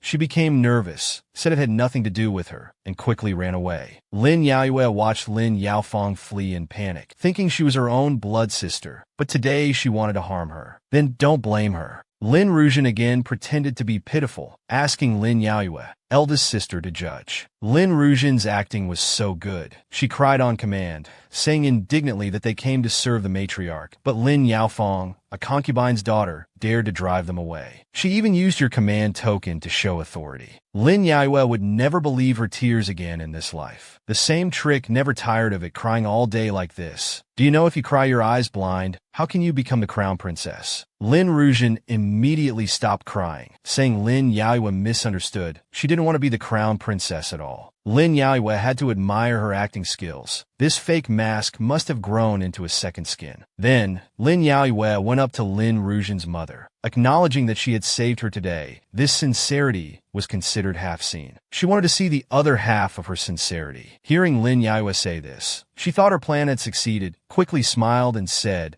telling Lin Yaoyue if she needed any help just ask, she would definitely make amends. However, Lin Yaoyue always knew her second aunt wanted the Xianling jade shop, so she asked Lin Ruzhen's mother to help her do 3 things, and she would give her Xianling jade. Lin Ruzhen's mother immediately perked up like she'd been injected with chicken blood, confirming if Lin Yaoyue's words were true. Lin Yaoyue affirmed, Of course, the Lin family business is so big, I can't manage it all by myself. Lin Ruzhen's mother's eyes lit up, eagerly telling Lin Yaoyue to give her instructions. The first thing Lin Yaoyue wanted her to do was to find a good family to marry off Lin Yaofang, this good-for-nothing younger sister. Lin Yaoyue originally didn't want to bother with her, but Lin Yaofang didn't know her place, so she would take action herself to make her know her place. After Lin Yaoyue left, Lin Ruzhen poured her mother a cup of hot tea. Seeing her mother being so evasive with Lin Yaoyue, she didn't understand why they didn't just let Lin Yaoyue die. Why make things so complicated? Lin Ruzhen's mother hurriedly imparted her high-level thinking to her. Only Lam Dao Noyet's death would not benefit us. After all, the main branch still has her brother and Tui concubine's son. Only when everyone in the main branch dies will the Lam family's wealth and titles fall into our hands. Only then will we be respected, and you can rightfully become the crown princess. Hearing her mother's words, Lam Nu Tran exclaimed in shock. Lam Dao Noyet returned from Lam Nu Tran's place, and was surprised as soon as she entered the door. Looking up, she saw the regent prince waiting for her in the room, both excited and curious. She wondered why Akan was here so late. The regent prince had received news from his secret guard Tuan Ni that Lam Dao Noyet's second uncle's family had moved back to cause trouble for her, And with today's assassination attempt at the tea house, he was very worried about Lam Dao Noyet. So he came here. He took Lam Dao Noyet's hand and kissed it lightly, asking if she needed him to do anything. Lam Dao Noyet told the Regent Prince not to listen to Tuan Ni's exaggerations. She was fine. The Regent Prince was concerned about the assassin's background. Lam Dao Noyet quickly told him not to worry, sharing her speculation that the assassin was hired by Lam Dao Fuang, certainly instigated by Lu Ti, and then she took the arrow herself to regain trust. But Lam Dao Noyet also firmly stated that no matter what they did, she could never trust them again. The suffering and torment from her previous life, she would definitely return to them. The Regent Prince sensed that Lam Dao Noyet's mood was low and wanted to comfort her. Without a word, he reached out and picked her up in a princess carry. Lam Dao Noyet blushed at this sudden action, asking in surprise what he was doing. The Regent Prince carried Lam Dao Noyet to the bed, gently laying her down, then softly told her he just wanted to be quietly by her side when she was unhappy. Lam Dao Noyet felt extremely happy, and as she removed her jewelry, she asked the Regent Prince if fate really couldn't be changed, because she thought she had done so much. But Crown Prince Mo Dung Lin, Lam Nu Tran, and her mother, those who did many evil deeds, were still living well. If fate really couldn't be changed, then would her father, brother, younger brother, and others in the Lam family all be executed along with 3 generations of relatives when she turned 19. The more she thought about it, the more scared she became, afraid that she had lived another life but couldn't change anything. The Regent Prince, that warm man, quickly caressed Lam Dao Noyet's face, comforting her. Actually, in this life, Lam Dao Noyet had already changed a lot. In her previous life, during the ancient capital incident, her younger brother had died, but now he was still alive and well. In her previous life, Lam Dao Noyet's father was investigated for colluding with the enemy, but now it was Fuang Code who was imprisoned. And most importantly, in this life, Lam Dao Noyet would become the Regent Prince's consort, because she herself and the fate of those around her were different from the previous life. Then, the Regent Prince pushed Lam Dao Noyet down onto the bed, telling her not to think too much and to close her eyes and sleep well. The Regent Prince spoke very gently, as if everything was really fine, but in his heart, he wasn't sure either and was also worried. The fate of those around Lam Dao Noyet seemed to have changed, but as for her own fate, even the Regent Prince didn't know how it would turn out in the end. With the love and comfort of the Regent Prince, Lam Dao Noyet immediately stopped overthinking and obediently closed her eyes to sleep. The Regent Prince gave Lam Dao Noyet a sedative pill. Noyet Ni, no matter what the outcome is this time, I will be by your side, don't be afraid. Lam Dao Noyet also sweetly replied, with a can here, I'm not afraid. In her heart, she also issued a challenge to Lam Nu Tran's family. Bring on whatever schemes and plots you have. Because fate has changed, the outcome is not yet determined. I will not fear you. Half a month later, early in the morning, Lam Dao Fuang was the first to come to pay respects to the great-grandmother. The great-grandmother hurriedly asked her, how is your second aunt's injury? Lam Dao Fuang still resented Lam Nu Tran's mother for taking the arrow for Lam Dao Noyet. Otherwise, Lam Dao Noyet would have died. She didn't care about her injury at all. While talking, they suddenly saw Lam Dao Noyet and Lam Nu Tran coming together to pay respects to the great-grandmother. Lam Dao Fuang quickly mocked, oh, it's rare to see you two coming together to pay respects. Indeed, after saving a life, the relationship has improved a lot, hasn't it? Lam Dao Noyet did this to make them turn against each other, become suspicious of each other, so she smiled generously and replied, of course, second aunt risked her life to save me. How could I not be grateful? Hearing Lam Dao Noyet say this, Lam Dao Fuang, who was laughing and talking happily, suddenly became extremely angry, silently cursing Lam Nu Tran's mother for taking the wrong medicine. The old matriarch's face also looked very displeased, also doubting if this Lu woman had really sided with Lam Dao Noyet. Lam Dao Noyet was very pleased seeing the expressions on their faces. This was exactly the effect she wanted. At this moment, a maid came to report to the old matriarch that Matchmaker Chun had come to request an audience. The old matriarch was puzzled. What was the matchmaker here for? Lam Dao Noyet let her in. The matchmaker came to the door, probably to discuss matchmaking for some young lady. As soon as matchmaker Chen entered, she smiled brightly and quickly greeted the old madam and the three young ladies. The old matriarch was confused and quickly asked Matchmaker Chen who exactly had called her here. Matchmaker Chen smiled and replied that it was Madame Liu, saying she wanted to marry off the second Miss Lam to find a good family. Just putting out feelers. Several young masters' families had already come to propose marriage. Lam Dao Noyet took the opportunity to push further, also driving a wedge between the old matriarch and second aunt. It makes sense. New Tran should find a suitable family to marry into. Being so severely injured, yet still not forgetting New Tran's marriage, truly shows love for the child from the bottom of her heart. The matchmaker also quickly smiled and said, "That's right, that's right." Lam New Tran, sitting beside, didn't dare to speak up.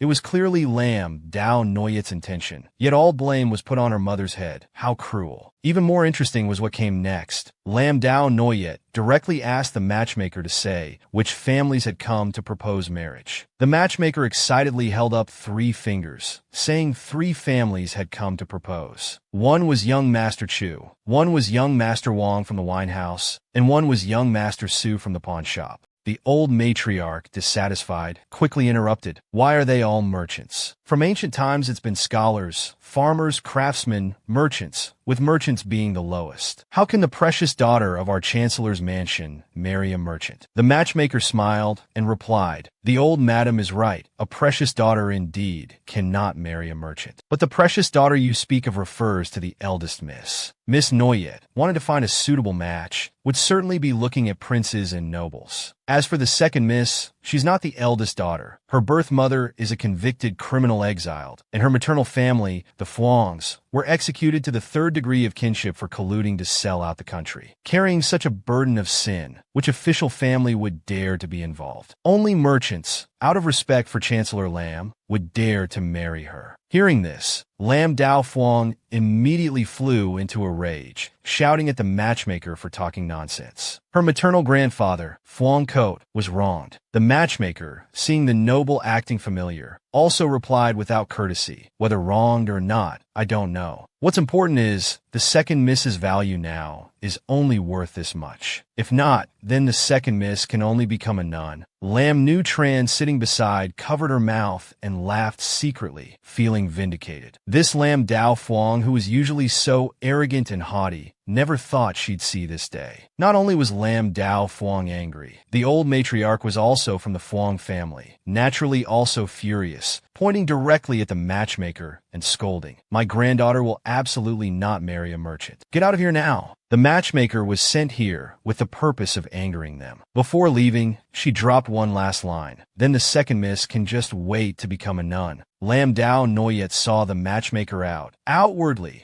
because this younger sister was inconsiderate, putting the matchmaker in a difficult position, but in reality to have her continue arranging things. This marriage matter was far from over. The matchmaker also understood, telling Lam Dao Noyet not to worry. She would definitely handle this matter well according to her wishes. In the room, the old matriarch was furious, blaming Lam Nu Tran. "What exactly are you and your mother up to?" Lam Nu Tran didn't dare offend this big tree, pretending to be innocent, quickly distancing herself, saying this really had nothing to do with her mother. It was Lam Dao Noyet who wanted to marry off Lam Dao Fuang. Her mother only helped put out feelers. Lam Dao Fuang was still arrogant and haughty, relying on having the old matriarch's support, pointed directly at Lam Nu Tran and scolded, "You all don't listen to the matriarch's words anymore. Now you're listening to Lam Dao Noyet. What exactly are you trying to do?" Lam Nu Tran still maintained an innocent expression, saying clearly that they didn't want to do anything. It was just that people under the same roof couldn't help but bow their heads. In her heart, she was also very helpless, not wanting this, but the Fuang family had already had an incident. Lam Dao Noyet was in charge of managing the family, not listening to her, so how could they stay? Moreover, Lam Dao Noyet had promised to give them jade pendants. Lam Nu Tran could only obediently listen and follow. Beside Lam Dao Noyet, the clever maid Nin Hung had been eavesdropping at the corner of the wall. After listening, she hurriedly ran to report to Lam Dao Noyet. "Young miss, as you predicted, they have indeed started to turn on each other. Lam Dao Noyet then told Nin Hung to find an opportunity to spread the news of her promise of jade pendants to Madame Lu to the old matriarch's ears, so that the old matriarch would think Madame Lu had betrayed her for the jade pendants. Previously, Lam Dao Noyet had always been on the defensive, thinking that if she was just a little more careful, she could avoid repeating the tragedy. Unexpectedly, they had hired someone to assassinate her. Now she could only take the initiative to strike first. The next day, 7 or 8 matchmakers came to the garrison general's mansion, chattering at the door. They all came to arrange marriages for Lam Dao Fuang. Nin Hung gestured for them not to be noisy, saying that the young miss and the second madam were waiting in the main hall, telling them to line up and enter one by one. Meanwhile, Lam Dao Fuang and the old matriarch also received the news that all the matchmakers in the capital had come to arrange marriages for her. Lam Dao Noyet and Madame Lu were receiving them. Lam Dao Fuang was very angry. Do they really have to marry me off no matter what? The old matriarch was equally angry, wanting to go there to see what tricks Lam Dao Noyet and Lam Nu Tran's mother were up to.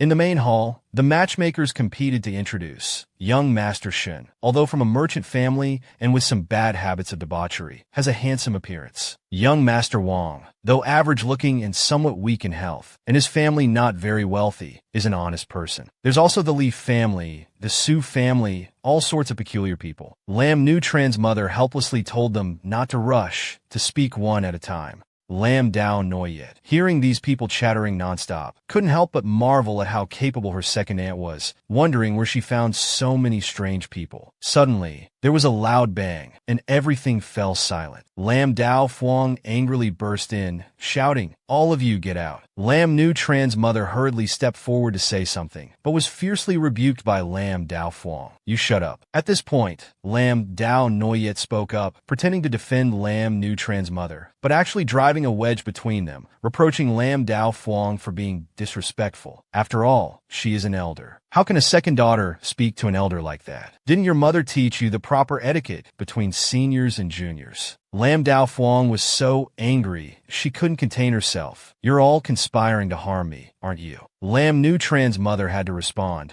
trying to push the responsibility onto Lam Dao Noyet. "When a girl comes of age, she must get married. Your elder sister is just worried about you." In her heart, she was also a bit afraid, as it was all Lam Dao Noyet's idea, hoping she wouldn't resent her. Lam Dao Fuang aggressively grabbed Lam Dao Noyet, asking what she really wanted to do. Lam Dao Noyet smiled. "Of course, it's for your own good. They say an elder sister is like a mother. Now that your birth mother has been exiled, your marriage naturally falls under my and second aunt's responsibility." Then, Lam Dao Noyet gripped Lam Dao Fuang's hand tightly, lowering her voice and speaking close to her face. "You tried to have me assassinated, and I'm only marrying you off. Or would you prefer I report the assassination attempt to the authorities, so you could be arrested too?" Lam Dao Fuang's aggressive demeanor immediately deflated. Moreover, she hadn't actually done that. Lam Dao Noyet continued her plan to divide them, saying she had witnesses. Lam Dao Fuang immediately looked towards Lam Nu Tran's mother, understanding in her heart that this vile woman had indeed sold her out. Lam Dao Noyet then waved her hand, telling Lam Dao Fuang to look,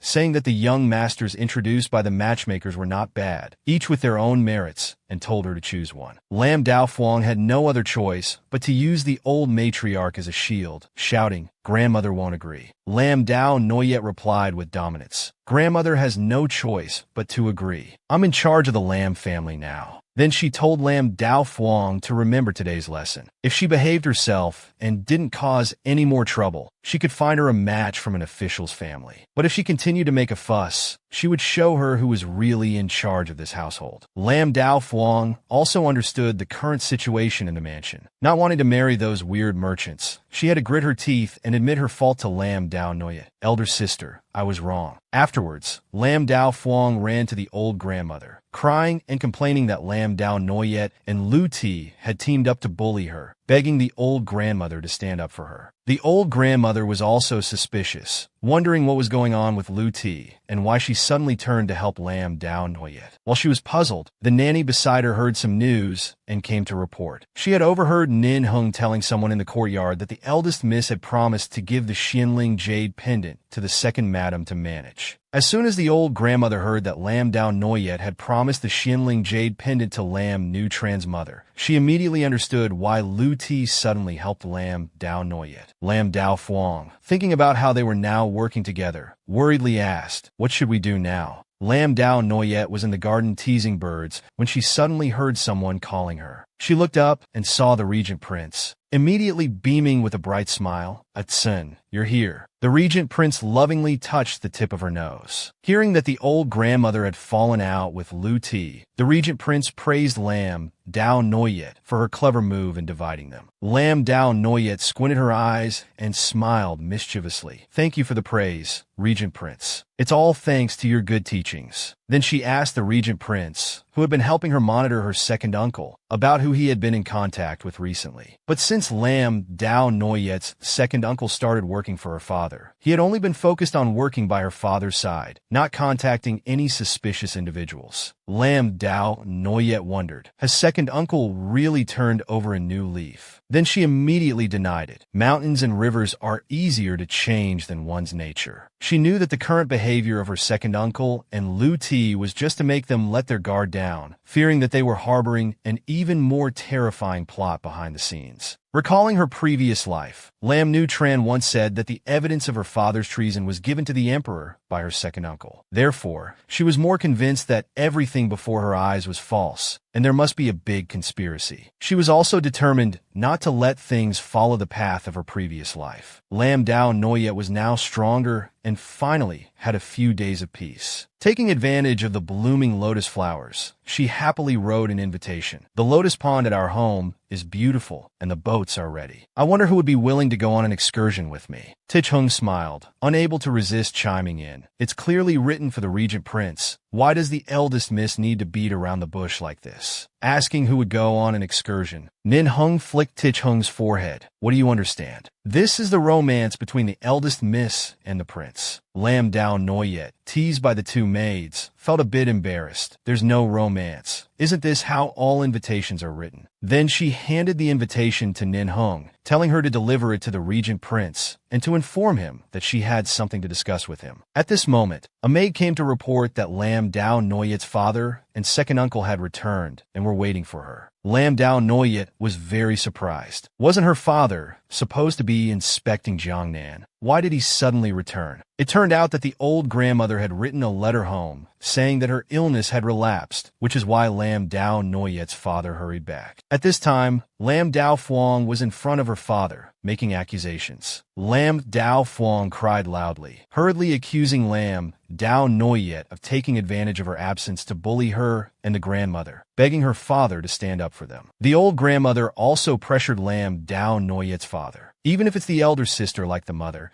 there's no reason to bypass the grandmother and father to decide on the younger sister's marriage. This matter must be dealt with fairly. Lam Dao Noyet was no longer a soft persimmon now, and she also knew how to plead innocence, explaining clearly that she was trying to protect Lam Dao Fuang by asking the second aunt to arrange a marriage for her. After all, the second mother had been exiled, and the Fuang family was convicted of colluding with the enemy. Now the court was purging those associated with the Fuang family. I was also afraid that Fuang would be implicated, that's why I reluctantly did this. These righteous words made Lam Dao Fuang grind her teeth in anger, yet she couldn't refute them. Lam Dao Noyet continued to show understanding. A married daughter is like water poured out of a bowl. If Fuang gets married, she'll be someone else's daughter-in-law, and Fuang family's affairs won't affect her anymore. After hearing this, Lam Dao Noyet's father also praised her for making sense. The old matriarch wanted to object, but seemed unsure where to start. Lam Dao Fuang also couldn't find any words to refute, but was unwilling to let Lam Dao Noyet marry her off to lowly merchants. But with Fuang family committing such a serious crime, it's already bold for merchants to propose. "Don't believe me?" asked second aunt. Lam Dao Noyet gave Lam Nu Tran's mother beside her a meaningful look, and she immediately understood understood, echoing Lam Dao Noyet's words, even telling Lam Dao Fuang that if she wanted to blame someone, she could only blame Fuang family for colluding to sell out the country and harming her. These words were unacceptable to the old matriarch, who hinted that Lam Nutran's mother should think carefully, as Fuang family had treated her well. But the allure of the Xian Ling jade pendant was too great. Lam Nutran's mother smiled and replied, "This has nothing to do with favors. Everything must be based on reason." Lam Nutran's mother's attitude made the old matriarch truly suspect that she had betrayed them. In Lam Nutran's mother's heart, the small favors from Fuang family simply couldn't compare to the Xian Ling jade pendant. Moreover, Fuang family had supported her son, not her. Lam Dao Noyet used their own tactics against them, fighting poison with poison, using irrefutable words to cover up this matter. Her father had already decided this was a misunderstanding. The issue was resolved, so he prepared to leave. Then he turned and told Lam Dao Noyet to follow him, saying he had something to discuss with her. When her father spoke, Lam Dao Noyet naturally followed. Once outside, Lam Dao Noyet's father said that before her mother managed the household, there had never been so many troublesome matters. Lam Dao Noyet's mood immediately sank. Was her father blaming her for not managing the household well? Thinking back to how her mother used to endure everything from them, swallowing her tears and grievances, naturally, there weren't as many issues in the family. But now that she couldn't bear those grievances, problems naturally increased. Suddenly her father covered his face, showing sorrow, saying clearly that he wasn't blaming Lam Dao Noyet, but blaming himself for failing Lam Dao Noyet and her mother. Lam Dao Noyet quickly consoled her father, telling him not to blame himself, that her mother loved him very much and wouldn't bear to blame him. Then Lam Dao Noyet also defended herself, telling her father that she sincerely wanted Lam Dao Fuang to get married to avoid being implicated by Fuang family, with no other intentions. Her father also said he would consider it carefully. Meanwhile, the old matriarch sought out her son, angrily telling him to quickly control his wife, who dared to help Lam Dao Noyet deal with them. Lam Dao Noyet's second uncle quickly stepped forward, explaining to the old matriarch that she had misunderstood. This was all part of their plan. Moreover, this was also the intention of Xian Fei and Crown Prince Mo Rongling, instructing Lam Nutran's mother to appear close to Lam Dao Noyet, just to lull Lam Dao Noyet and her father into a false sense of security, making them let their guard down, creating conditions for him to do some things by Lam Dao Noyet's father's side. While they were talking happily inside, they didn't know a maid was eavesdropping. This maid knew immediately that the second master's return must involve some plot, so she prepared to report to Lam Dao Noyet. Ning Xiang was now increasingly admiring Lam Dao Noyet, praising her for being so formidable, leaving them speechless. Lam Dao Noyet wasn't very happy. It was just winning a verbal battle. What worried her now was why her second uncle's entire family was treating her so well. What did they want to do? As for Kim Shi,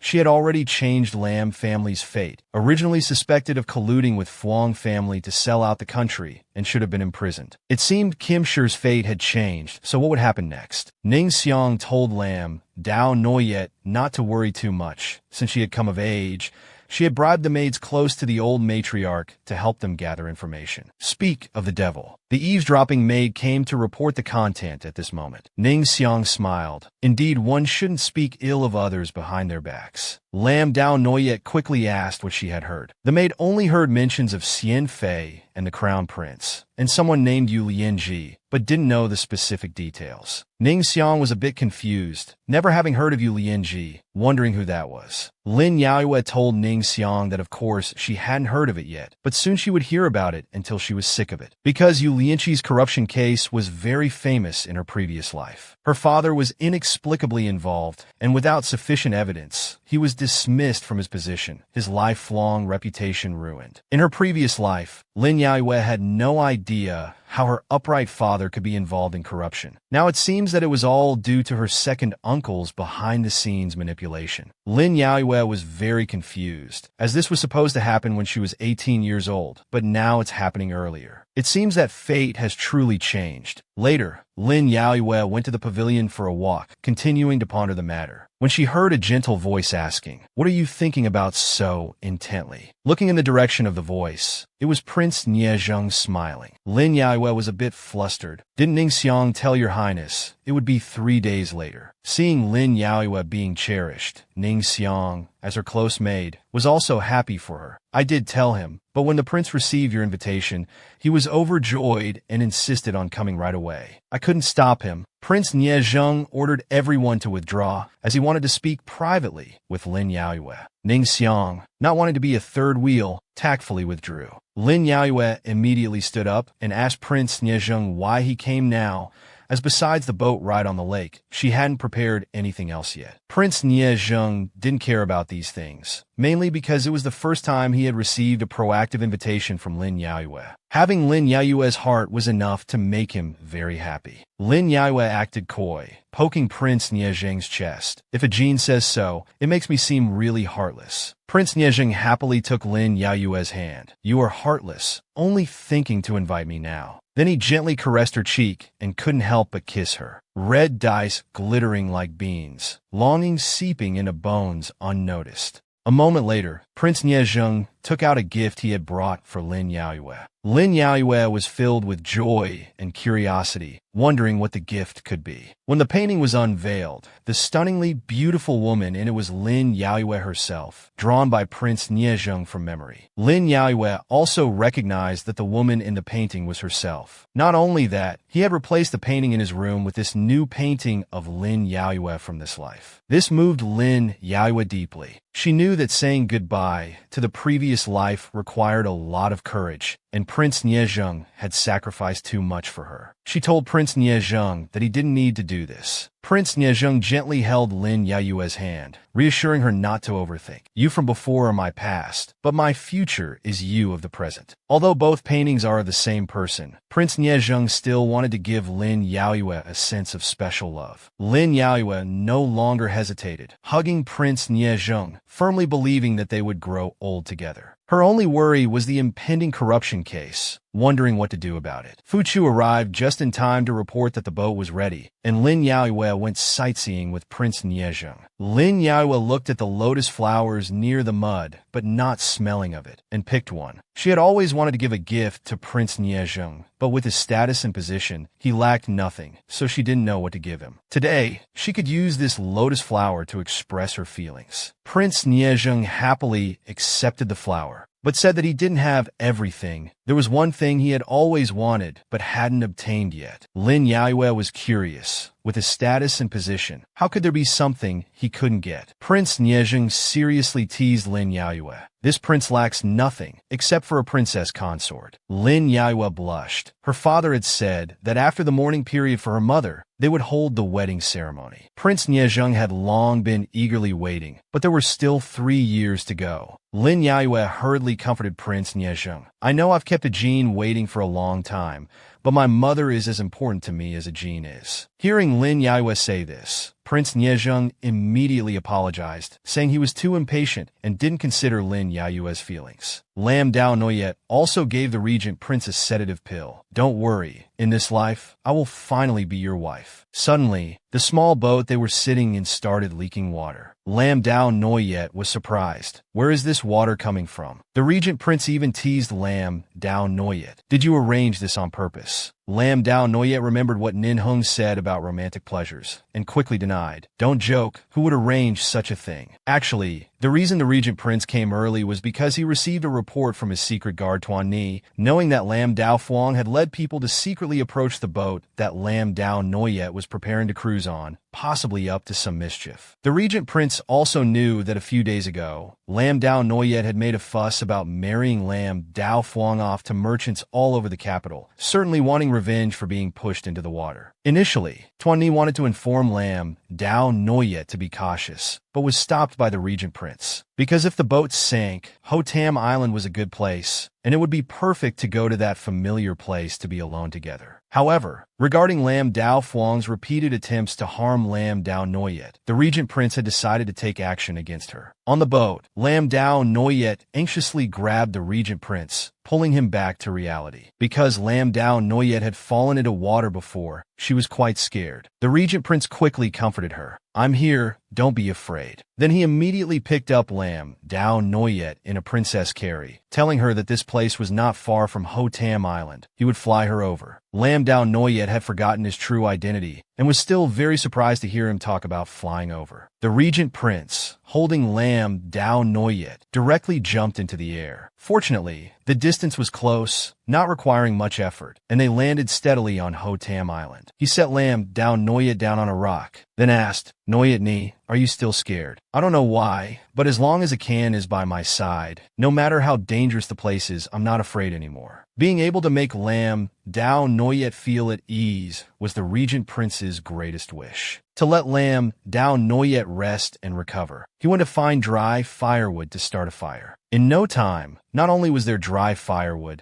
but somehow the regent prince had found a chicken roasting over the fire, giving off a fragrant aroma. The regent prince also made use of what was available, using a small knife to carve a hairpin that, though not precious, was very delicate, and personally pinned it in Lam Dao Noyet's hair. He also told her that this place was where they first met in their first life. Ho Tam Island at night, with a sky full of stars and flickering fireflies, was indescribably beautiful. Lam Dao Noyet loved it from the depths of her soul, happily spinning in place, calling to the regent prince, "Akan, look quickly, there are so many fireflies." Seeing Lam Dao Noyet so happy, the regent prince's mood was also very good. He was just a bit puzzled, as this wasn't the season for fireflies. Could it be that all these fireflies had come for her? The regent prince immediately sank into memories of their first life. Lam Dao Noyet at that time really liked fireflies. It was also because the regent prince knew this that when he was ordered to capture her, he had relied on this preference to find Lam Dao Noyet. In their first life, the regent prince found it very difficult to understand why Lam Dao Noyet would interfere to change the fate of those mortals who had already reached the end of their lifespans, without worrying about any consequences for herself. Lam Dao Noyet at that time was very calm, looking at the fireflies filling the sky, and told the regent prince that she really liked fireflies. They were very small, but still strived to shine. Their light was weak, but when they gathered together, it became extremely brilliant. She knew the regent prince had come to capture her, and also knew that she had saved those mortals, going against heaven's will. She didn't think about escaping or accepting punishment. She only had one thing to ask for, which was for the regent prince to give her 3 more days. Since she had already started saving them, let her finish it completely. The regent prince was so lost in thought that Lam Dao Noyet called him several times before he came back to his senses.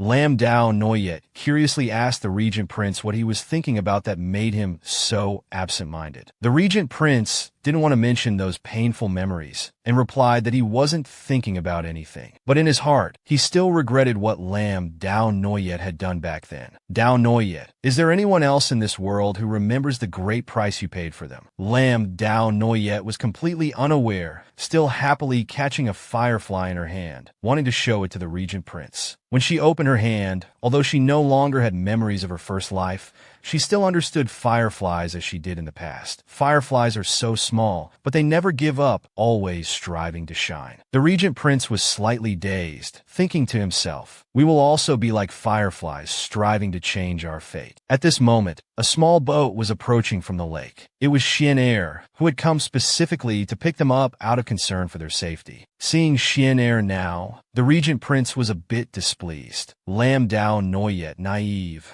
was very happy to see Xian Er rowing the boat over and quickly asked, "Xian Er, why have you come here?" The regent prince was slightly annoyed, thinking to himself, "Xian Er really has no sense of timing. Is it so difficult to let Noyet and me have a quiet moment alone? I must definitely dock his pay." Xian Er was indeed a dedicated guard, but he was a single dog, naturally unable to understand the regent prince's mood. He was worried that Lam Dao Noyet's boat might sink, so he came specifically to pick them up, a typical case of good intentions leading to bad results. Lam Dao Noyet puzzledly asked Xian Er, "How did you know our boat had sunk?" Xian Er then recounted the whole story he had reported to the regent prince in the morning about someone tampering with the boat. Lam Dao Noyet turned to question the regent prince. "Akan, you knew there was a problem with the boat early on. Why didn't you tell me?" Xian Er immediately chimed in. The prince said that with him there, everything would be fine. But this subordinate was worried about the prince and the young miss being alone together, in case they couldn't control themselves. This kind of heartfelt consolation really gives one a headache. The regent prince irritatedly asked Xian'er, "Can you speak less? You're a good person, but why did you grow such a mouth?" Xian'er was dumbfounded, not knowing what to do, and didn't dare speak anymore. Lam Dao Noyet pretended to be angry, scolding the regent prince. So, Aiken had other plans.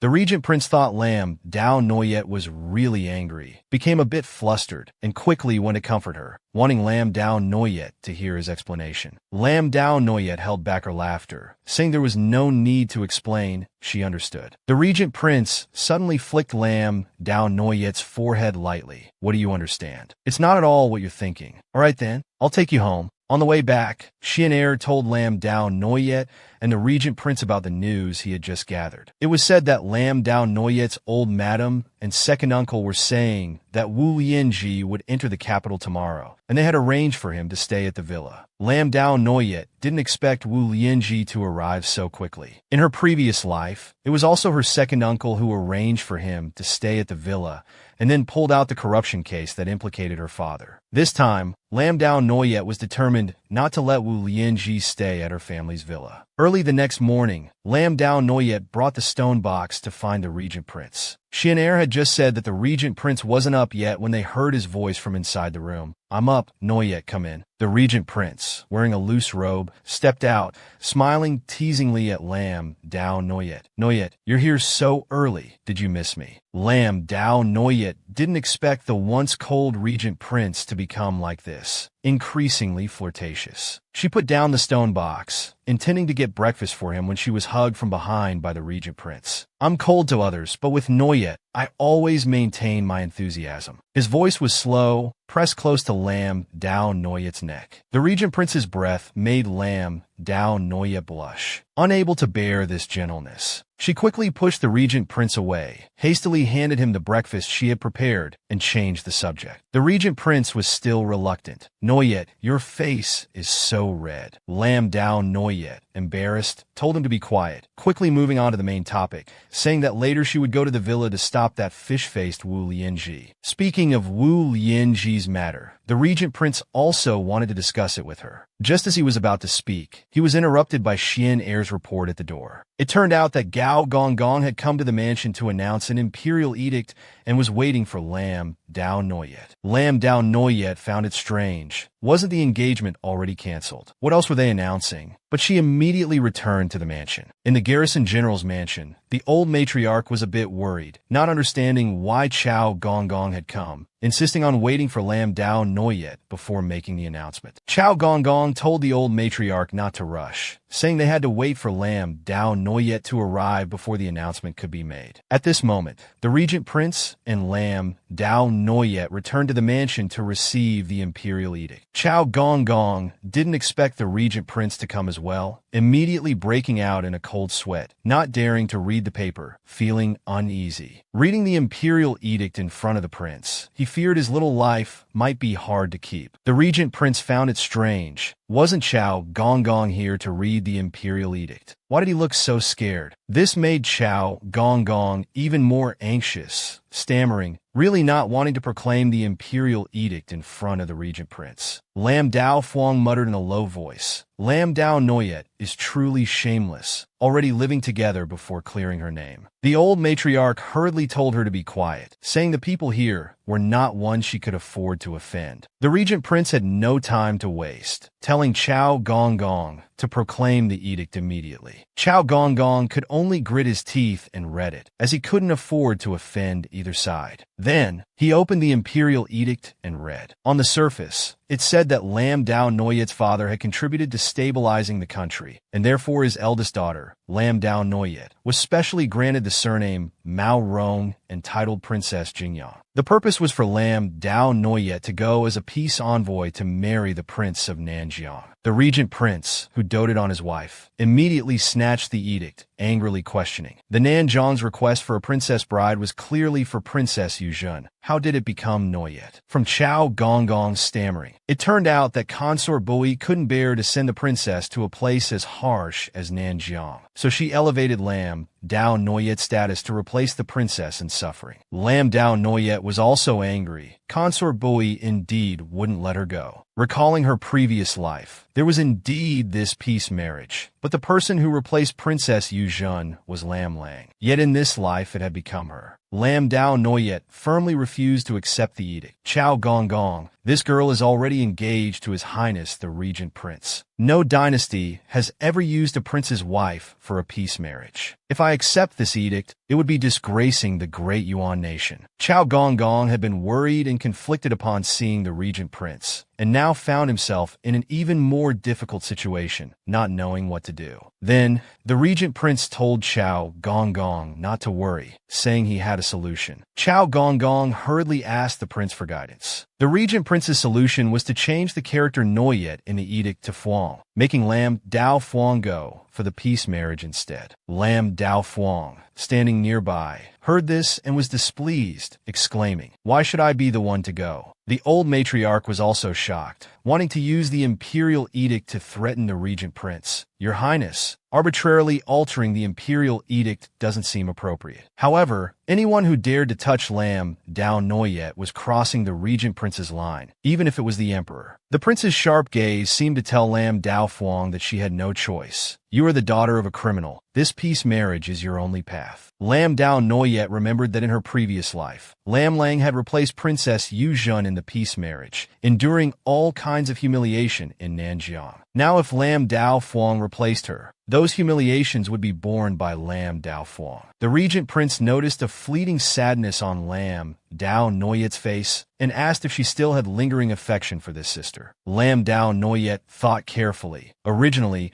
she only wanted to drive Lam Dao Fuang away, never thinking of pushing her to a place as miserable as Nanjiang. But Lam Dao Fuang had tried to harm her multiple times, and her mother, Madame Fuang, was the one who had caused her own mother's death. Now if Lam Dao Fuang didn't go for the peace marriage, the person going would be Lam Lang. Lam Lang was the only person who had treated her well in her previous life. Thinking of Lam Lang, she made her decision, absolutely refusing to do anything foolish that would hurt her loved ones and please her enemies. The Regent Prince picked up a brush, and on the peace marriage edict, changed Lam Dao Noyet's name to Lam Dao Fuang, then handed it back to Chao Gonggong for him to return to the emperor. Then he took Lam Dao Noyet's hand. "This prince has an important matter to attend to, and must take a trip with Noyet. Everyone, please make yourselves at home." After saying this, he gracefully left. Lam Dao Fuang was infuriated by the Regent Prince's series of actions, angrily shouting, "They arbitrarily altered the imperial edict. Is there really no one who can control them?" Chao the eunuch helplessly explained to Lam Dao Fuang, "That's the Regent Prince. His orders are equivalent to the emperor's decrees." This meant extinguishing Lam Dao Fuang's last hope of resistance. She could only accept it with resentment. After going outside, the Regent Prince worried that Lam Dao Noyet might have softened earlier and forgiven Lam Dao Fuang. In fact, at that moment, Lam Dao Noyet did soften a bit. But as soon as she thought about what Fuang Dinyang and her son had done to her mother, she regained her composure. Remembering her mother, her mood sank again. The Regent Prince, a warm man, embraced her to comfort her. Lam Dao Noyet remembered the matter of Vu Lin Chi earlier. The Regent Prince had something he wanted to say, but hadn't yet, so he asked Lam Dao Noyet, "You must have noticed some differences from your previous life recently, right?" Lam Dao Noyet confirmed that she had noticed, although the events that happened in the previous life would still occur in this life. Because of their intervention,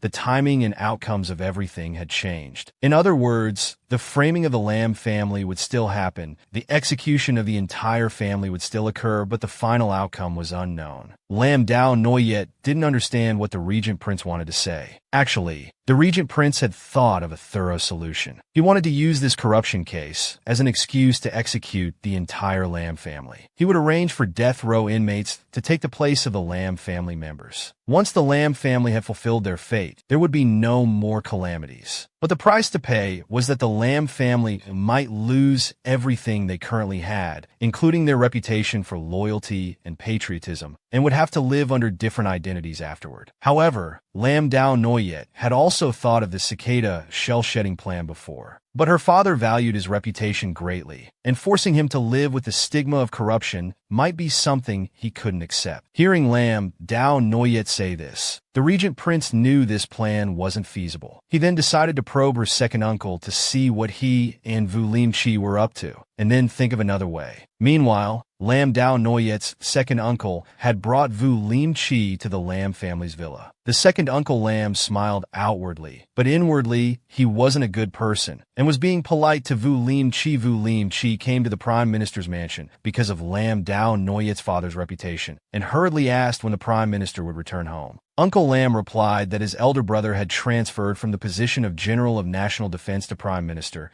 and with many unfamiliar tasks, he was out inspecting various places and didn't know when he would return. Vu Limchi brought a child to the mansion of the General of National Defense. The child, seeing such a large garden for the first time, was very happy. Vu Limchi, full of love, stroked the child's forehead, reminding it not to run around in this unfamiliar place. The child obediently listened. Uncle Lam looked at the child's face and found it somewhat familiar. Then he smiled and praised the child for looking refined, wanting to probe about which noble family it came from. Vu Limchi hurriedly concealed it, replying, "What noble family? You jest, it's just an ordinary child." Lam Dao Noyet and the regent prince also arrived at the villa. "We have guests at home, and I, as the housekeeper, didn't know. We had to trouble second uncle to arrange things. I'm really sorry." While Vu Limchi was still bewildered, not knowing who these two were, Lam Dao Noyet's second uncle, feeling guilty, blurted out, "Regent Prince, Your Highness." Immediately after, both of them came to their senses and hurriedly knelt down to pay respects to the regent prince. Vu Limchi was also worried, not understanding why the regent prince was here. If he noticed any clues, it would be troublesome. The regent prince told them not to be so formal and to stand up. Lam Dao Noyet looked at the man before her, the one who had dragged her father into the corruption case in her previous life, Vu Limchi, who outwardly didn't look like that at all. Then, she also noticed that child and felt its face was somewhat familiar. Vu Limchi instinctively hid the child behind his back, saying that many children look alike when they're young.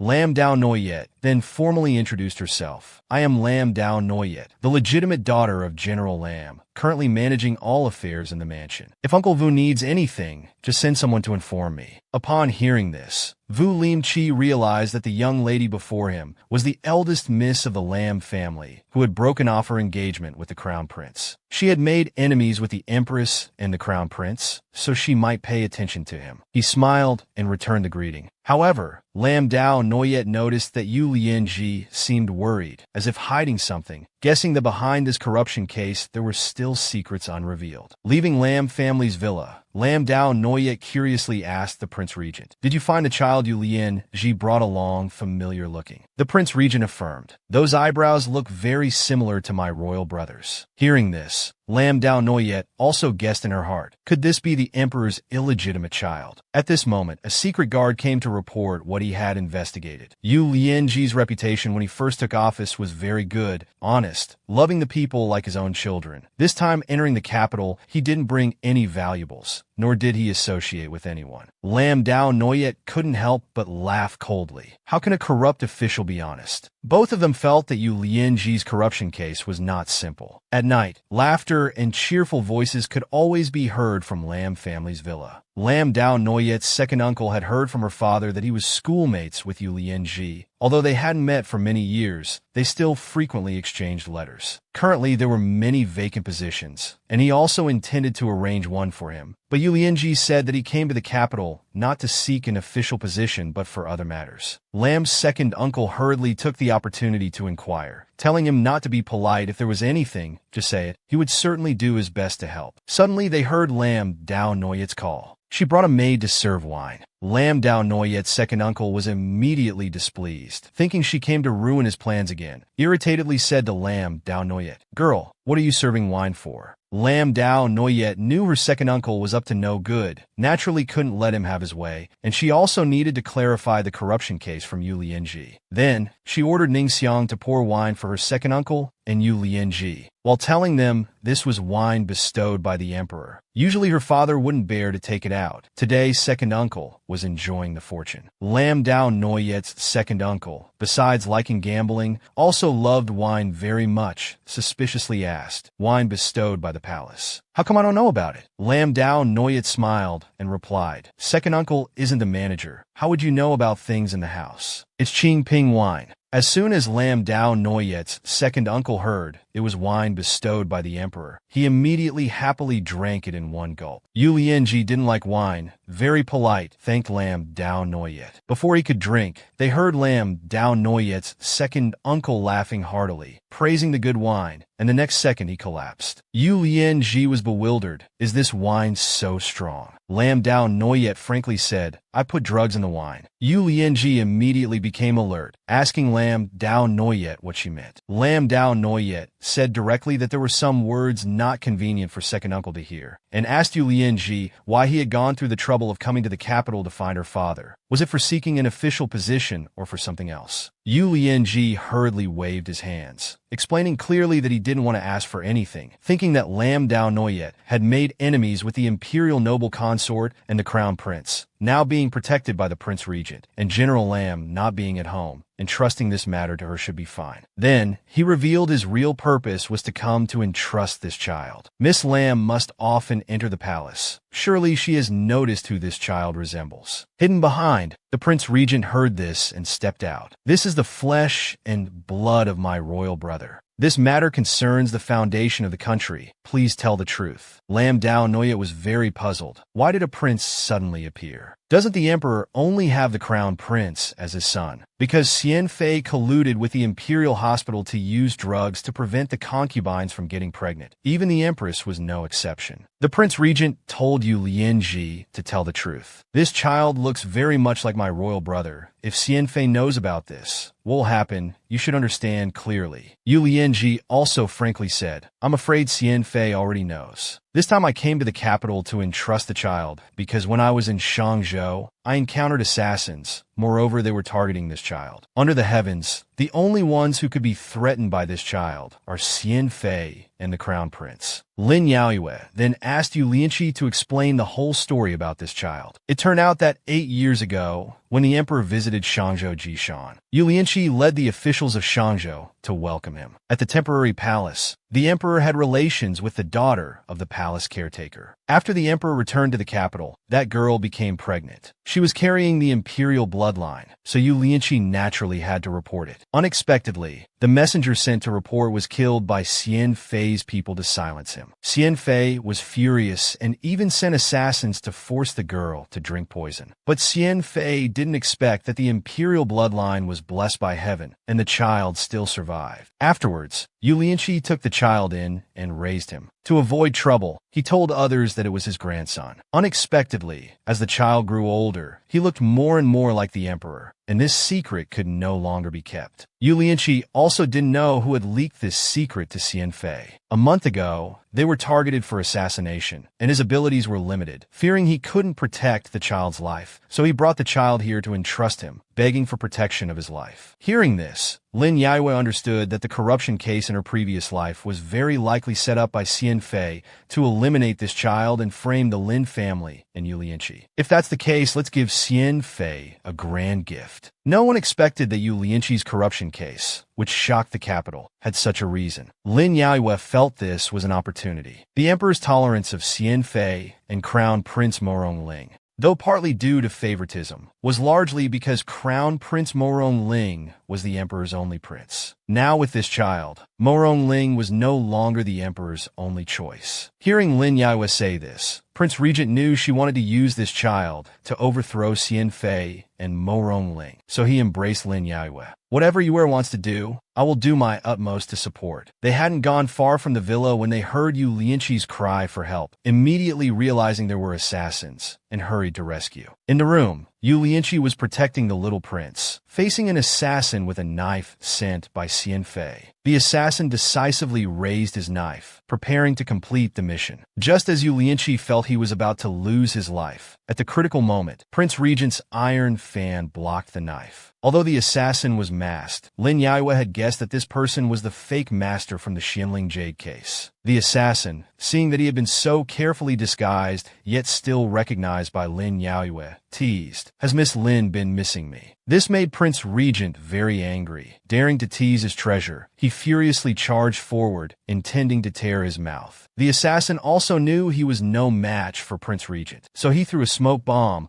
creating a chaotic smoke screen, and quickly escaped, leaving behind a sentence, "Miss Lin, we shall meet again." The thick smoke made Prince Regent cough incessantly. Lin Yaiyue hurriedly came forward to check on Prince Regent. Yu Lianqi, having just escaped danger, also hurriedly thanked Prince Regent and Lin Yaiyue. Prince Regent said to Yu Lianqi, "Xian Fei won't let this go." He told them to follow him to the Prince Regent's mansion, because that was the only place Xian Fei couldn't interfere. Mainly, Prince Regent also wanted Yu Lianqi to cut ties with the Lin mansion, so they could avoid the corruption case. But Yu Lianqi hesitated, because he didn't understand the situation clearly, thinking that Prince Regent and Xian Fei were originally enemies competing for the throne, and Xian Fei had spread rumors among the people saying Prince Regent had intentions of usurping the throne. He worried that bringing the child to Prince Regent's mansion would be like sending a lamb into a tiger's mouth. Lin Yaiyue saw through Yu Lianqi's concerns. "Lord Yu, you must trust the prince. He has no intention of usurping the throne.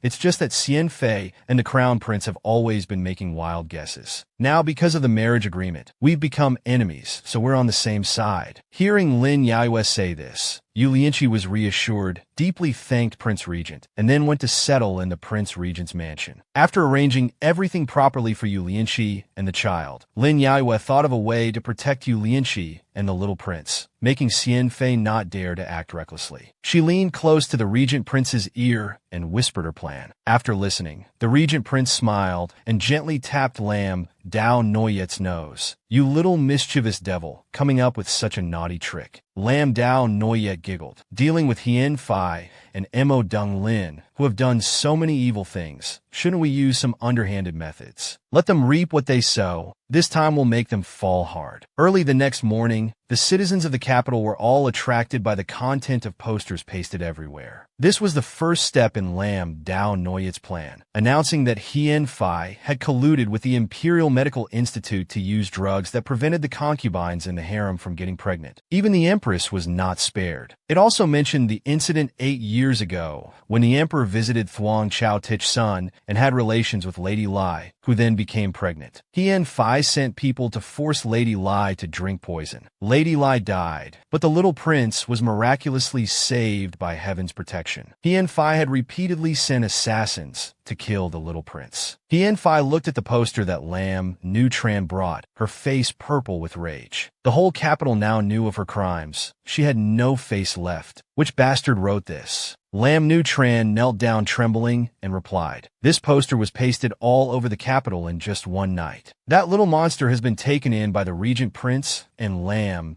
Dao Noyet into their mansion. It must be their doing." At this moment, a eunuch also rushed in to report to Hien Fai, "Lam Dao Noyet is bringing a child into the palace to see the Empress." This news left the 3 people in the room unable to process it, wondering why Lam Dao Noyet was meeting the Empress. Hien Fai was the first to think of a possibility. There was a prince who wanted to threaten the position of Crown Prince Mo Dung Lin, and she was very worried. Mo Dung Lin comforted his mother not to worry, saying he would arrange people to intercept and kill the little prince when Lam Dao Noyet left the palace. Hien Fai shouted, "Are you stupid? Lam Dao Noyet has already made a big fuss about this throughout the empire. If anything unexpected happens to that little monster, I will be accused of harming the prince." The crown prince Mo Dung Lin's intelligence was indeed no match for his mother's, and he immediately didn't know what to do. Hien Fai truly lived up to her reputation as the champion of palace intrigue, calmly thinking that even if they couldn't kill him, they couldn't let the Empress get ahead. She decided to meet the Emperor first. As long as she had the Emperor's favor, she could still turn the situation around. Meanwhile, Lam Dao Noyet had already brought the little prince to the Empress's palace to pay respects. Because of the previous Huin Lin Nakhon incident, the Empress was very fond of Lam Dao Noyet and exempted her from the grand ceremony, asking Lam Dao Noyet who this child was. The Empress was secretly amazed. This child's eyebrows and eyes were exactly like the Emperor's. Lam Dao Noyet didn't answer immediately, but smiled and congratulated the Empress first. The Empress was confused. What do I have to celebrate? Lam Dao Noyet then said, Your Majesty was harmed by Hien Phi and couldn't have children. The little prince was harmed by Hien Phi and lost his mother. Now the little prince has come to your side. Your Majesty has a son, and the little prince has a mother. Isn't that something to celebrate? The Empress was so shocked she couldn't speak. You mean this child is the Emperor's flesh and blood? Lam Dao Noyet then told the Empress about the incident 8 years ago when the Emperor had relations with a girl in Thuong Chowtich's son. The Empress now understood why he looked so much like the Emperor. Lam Dao Noyet pressed her advantage, immediately leading the little prince to kneel and beg the Empress, Please accept the little prince as your son. The Empress was a bit stunned. Lam Dao Noyet then said to the Empress, If you have a legitimate son, Hien Phi and Mo Dung Lin are just secondary. How can they compete with you? Your legitimate son will be the future emperor, and you will be the future Empress Dowager. Pointed out the crucial point by Lam Dao Noyet. The Empress also felt that if they let that low-born Hien Phi ascend the throne,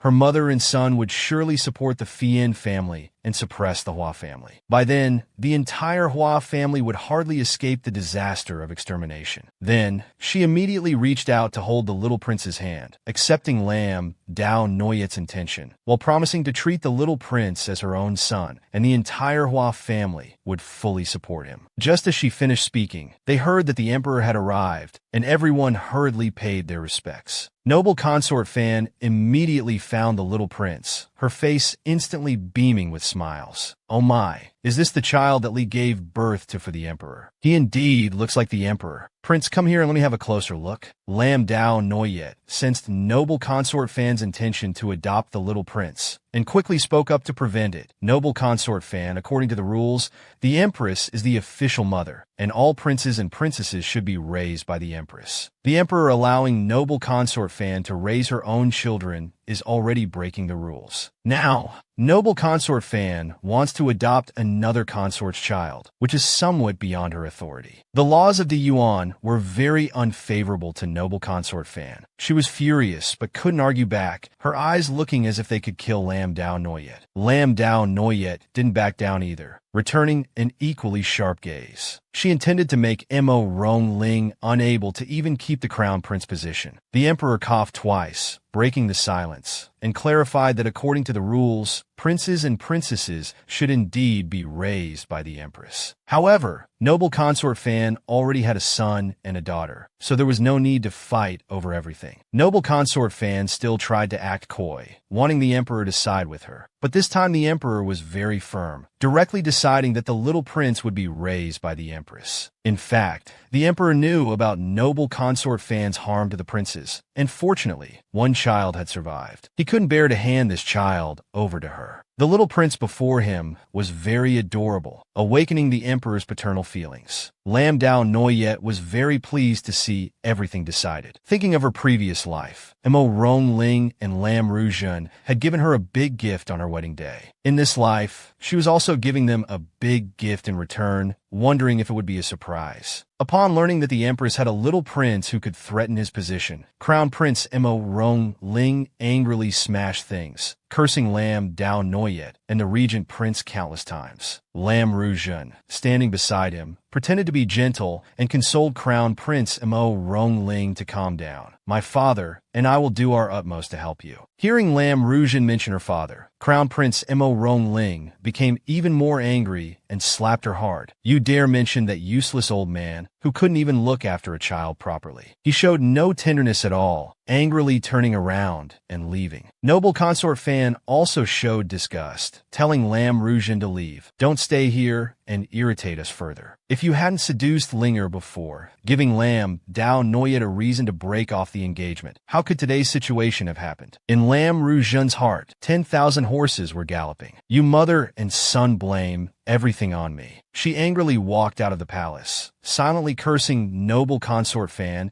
and Mo Rong Ling in her heart. Useless themselves, yet venting their anger on me. only good at bullying their own people. After leaving the palace, Lam Dao Noyet immediately went to the regent prince's mansion. As soon as she arrived at the door, she excitedly recounted everything. "We've succeeded. The little prince now has the support of the Su family, the regent prince's mansion, and the Lam family. Noble consort Fan and Mo Rong Ling surely won't be able to hold out much longer." Suddenly, she noticed that Ji Yin Qing was also there, while the regent prince was lying in bed, which made her momentarily panic.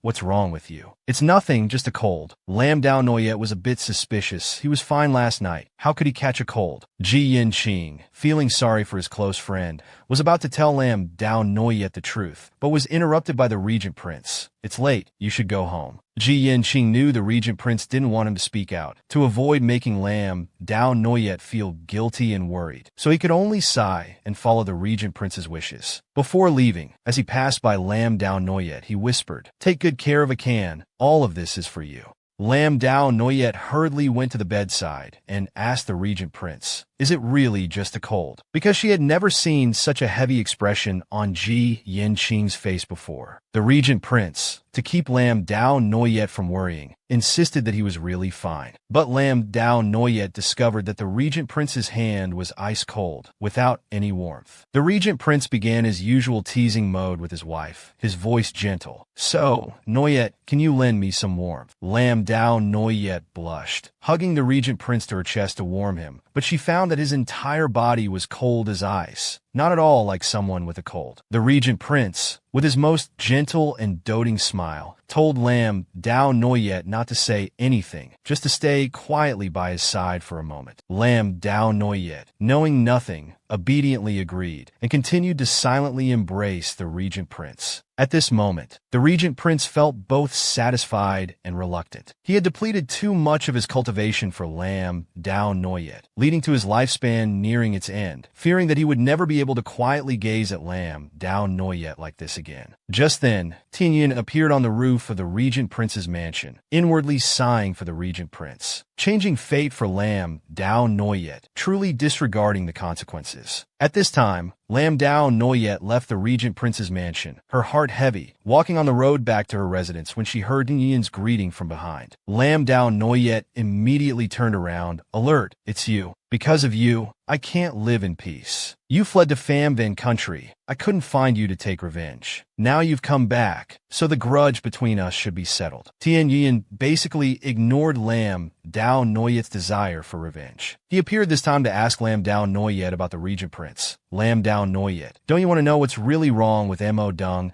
Lam Dao Noyet didn't understand Tian Yin's intention. "What are you trying to do now?" However, Tian Yin only wanted to tell Lam Dao Noyet the truth. The regent prince is not sick, but is suffering the consequences of helping you change your fate. Each time he changes it, his lifespan decreases by several years. Each time he changes a lifetime, his reincarnations decrease by one cycle. Lam Dao Noyet, even if the outcome for Mo Dung is that his soul scatters because of you, do you still insist on changing fate? Hearing Tian Yin say that the regent prince's soul would scatter, Lam Dao Noyet angrily told Tian Yin to explain clearly. Tian Yin didn't care whether Lam Dao Noyet was worried or felt guilty. He just wanted to save the regent prince, so he told her the whole truth from beginning to end. Lam Dao Noyet was not originally immortal, but Dao Noyet Fairy, a disciple of the Ling Bao Celestial Venerable. Years ago, she obeyed the Celestial Venerable's order to descend to the mortal world for training, but it coincided with the Heavenly Court issuing the Divine Punishment Edict, punishing mortals who were disrespectful to the Heavenly Court. This divine punishment originally had nothing to do with Lam Dao Noyet, but she pitied the suffering mortals and decided to help. As she helped, those mortals who were supposed to die in the divine punishment survived, and their fates changed. Because Lam Dao Noyet changed the fate of mortals, the Jade Emperor became angry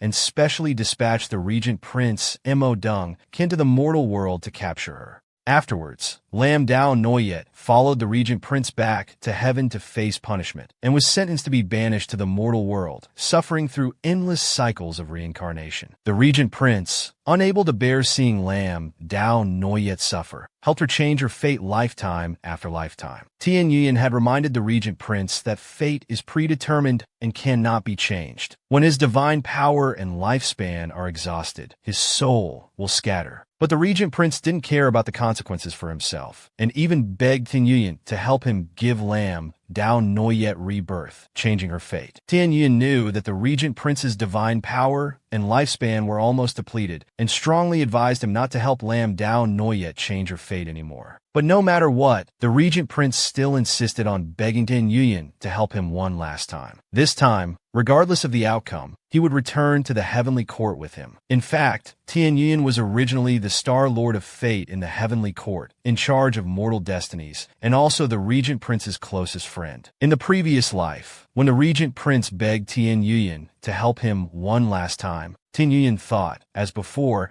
that he only wanted to make Lam Dao Noyet's fate a little better, not having to suffer so much. But Tin Yuyan didn't expect that the regent prince would use up all his divine power and lifespan to shatter the flow of time, allowing Lam Dao Noyet to be reborn with her memories intact. This information shocked Lam Dao Noyet tremendously. After all, she was now immortal, and hearing these things was hard to believe. Otherwise, with the regent prince's constitution, how could he suddenly fall ill? It was only because he had exhausted his lifespan to help her change her fate. Years ago, Tin Yuyan wanted to take Lam Dao Noyet away precisely because he didn't want things to develop to this point. Lam Dao Noyet, do you still insist on changing fate now? Lam Dao Noyet was at a loss for what to do, intending to go back to find the regent prince. Fortunately, in the mortal realm, the regent prince still had Kai Nan Khan, a good friend, who tried to find ways to use medicine to prolong the regent prince's life. The regent prince told Kai Nan Khan not to waste his efforts anymore, as his body couldn't be cured by mortal medicine. Saving the little prince who was supposed to die at the hands of assassins was what he had exchanged for with his own lifespan. Kai Nan Khan was also like Tin Yuyan. He didn't understand if what the regent prince did was worth it. But the regent prince was very determined. As long as he could live out this life in love with Lam Dao Noyet, everything was worth it. However, doing so meant the regent prince's life didn't have much time left. With the regent prince being so stubborn, Kai Nan Khan couldn't even let him rest properly. Opening the door to leave, he bumped into Lam Dao Noyet. It's Tatan Ginyan Kang. Miss Lam, didn't you already go home? Lam Dao Noyet entered the room, saying she had something to say privately to the regent prince. Kai Nan Khan understood and immediately closed the door and left. The regent prince was also surprised. Noyet Ni, why did you come back? Lam Dao Noyet suppressed her emotions and told the regent prince that she had met Tin Yuyan on her way back. Hearing about Tin Yuyan, the regent prince became very tense, fearing he had done something to Lam Dao Noyet. Lam Dao Noyet then explained that Tin Yuyan had told her everything. Then, Lam Dao Noyet could no longer control the guilt and reluctance in her heart. She pulled the regent prince's hand and knelt down together, sobbing, I won't change fate anymore. Tell me, what do I need to do to save you? Even at this point, the regent prince still comforted Lam Dao Noyet, saying he was fine, telling her not to believe anything Tin Yuyan said, that he only wanted to take her away from him. At first, Lam Dao Noyet still had some doubts, but coincidentally, she overheard the conversation between the regent prince and Kai Nan Khan. In other words, everything Tin Yuyan said was true. The regent prince had used his lifespan to change fate for her, to change fate for the person he protected. This time, the regent prince couldn't hide it anymore. And Lam Dao Noyet silently vowed in her heart that no matter what the cost, she must save Akan. The next day, Lam Dao Noyet went alone to find Tin Yuyan, asking him what exactly needed to be done to save the regent prince. Tin Yuyan then said, to let everyone's fate return to its proper trajectory as in the previous life. This posed a big dilemma for Lam Dao Noyet. Returning to the proper trajectory meant that she and all her loved ones would die tragically. Mo Deng Lin would eventually become emperor. Tin Yuyan saw the hesitation in Lam Dao Noyet's heart. Why are you regretting now? Lam Dao Noyet's desire to save the regent prince was absolutely sincere and genuine, but she begged Tin Yuyan to spare the lives of her family. As for Mo Deng Lin and Lam Nu Tran, whatever their fate was in the previous life, let it be so. She would never think of revenge again. Tin Yuyan couldn't help but curl his lips. I've never heard that fate could be bargained like this. Lam Dao Noyet was willing to endure life after life, suffer 100 times the pain of her previous life, just to beg for her loved ones to live. This sincerity made Tin Yuyan frown. In your previous life, you were deceived and betrayed.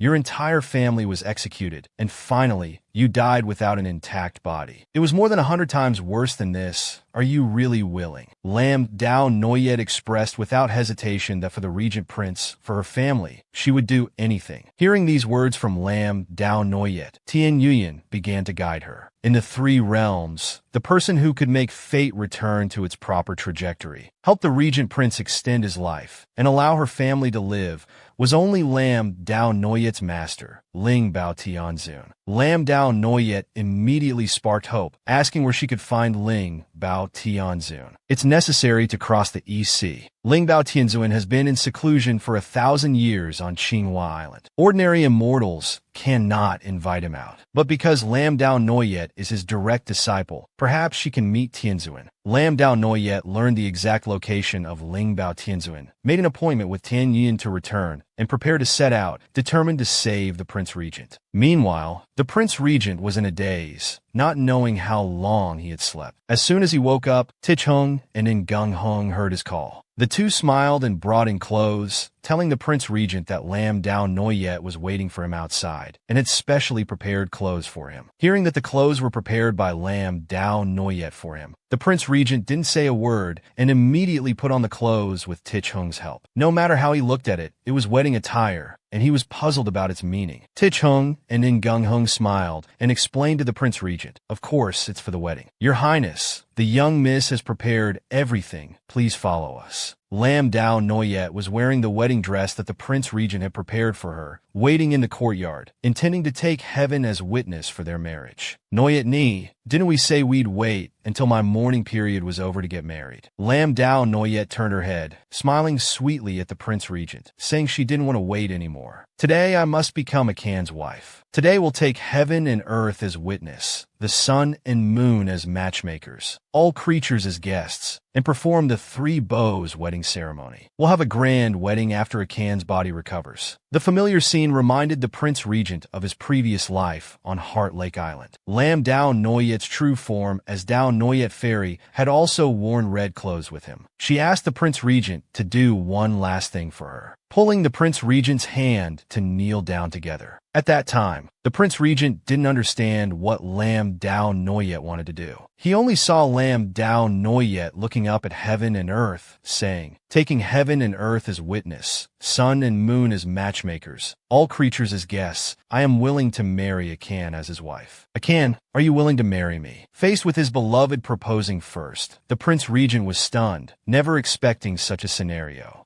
Lam Dao Noyet immediately pretended to cry. "So, Akan doesn't want to. It seems I was being too sentimental." The Prince Regent immediately reacted, hurriedly expressing his willingness, just that he didn't expect it. Actually, Lam Dao Noyet was just afraid that after they returned to heaven to face punishment, there would be no more chance to be together. The Prince Regent immediately made it clear that no matter what punishment it was, he would bear it with Lam Dao Noyet or try to escape. But the three realms are all under heaven's control. Where could they escape to? Lam Dao Noyet had never regretted what she had done. These days with the Prince Regent as her companion, she was already very content. Thinking of this time the Prince Regent took the initiative to speak. "I, Mo Dung Can, today am willing to marry Lam Dao Noyet as my wife. I, Lam Dao Noyet, today am willing to marry Mo Dung Can as his wife. Life after life, with one heart and one virtue, never to part or abandon. First bow to heaven and earth. Second bow to parents. Husband and wife bow to each other." The two officially became husband and wife. Tuan Ni saw this and hurriedly interjected. "Next, shouldn't they enter the bridal chamber?" Lam Dao Noyet shyly told Tuan Ni not to talk nonsense. Tuan Ni, with an innocent face, "Aren't they going to the bridal chamber?" The Prince Regent couldn't help but speak up. "Tuan Ni, you're a grown-up now. You need to learn that there are things you see clearly, but don't say out loud." Lam Dao Noyet hurriedly took the wine cup, not wanting to argue with him anymore, proceeding to the next step of drinking the wedding wine. But she was picked up in princess style by the Prince Regent. The next step is to enter the bridal chamber. The wish from their previous life and this life, the Prince Regent and Lam Dao Noyet finally became husband and wife. Entering the bridal chamber. Sharing a bed with the one you love, no matter how many hardships, there's nothing to fear anymore. The next day, Lam Dao Noyet woke up, gently caressing the Prince Regent's face. Looking at the Prince Regent sleeping soundly, she was reluctant to leave.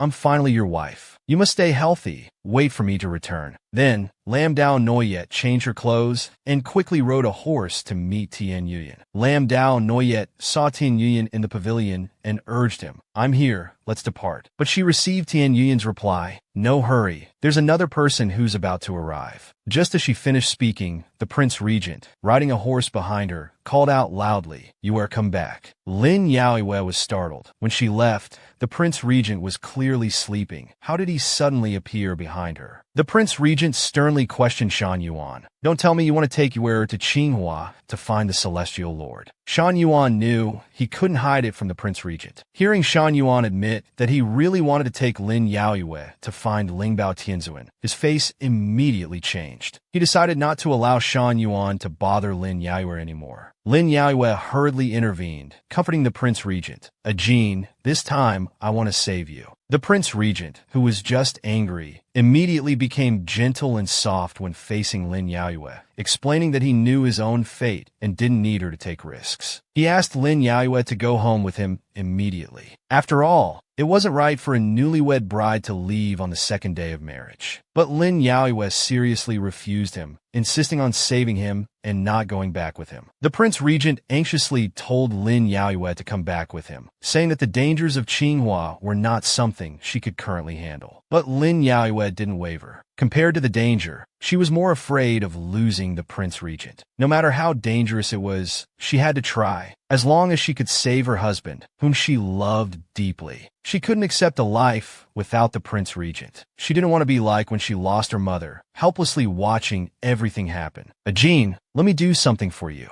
But Lin Yaoyue didn't know that if he couldn't wait for her to return this time, they would have no future and no next life either. Seeing the two like this, Shan Yuan stepped forward to reassure the Prince Regent. Going to Qinghua, he would do his best to protect Lin Yaoyue. The Prince Regent was silent for a moment. He knew he could die at any time, but still wanted to protect Lin Yaoyue safely in his final moments to spend time with her. He decided to go with them. The Prince Regent's infatuation shocked Shan Yuan once again. Lin Yaoyue was also surprised and firmly opposed it. Considering the Prince Regent's physical condition and the rough journey, she wouldn't let him go along. The Prince Regent smiled gently, coaxing Lin Yaoyue to let him go. I can handle it. If I go with you, won't it save you from having to run back? In fact, his real thought was that even if he only had a moment of life left, he wanted to spend it with Lin Yaoyue. After agreeing, Lin Yaoyue was making the bed in the inn. She had found a ship to set sail, and they would rest well tonight and set sail at dawn tomorrow. The Prince Regent watched Lin Yaoyue busy herself and poured her a cup of tea. You've worked hard, Yuer. Lin Yaoyue accepted the hot tea. It's not hard. As long as Ajin is healthy, I'll do anything. The Prince Regent, heartbroken, hugged Lin Yaoyue. He knew going to Qinghua was extremely dangerous and didn't want Lin Yaoyue to do anything for him, only hoping that Lin Yaoyue could live happily for the rest of her life. But without her loved one by her side, how could she be happy? Lin Yaoyue was determined to go to Qinghua to ask Lingbao Tianzuan to save his life. Suddenly, Lin Yaoyue felt dizzy. The Prince Regent laid her on the bed, telling her to just sleep soundly. The Prince Regent knew he couldn't persuade Lin Yaoyue to give up, but he didn't want Lin Yaoyue to risk her life for him, so he put a sleeping drug in her hot tea. Lin Yaoyue immediately fell into a deep sleep. Then, the Prince Regent covered Lin Yaoyue with a thick blanket, carried her out, and told the servant to take her back to the mansion immediately. Looking at Lin Yaoyue sleeping soundly in his arms, the Prince Regent knew Lin Yaoyue would certainly be angry when she woke up, but it was still better than letting her face life-threatening danger. At this moment, Shan Yuan also came out. Being a close friend, he knew the Prince Regent wouldn't be so obedient. But drugging your own wife, isn't that a bit cowardly? Daring to speak to the Prince Regent like this in the middle of the night, the servant thought he was an assassin and immediately drew his sword, preparing to attack. Unfortunately, the person standing in front of him was the celestial emissary. With just one spell, the servant fainted on the spot. The Prince Regent also irritably retorted, "This is a matter between me and my wife. You don't need to interfere." Tian Yuyan was also somewhat helpless. You changed fate and caused such great chaos. How could it not involve me? I am the fate manager in charge of mortal destinies. Hearing this, the regent prince clearly lost the argument and quickly said, the fault of changing fate is mine. Before he could finish speaking, Tian Yuyan interrupted him. Tian Yuyan was very angry because his quarrel with the regent prince was not just about changing fate. Tian Yuyan and the regent prince had been fellow disciples for thousands of years, and the regent prince was their master's most favored disciple. The two were also close friends, and Tian Yuyan didn't want to see the regent prince destroy himself like this. He also understood the regent prince's desire not to let Lam Dao Noyet get hurt. But if Lam Dao Noyet didn't go with them to Gyani to find Lin Bao Tian Tun, they would never be able to invite Lin Bao Tian Tun to appear. Only Lam Dao Noyet had that ability. But the regent prince told Tian Yuyan to stop being naive. If Lin Bao Tian Tun was willing to intervene, she wouldn't have stood by when Lam Dao Noyet was banished to the mortal world. If she had Tian Tun's protection, she wouldn't have had to endure so much suffering. She only pitted the suffering of mortals and saved innocent people. Is being kind also wrong? Tian Yuyan also affirmed that kindness is not wrong, but kindness that alters fate is wrong. Knowing that words were futile, the regent prince decided to use force. He immediately channeled his magical power. In the past, Tian Yuyan was indeed no match for the regent prince, but with the regent prince currently so weakened, he couldn't let him take Lam Dao Noyet out of his sight. The regent prince didn't expect Tian Yuyan to consume his own magical power to use a spell on him. In fact, Tian Yuyan just wanted to quickly bring the fate they had disrupted back to its proper course, while also extending the life of his junior fellow disciple, the regent prince, as an explanation to their master. Thus, the three of them smoothly boarded the boat that Lam Dao Noyet had prepared earlier and set sail. The regent prince was under Tian Yuyan's immobilization spell, unable to move but still able to speak. He wondered when he would be released. At this moment, they heard Lam Dao Noyet waking up. Lam Dao Noyet sat up, finding her surroundings unfamiliar. Again, this isn't the relay station. Where are we? The regent prince immediately told her they were on a boat. Lam Dao Noyet rubbed her still slightly dizzy head. We've already set sail. Why don't I remember anything? When did we board the boat? Moreover, yesterday, I suddenly lost consciousness, as if I had been drugged. This made the regent prince beside her extremely guilty, cold sweat breaking out, as he hurriedly forced a smile and brushed it off. Perhaps you were just too tired. Hearing the regent prince say this, Lam Dao Noyet didn't think much of it. She stood up, pushed open the cabin door, looked at the vast blue sea, and thought about being on the Gyani Sea. As long as they found Lin Bao Tian Tun, Akin would be saved, so she was very happy. But the regent prince couldn't be happy, silently cursing in his heart. Tian Yuyan, you bastard. If anything happens to Noyet Ni on this trip, I won't let you off. Tian Yuyan, who was casting a spell, said to the regent prince, releasing the immobilization spell on him, you can move freely now. Lam Dao Noyet quickly ran over to ask, Tian Yuyan, when did you cast a spell on Akan? The regent prince had worked so hard to deceive her, but now Tian Yuyan told Lam Dao Noyet, last night, he put sleeping drugs in your tea, wanted to take you back, so I cast a spell on him. Lam Dao Noyet immediately turned around. I knew there was something strange about how I fell asleep yesterday, so it was you who drugged me. The regent prince hurriedly explained anxiously, I didn't want you to take risks. Gyani Island is not a place you can just go to as you please. Lam Dao Noyet didn't scold the regent prince for drugging her, but instead came closer, very seriously and firmly saying to the regent prince, I know going to Gyani Island is very dangerous, but we said we would grow old together. I won't give up, so you shouldn't easily give up either, okay? The regent prince was about to answer, when suddenly a fierce wind arose on the sea's surface. Huge waves as high as the sky crashed into their boat. At this moment, the storm grew even more violent, because they had entered the vicinity of Gyani Island. Everything in the cabin was tossed about, and Lam Dao Noyet was thrown out of the regent prince's arms. Fortunately, the regent prince had a good foundation and quickly grabbed Lam Dao Noyet's hand. The regent prince held onto the boat with one hand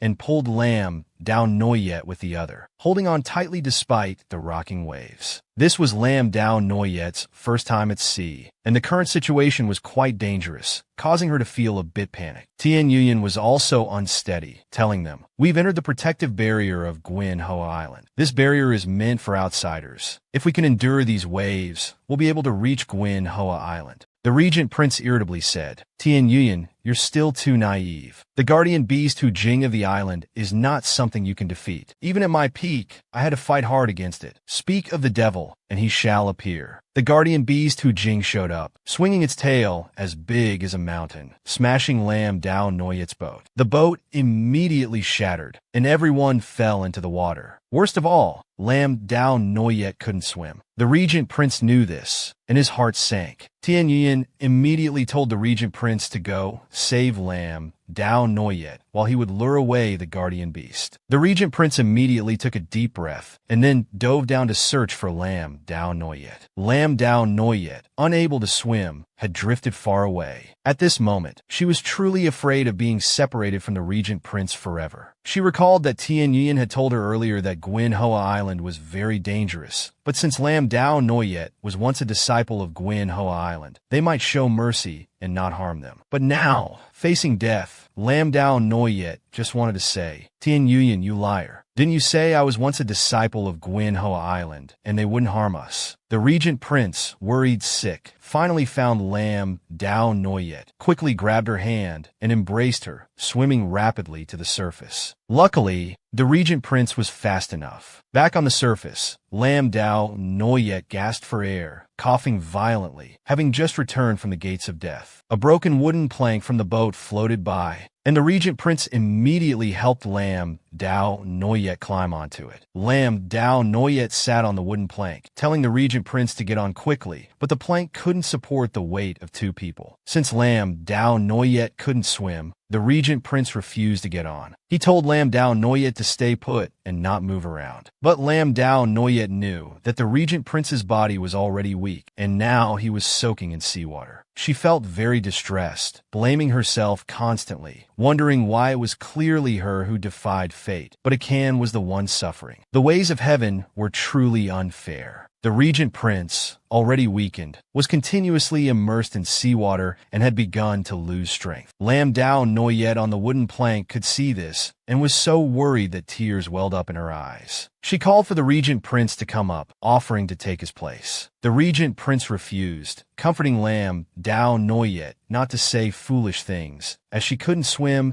and would be swept away by the water if she went down. The regent prince wiped away Lam Dao Noyet's tears, telling her not to worry, that Tian Yuan had gone to lure away the guardian beast, and when he returned, they would be saved. At this moment, Lam Dao Noyet was no longer afraid of anything, determined to stay by the regent prince's side no matter what. The regent prince grew weaker and weaker, but still tried to remain calm and comfort Lam Dao Noyet. For him, finally being able to be with Lam Dao Noyet in this life was worth it, even if he were to die now. At this point, he no longer had the strength to wipe away Lam Dao Noyet's tears and directly sank into the sea from exhaustion, catching Lam Dao Noyet off guard. Although she couldn't swim, with her loved one down there, Lam Dao Noyet immediately plunged into the water to find the regent prince. The regent prince now had no strength left, only hoping that Lam Dao Noyet could survive. But for Lam Dao Noyet, life without the regent prince had no meaning anymore. Since she couldn't save him, she would go with him. She nestled into the regent prince's arms. Akan, whether in life or death, we will be together. In this critical moment, a divine turtle swam up from the depths of the sea. After all, Lam Dao Noyet was once a member of Gyani Manhwa Island. Tian Yuan wasn't deceiving her. The divine turtle steadily supported Lam Dao Noyet and the regent prince, lifting them to the surface. Soon, both of them surfaced, escaping the danger to their lives, though they had swallowed too much water and were still unconscious. The divine turtle continued to pull them to their destination, Gyani Manhwa Island. On the island, there was a man waiting. After the divine turtle brought Lam Dao Noyet and the regent prince ashore, the man approached to check, discovering that Lam Dao Noyet was still breathing. He immediately picked her up in a princess carry, muttering, "Little junior sister, you've finally returned." This man was the senior disciple of the Ling Bao, celestial venerable Qing Xian, also the senior brother of Lam Dao Noyet's true self. Qing Xian carried Lam Dao Noyet, preparing to return to meet their master, when he heard a shout from behind, "Put her down." Qing Xian silently turned around, thinking it might be some important figure, but it turned out to be just a minor Star Lord of Fate daring to act recklessly on Gyani Manhwa Island. Tian Yuyan, having spent considerable effort luring the Void Whale, arrived with tattered clothes. Qing Xian completely disregarded Tian Yuyan, a mere Star Lord of Fate. "I won't kill you. Take that guy on the ground and get out of Gyani Manhwa Island." As soon as he finished speaking, a spell was cast, and Lam Dao Noyet instantly vanished before Tian Yuyan's eyes. Tian Yuyan couldn't help but sigh. Indeed, as expected of a disciple of the Ling Bao, celestial venerable, with profound cultivation, Tian Yuyan knew Lam Dao Noyet would not be in danger, so he immediately turned to use a spell to wake up the Regent Prince. Thanks to Tian Yuyan's spell, the Regent Prince immediately woke up. His first words were, "Where's Noyet?" Tian Yuyan was already used to this junior brother, who valued beauty over friendship. "Relax. Lam Dao Noyet has been taken away by her senior brother. Her situation is certainly better than yours." The Regent Prince immediately sat up, his heart beginning to worry. Years ago, Lam Dao Noyet changed the fate of mortals, violating heavenly laws, and later privately decided to spend her life with him, violating sect rules, which had angered the Ling Bao Celestial Venerable. Now that she's returned, who knows how the Celestial Venerable will punish her? Just as Tian Yuyan predicted, Lam Dao Noyet, taken away by her senior brother Qing Xian, not only wasn't in danger,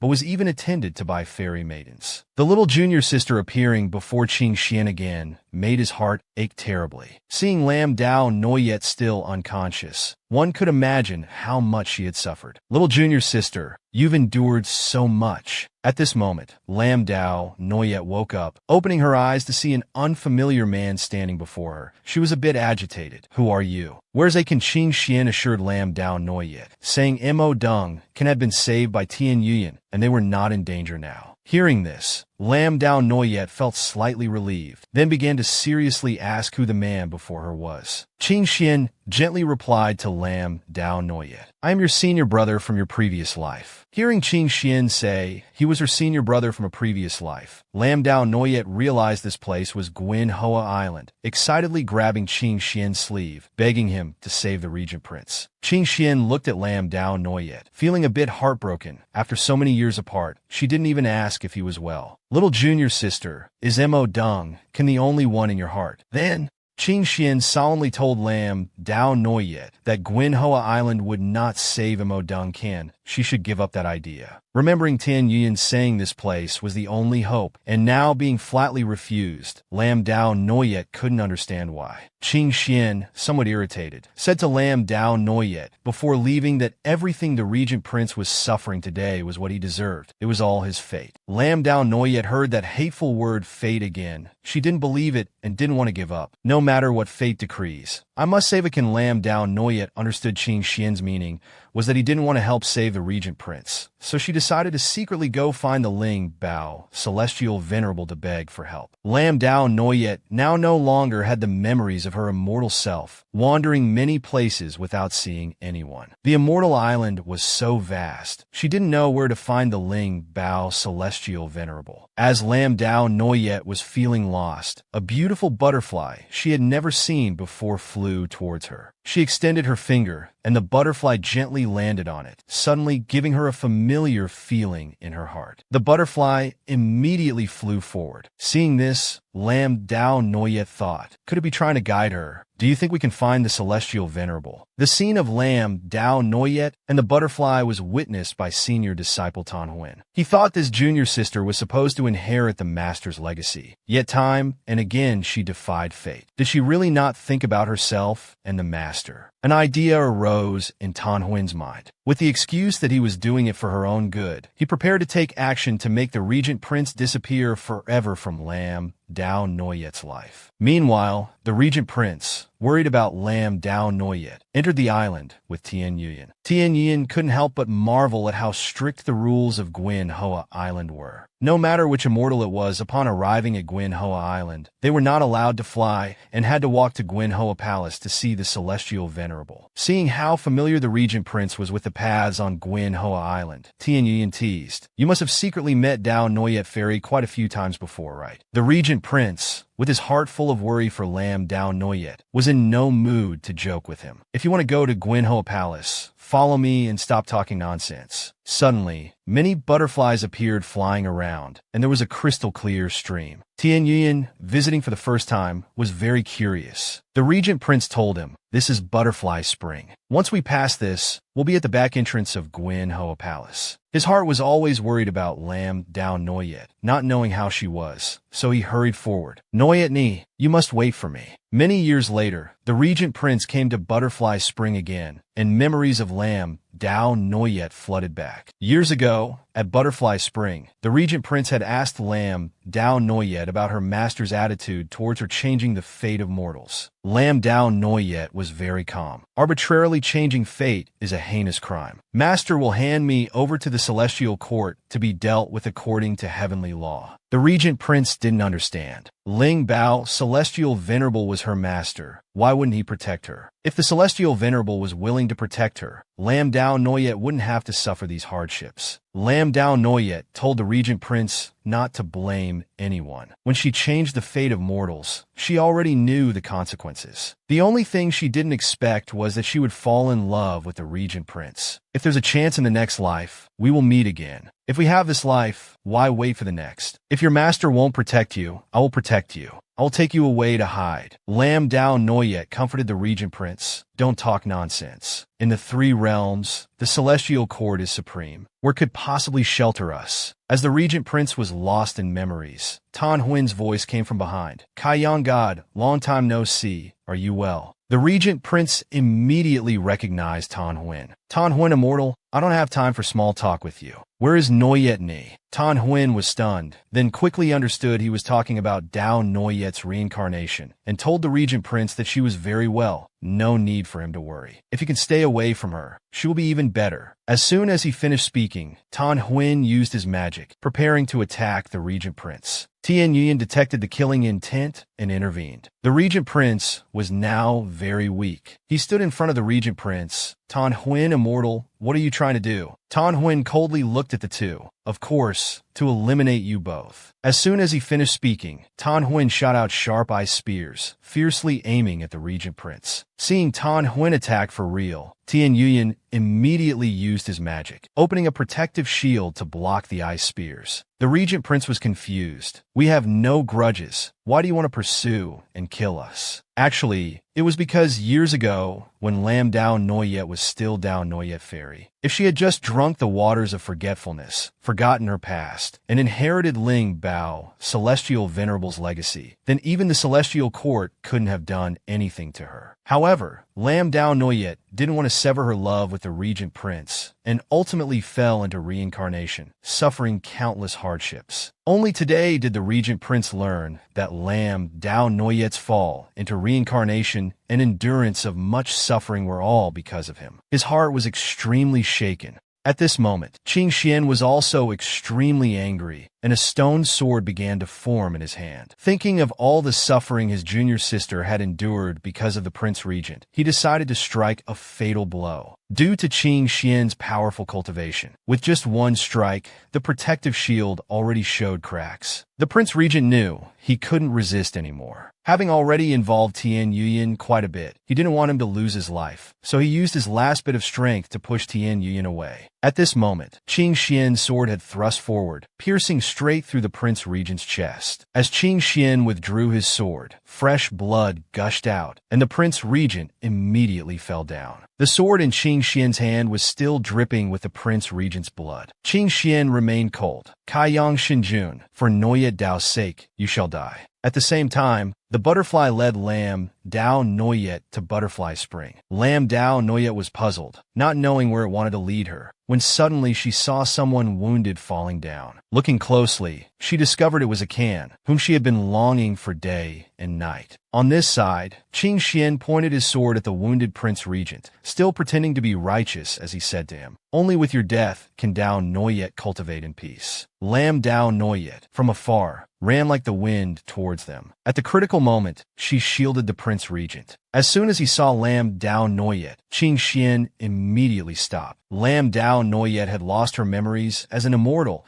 and now only knew the Prince Regent as her husband, unaware that the senior brother before her wanted to kill him. "You, an immortal cultivator, yet harbor thoughts of killing. Are you not afraid of karmic retribution?" Lam Dao Noyet said indignantly to Qing Xian. Qing Xian put on a face of doing everything for her good. For him, you've suffered through countless lifetimes of reincarnation. I'm helping you. Seeing the Prince Regent wounded, Lam Dao Noyet's heart ached endlessly. I don't need anyone to be good to me. I only want my husband to be safe. Lam Dao Noyet's attitude made Qing Xian disheartened. His eyes dimmed, unable to speak. At this moment, the sound of bells rang throughout Qinghua Island. Qing Xian knew it was his master who had come out of seclusion early. Indeed, the spirit child beside Lingbao Tianzuan appeared to convey Tianzuan's verbal order. The spirit child raised both hands high, holding Tianzuan's decree, because Qing Xian acted on his own authority, attempting to kill the Prince Regent on Qinghua Island. He is punished by Tianzuan to face the wall in confinement, reflect on his actions, and copy scriptures 100 times. With the master's words, Qing Xian respectfully accepted his punishment. The spirit child then told Qing Xian to go to the quiet cultivation pavilion immediately. Then it took out a healing flower bestowed by Lingbao Tianzu.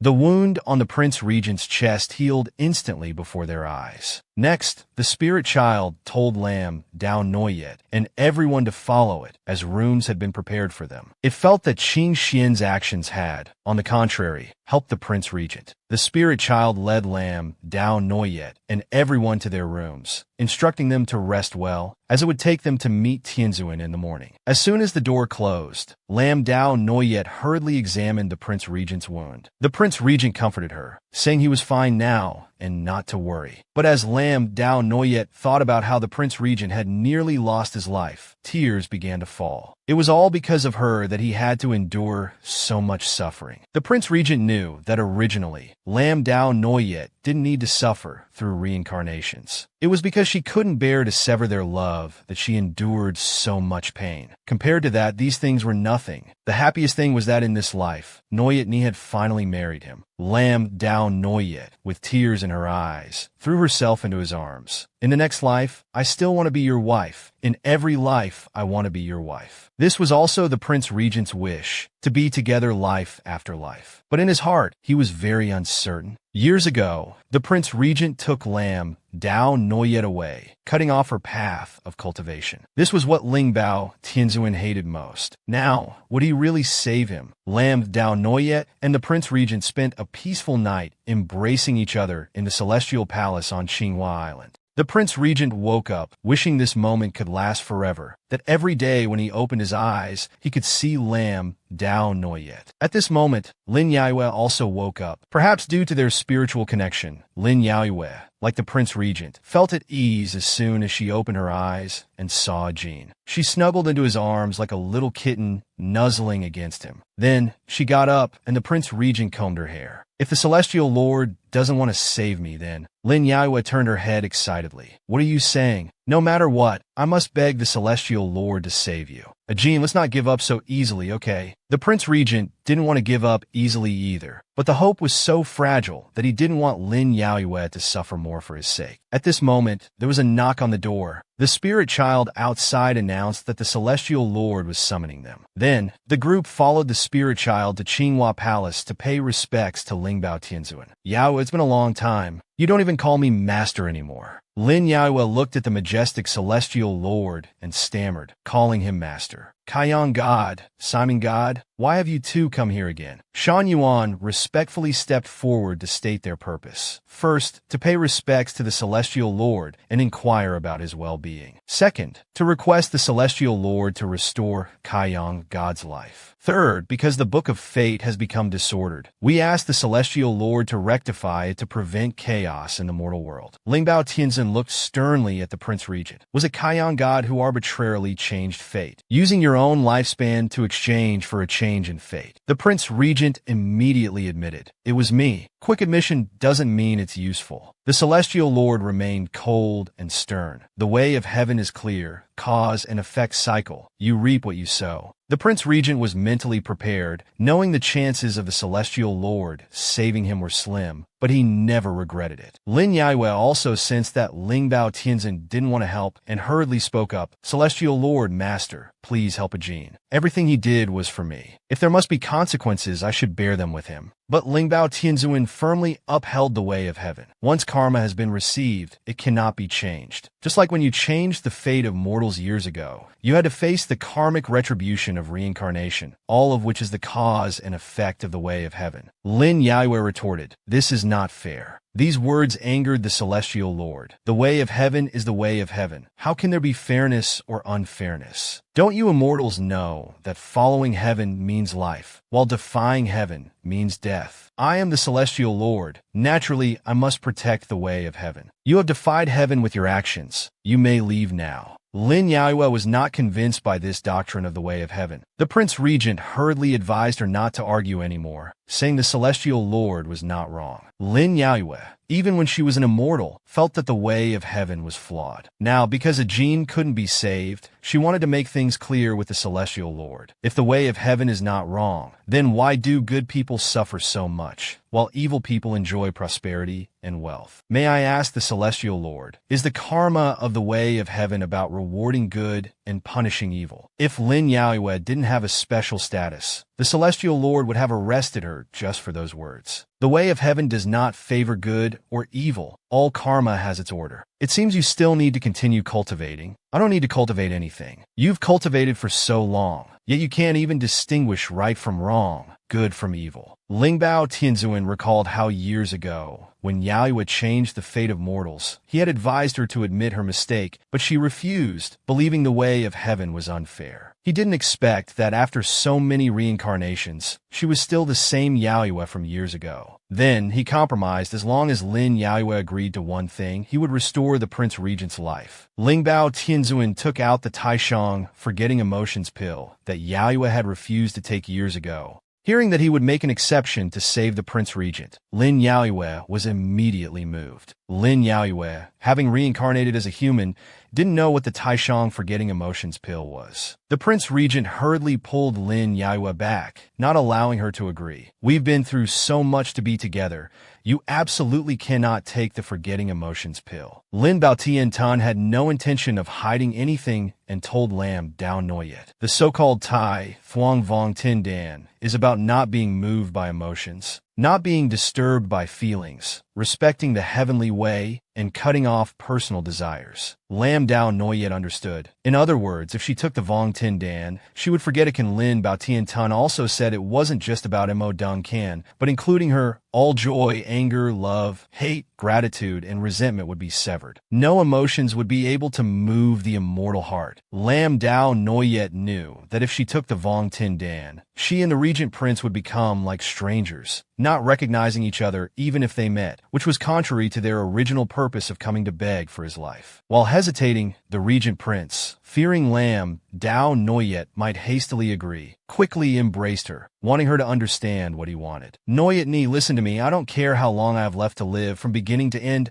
I only care about being with you, supporting each other life after life. You once said that life without me would have no meaning. It's the same for me." Tien Tun didn't force Lam Dao Noyet to make an immediate decision, but gave her 3 days to stay on the island to think and consider. Afterwards, Lam Dao Noyet and the others bid farewell to Tien Tun and left. Tien Yin suddenly received a mental message from Lin Bao Tien Tun, asking him to stay behind, as she had something to say. Outside, the Regent Prince wanted Lam Dao Noyet to return home with him and live well for their remaining days. But Lam Dao Noyet was very worried about how many days he had left. She had said she would save him no matter what. She wanted to push aside the heavy emotions, telling the Regent Prince not to rush to decide, and that since they were here, She wanted to go to the places they used to visit in their past lives, to hear him tell stories of their previous lives. As long as it was what Lam Dao Noyet wanted, the regent prince would certainly agree. Meanwhile, at Tian Tun's palace, Lin Bao Tin Tun kept Tin Yin back, asking about some matters, and learned that her beloved disciple Dao Noyet, in several reincarnations, had always been with Mo Deng. Tin Yin very much hoped Tian Tun would save the regent prince, and added that not only that, for Dao Noyet, Mo Deng had used his lifespan to exchange for fate. Hearing this, Tian Tun understood that the regent prince had a devoted love for her beloved disciple Dao Noyet, and felt somewhat moved. After discussing his close friend, Tian Yuan began to request Tian Tun's help with the fate book. Tian Tun then enlightened this confused person. You've been the fate manager for so many years, yet you don't understand that even changing fate is part of fate. Tian Yuan was very surprised. Changing fate forms fate itself. The change that has become reality is acknowledged by the heavenly way. Why must you try to change it back? Those who don't understand will keep arguing. Tian Yuan finally had a great realization, understanding that the current fate had already been adjusted by the heavenly way itself. Does this mean that Mo Deng, Can, and Lam Dao Noyet have been acknowledged by the heavenly way? Fate manager, do you know what the cruelest thing in this world is? It's time. The long passage of time will give people wealth and poverty, success and failure, and give people joy and sorrow, union and separation, love and hate entangled. It will give people violent changes that are hard to bear, and also give people tormenting monotony. There's the excitement of meeting, and also the loss of being together for a long time. Love that hasn't been tested by long periods of time is nothing but an illusion brought by momentary desire. Only love that has weathered the ups and downs of time and still wishes to be together is the rare true love in the world, which even the heavenly way is reluctant to sever. Lin Baotian Tun smiled at this point. Dao Noyet, perhaps Mo Deng,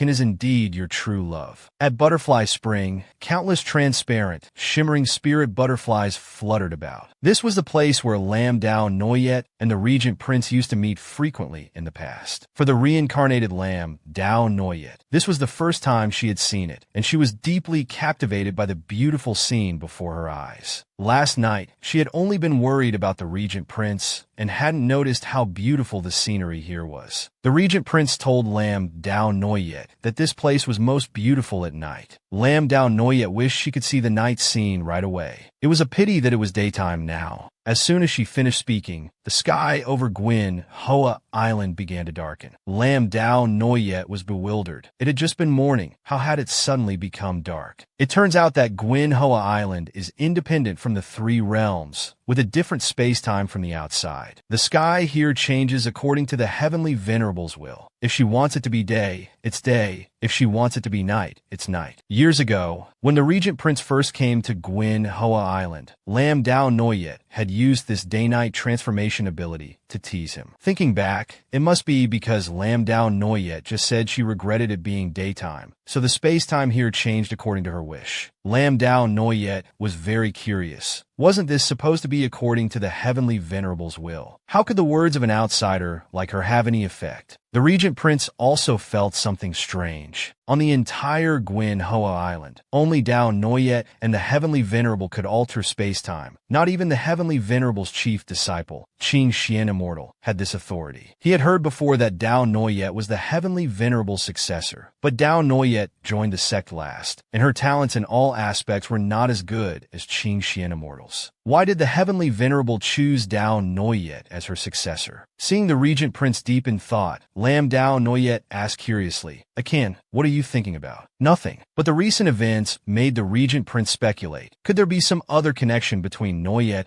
and the heavenly venerable besides master and disciple? On Ling Bao heavenly venerable's side, a special spirit butterfly flew over. The heavenly venerable could communicate with it, so she extended her hand for the spirit butterfly to land on. It's so early in the morning, yet it's already dark. Must be Dao Noyet's doing again. That child, you spoil her too much, spoil her to the point of ruin. That's why she made such a big mistake. As soon as the spirit butterfly heard the heavenly venerable speak ill of Lam Dao Noyet, it turned and flew away. The heavenly venerable was a bit helpless, laughing bitterly. Say one word about her, and it gets angry. This temper is just like yours. Meanwhile, Lam Dao Noyet, hearing the Regent Prince's analysis that it was because he said he wanted it to be dark that it turned to night, wanted to try again. She took a deep breath, pointed to the sky, and said loudly, "I want daytime." The pitch-black night sky suddenly turned into bright daylight. Realizing she could control day and night on Gyani Manhwa Island, Lam Dao Noyet was overjoyed, jumping up and down. Seeing Lam Dao Noyet so happy, the Regent Prince also felt happy. "But Noyet, if you do this, a day and night have already passed here.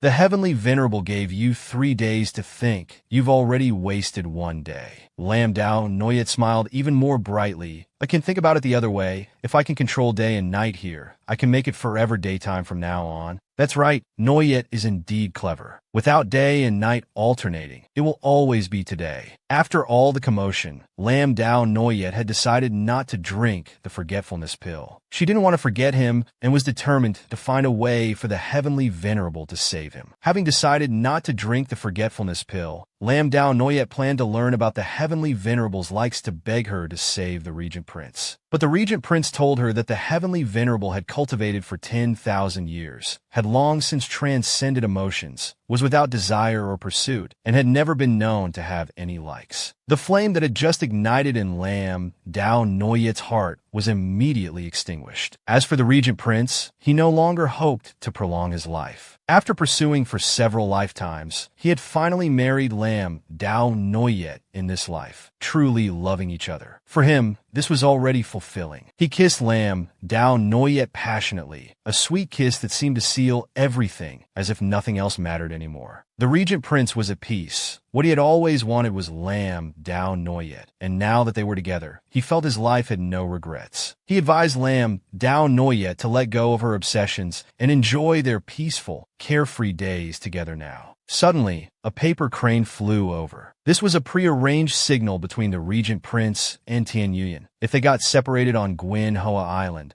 he would release a paper crane, and it would lead to him. The Regent Prince held Lam Dao Noyet's hand, intending to go meet Tian Yuyan, hoping there might be some news. Tian Yuyan was in the room, sighing that with the Book of Fate in his hands, fate could indeed be changed. At this moment, there was a knock on the door. The Regent Prince and Lam Dao Noyet had arrived. Tian Yuyan immediately stood up. "You two have finally arrived. If you were any later, I would have left Gyani Manhwa Island. My business here is finished." For his junior brother, Tian Yuyan showed favoritism once again. Before leaving, he opened the fate book for the two to see. In the fate book, it only recorded Lam Dao Noyet and Mo Dung coming to Gyani Manhwa Island to seek healing. After that was a blank space. The Regent Prince asked Tian Yuyan puzzledly, "What does this mean? Why is there nothing after that?" Tian Yuyan told them this meant the Heavenly Way had acknowledged that fate had been changed by him. What was happening now was the new fate, no need to change it again. The future fate of Lam Dao Noyet and others were all blank spaces, yet to be determined. The Regent Prince grasped the key point, very happy. That means, from now on, Noyet's fate can finally be decided by herself. That's right, to change fate by the power of one person, this is truly an unprecedented miracle. Junior brother, you've gone through so many reincarnations for Miss Lam, and finally succeeded in changing fate. Congratulations to both of you. Lam Dao Noyet hadn't had time to rejoice before hurriedly asking Tian Yuyan about helping extend Akan's life. Has the Celestial Venerable agreed? Tian Yuyan told Lam Dao Noyet. Although the Celestial Venerable hasn't agreed yet, after learning that Mo Dung has gone through so many reincarnations for you, his attitude has somewhat changed. As long as you two can think of a way to move the Celestial Venerable, he will likely lend a hand. But Lam Dao Noyet heard the Regent Prince say that the Ling Bao Celestial Venerable was without desire or pursuit, basically not knowing where to start. Her hair grayed 2 more strands, not knowing what to do. Indeed, those involved are confused while bystanders see clearly. Tian Yuyan reminded Lam Dao Noyet, "You once said, as long as there's a glimmer of hope, you won't give up. But you seem to have forgotten. You yourself, as the Celestial Venerable's successor, are the hope to persuade the Celestial Venerable." With the issue of the Fate book resolved, Tian Yuyan returned to handle his affairs in the mortal realm. going back to the celestial court. Lam Dao Noyet and the regent prince saw him off at the shore. Before disappearing, Tinyin reassured Lam Dao Noyet, saying that after he returned, he would no longer interfere with the fate of her family. This made Lam Dao Noyet feel relieved as well. As long as her father, older brother, and younger brother were all safe, she could be at ease. Suddenly, Lam Dao Noyet blushed, quickly covering her stomach to hide her embarrassment. The regent prince also frowned slightly. He had forgotten that as Noyet hadn't eaten today, she must be hungry. I've heard that immortals don't eat grains. They only drink celestial dew and jade nectar. So am I the only mortal who feels hungry? The regent prince immediately took off his outer robe, intending to catch some fish to grill for Lam Dao Noyet to eat. Lam Dao Noyet sat by the shore, watching the regent prince catch fish, suddenly had an idea. She thought the Ling Bao Celestial Venerable had never tasted mortal delicacies. Perhaps they could use delicious food to win his favor. Then she happily called out to the regent prince, telling him to catch more fish. She wanted to prepare a grand feast for the Celestial Venerable. The regent prince thought to himself, how could the Celestial Venerable eat mortal food? Noyet's thoughts were really getting stranger by the day. Well, as long as she's happy, let her do as she wishes. The regent prince caught quite a few fish, lit a fire and grilled them, first letting Lam Dao Noyet eat her fill. As Lam Dao Noyet ate the fish, she shared her idea. If I treat the Celestial Venerable like a real father, do you think he might be moved by parental love to show compassion towards us? The regent prince wasn't sure about this, but in the past, the Celestial Venerable did indeed dote on Dao Noyet. Hearing this, Lam Dao Noyet became even more confident. Then let's give it a try. Who knows, it might work. All of Lam Dao Noyet's actions were recorded by the spirit butterfly,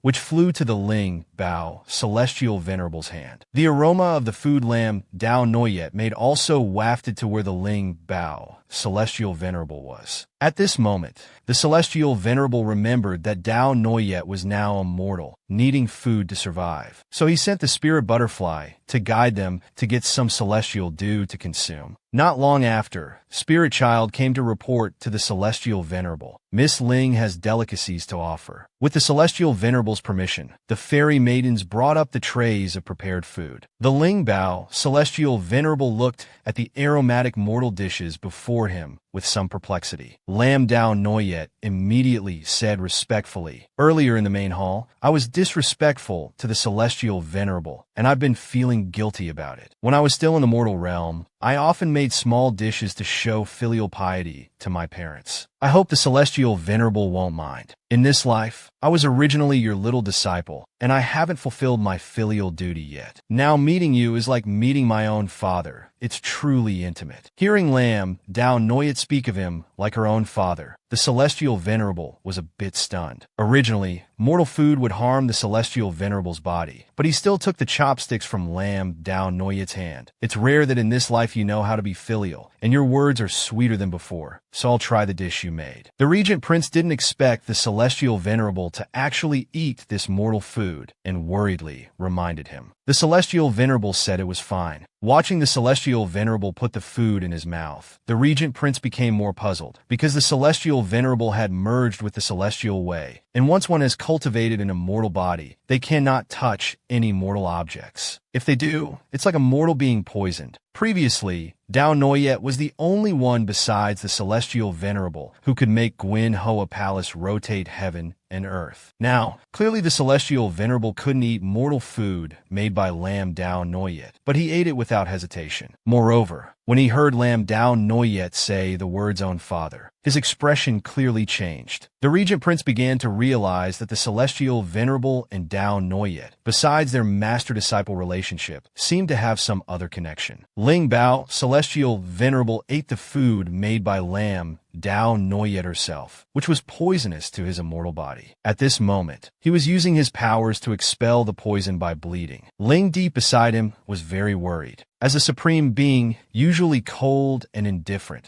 but always gentle when facing Ling Deep. You don't need to worry, although mortal things are poison to me, it's not impossible to cure. Today you also heard, Dao Noyet said I'm like her own father. She sees me as her father. But back then I couldn't protect her, watching helplessly as she was struck down to the mortal world to suffer reincarnation. Lam Dao Noyet's method had worked. The celestial venerable had begun to soften. At this moment, Lam Dao Noyet brought a basin of hot water, trying to win the celestial venerable's favor by soaking his feet, using sincerity and the bitter trick to beg the celestial venerable to save the regent prince. She squatted down, placing the hot water basin in front of the celestial venerable. The celestial venerable was even more moved. At home, do you also soak your father's feet? Yes, my father is the garrison general of the great Yuan kingdom in the mortal realm. He fights on the frontier. It's very hard. Every time he comes home, I always soak his feet to show filial piety. The celestial venerable looked at Lam Dao Noyet with affectionate eyes. Is your father in the mortal realm good to you? Does he love you?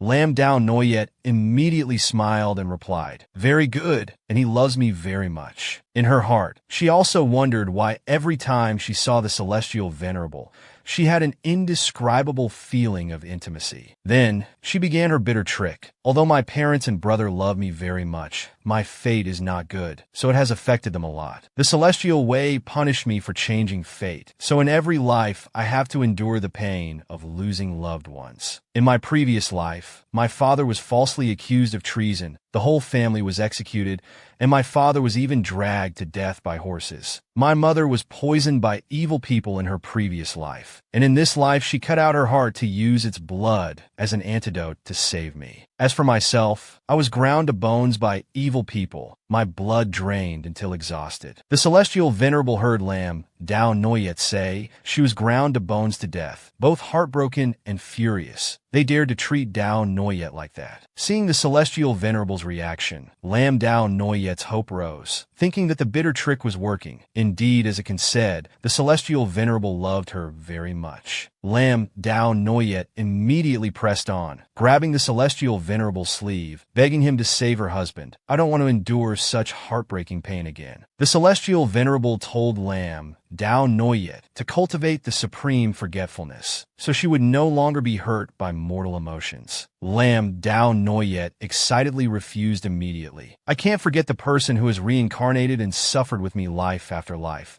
The person who used his lifespan to exchange for the fate-changing technique for me, I can. If I forget even him, then I'm truly too selfish. Thinking of the Prince Regent's words about retreating to advance after the bitter plan, she decided to try retreating, standing up with the basin of water. Tianzin, I know you protect the heavenly way. This matter is very difficult for you. I dare not force you. I have made up my mind. If Akin dies, I will follow him. If there is a next life, I, Dao Yut, am willing to be a cow or horse to repay you. After saying this, she left immediately without another word. Tianzin watched Lam Dao Noyet's back until she closed the door, then gently said to Ling Dai, you see, our Dao Yut, as infatuated as you, as stubborn as you. You also want me to help them, don't you? But the price to pay is very high. Lam Dao Noyet returned to her room, opened the door, but didn't see the Prince Regent inside. As she wondered where he had gone, she suddenly felt something heavy on her neck, curiously touching the glowing necklace on her neck. This was the 10 Lives flower, a stone flower born from the spiritual energy of heaven and earth when love is formed. Only 2 blooms each time. Mortals who wear it will be bound for 10 lifetimes. The 10 Lives flower is very rare, accidentally encountered by the Prince Regent, who then made it into a necklace to give to Lam Dao Noyet. In other words, if this time the Prince Regent cannot extend his life, they will still be bound for 10 lifetimes. Lam Dao Noyet gave him a sweet kiss, then firmly said, those 10 lives are predestined, but in this life, I still want to save you. The Prince Regent was also helpless. This girl, you are too stubborn. Lam Dao Noyet disagreed. Only I am stubborn. Aren't you also stubborn to reincarnate with me? Let's not argue anymore. This statement left the Prince Regent speechless. He really didn't know what to do with her. However, the Prince Regent's body was getting weaker. Lam Dao Noyet told him to rest well and not wander around anymore, then poured him a cup of hot tea, while recounting how the bitter plan and the tactic of retreating to advance seemed to have worked. Tianzuan really dotes on Dao Yut Fairy. The Prince Regent's words were sweet as soon as he opened his mouth. My Yutni is loved by everyone. Of course, she is also Tianzuan's most beloved disciple. Lam Dao Noyet silently prayed, hoping that Tianzuan could really help for Dao Yut Fairy's sake. At this moment, there was a knock on the door. The spirit child outside announced that Tianzuan was summoning them. All right, we'll be there right away. Lam Dao Noyet and the Prince Regent prepared a bit, then followed the spirit child to Qinghua Palace to see Tianzuan. As soon as they met, Tianzuan said directly, I agree to extend Kai Yang Shenjun's life. Lam Dao Noyet couldn't quite believe it. Did I hear that right? Tianzuan really agreed to extend Akan's life. Then she happily threw herself into the Prince Regent's arms. Akan, did you hear that? Tianzuan agreed to save you.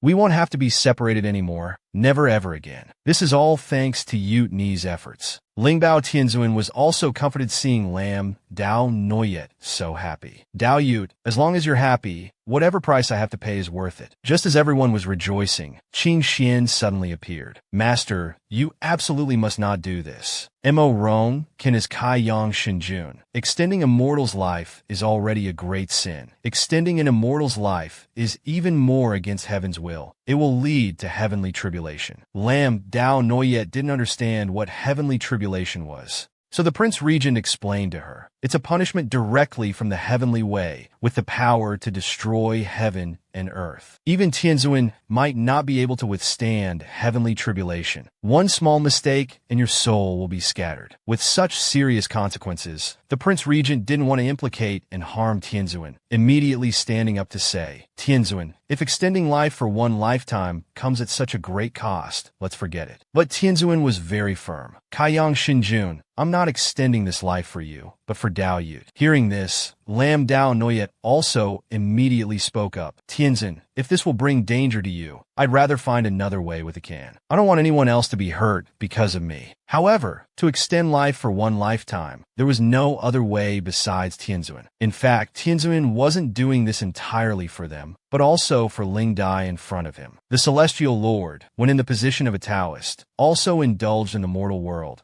having a child with the South Sea butterfly immortal, thus violating heavenly law. He witnessed with his own eyes the way of heaven destroying Butterfly's soul. It was clearly his fault, but Butterfly bore all the consequences. In the end, the Celestial Lord could only transform the fragments of her soul into spirit butterflies, nurturing them in Qinghua Palace to keep him company. Afterwards, when Yaoyue was banished to the mortal world for reincarnation, he chose to protect the way of heaven, watching her suffer through reincarnation after reincarnation. Although he is the noble Celestial Lord, he lacks the courage of the Prince Regent to follow this way of heaven. After thousands and tens of thousands of years, what harm is there in defying the way of heaven once today? When Lin Yaoyue learned of the terrifying nature of the heavenly tribulation, she also began to worry, fearing something would happen to the Celestial Lord. If so, she would never be able to forgive herself. However, this time the Celestial Lord was determined to make amends for Yaoyue's banishment to the mortal world for reincarnation years ago. At night, Qing Xian came alone to see the Prince Regent. What guidance does immortal Qing Xian have? Qing Xuan's purpose in coming was to ask the Prince Regent to leave, to prevent his master from risking extending his life. Because the higher the cultivation, the stronger the heavenly tribulation faced when acting against heaven. Although the Celestial Lord is the master who defies heaven, he is ultimately not the heavenly emperor, the executor of the way of heaven. And those who defy the way of heaven are traitors to it, and will suffer the most severe punishment from the way of heaven. After hearing these words, the Prince Regent understood Qing Xuan's intention, wanting them to leave Qinghua Island tonight. But Qing Xian told him, not you all. I only want you to leave alone. Junior sister Yaoyue originally belongs to Qinghua Island. If Qing Xian had said for him and Lin Yaoyue to leave together, the Prince Regent would have understood and done so. But now he only wanted to separate him from Lin Yaoyue, which he couldn't agree to. Seeing that the Prince Regent wouldn't agree, Qing Xian resorted to force. The Prince Regent's Xiantai fan blocked one of Qing Xuan's attacks. But what he didn't expect was that Qing Xian would use the immortal binding rope, tying the Prince Regent tightly, unable to break free. Throw you into the Qinghai Sea. When junior sister Yaoyue cultivates the Taishang forgetting emotions again, she will forget you completely. Suddenly, the celestial lord appeared, waving his hand to cut the immortal binding rope. This master's decision. When is it your turn to interfere? Qingxian actually had no other intention, just not wanting to see his master destroyed. But Lingbao Tianzuan was determined this time, wanting to find his courage from years ago. He told Qingxian not to interfere anymore. Then quietly transmitted, I have decided if this master fails to overcome the tribulation this time, you are the head disciple. You must bear the position of celestial lord. If you are truly worried, tonight this master will carefully prepare the island protection grand formation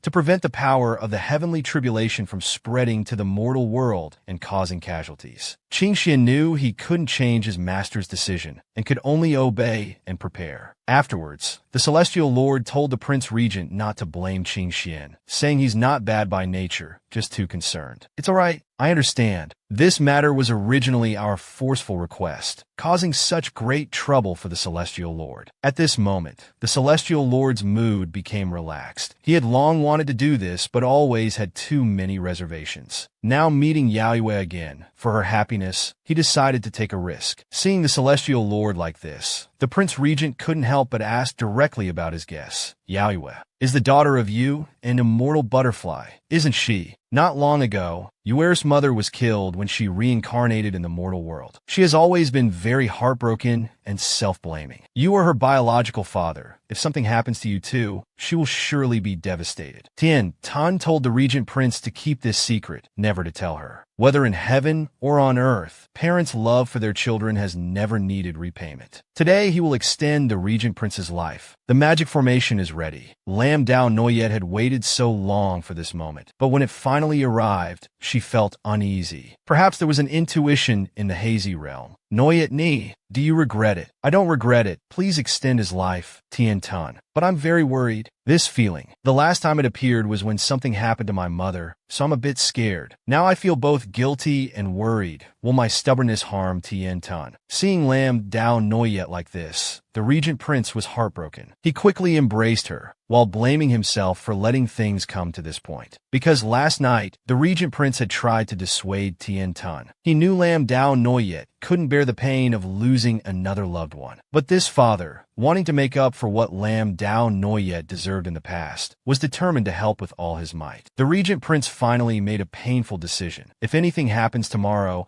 he will let Tan Huin teach Lam Dao Noyet to cultivate Tai Thuong Vong Tin, to forget all the things that hurt her. Now Tian Tan decided to respect Lam Dao Noyet's wishes and not intervene anymore. Tomorrow's matters will be dealt with tomorrow. The regent prince caressed his lover's face, asking Lam Dao Noyet to promise him, no matter the outcome, she must live well. The regent prince's love was so selfless. As long as Lam Dao Noyet lived well, without worries, even if she completely forgot him, he would be content. Last night, the regent prince and Tian Tan talked, and Lam Dao Noyet knew nothing about it. But she only knew one thing. No matter the final outcome, I will stay by your side, even if it means death. At the auspicious hour, Lin Bao Tian Tan told the regent prince to enter the formation. Lam Dao Noyet stood outside the formation watching the two inside. Feeling increasingly uneasy, she couldn't help but wonder, have I made a mistake by putting Tian Tan in such great danger? Inside the formation, Tian Tan began chanting. Then the grand formation lit up with large magical pillars. At this moment, the sky over Gwen Hoa Island suddenly filled with thick dark clouds, followed by a thunderous boom. Heavenly lightning struck down, enveloping the entire formation. Only now did the regent prince realize that the method to extend his life was to steal a spark of life force from the heavenly tribulation. This was extremely dangerous for Tian Tan. The scene before her eyes terrified Lam Dao Noyet. This was the heavenly tribulation. Even a slight mistake would result in complete destruction.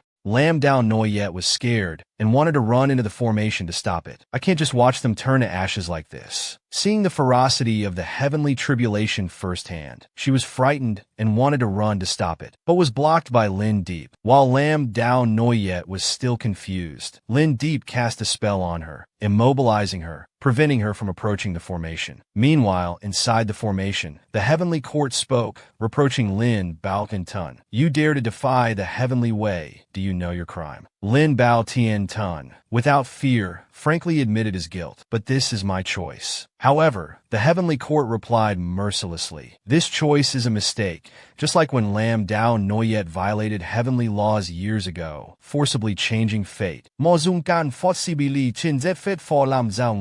You reap what you sow. Lin Bao Tian Tun was determined, continuing his formation. Some things may go against the heavenly way, but they align with the human way. The heavenly court was somewhat angry. Do you want to establish the human way, using it to oppose the heavenly way? No, what I'm establishing is the great way. The love between parents and children is both the human way and heavenly order, naturally in line with the heavenly way. The Tao begets one, one begets two, two begets three, and three begets all things. All things carry yin and embrace yang. Tian Tun seriously explained the great way, leaving the heavenly court unable to refute. The heavenly way is yang, the human way is yin. The heavenly way is impartial love. The human way is emotional love. Heaven and earth unite. The heavenly way is the law. The human way is the form. The heavenly way and human way are originally two sides of the same coin. Together they form the great way. In the end, the heavenly way was defeated by the heavenly venerable's great way. A spark of life emerged from the heavenly tribulation. Ling Bao, heavenly venerable, shouted. Mo Rong Jin seized the opportunity. The regent prince immediately jumped into the lightning tribulation, reaching out to grasp the spark of life that the heavenly venerable had risked her life to obtain. Seeing the regent prince jump into the lightning tribulation, Lam Dao Noyet was terrified. The magic formation binding Lam Dao Noyet also shattered and disappeared. The aftershocks of the heavenly tribulation directly destroyed the formation. The heavenly venerable was severely injured. The regent prince fell unconscious. Lam Dao Noyet immediately ran into the formation, worried, crying and calling out, Akan, wake up. The heavenly venerable saw Lam Dao Noyet's concern, and despite her own severe injuries, comforted her. Don't worry. He has obtained the spark of life. He should be fine. Take him back to his room to rest. He will wake up soon. Lam Dao Noyet turned to look at the severely injured heavenly venerable, feeling guilty, and quickly apologized. The heavenly venerable, severely injured by the heavenly tribulation, didn't want Lam Dao Noyet to blame herself, and gently replied, it's just a heavenly tribulation, nothing to worry about. Heavenly venerable, thank you for your great kindness and virtue.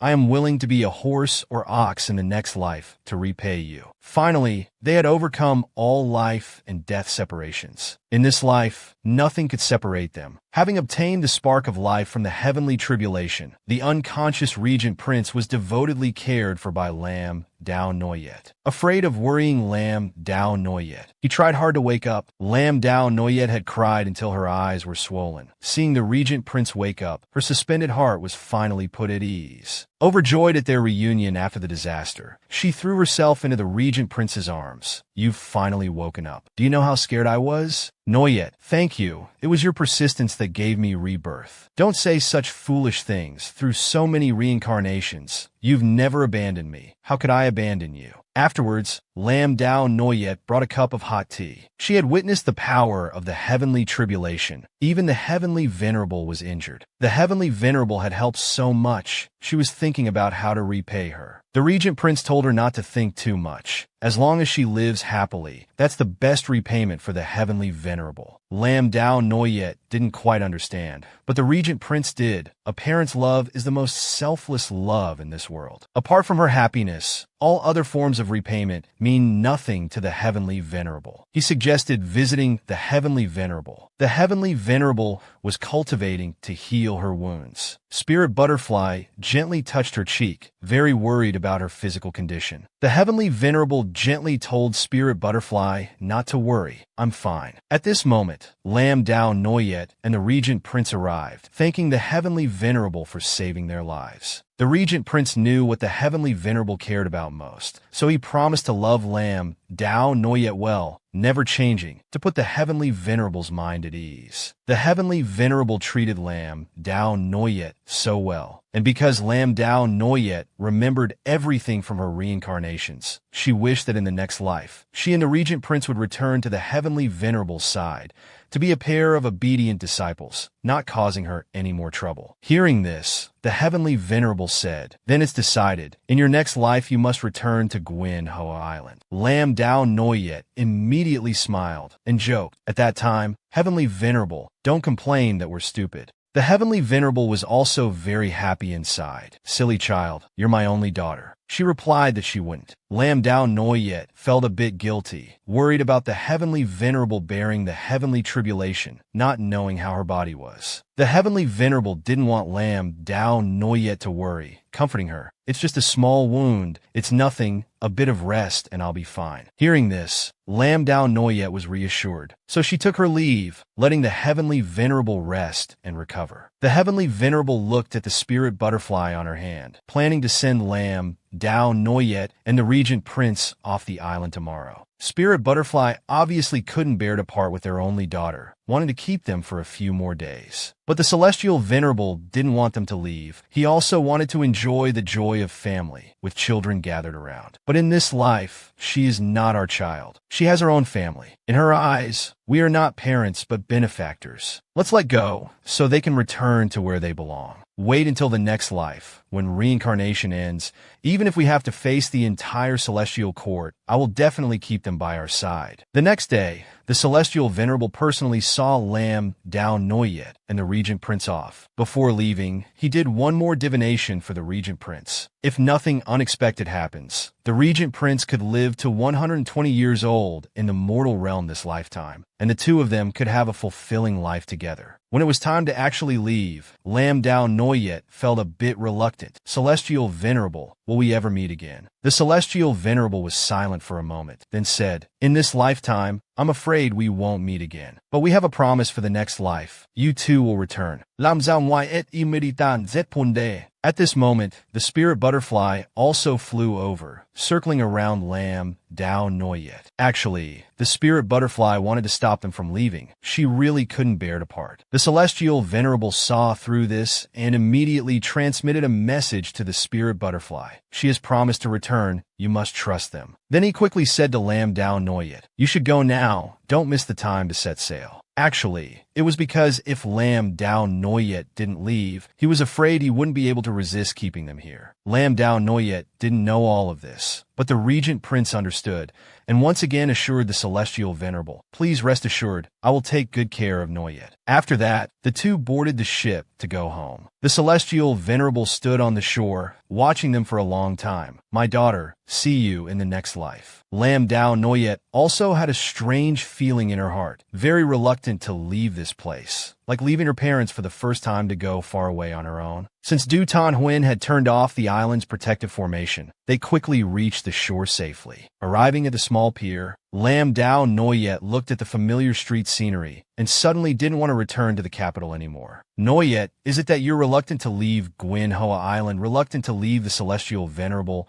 and want to stay by the seaside for a while longer, just like on Gyani Manhwa Island?" Lam Dao Noyet was very surprised. How did a king know what I was thinking in my heart? In this world, the person who understands Lam Dao Noyet the most is the Regent Prince, because his love is so deep and selfless. Now that he's her husband, naturally, he understands her even better. Just as they were about to follow Lam Dao Noyet's wishes, they suddenly heard a call from behind. It was Lam Dao Noyet's guard, Stonehead, running quickly towards them. Lam Dao Noyet was very surprised. "Stonehead, why are you here?" It turned out that since Lam Dao Noyet and the Regent Prince had gone to sea, Stonehead had been waiting at the pier every day, and today he finally waited for them. He told Lam Dao Noyet to quickly return to the capital, as something big had happened at home. The master, the old madam, the eldest young master, and the little young master had all been arrested and imprisoned. Lam Dao Noyet didn't expect to receive such bad news as soon as she returned. The Regent Prince immediately asked what the charges were. It was corruption and bribery. The emperor had received many memorials of accusation along with some evidence, and ordered the crown prince to investigate. The people from the Court of Judicial Review confiscated many jewels, antiques, gold and silver, land deeds, and account books from the mansion. The evidence was clear, and the charges were confirmed. Lam Dao Noyet knew clearly that her father always put the country first, was honest and upright. How could he be involved in corruption and bribery? Stonehead was also indignant. Someone must be framing the Jean Guo general's mansion. Lam Dao Noyet thought carefully for a moment. In her previous life, her father was implicated in Yu Lianji's corruption case. In this life, Yu Lianji wasn't framed for corruption, but instead directly framed her father. No matter who was behind this trick, I won't let them off. It was already dark, so Lam Dao Noyet and everyone else stayed at an inn on the outskirts of the capital. The regent prince comforted Lam Dao Noyet not to worry too much. After all,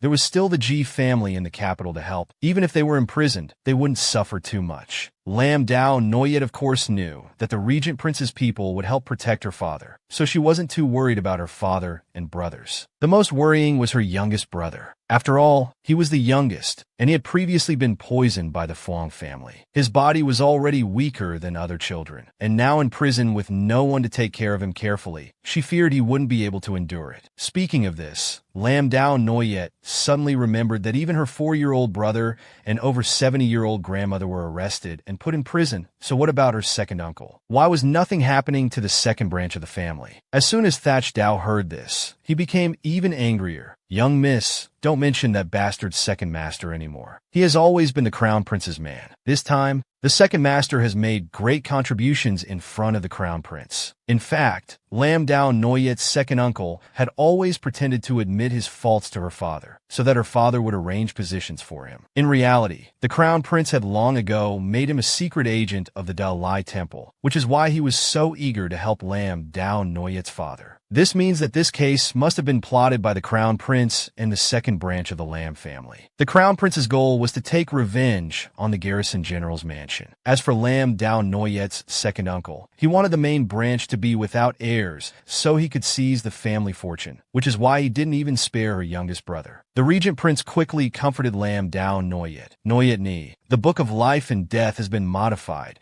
From now on, you won't be bound by fate anymore. Do whatever you want to do. The Lam family mansion had been sealed off. Lai Mama, who had taken care of Lam Dao Noyet since she was little, didn't want to leave and was driven out. Lam Nu Tran also came, taking advantage of the situation to mock her. Usually, relying on being the mama of the main branch. Towards us, the concubine born, you were so arrogant and self-important. How come you look so miserable today? As soon as Lai Mama saw it was the white lotus flower, she retorted without courtesy. You people ransacked the garrison general's mansion, but when the young miss and the prince return, I'm afraid you'll have to return everything intact. Lam Nu Tran assumed that Lam Dao Noyet and the regent prince were lost at sea and couldn't return, so she dared to be so insolent. Tich Hung, with her hot temper, directly cursed Lam Nu Tran as a dog, barking nonsense while the master was away. Lam Nu Tran's pride was provoked. You lowly servant girl, see if I don't smash your mouth. But she didn't expect that her hand couldn't come down. Turning her head to see Lam Dao Noyet, she was immediately frightened stiff. Lam Dao Noyet, disgusted, directly pushed her several meters away, right in front of the regent prince. She wanted to seduce the regent prince again, but unexpectedly, the regent prince directly told her to shut up. This prince doesn't want to hear your nonsense. Completely ignoring Lam Nu Tran, who was pretending to be pitiful, the regent prince stepped over, ordering the soldiers in charge of searching the house to return all items to their original places. The soldiers felt pressured. Searching the garrison general's mansion was according to the crown prince's imperial edict. We dare not disobey. But the person they were facing was even more formidable than the crown prince. The regent prince took out the military tally of the patrol division. Whoever dares to defy the regent prince's order will be killed without mercy. The soldiers, terrified, repeatedly begged for mercy and hurriedly carried out the regent prince's order, returning the items to their original places. The regent prince strode in domineeringly, making it clear that he would stay at the general's mansion now, and anyone who wanted to die could come.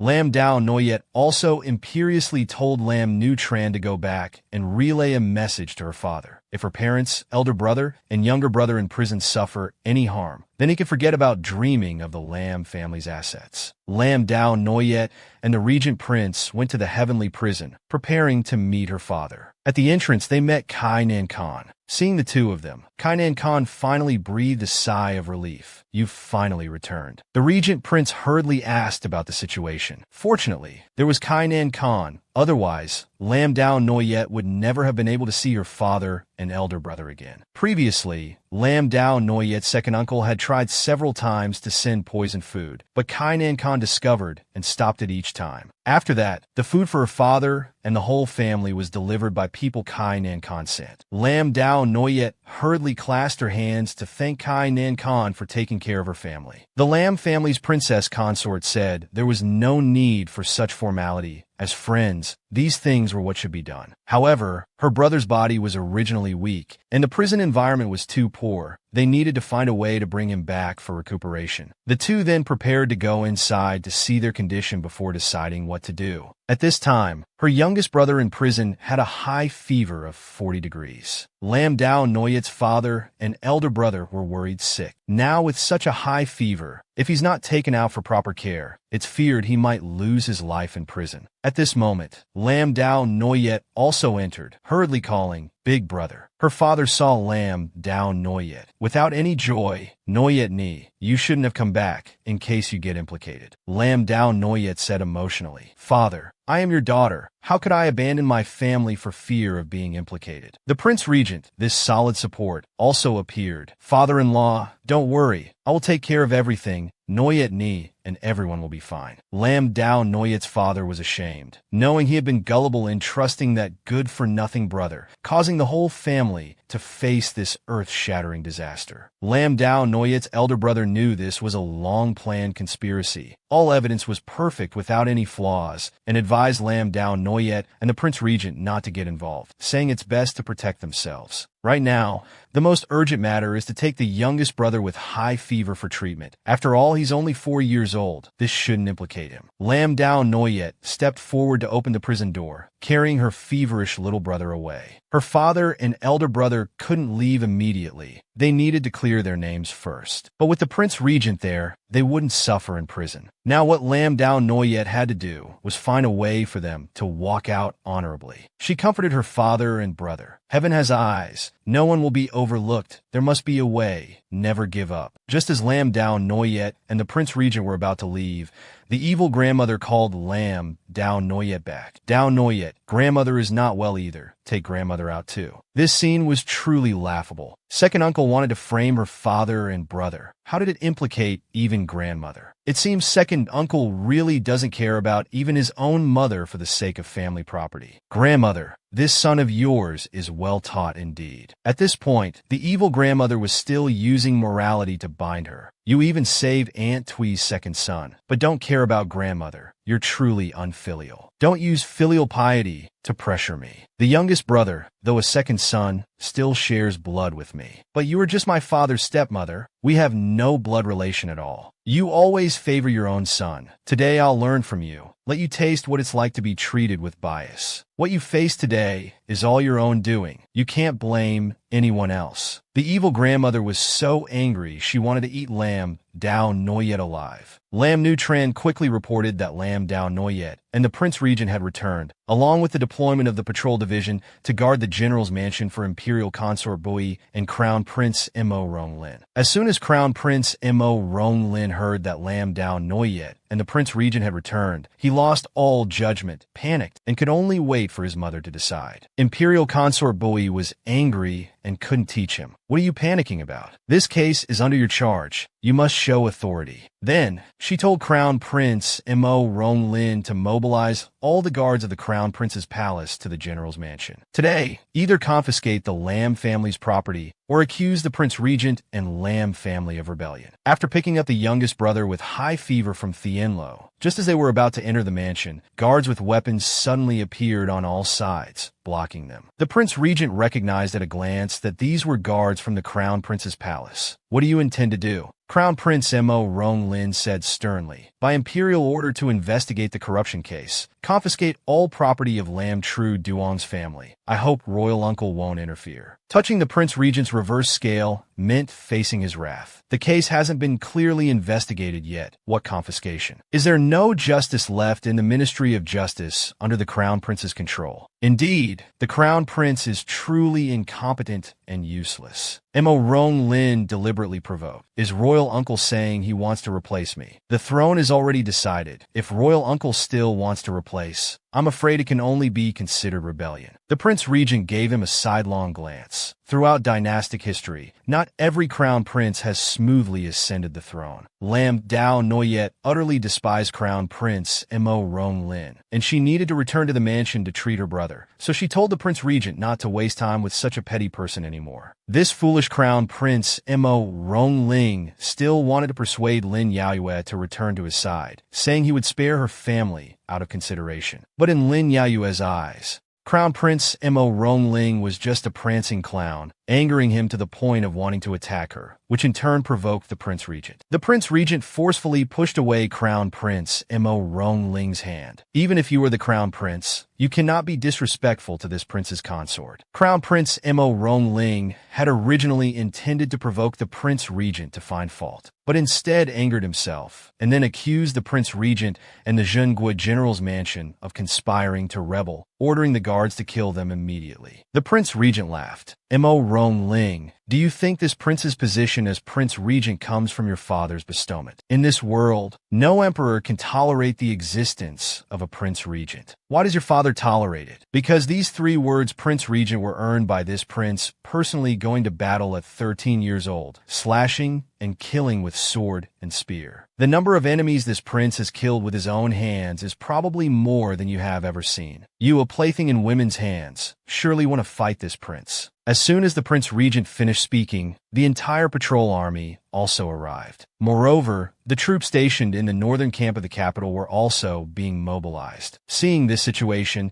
Crown Prince Mo Ronglin hurriedly spoke up. The Prince Regent's unauthorized mobilization of troops stationed in the capital is rebellion. The Prince Regent usually doesn't bother to fight for power, but that doesn't mean he doesn't know how. Using military force to threaten the emperor is called rebellion. The Crown Prince hasn't even ascended the throne yet. This prince's actions at most would only be deposing an incompetent and unvirtuous Crown Prince. Crown Prince Mo Ronglin was indeed a spoiled brat. Consort Bui Hien told him to come and accuse the Prince Regent of rebellion. But now he was pushed to the point where both the patrol army and the northern camp station in the capital, 2 armies, had arrived. But his mother was not here, and he himself couldn't handle it, so he could only stand there angrily, not knowing what to do. Although the Prince Regent had no interest in worldly power, if anyone dared to hurt Lin Yaoyue, he would absolutely not be polite. Originally wanting to force the Prince Regent to rebel and get a hold on him, at this moment they truly angered the Prince Regent, who directly pointed his sword at Crown Prince Mo Ronglin. The Prince Regent had long wanted to settle the score between Mo Ronglin and Lin Yaoyue. Lin Yaoyue hurriedly handed her little brother to the guards and urged the Prince Regent not to be impulsive. With a sword pointed at him, Crown Prince Mo Ronglin broke out in a cold sweat. Mo Rongjin, you openly rebel. Aren't you afraid of being nailed to the pillar of shame for treasonous subjects in the history books? History books have always been written by the victors. The Prince Regent directly raised his sword, preparing to finish off this petty man. At the crucial moment, the eunuch delivering the imperial edict mustered up all his courage, forcing a smile to ask the Prince Regent to let the Crown Prince receive the edict first. Lin Yaoyue also hurriedly ran over, holding tightly to the Prince Regent's sword-wielding hand, calming him. This is a trap set by Mo Ronglin and Consort Bui Hien. They clearly want to force you to rebel, so they can use this excuse to deal with you. The Prince Regent very seriously explained, I don't care how they deal with me. Anyway, the fate has changed now. I won't allow anyone to hurt you anymore. Lin Yaoyue didn't want to kill Mo Ronglin either, also knowing that if they rebelled, they wouldn't lose. She was only worried about the innocent common people, because once they raised an army in rebellion, the court would also send troops to suppress it, and the country would fall into civil war. At that time, the enemy states of North Jin and South Jin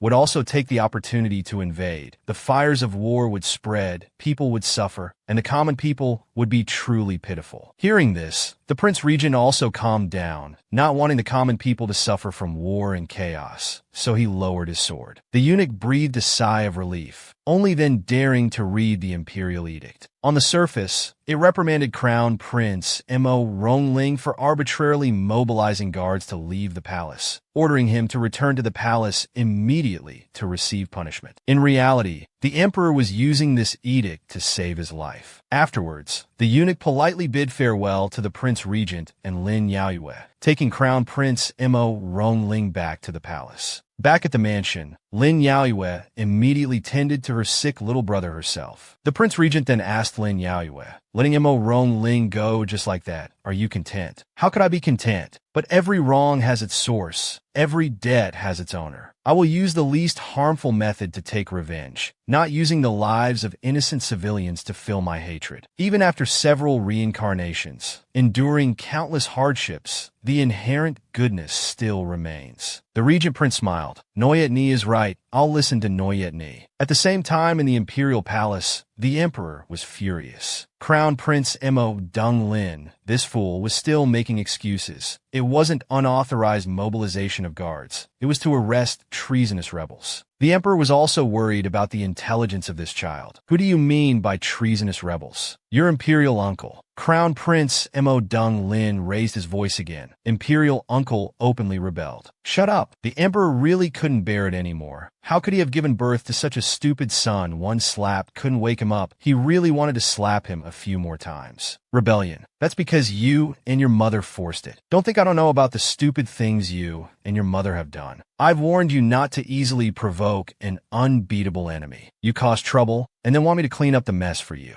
Enough. Get out and reflect on yourself." After the crown prince left, the emperor was truly troubled. A bunch of fools. But today's incident must have an explanation. He immediately ordered to prepare a carriage to the Jean Gua general's mansion. After being carefully tended to by Lam Dao Noyet, his 4-year-old little brother's fever had subsided, and he woke up. The small heart was still worried if father and elder brother were still in that dark room. Seeing the young little brother, so understanding and lovable, Lam Dao Noyet gently comforted, "Don't worry, sister will definitely rescue father and elder brother." The regent prince saw this scene and couldn't help but smile. Lam Dao Noyet found it strange, not understanding why he was smiling. It turned out the regent prince saw Lam Dao Noyet and the young prince looking somewhat like a mother, and thought about how when they have children in the future, she would surely be a kind mother loved by her children. He just hoped that Thap Noyet wouldn't become cold towards her husband because of the children. Although they were married, the regent prince's words still made her heart race, feeling shy. At this moment, there was a knock on the door. General He outside reported that the emperor had arrived. In the middle of the night, the emperor came to the Zhengui general's mansion. The regent prince knew it must be about the crown prince's matter. Things have come to this point. There's nothing to fear anymore. Whatever they want to do, this prince will deal with it. Lam Dao Noyet told the little prince to go to sleep first. She would return shortly. The child who had been through hardships became even more understanding. The emperor was waiting for Lam Dao Noyet in the main hall. The two quickly went to pay their respects. He looked at the emperor, smiling and speaking cheerfully on the surface, but in his heart, he was digging a big hole for the two of them. "I came here today, not as a monarch, but as an elder brother, to visit my younger brother and sister-in-law." Lam Dao Noyet remained calm, watching how the emperor would act. The crown prince had just come to force rebellion. Now the emperor was using brotherly affection to soothe.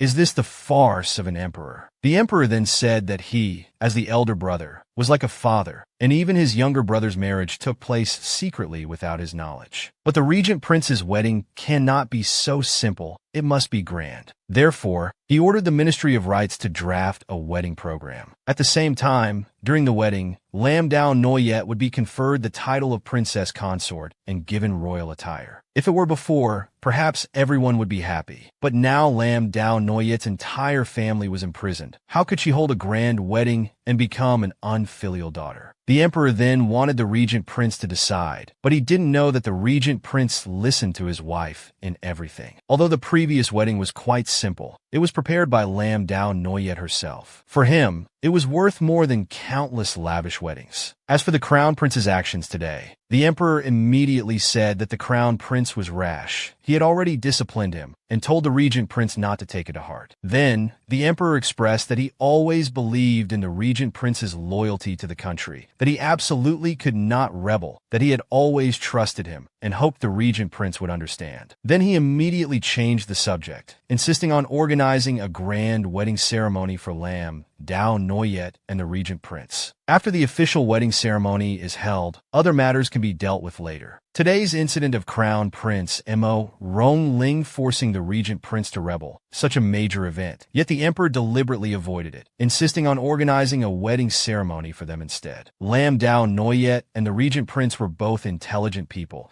and understood clearly that this wedding must have some hidden agenda. The emperor kept avoiding the main issue, not pursuing them, and even wanted to organize a grand wedding for them, so they could only deal with things as they come. After seeing the emperor off, Lam Dao Noyet felt that no matter how she thought about it, this wedding could very well be a trap set by the emperor and concubine Bui Hien. The regent prince, of course, also knew, but now things were different from before. If they wanted to play tricks, let them do it and see what tricks they could pull. Since leaving Gwyn Hoa Island, the two had been running east and west, never having a proper rest. Now it was time to recuperate and prepare for battle. The emperor returned to the palace, and concubine Bui Hien hurriedly asked about the situation. It seemed to be temporarily appeased, but Mo Rong Kan's reaction was clear. Concubine Bui Hien then instigated, "Let your majesty make the first move." At this, the emperor became angry. How to make the first move? Like you and your son being so reckless as to force people to rebel, and then use a few palace guards to quell the rebellion. Concubine Bui Hien still spoke confidently. This time was reckless. But I also want to show the world Mo Rong Kan's true face, to maintain your majesty's righteousness. Moreover, concubine Bui Hien had long harbored a plot. She knew that those who supported the regent prince were the former three families, the Lam family, the Prince of Dingxi, and Ling Long's Mu family.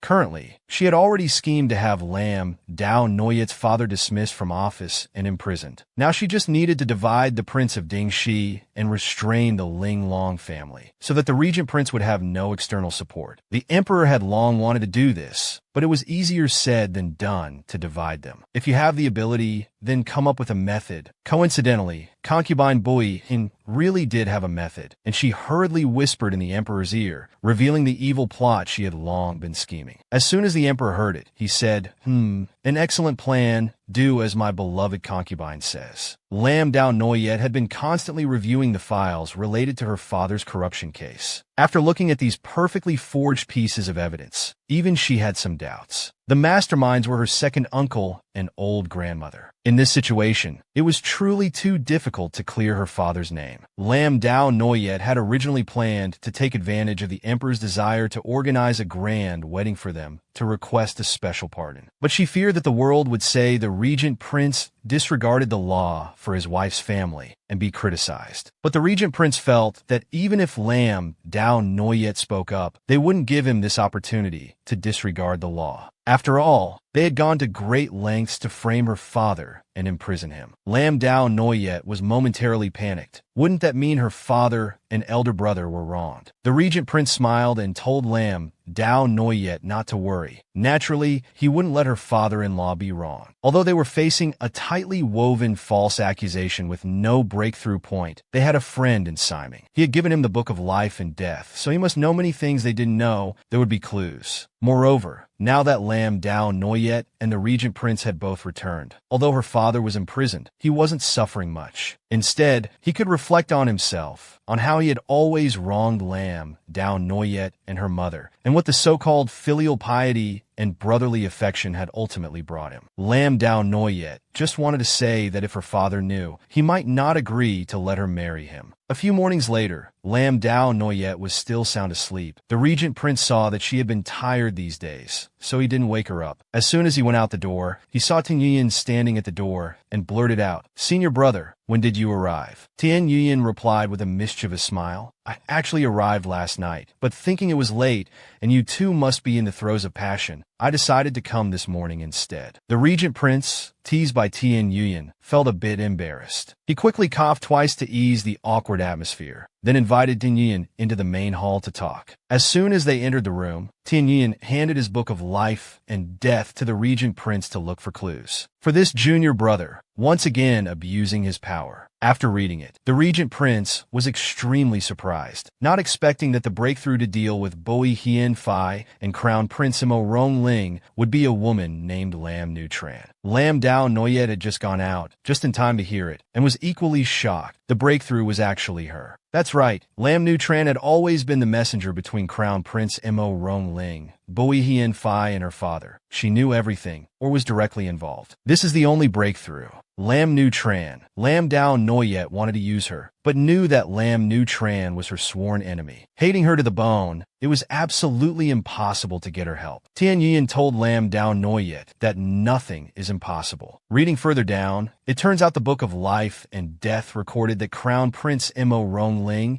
and the eldest daughter of the Ding Shiwang, Princess Hui Lian, Khitan Tuet, had a marriage agreement. Lam Dao Noyet was very surprised and confused, clearly remembering that in her previous life, Imo Rong Ling married Lam Nu Tran as the crown princess, and after ascending the throne, made her the empress. That was the fate of the previous life, but the fate of this life has been changed by the two of them, so changes occurred. This is also an opportunity. Seeing Khitan Tuet's name, the regent prince smiled. Boi Hien Fai wanted to use the Qi family's marriage alliance to drive a wedge between him and the Qi family, but she didn't expect that Khitan Tuet was not someone she could manipulate at will. There's an interesting show to watch. Immediately thinking of a plan, he asked Tian Yuyan to help him with something, using his identity as the great sacrificial priest to persuade the emperor of Pham Van Country to pretend to mobilize a large army to harass the southern border. Lam Dao Noyet was puzzled about the regent prince's intentions. Actually, the regent prince wanted to use this to force the emperor to return military power to Lam Dao Noyet's father. Because once Pham Van Country invaded the border, only her father could consolidate back Can. Thus, the emperor would have no choice but to return military power. With military power in hand, Boi Hien Fai wouldn't dare to easily touch him. Tian Yuyan broke out in a cold sweat, saying that junior brother's calculations were very good. The problem was that Tian Yuyan, the great sacrificial priest in Pham Van Country, had already been given a grand funeral. How could a dead person go and persuade the emperor? Lam Dao Noyet and the regent prince immediately turned to stone. Such a good plan had come to this, because the matter of the Book of Life and Death had been resolved. Tian Yuyan left Gwyn Hoa Island to return to Pham Van Country. To erase his identity in the mortal world, he proceeded to enter nirvana in Pham Van Country, praying for blessings for all people. His mortal body was burned to ashes, making it impossible to fake a corpse. The regent prince was stunned for a moment, constantly praising his senior brother for being ruthless. Now, Tian Yuyan shouldn't be involved in mortal affairs anymore,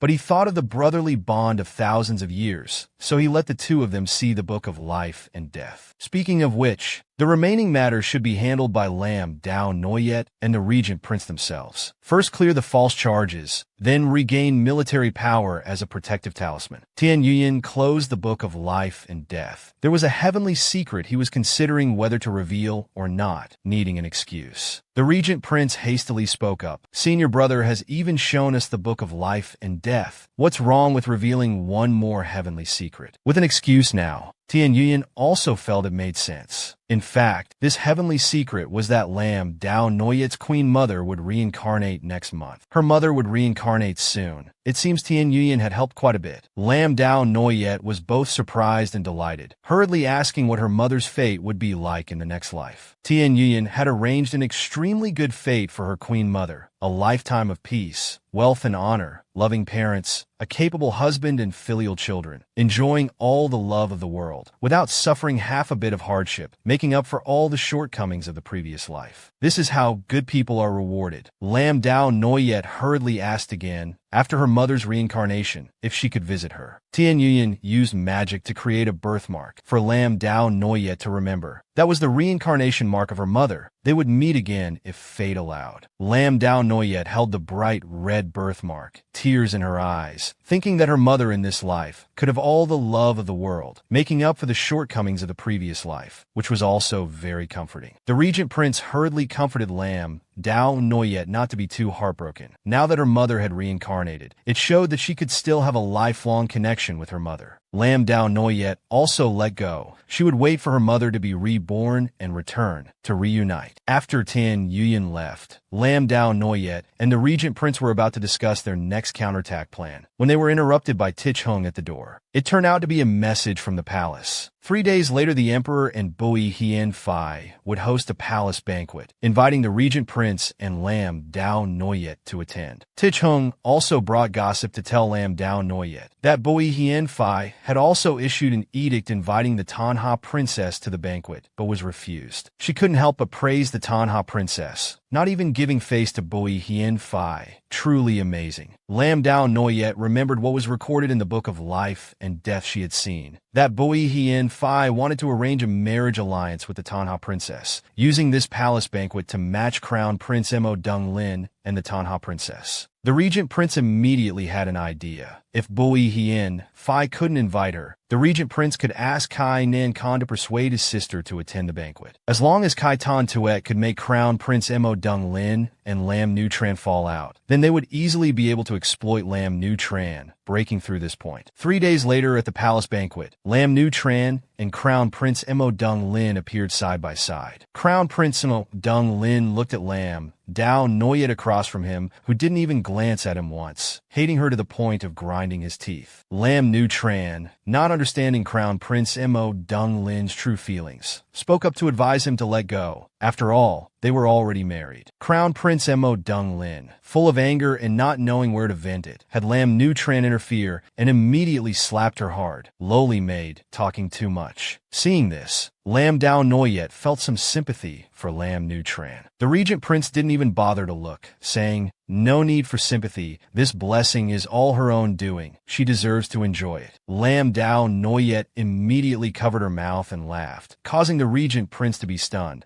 because it had been a long time since she had seen the regent prince being so sharp-tongued. The banquet was halfway through, but there was still no sign of the Tanha princess. Lam Dao Noyet teased the regent prince. She wouldn't disregard even your face, would she? But the regent prince swore, if it were before, I wouldn't dare say, because that girl wouldn't accept anyone. But today, she will definitely come because there's someone she wants to see. As they were speaking, a eunuch came to report that the Tanha princess had arrived. Lam Dao Noyet was also very curious and expectant in her heart. What kind of person would it be that even Bui Hien Phai and the emperor couldn't invite? In everyone's expectant gaze, the Tanha princess slowly walked in, with her otherworldly beauty and aura. Even Lam Dao Noyet was mesmerized, unable to help but exclaim, "Truly beautiful." Crown Prince Mo Dung Lin, seeing the Tanha princess, felt he had fallen in love again. He never expected that the great Yuan kingdom would have such an exquisitely beautiful woman, not at all inferior to Lam Dao Noyet. Kai Tan Tuet stepped forward to pay her respects to the emperor and Bui Hien Phai.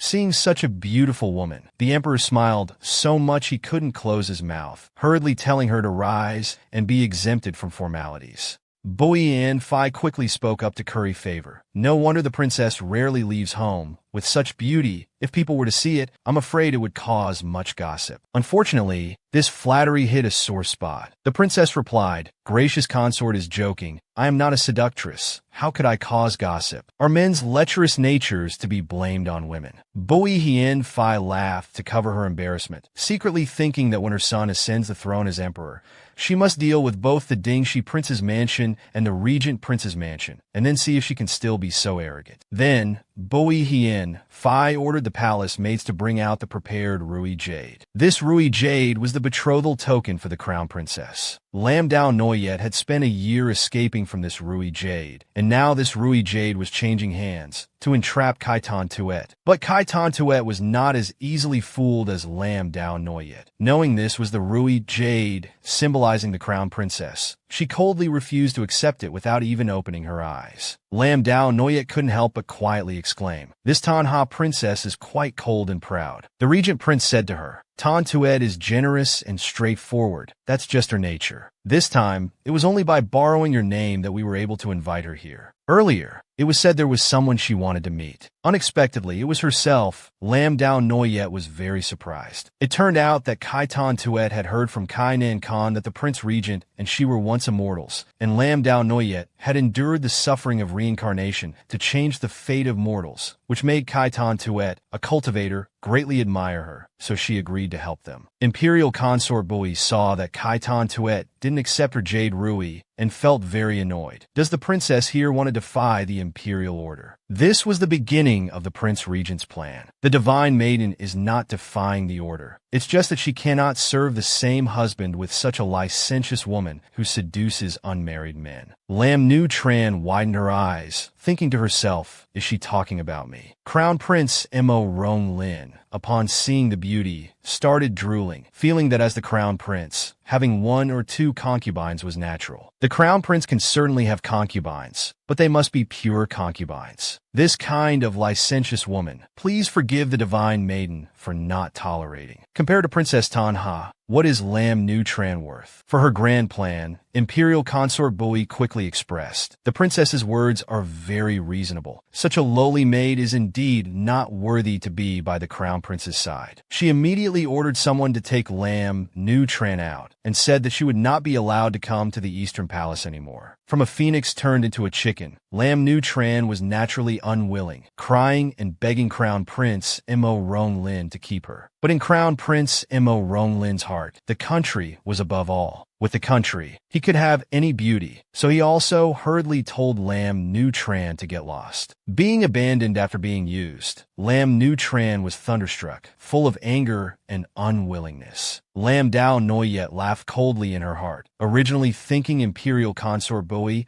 and Crown Prince Mo Rong Lin were only heartless to her, but it turned out they were heartless and ungrateful to everyone. Lam Nu Tran was escorted out by the palace guards, screaming hysterically, Lam Dao Noyet, are you very pleased to see me in such a miserable state? The Prince Regent, afraid that Lam Dao Noyet would be affected, quickly advised her not to pay attention to Lam Nu Tran's screams. Lam Dao Noyet was no longer the same as before. Naturally, she wouldn't care about this, coldly waiting to see Lam Nu Tran go through everything she had been through. Now that they had used a trick to drive Lam Nu Tran out of the palace, Lam Dao Noyet looked at the serving palace maid, just in time to take this opportunity to go out and implement the second plan. She tested her divine skill on the little palace maid, causing her to lose balance and spill wine on Lam Dao Noyet. The palace maid, frightened, knelt down on the ground, continuously begging for forgiveness. Lam Dao Noyet did it on purpose. Of course, she wouldn't blame her, and took the opportunity to have the Prince Regent go with her to change clothes. But the Prince Regent was a bit reluctant, because what he had to do next at her request was really something he couldn't accept. Can I not go? But in the end, unable to resist Lam Dao Noyet's coquetry, he still obediently followed. He stood up to bid farewell to the emperor, wanting to take Lam Dao Noyet to change clothes and then return. The emperor, seeing Princess Tanha, was in a very good mood, telling them to go quickly and return quickly, as they still needed to discuss the grand wedding later. Meanwhile, Lam Nu Tran had been taken to the palace gate. The maids all bullied the weak, showing no good attitude towards the expelled Lam Nu Tran. Lam Nu Tran, unwilling, spoke up threateningly. How dare you treat me so disrespectfully? Aren't you afraid that one day I'll return to the Crown Prince's side and take revenge on you? The maids were not afraid at all. Don't dream anymore. Even Imperial Consort Bui has to flatter Princess Tanha. A noble lady like you will never be able to return to the palace in this lifetime. Lam Nu Tran hated to the point of grinding her teeth. How did a Princess Tanha suddenly appear, turning her from a phoenix into a chicken? Heartbroken, she squatted in the corner of the palace crying, thinking about how she had worked so hard for everything, only to end up being a wedding dress for someone else. Lam Nu Tran was extremely unwilling and resentful. Lam Dao Noyet pulled the Prince Regent, looking at the crying Lam Nu Tran. At this time, if someone comforted her, gave her a little warmth, it could make her take the bait. Lam Dao Noyet immediately looked towards the Prince Regent. But the Prince Regent was really unwilling to use the beautiful man strategy to seduce someone other than Lam Dao Noyet. Lam Dao Noyet kept urging the Prince Regent to go, saying it's not really seduction, just giving a little warmth. I know asking Akan to act is really too unfair to Akan, but for the sake of our plan, for father and brother, Ajin, Yuer begs you.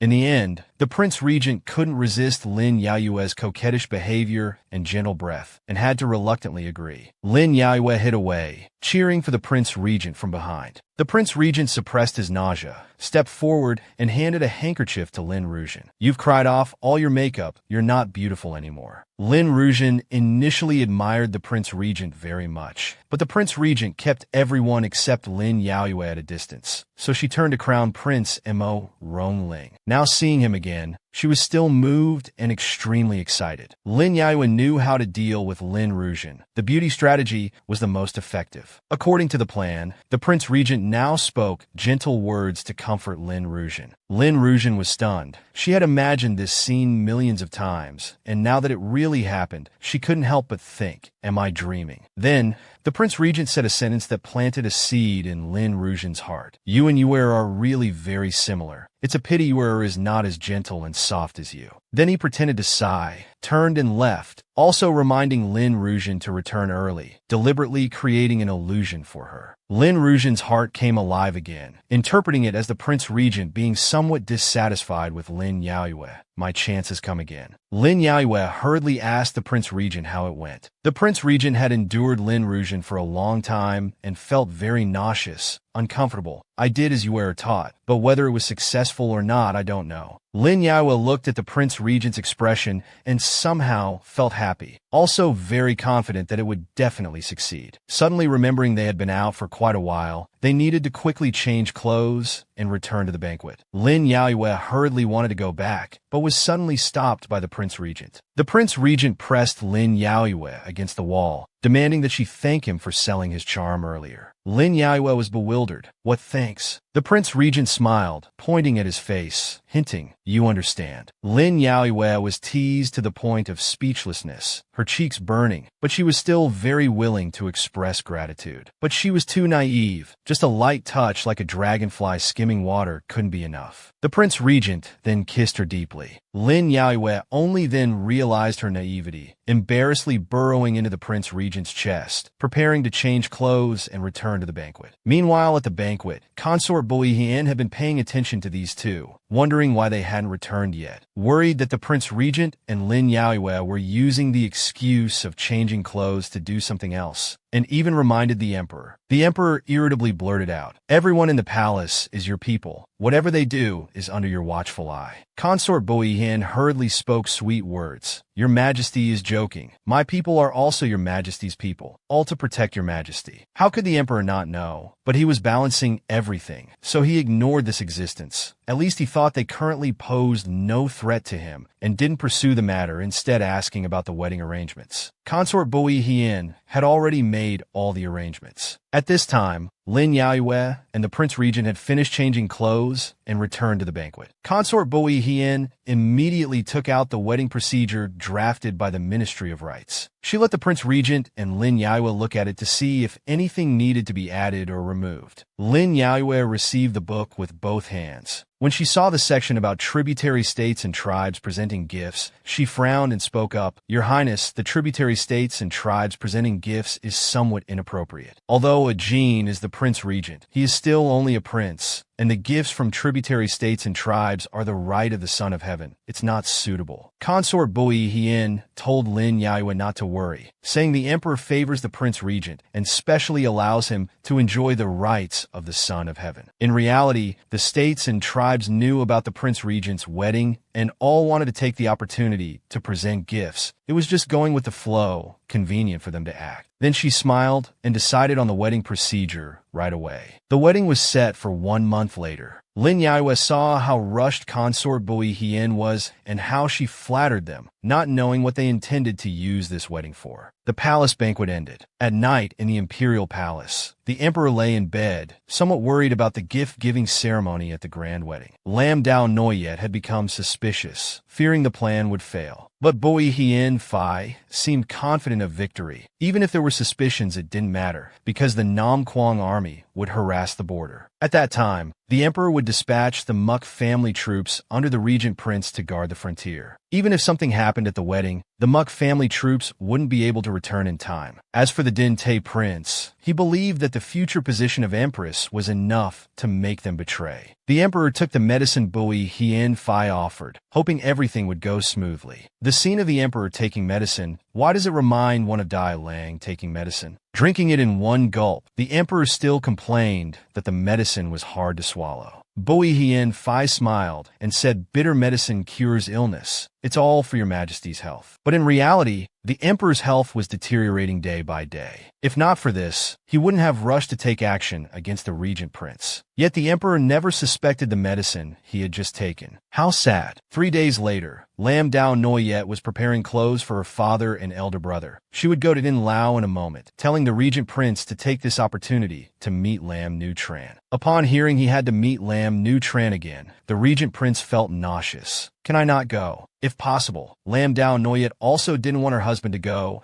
but besides the regent prince, no one else could move Lam Nu Tran's heart. "Akan, I know this is really difficult for you, but if we don't continue to invest in controlling Lam Nu Tran, wouldn't Akan's previous sacrifice be in vain?" Suddenly Tich Hung came to report, "Your Highness, Miss Muk's eldest miss has come to the mansion saying she has an important matter to seek an audience." Lam Dao Noyet, hearing it was Lin Lung, was very pleased and told Tich Hung to quickly invite her in. Lin Lung ran in quickly, "Your Highness, something terrible has happened." The regent prince and Lam Dao Noyet were startled to see Lin Lung so flustered. It turned out that this morning, Nam Quang suddenly deployed 200,000 troops to harass the border. The emperor summoned the Muk family troops to immediately lead the army south to resist. And they also knew that at the palace banquet that day, the Din Tai prince's mansion and the crown prince had become engaged. Her father and elder brother were worried that once the Muk family troops went south to face the enemy, the emperor and crown prince would take action against the regent prince. So they specifically came to ask how the regent prince planned to respond. Hearing this, Lam Dao Noyet couldn't help but frown. Clearly, Bui Hien Phi wanted to divide the regent prince's forces and take action against him during the wedding. She suggested perhaps finding a way to postpone the wedding. But if Bui Hien Phi and the emperor were determined to kill him, how could they refuse? However, the regent prince had never been one to admit defeat. He told Lam Dao Noyet not to worry. "I, Mo Dung Can,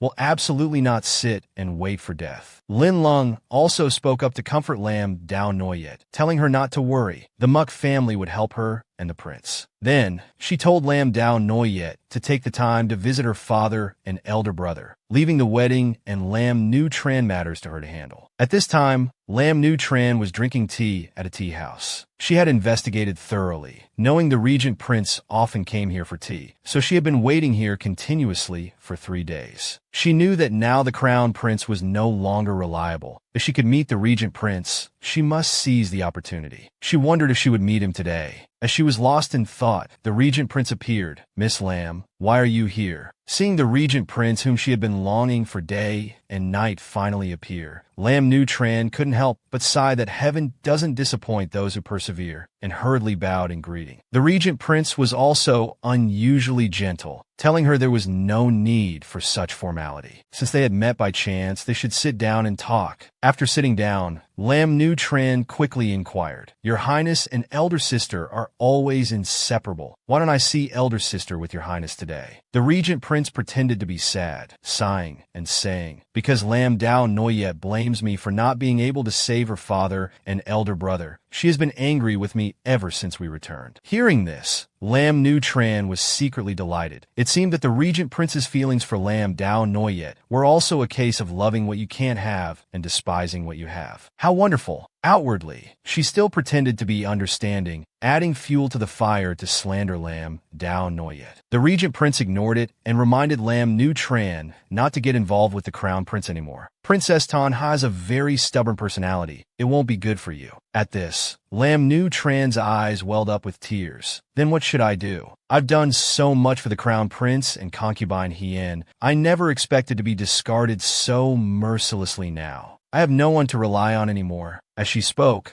she suddenly reached out and grabbed the regent prince's sleeve, begging him to show her a way out. The regent prince instinctively pulled his hand back, momentarily forgetting he was acting, and inwardly cursed. "I can barely stand this. What a detestable woman." Lam Nu Tran didn't understand the regent prince's true feelings, thinking she had been too forward, but didn't pay much attention to it. The regent prince didn't want to stay a moment longer, but kept a gentle smile on his face and said, "There is one way. The key is whether you're willing or not." Lam Nu Tran, having fallen for the handsome man's trap, happily waited for the regent prince's guidance. "I think you should know, the crown prince and I are now in a life-or-death situation. Between the crown prince and me, in the end, only one will survive and be victorious. Now that the crown prince has abandoned you, even if he wins, it won't benefit you. You'll just be a discarded woman. His glory and wealth will ultimately only be shared with the Prince of Ding, Xi's household, and the princess. But if you help me defeat the crown prince, I'm willing to take you as a secondary consort, and you can enjoy glory and wealth along with the Lam family and your sisters." As soon as she heard she could become the regent prince's secondary consort, Lam Nu Tran eagerly asked how she could help him. The regent prince, fearing the fire wasn't hot enough, added more fuel. "You've always made one mistake. A woman's greatest asset is her maternal family, yet you help the crown prince bring down your maternal family. You've lost your value. That's why you've been replaced by the Prince of Ding, Xi's household. You know many secrets of the crown prince and concubine Bui Hien, including how they framed your uncle. Now if you can help me rescue him and help me deal with the crown prince, then at least with me, you'll still have some value." Then the regent prince stood up to leave, telling Lam Nu Tran to think it over carefully and bring evidence to him. As soon as the regent prince left, Lam Nu Tran went home to retrieve the trump card she had prepared. Indeed,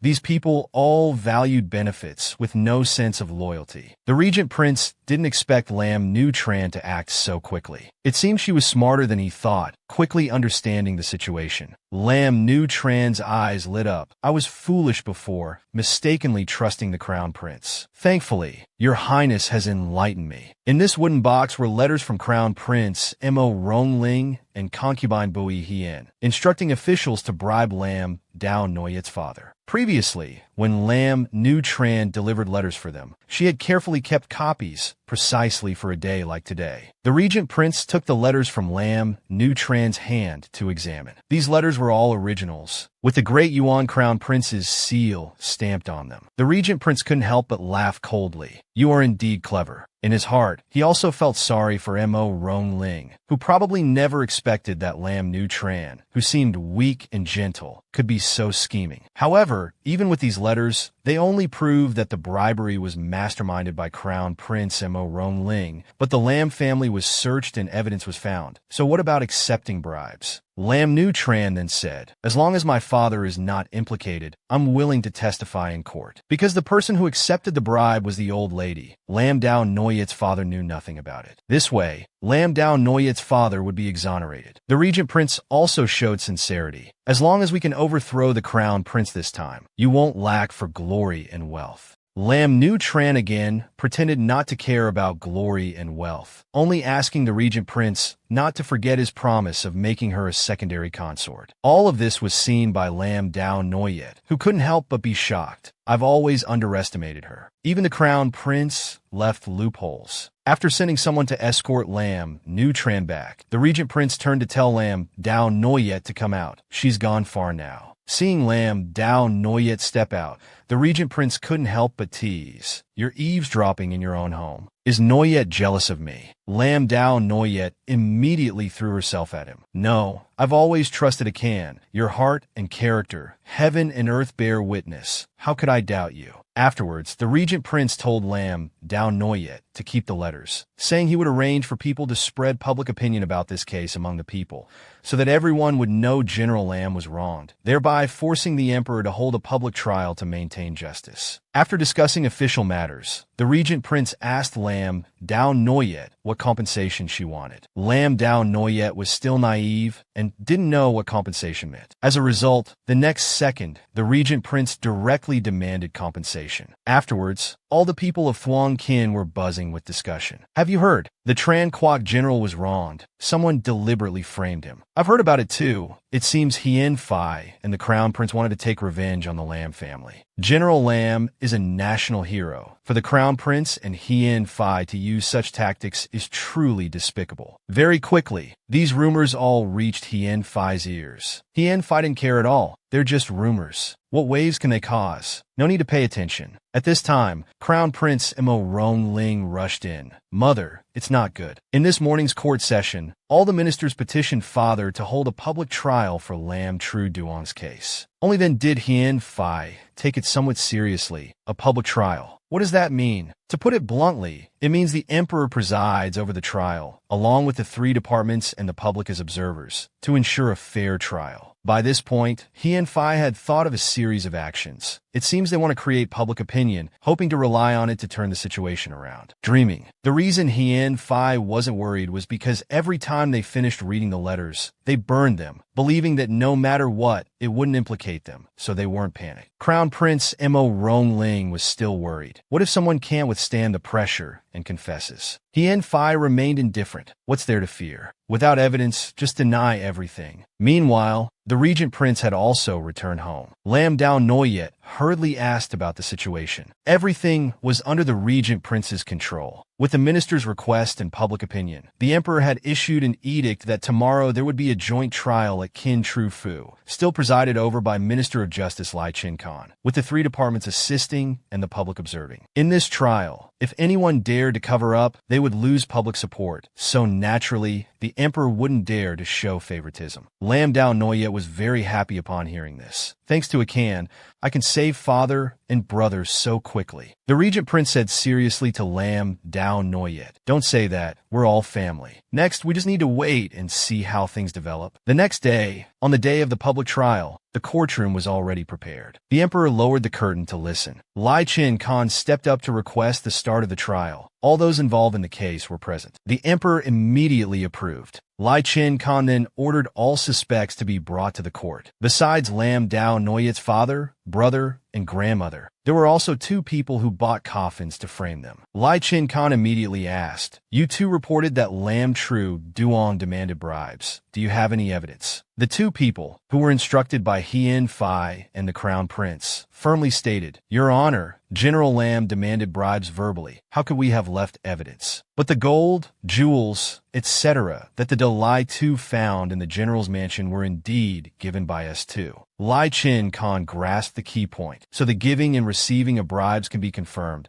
but there's no evidence of the claim of demanding bribes. Then he asked Lam Dao Noyet if she had any evidence. Lam Dao Noyet said she did. Lam Dao Noyet then brought up Lam Nu Tran's wooden box, which was full of letters that could prove the entire corruption case was deliberately set up to frame and falsely accuse. As soon as the 2 related people sitting nearby heard about the letters, Crown Prince Mo Rong Ling immediately became anxious. "Mother, didn't you say you had burned all the letters after reading them, that there were no letters left?" Hien Phi was very confident. "I did burn them. What are you panicking about? It can only mean that the letters in their possession must be forged. Forging evidence is a serious crime." When Lai Chin Khan opened the letters to read, he was extremely shocked. It was clearly done by Hien Phi and the crown prince, not something he could directly handle. So he immediately presented the evidence to the emperor for review. The emperor saw the secret letter with the crown prince's handwriting, inwardly cursing him as a fool. Li Zhenkong took advantage of the emperor reading the secret letter to loudly announce. This evidence was planted by the crown prince and consort Xian, who instructed Wang Yuanshan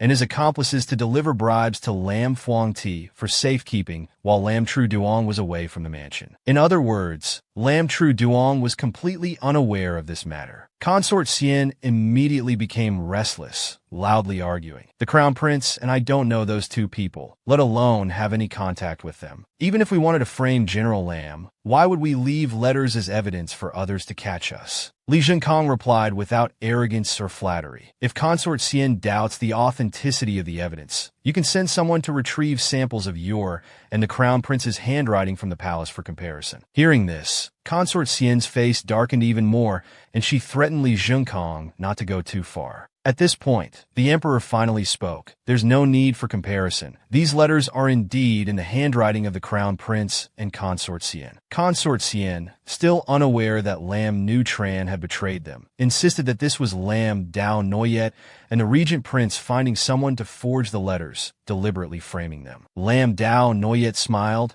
and explained to Consort Xian and the Crown Prince, "How did your handwritten letters end up in my possession? Perhaps seeing the witness will make things clear." Li Zhenkong immediately cooperated, calling for the witness Lam Nutran. Lam Nutran respectfully knelt down and paid her respects. As soon as she saw Lam Nutran, Consort Xian understood everything and wished she could skin her alive. Crown Prince Mo Donglin also couldn't believe that Lam Nutran, his gentle and obedient woman, would dare to betray him. But Lam Nutran, now relying on the Regent Prince, was no longer afraid. She spoke directly, saying she was only truthfully reporting. How could that be considered betrayal? Lam Dao Noyet felt very satisfied seeing this, thinking to herself, "In your previous life, you never dreamed that Lam Nutran, who was your knife to kill me in the past life, would become my knife to deal with you in this life." Lam Nutran continued to explain to the emperor. The Crown Prince and Consort Xian knew that General Lam was loyal and honest, so they reported to your majesty, ordering General Lam to go on patrol outside. Then,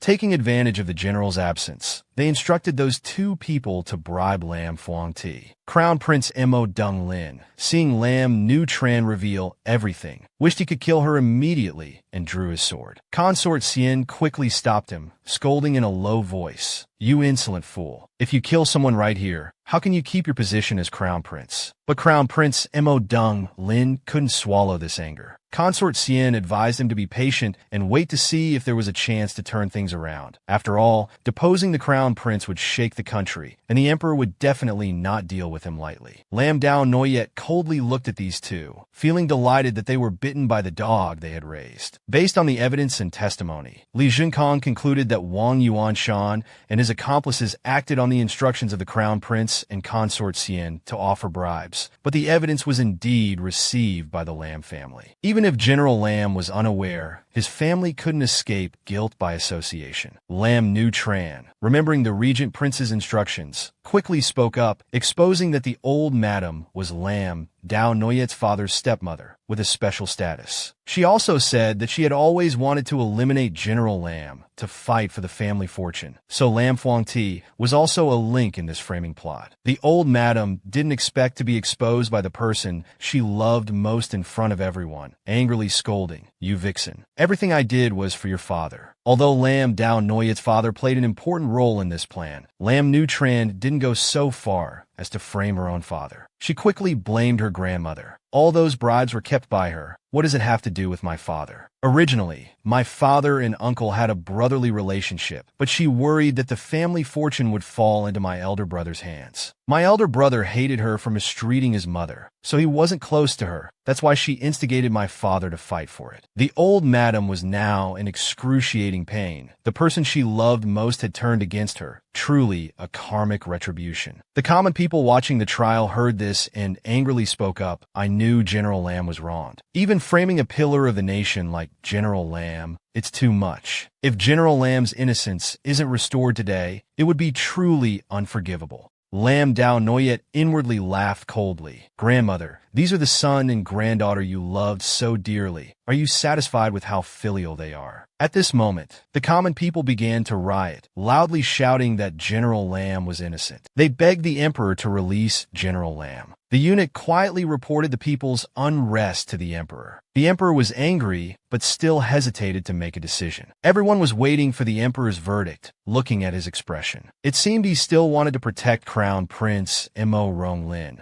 Seeing this situation, Imperial Consort Xian could not allow her son's position as Crown Prince to be deposed, immediately stepped forward to take all the blame, saying the Crown Prince was only following her orders and volunteered to be punished. Lam Dao Noyet saw that Imperial Consort Xian wanted to sacrifice a pawn to save a castle, but how could she let them get away unscathed? She also spoke up to pressure the emperor. The emperor also knew clearly, once he pardoned Lam Dao Noyet's father, the charge of the Crown Prince framing a loyal official would become true, which would then affect the Crown Prince's foundation, but he could not pardon him either. Then he issued a decree blaming Imperial Consort Xian as the mastermind, stripping her of her title and demoting her to talent, confined in the palace. The Crown Prince was punished with confinement in the Eastern Palace for self-reflection. As for the two corrupt officials and that evil person, along with the old madam, they were exiled to Nanjing. The truth proved that if you don't do anything wrong, you won't die. Lam Dao Noyet's father and brother were immediately exonerated and released. In this case, the Crown Prince was still the Crown Prince in the end. Lam Dao Noyet now knew that the Prince Regent's speculation was correct. The real mastermind behind it must have been the Emperor. Very soon, Lam Dao Noyet returned to the Lam residence with her father and brother. Her father, having gone through this, finally awakened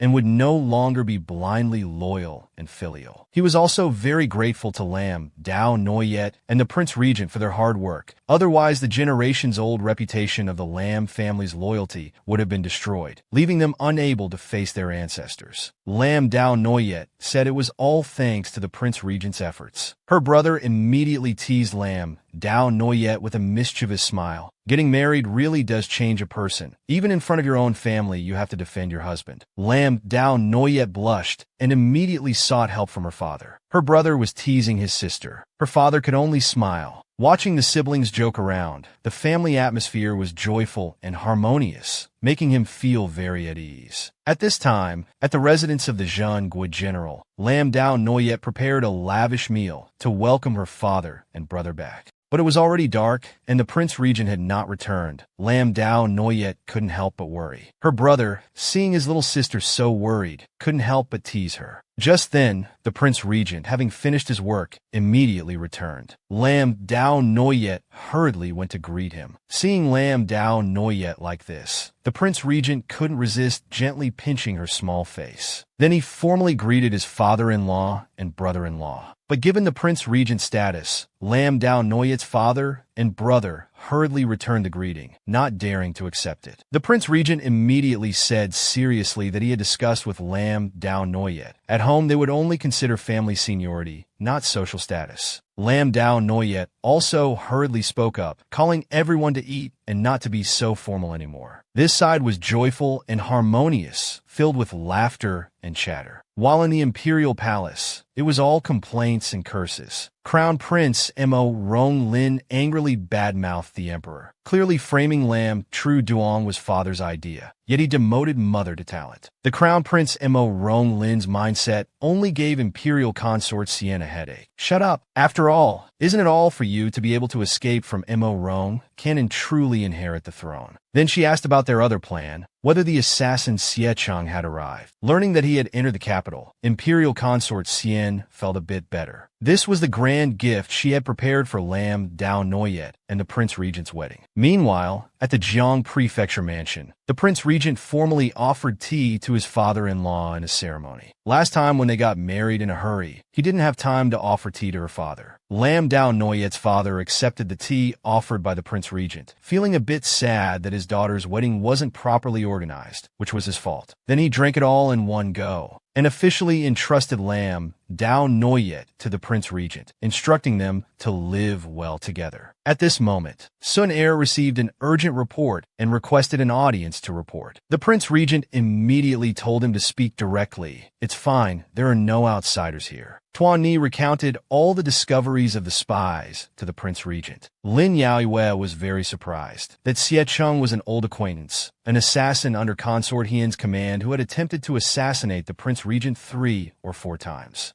Moreover, this time, Siecheng returned to the capital with a group of merchants. The Prince Regent immediately guessed that a group of merchants was certainly a cover. At this time, a large number of assassins had entered the capital, surely intending to make a move against them during the wedding. Lin Yaoyue was a bit worried. After all, the Prince Regent's trusted men had all been transferred out of the capital by the emperor, and now their defenses were thin. And Siecheng's methods were ruthless. Lin Yaoyue's brother immediately spoke up, telling Lin Yaoyue not to worry, as he currently held the position of Imperial Guard and could serve as a bodyguard for the Prince Regent, protecting him. Lin Yaoyue's father also expressed that he was willing to be a bodyguard for the Prince Regent. Although he had left his position, decades of military connections were still there. Now he had completely awakened and would never tolerate anyone harming his family again, not even the emperor. Hearing these words, Lin Yaoyue was overjoyed and comforted, no longer afraid of anything. Whether it was the grudge from the previous life or the hatred from this one, it all had to end. The next day, the Zhengguo general's mansion was hung with red silk. The emperor sent Gao Gongong to deliver the ceremonial robes and wedding items to the Prince Regent and Lin Yaoyue in advance. Lin Yaoyue reached out to receive the official robe made especially for her, not forgetting to say the polite words, "Thank you for His Majesty's grace." Afterwards, Gao Gongong told the two about the wedding journey and the bridal procession route. After finishing, seeing that the Prince Regent and Lin Yaoyue had no other instructions, he bowed and returned to the palace. Lin Yaoyue returned to her room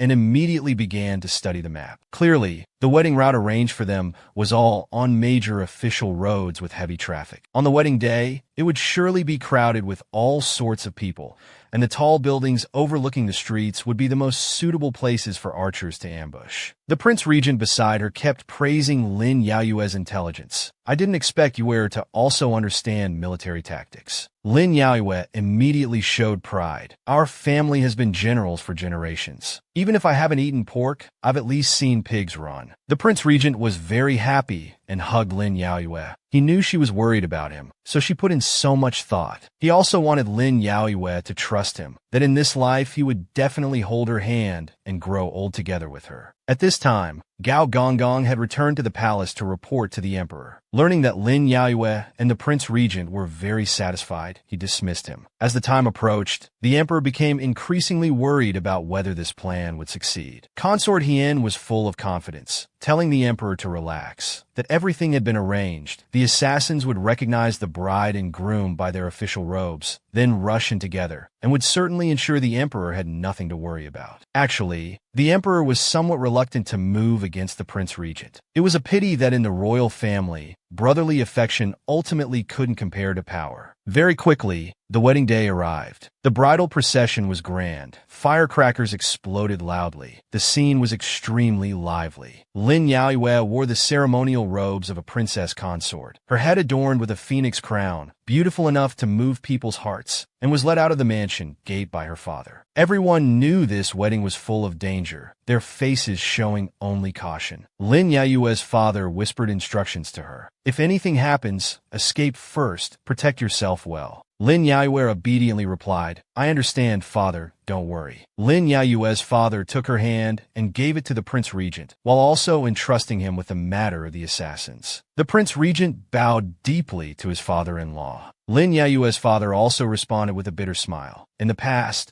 I was foolishly loyal and filial, owing Yuer and your highness too much. Consider this as making amends." Then he urged the Prince Regent to mount his horse, as they couldn't delay. Immediately after, the wedding music sounded, and the bridal procession followed the predetermined route. And after that, Lin Yaoyue's father had completely taken a stand opposite to the emperor. Lin Yaoyue's father gathered his subordinates and personally led the team to eliminate the assassins. When the wedding procession reached Vermilion Bird Street, the most prosperous road, the regent prince glanced and immediately recognized there was an ambush. In the wedding carriage, Lam Dao Noyet gripped the dagger tightly. "No matter the final outcome, I will be by your side." The magnificent wedding procession had entered the encirclement. The hidden assassins immediately ordered the archers to prepare to shoot the bride and groom. As soon as the words were spoken, a large hand covered their mouth and nose. Tuan Ni immediately threw out the anesthetic that the regent prince had given him earlier. With a bang, the anesthetic exploded. The hidden archers immediately fell unconscious. Tuan couldn't help but marvel. Where did the prince get such good anesthetic that knocks people out with just one whiff? It's really convenient. After testing again, to confirm all were unconscious, he prepared to deal with the rest. Anyway, these unconscious people would be escorted to prison by someone. On the city gate tower, the emperor and crown prince were waiting for the wedding procession here. At this moment, a palace servant came to report that the wedding procession had passed Vermilion Bird Street and was about to reach the tower. Crown Prince Mo Dung Lin exclaimed in surprise. How can it be so fast? Where are the assassins we arranged? Are they all useless? The emperor also sighed. To be able to arrive safely at the tower on time, they must have been prepared in advance. It seems the plan has failed again. Crown Prince Mo Dung Lin hurriedly encouraged the emperor. Even if the assassination failed, we still have Titan, the troops stationed in the North City, and the guards. At worst, we'll fight a decisive battle. Now the retreat path has been cut off. The emperor tacitly agreed. As they were speaking, the wedding carriage arrived. Lam Dao Noyet and the regent prince alighted and paid their respects. The emperor pretended to be delighted and told them to rise. Then he conferred the title of Kanwang Fei on Lam Dao Noyet and ordered a palace servant to bring the golden seal of Huang Guifei Li Nok to bestow upon her. The palace servant immediately brought the golden seal before Lam Dao Noyet, inviting her to receive it. However, this was not an ordinary Wang Fei golden seal. As Lam Dao Noyet naively reached out to receive it, the regent prince immediately stopped her, shielding her behind him. Because the person presenting the golden seal was Titan in disguise. The seal had been coated with a deadly poison. Touch it and die. Seeing his identity exposed,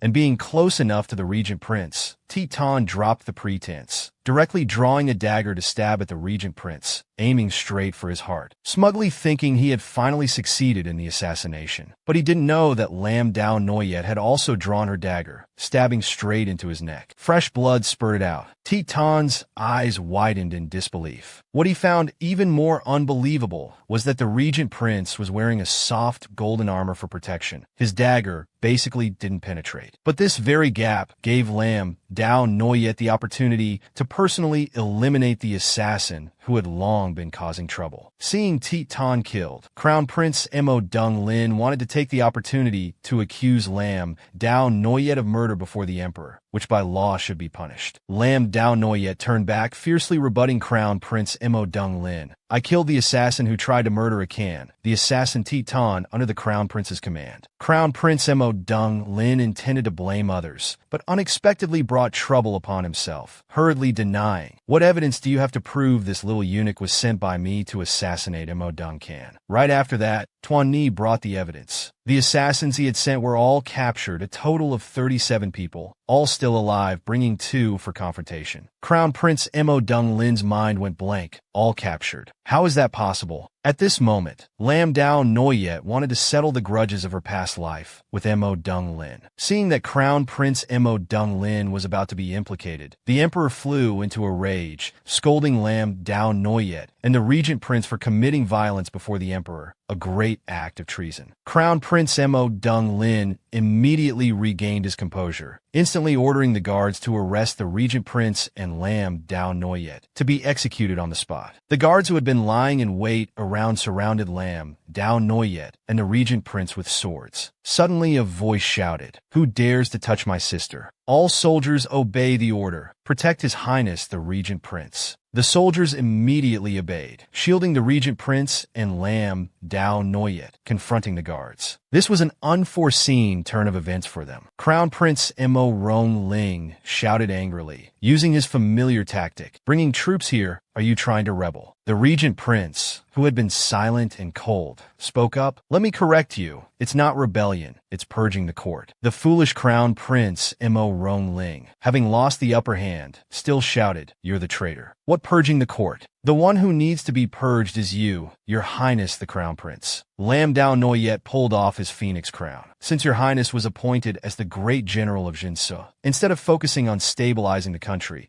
you have repeatedly framed loyal officials, assassinated your uncle, and attempted to kill the young emperor. His mother, concubine Phi, became arrogant due to favor, repeatedly harming the empress, and even willfully abusing the imperial children. If these two were to hold power, I fear the country would be ruined. Crown Prince Mo Rongling was still struggling, denying everything and cursing Lam Dao Noyet for speaking nonsense. The regent prince, a man devoted to his wife, could no longer hold back. What did the princess consort say wrong? The assassins today were all arranged by the crown prince, and General Lam's evidence is clear and undeniable. Then he expressed to the emperor that he had no intention of rebelling, only that the crown prince was truly incompetent and unvirtuous, and asked the emperor to reconsider. The emperor seemed to understand, retracting his previous demeanor and beginning to speak reasonably. But Crown Prince Mo Rongling still refused to accept reality, thinking he still had the Golden Lion garrison, and begged the emperor to allow him to mobilize troops to eliminate the traitors. Suddenly, a panicked eunuch rushed in to report, "It's terrible. General Lam has led the troops of the Golden Lion garrison to surround us. There are also troops from the Prince of Ding Shi's household." Crown Prince Mo Rongling was thunderstruck, too shocked to speak. How is this possible? The command token for the Golden Lion garrison is clearly with me. How could Lam Tru Duong mobilize troops on his own? And the Prince of Ding Shi? He's supposed to be my future father-in-law. In fact, the chief commander of the Golden Lion garrison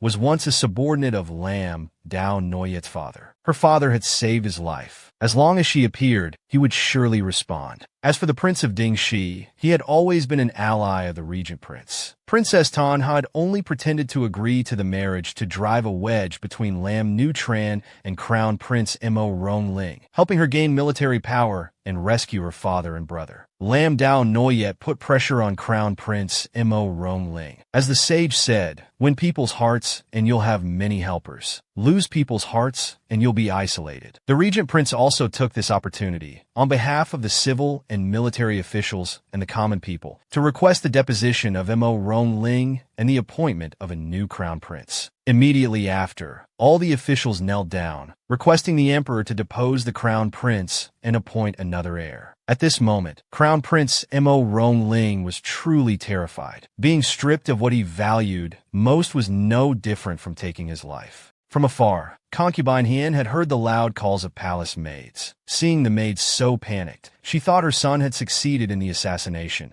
and was about to rejoice when the breathless maid said, "No, Your Highness, it's the regent prince who has led troops in rebellion. The crown prince and the emperor are under house arrest." This was a situation concubine Hien had never imagined. She was stunned for a few seconds. The maid urgently urged, "Hurry and run. The rebel troops will be here soon." But concubine Hien was still reluctant to leave her possessions in the palace, and didn't know where to run. By this time, Lam Dao Noyet had led the patrol garrison troops to surround concubine Hien's palace. Not even a fly could escape. At this point, concubine Hien still maintained her arrogant attitude. "Lam Dao Noyet, you dare treat me like this? Do you want to die?" Lam Dao Noyet coldly said, "Compared to what you and your son have done to me and Akan, this is not even 1/10,000th. Concubine Hien angrily pulled out a dagger from her side and charged fiercely towards Lam Dao Noyet. But Lam Dao Noyet, after all, was trained in martial arts and easily dodged the fatal blow, counterattacking by striking concubine Hien's wrist. This force caused concubine Hien, who had been pampered since childhood, to fall to the ground, in too much pain to hold onto the dagger. Lam Dao Noyet viciously stepped on the dagger. "Boy,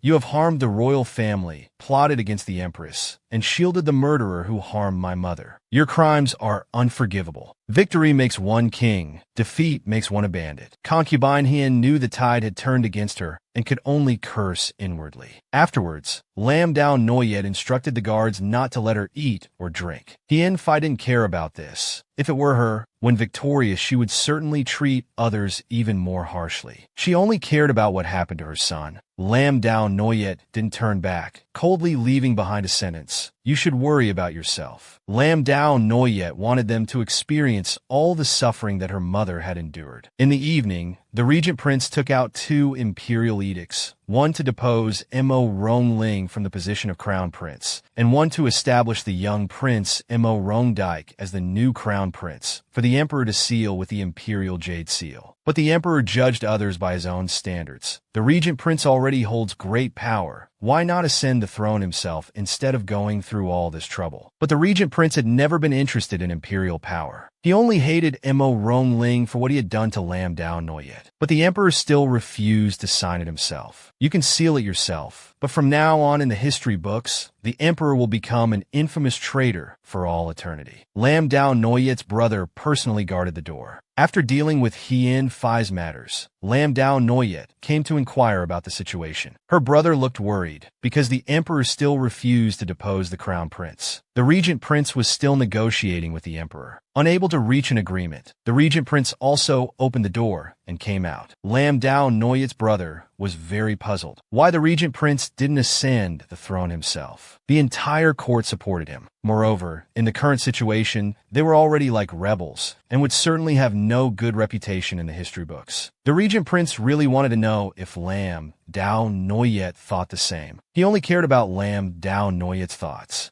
Lam Dao Noyet stepped forward to hold the regent prince's hand, very seriously telling him to rest assured. She respected Akan's thoughts. The regent prince truly had no interest in imperial power. He only wanted to live with Lam Dao Noyet for the rest of his life. But once he became emperor, he would have too many unwilling obligations. Therefore, he didn't want to be emperor. And Lam Dao Noyet had never thought about becoming empress, holding the power of the mother of the nation. She also just wanted to live happily with the regent prince. Seeing that they both felt this way, Lam Dao Noyet's brother didn't force the issue, as long as they were happy. The only thing to worry about was that the emperor didn't agree to depose the crown prince, which could cause trouble in the future. However, Lam Dao Noyet suddenly thought of something and told her brother not to rush. There was another way. Tian Yuan had a reluctant expression, wondering what they wanted from him this time. Originally, Tian Yuan had decided not to interfere in human affairs anymore, vowing never to descend to the mortal realm again. But the regent prince and Lam Dao Noyet kept seeking him out every 3 days, and his feet would automatically bring him there. Actually, the method Lam Dao Noyet mentioned was to ask Tian Yuan to confirm Mo Rongling's true identity. Tian Yuan was curious about what they planned to do. In fact, based on previous information, there had been suspicions about whether Mo Rongling was truly of the emperor's bloodline, and now they wanted to confirm it for convenience. Hien Phi and the other person were childhood sweethearts, close since they were young. Later, she was brought into the Eastern Palace as a consort by the current emperor, who was then the crown prince. But she still hadn't cut ties with Fuang Trivine. Tian Yuan understood what they wanted to do upon hearing this. Anyway, he had already broken the rules several times for his junior. One more time wouldn't matter. He summoned the Book of Fate again. And after checking, indeed Mo Rongling was the illegitimate child of Hien Phi and Fuang Trivine, not the emperor's son. 20 years ago, when the emperor was still crown prince, Hien Phi was framed and banished to the laundry alley to do hard labor. Later, Hien Phi fell seriously ill, and the imperial Dr. Fuang Trivine devoted himself to treating her, gradually curing her illness. The two rekindled their old love. Then the emperor at that time learned that Hien Phi had recovered and came to visit, also spending a night of passion with her. Hien Phi had relations with 2 men in succession, became pregnant, and the emperor at that time didn't know, thinking Hien Phi was carrying his bloodline. So he brought her back to the Eastern Palace to give birth. From then on, Hien Phi was continuously favored. Lam Dao Noyet was somewhat puzzled. Hien Phi had relations with 2 men in succession, so did she know whose bloodline Mo Rongling was? If even she wasn't clear, how could they expose the truth? The regent prince said that whether she knew or not wasn't actually important. What mattered was that as long as these words came from her mouth, it would be easier for the emperor to handle. At this moment, Consort Xian was throwing things around in her room because truly no one had brought her food or drink, and she was hungry, thirsty, and uncomfortable. But no matter how loudly she shouted or made noise, no one paid attention. She was so angry she wanted to eat human flesh and drink blood. Consort Xian kept cursing. Suddenly, she heard a familiar voice from outside the door. It was that imperial physician, along with his student who had stolen the regent prince's token, coming to bring food and rescue her. As soon as she saw her lover, Consort Xian immediately turned into a gentle girl and rushed towards him. "Why did you come?" Fang Zuan heartbrokenly caressed Consort Xian's face, telling her to eat something to regain her strength first, then change clothes with this disciple to take her out of the palace. But thinking themselves clever, the regent prince's token could be so easily stolen was just to lead the emperor to eavesdrop, intentionally done so. The emperor was still guessing the regent prince's intentions. The regent prince just wanted the emperor to see and hear the truth for himself. The emperor didn't think it was right. What truth? Everyone knew about Consort Xian and Fang Zuan being childhood sweethearts. What was there to see? The regent prince told him to be patient. Watching till the end would reveal things that had been hidden before. Lam Dao Noyet couldn't help but secretly mock. The regent prince was truly full of schemes when dealing with others. Deliberately having someone leave the token for Fang Zuan, precisely to lead him to rescue Consort Xian, then let the emperor see it with his own eyes, while also worrying whether this cunning and vicious Consort Xian would speak out on her own. In no time, Consort Xian had changed into the student's clothes, nestling against Fang Ziyuan. If everything went smoothly, it would be a life for a life. Pity for the student. But the student, having been saved by Fang Ziyuan before, voluntarily repaid him in this way. Consort Xian naturally didn't care about this person's life or death. She only worried about her son. "Ziyuan, let's go." But what about the crown prince? Fang Ziyuan, not knowing the truth, naturally didn't want to risk his life to save someone else's child, refusing many times. But Consort Xian was extremely agitated, insisting that Fang Ziyuan rescue Mo Donglin and escape together. Fang Ziyuan originally didn't want to,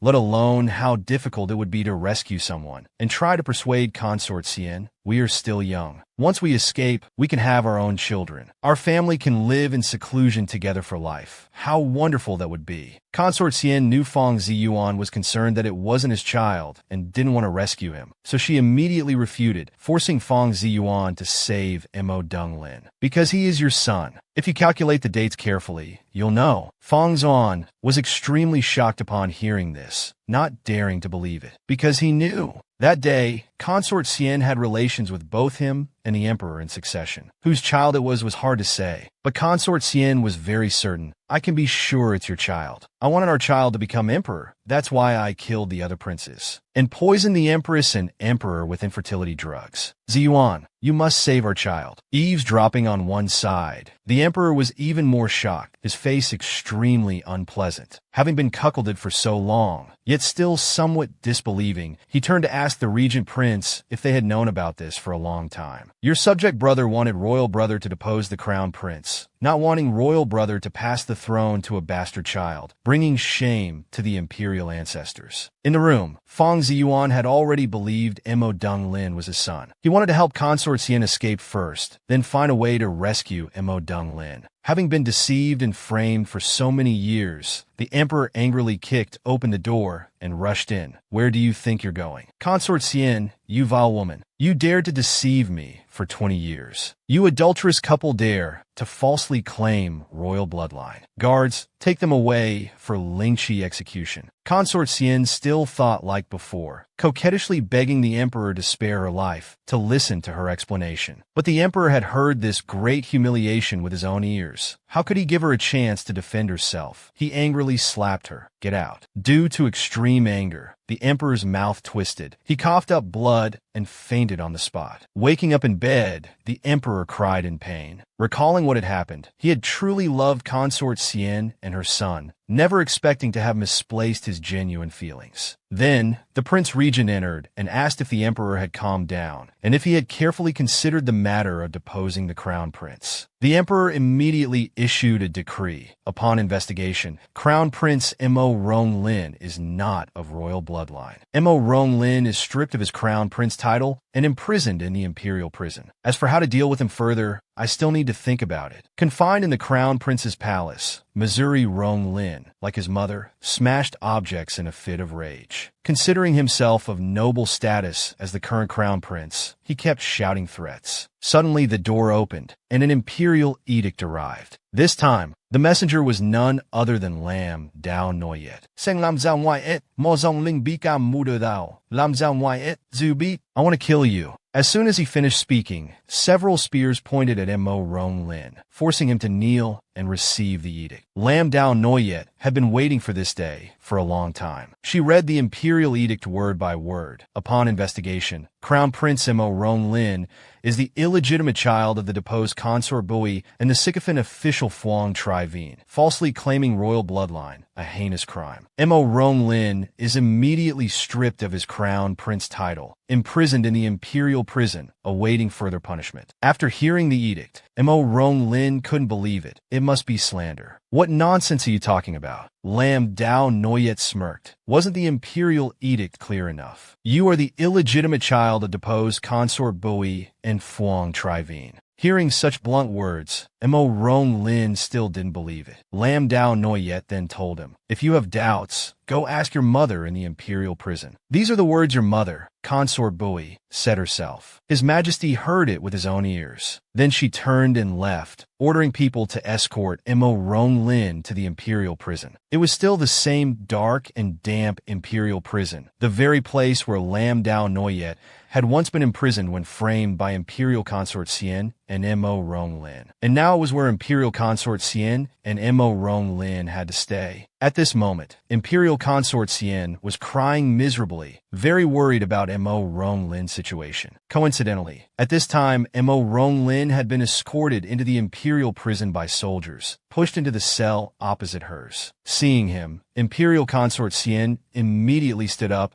and called out to Mo Rong Lin, tears streaming down her face. Mo Rong Lin was in no mood for pleasantries. He just wanted to know if what they said was true. I'm not of father's bloodline. I'm your child with Phuong Tri Vien. He desperately hoped Imperial Consort Xian could tell him it wasn't true. Imperial Consort Xian, seeing Mo Rong Lin like this, didn't know how to respond. Seeing his mother's silence, Mo Rong Lin knew it was all true. He went mad, screaming, demanding Imperial Consort Xian tell everyone he wasn't an illegitimate child, that he was truly of the Emperor's bloodline. Mother, tell them. Imperial Consort Xian's heart finally shattered. She covered her face and cried loudly. Lin, I have failed you. Mo Rong Lin collapsed, covering his ears, the power he craved now forever out of reach, not wanting to believe this was reality. Usually, the truth is ugly to the point of being hard to accept. Lam Dao Noyet watched this scene with a sense of satisfaction. Imperial Consort Xian suddenly shouted at Lam Dao Noyet, if you want to kill us, just do it. Why do you have to crush people's hearts? Lam Dao Noyet also vented her anger. When you killed my mother, did you think about this day? What did I, Lam Dao Noyet, do to provoke you that you had to relentlessly pursue and frame the Zhen Gui General's mansion, harming us at every turn? Everything you're suffering today is karma. Just stay in this imperial prison and wait for His Majesty's final judgment. The cell holding Mo Rong Lin was the very one where Lam Dao Noyet had been imprisoned in her previous life. After a night of shock and terror, the two villains were finally in prison. The next day, the ministers on their way to the morning court were all discussing how the crown prince had been deposed the night before,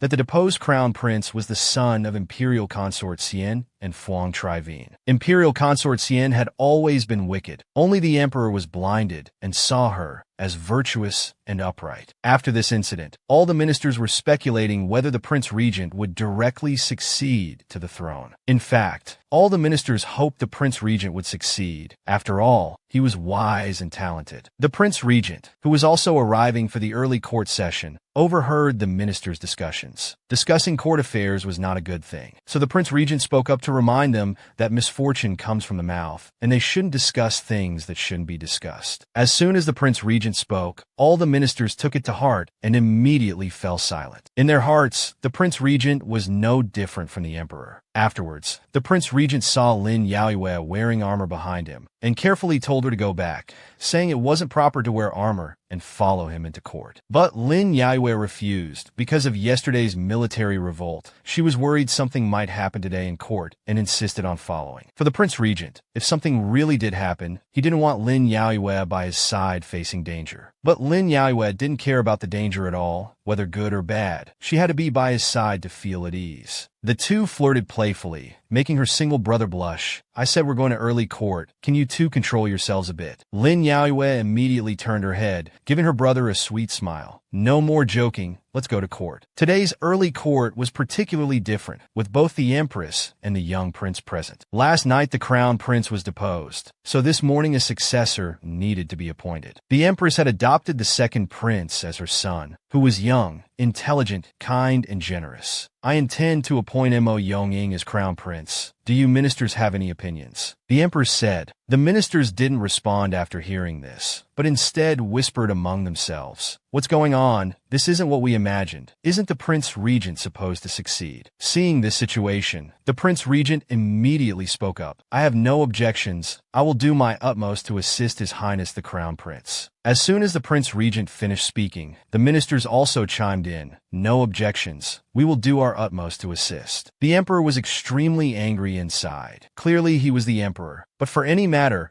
both civil and military officials all followed the Prince Regent's opinion, while he was like a decorative vase. The Empress also took the opportunity of the early court to pressure the Emperor, asking how he planned to deal with Consort Hien and Mo Yongling. The Emperor couldn't decide for half a day. The Empress had never been favored from the beginning, but now that she had a prince, she was no longer as afraid of the Emperor as before, and she seized the opportunity without letting go. Your Majesty isn't still remembering old feelings, is he? A dignified imperial consort having an affair and bearing a child, even falsely claiming imperial lineage and making him crown prince. If this news spreads to other countries, it will surely be a laughingstock for 1,000 years. Where is the face of our great Huan country? Although the Emperor was unwilling, he had no reason to protect the mother and son, so he angrily handed the matter over to the Empress to deal with and left the court in anger. He knew that with the current situation, even as Emperor, he couldn't stir up any more trouble. Lin Yaoyue also saw that the Emperor was reluctant about Consort Hien and her son, but the current situation no longer allowed him to act as he pleased. The imperial edict sentencing Consort Hien, Feng Ziyuan, and Mo Yongling to death was delivered to the imperial prison right after the early court. Consort Hien couldn't believe the Emperor would kill her, still wanting to plead her case, screaming to see the Emperor. But now the inner palace was under the Empress's power. No one paid any attention to her anymore, swiftly carrying out the Empress's death sentence. It was only now that Mo Yongling truly panicked, but he still didn't come to his senses. Release my mother. You lowly slaves, the tide has turned. You still dare to offend this prince. The sinister eunuch advised him not to rush, to execute them one by one slowly. Having been bullied by Consort Hien and her son many times before, he was now very eager to act. Consort Hien's neck was tightened further, gradually losing consciousness. At this moment, she finally realized her mistakes, but it was too late. Having committed too many crimes, heaven could hardly forgive her. Lin Yaoyue deliberately let Mo Yongling witness his loved ones die right before his eyes, just like when they framed her mother. This taste she returned to him in full. Next was Mo Yongling's turn. Lin Yaoyue had avenged her great hatred. That night, heavy rain fell. Workers hurriedly took the bodies of Mo Yongling and the other two to the outskirts. Is it okay to just dump the bodies here like this? What's not okay about it? This is the Empress's order. Those mother and son committed many evil deeds. They won't be buried. Just leave them for wild dogs to eat their flesh. Or did you want to bring them back for a grand burial? This end is what they reaped from what they sowed. The two then turned and left. Unexpectedly, a hand reached out,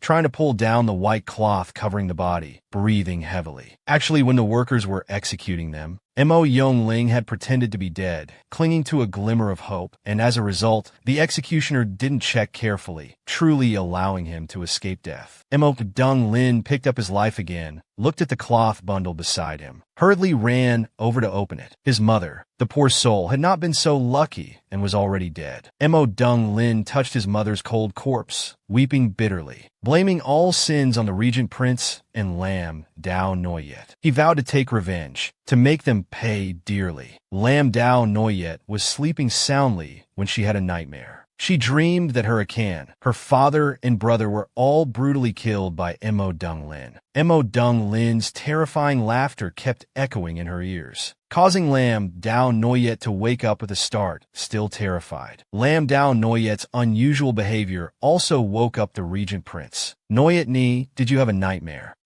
I dreamed of Mo Dung Lin, dreamed that he came back for revenge. The regent prince hugged Lam Dao Noyet, comforting her. Don't think too much, he's already dead. From now on, no one will harm you anymore. But they didn't know Mo Dung Lin wasn't completely dead. The danger still existed. Early the next morning, a maid reported that Lam Nu Tran and her family had come to visit. In fact, they came to demand the promise made earlier that Lam Nu Tran would testify to save Lam Dao Noyet's father and brother, which was the position of secondary consort. Before they could speak, Lam Nu Tran hastily spoke up to preempt. Elder sister, from now on we are family, serving the prince together. Everything has been settled. Although Lam Dao Noyet was only deceiving, they took it as true. A promise made must be kept. For the sake of the regent prince's reputation, Lam Dao Noyet didn't refuse. This worried the regent prince, thinking Lam Dao Noyet had really agreed to let Lam Nu Tran enter. He was about to speak up but was stopped by Lam Dao Noyet, signaling to let her handle it. Then, Lam Dao Noyet generously told her second uncle to take Lam Nu Tran home, saying that the prince's mansion also needed to prepare some things. Hearing Lam Dao Noyet say this, they felt reassured and returned to prepare. After everyone left, the regent prince hurriedly asked Lam Dao Noyet what she was planning to do. Lam Nu Tran's whole family were all snakes at heart. They absolutely couldn't let them have their way. Maybe find a way to send them back to Jiangzhou. Lam Dao Noyet told the regent prince not to worry. She was no longer the soft-hearted Lam Dao Noyet of before. If Lam Nu Tran wanted to enter, it remained to be seen if she had the fate to enjoy it. On the way back, Lam Dao Noyet's second uncle still complained that the regent prince and Lam Dao Noyet didn't understand etiquette, not even offering breakfast before sending people away. Lam Nu Tran's mother, with a disgusted look, told him to stop talking,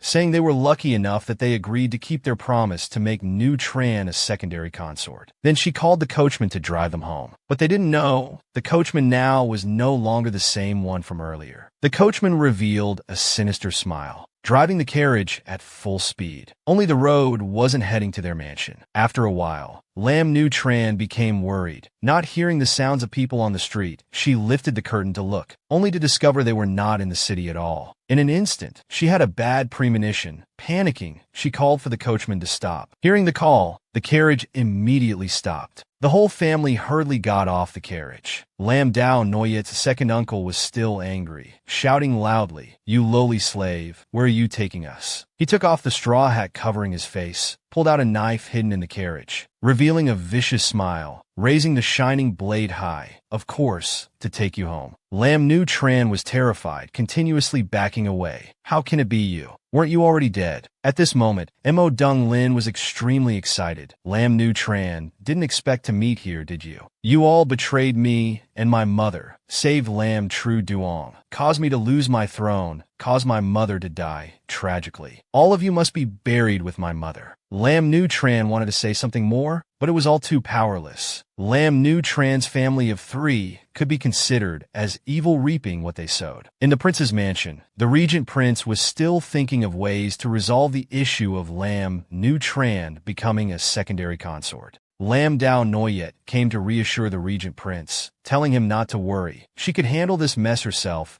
and would absolutely not let the regent prince have to sell his looks, because she had just sent someone to their house. Suddenly, a maid ran in panicking to report, "Your Highness, Princess Consort, something terrible has happened. The second master and his family have been killed." Lam Dao Noyet was both shocked and puzzled. Who on earth acted before me? As the only nominal relative of Lam Nu Tran's family, Lam Dao Noyet and others went to the magistrate's office to inquire about the situation. After investigating the scene, the magistrate's office confirmed that the money was still intact, but all 3 people had multiple wounds. mostly on the front of their bodies, leading to the conclusion that it was a revenge killing. When Lam Dao Noyet's brother heard it was revenge, he found it strange, as apart from their own grudge, he had never heard of his second uncle having any other enemies. The regent prince secretly asked Lam Dao Noyet if she was the one who did it. Lam Dao Noyet was also bewildered. My people haven't even set out yet. Then, Lam Dao Noyet noticed a suspicious point. Why was there no coachman if they had traveled by horse-drawn carriage? The magistrate's people were also suspicious about the coachman, but couldn't find him. Just then, a yamen runner suddenly came to report that another body had been discovered. Everyone went to the scene, and upon closer inspection, Lam Dao Noyet's brother immediately recognized it as his second uncle's coachman. Lam Dao Noyet also immediately deduced that the killer must have killed the coachman while her second uncle was in the mansion negotiating,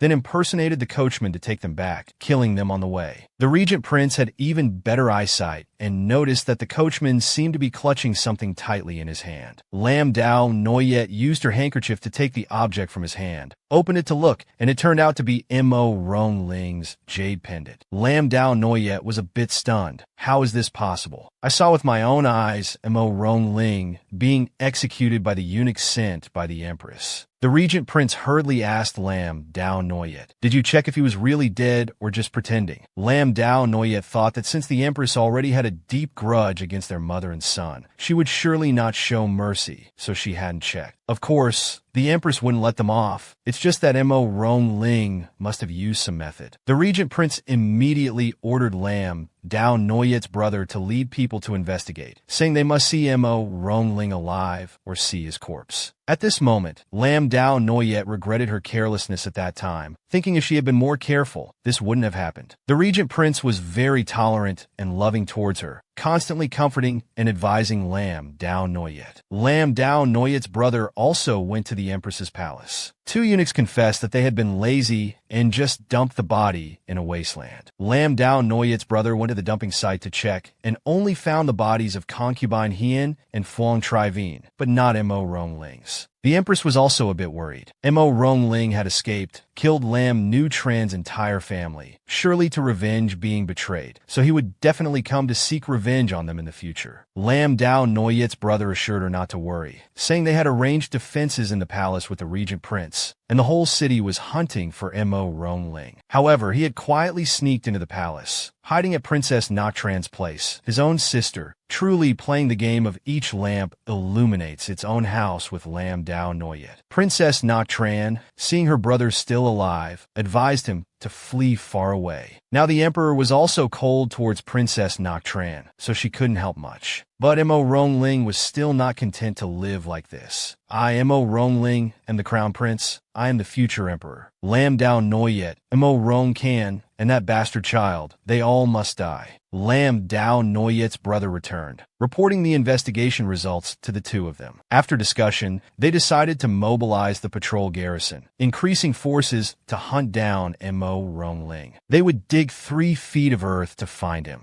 Then, Lam Dao Noyet's brother took the regent prince's command token, mobilized the patrol garrison soldiers, and searched every nook and cranny. Meanwhile, Lam Dao Noyet kept thinking, searching for so long without a trace of Mo Rong Ling. Where on earth could he be hiding? Suddenly, she had a bold guess. Could it be that Mo Rong Ling wasn't hiding in the city at all? Then, she shared her speculation with the regent prince. Right now, he has nowhere else to go. Moreover, he still wants revenge, so his hiding place must be somewhere he can have contact with us. The regent prince immediately thought of the blind spot. The only person he could turn to now was Princess Yuzhen. Then, the two of them immediately headed to the palace. At the same time, Princess Yuzhen temporarily hid Mo Rong Ling in the coal palace. Because this place was rumored to be haunted, hardly anyone came here. Having found a hiding place, Mo Rong Ling asked about his sister's recent situation. Princess Yuzhen was no longer as arrogant as before. Since Hien Fai and Mo Rong Ling's incident, the emperor began to despise Princess Yuzhen, stripped her of her title, reduced her servants and monthly allowance, just short of banishing her to the cold palace. Mo Rong Ling was very angry. Before, his father had loved his sister dearly, treating her like a treasure, but now he was so heartless. Suddenly, there was a knock on the cold palace door. Princess Yuzhen hurriedly told her brother to hide. And here, the only place to hide was that well. Mo Rongling didn't say a word, grabbed the rope, and jumped down. Only then did Princess Yuzhen prepare to open the door. But those outside had been knocking for so long, they couldn't wait anymore. The regent prince and Lam Dao Noyet directly broke down the door and rushed in. Yuzhen, what are you doing here? Princess Yuzhen, upon seeing the two,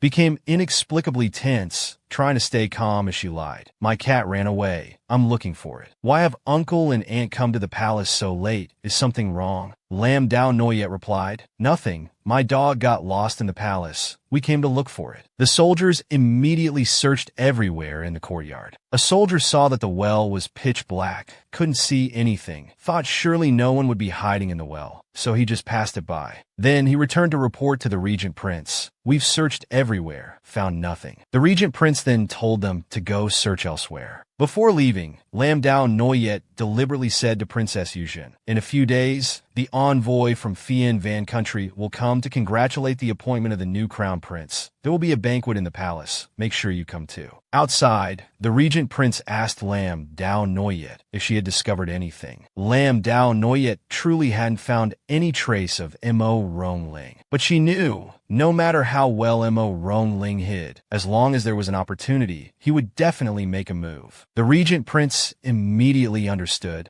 Lam Dao Noyet had deliberately told Princess Yuzhen about the palace banquet before leaving, intending to use it as bait to lure him out. Today was the day when envoys from various countries came to the Great Yuan Kingdom to congratulate the appointment of the new crown prince. The imperial kitchen specially prepared several jars of white leaf sweet dew, instructing everyone to be careful and meticulous. However, Princess Yuzhen, under the instigation of her brother Mo Rongling, prepared to tamper with this wine. Then, she deliberately released the cat in her hand, causing a commotion. As soon as the imperial kitchen staff saw the cat, fearing it would contaminate the wine, they were all distracted trying to chase it away. Princess Yuzhen took this opportunity to sneak in, secretly taking out poison from her sleeve. This was precisely the information that Lam Dao Noyet had deliberately leaked a few days ago, luring him to make a move. Mo Rongling indeed took the bait, believing he could silently use poison to turn the tables. Princess Yuzhen was originally hesitant to harm her father, but unable to resist Mo Rongling's brainwashing, she finally agreed. Now she resolutely poured the poison into the jar of white leaf sweet dew mint for the banquet. Just as she finished pouring the poison, she heard a curious voice behind her. Your Highness, what are you doing here? Princess Yuzhen tried to stay calm as she turned around. This princess's cat is lost. Have you seen it? The imperial kitchen chef held up the cat that had just caused trouble. Is it this cat? Princess Yuzhen immediately reached out to take the cat, then hurriedly left. In the evening, the banquet officially began. The regent prince repeatedly raised his glass to toast the emperor several times. The atmosphere at the banquet was extremely harmonious. Princess Noctran sat quietly to one side, watching everyone drink the poison wine. Mo Donglin also held a sword while hiding on the side, feeling extremely pleased. Next year on this day will be your death anniversary, so drink to your heart's content. Soon, cries rang out at the banquet. The wine is poisoned. Your Majesty, Your Highness the Regent Prince. Someone quickly summoned the royal physician. Hiding in the shadows, Mo Donglin heard the screams and knew the plan had succeeded. He immediately appeared to send them off. No need to call anymore. The guards outside have all drunk the poison wine. They won't be coming. Father, you didn't expect this, did you? I'm still alive. The emperor, having drunk the poison wine, lay slumped on the table, his body limp, glaring fiercely at Mo Donglin. Mo Donglin smugly told the emperor to abdicate the throne to him, saying he would let him retire peacefully as Emperor Emeritus. Otherwise, he would have no choice but to send him on his way. The emperor, since learning that Mo Donglin was not his own flesh and blood, had endured for so long, finally showed his authority one last time, preferring death to letting the Mo Dung clan's empire be usurped by him. Mo Donglin then taunted the regent prince who was slumped on the table. Once you're all dead,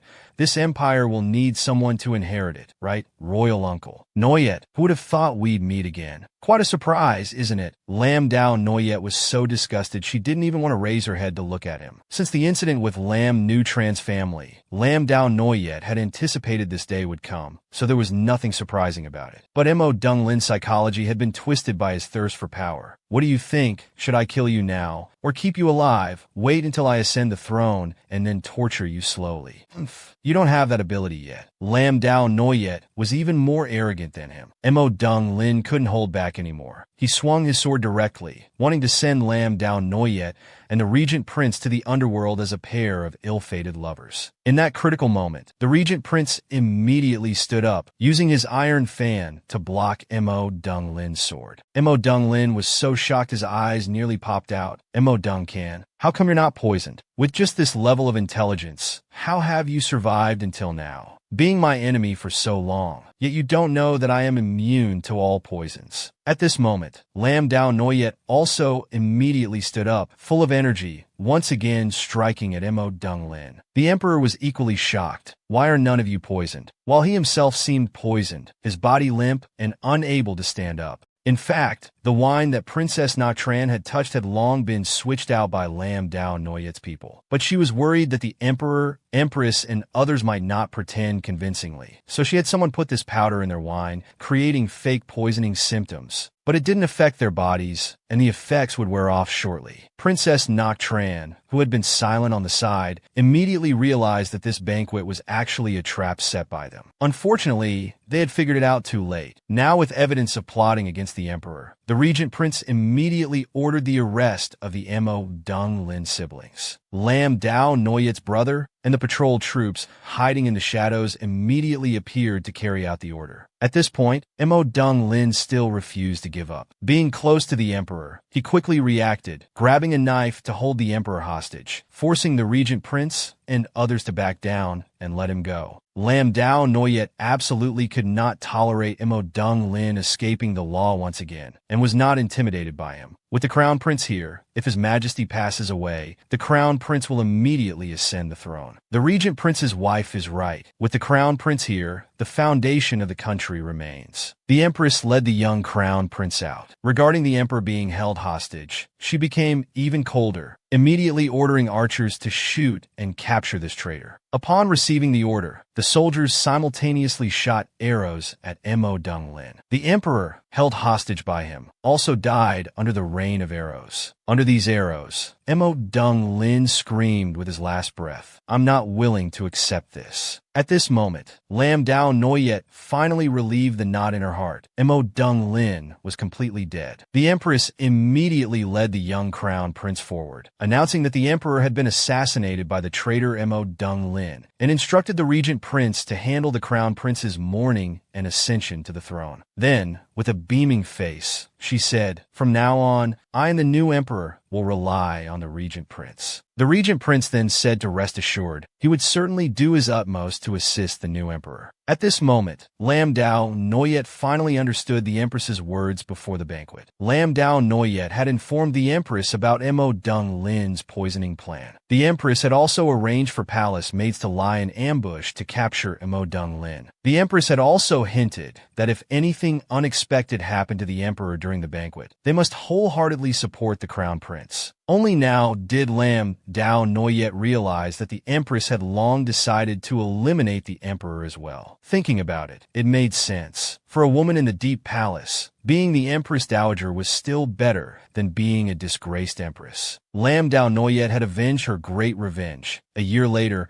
her father and brother regained control of the military. The young prince from years ago, under the support of the Regent Prince officially ascended the throne as emperor. While Lam Dao Noyet was pregnant with the Regent Prince's child, she ran out on the day of the grand coronation ceremony, causing the Regent Prince to worry greatly. Lam Dao Noyet reassured the Regent Prince that she was fine because she had a feeling that today, at the palace, she would meet a special person she really wanted to see. Suddenly, from afar came a woman's greeting. The Regent Prince immediately introduced to Lam Dao Noyet that the woman was the Crown Princess of the Pham Van country, who had come with the Crown Prince of Pham Van to congratulate His Majesty on his ascension to the throne. Lam Dao Noyet immediately noticed the baby in the woman's arms, praising how beautiful the child was. Suddenly, the baby yawned, stretching out its tiny hands, revealing the mark that Tin Yuyan had told Lam Dao Noyet to remember. Seeing this, Lam Dao Noyet immediately understood that this was her mother's next life. In an instant, her eyes filled with tears. Finally, they had met again. From then on, all the people Lam Dao Noyet loved lived happily and peacefully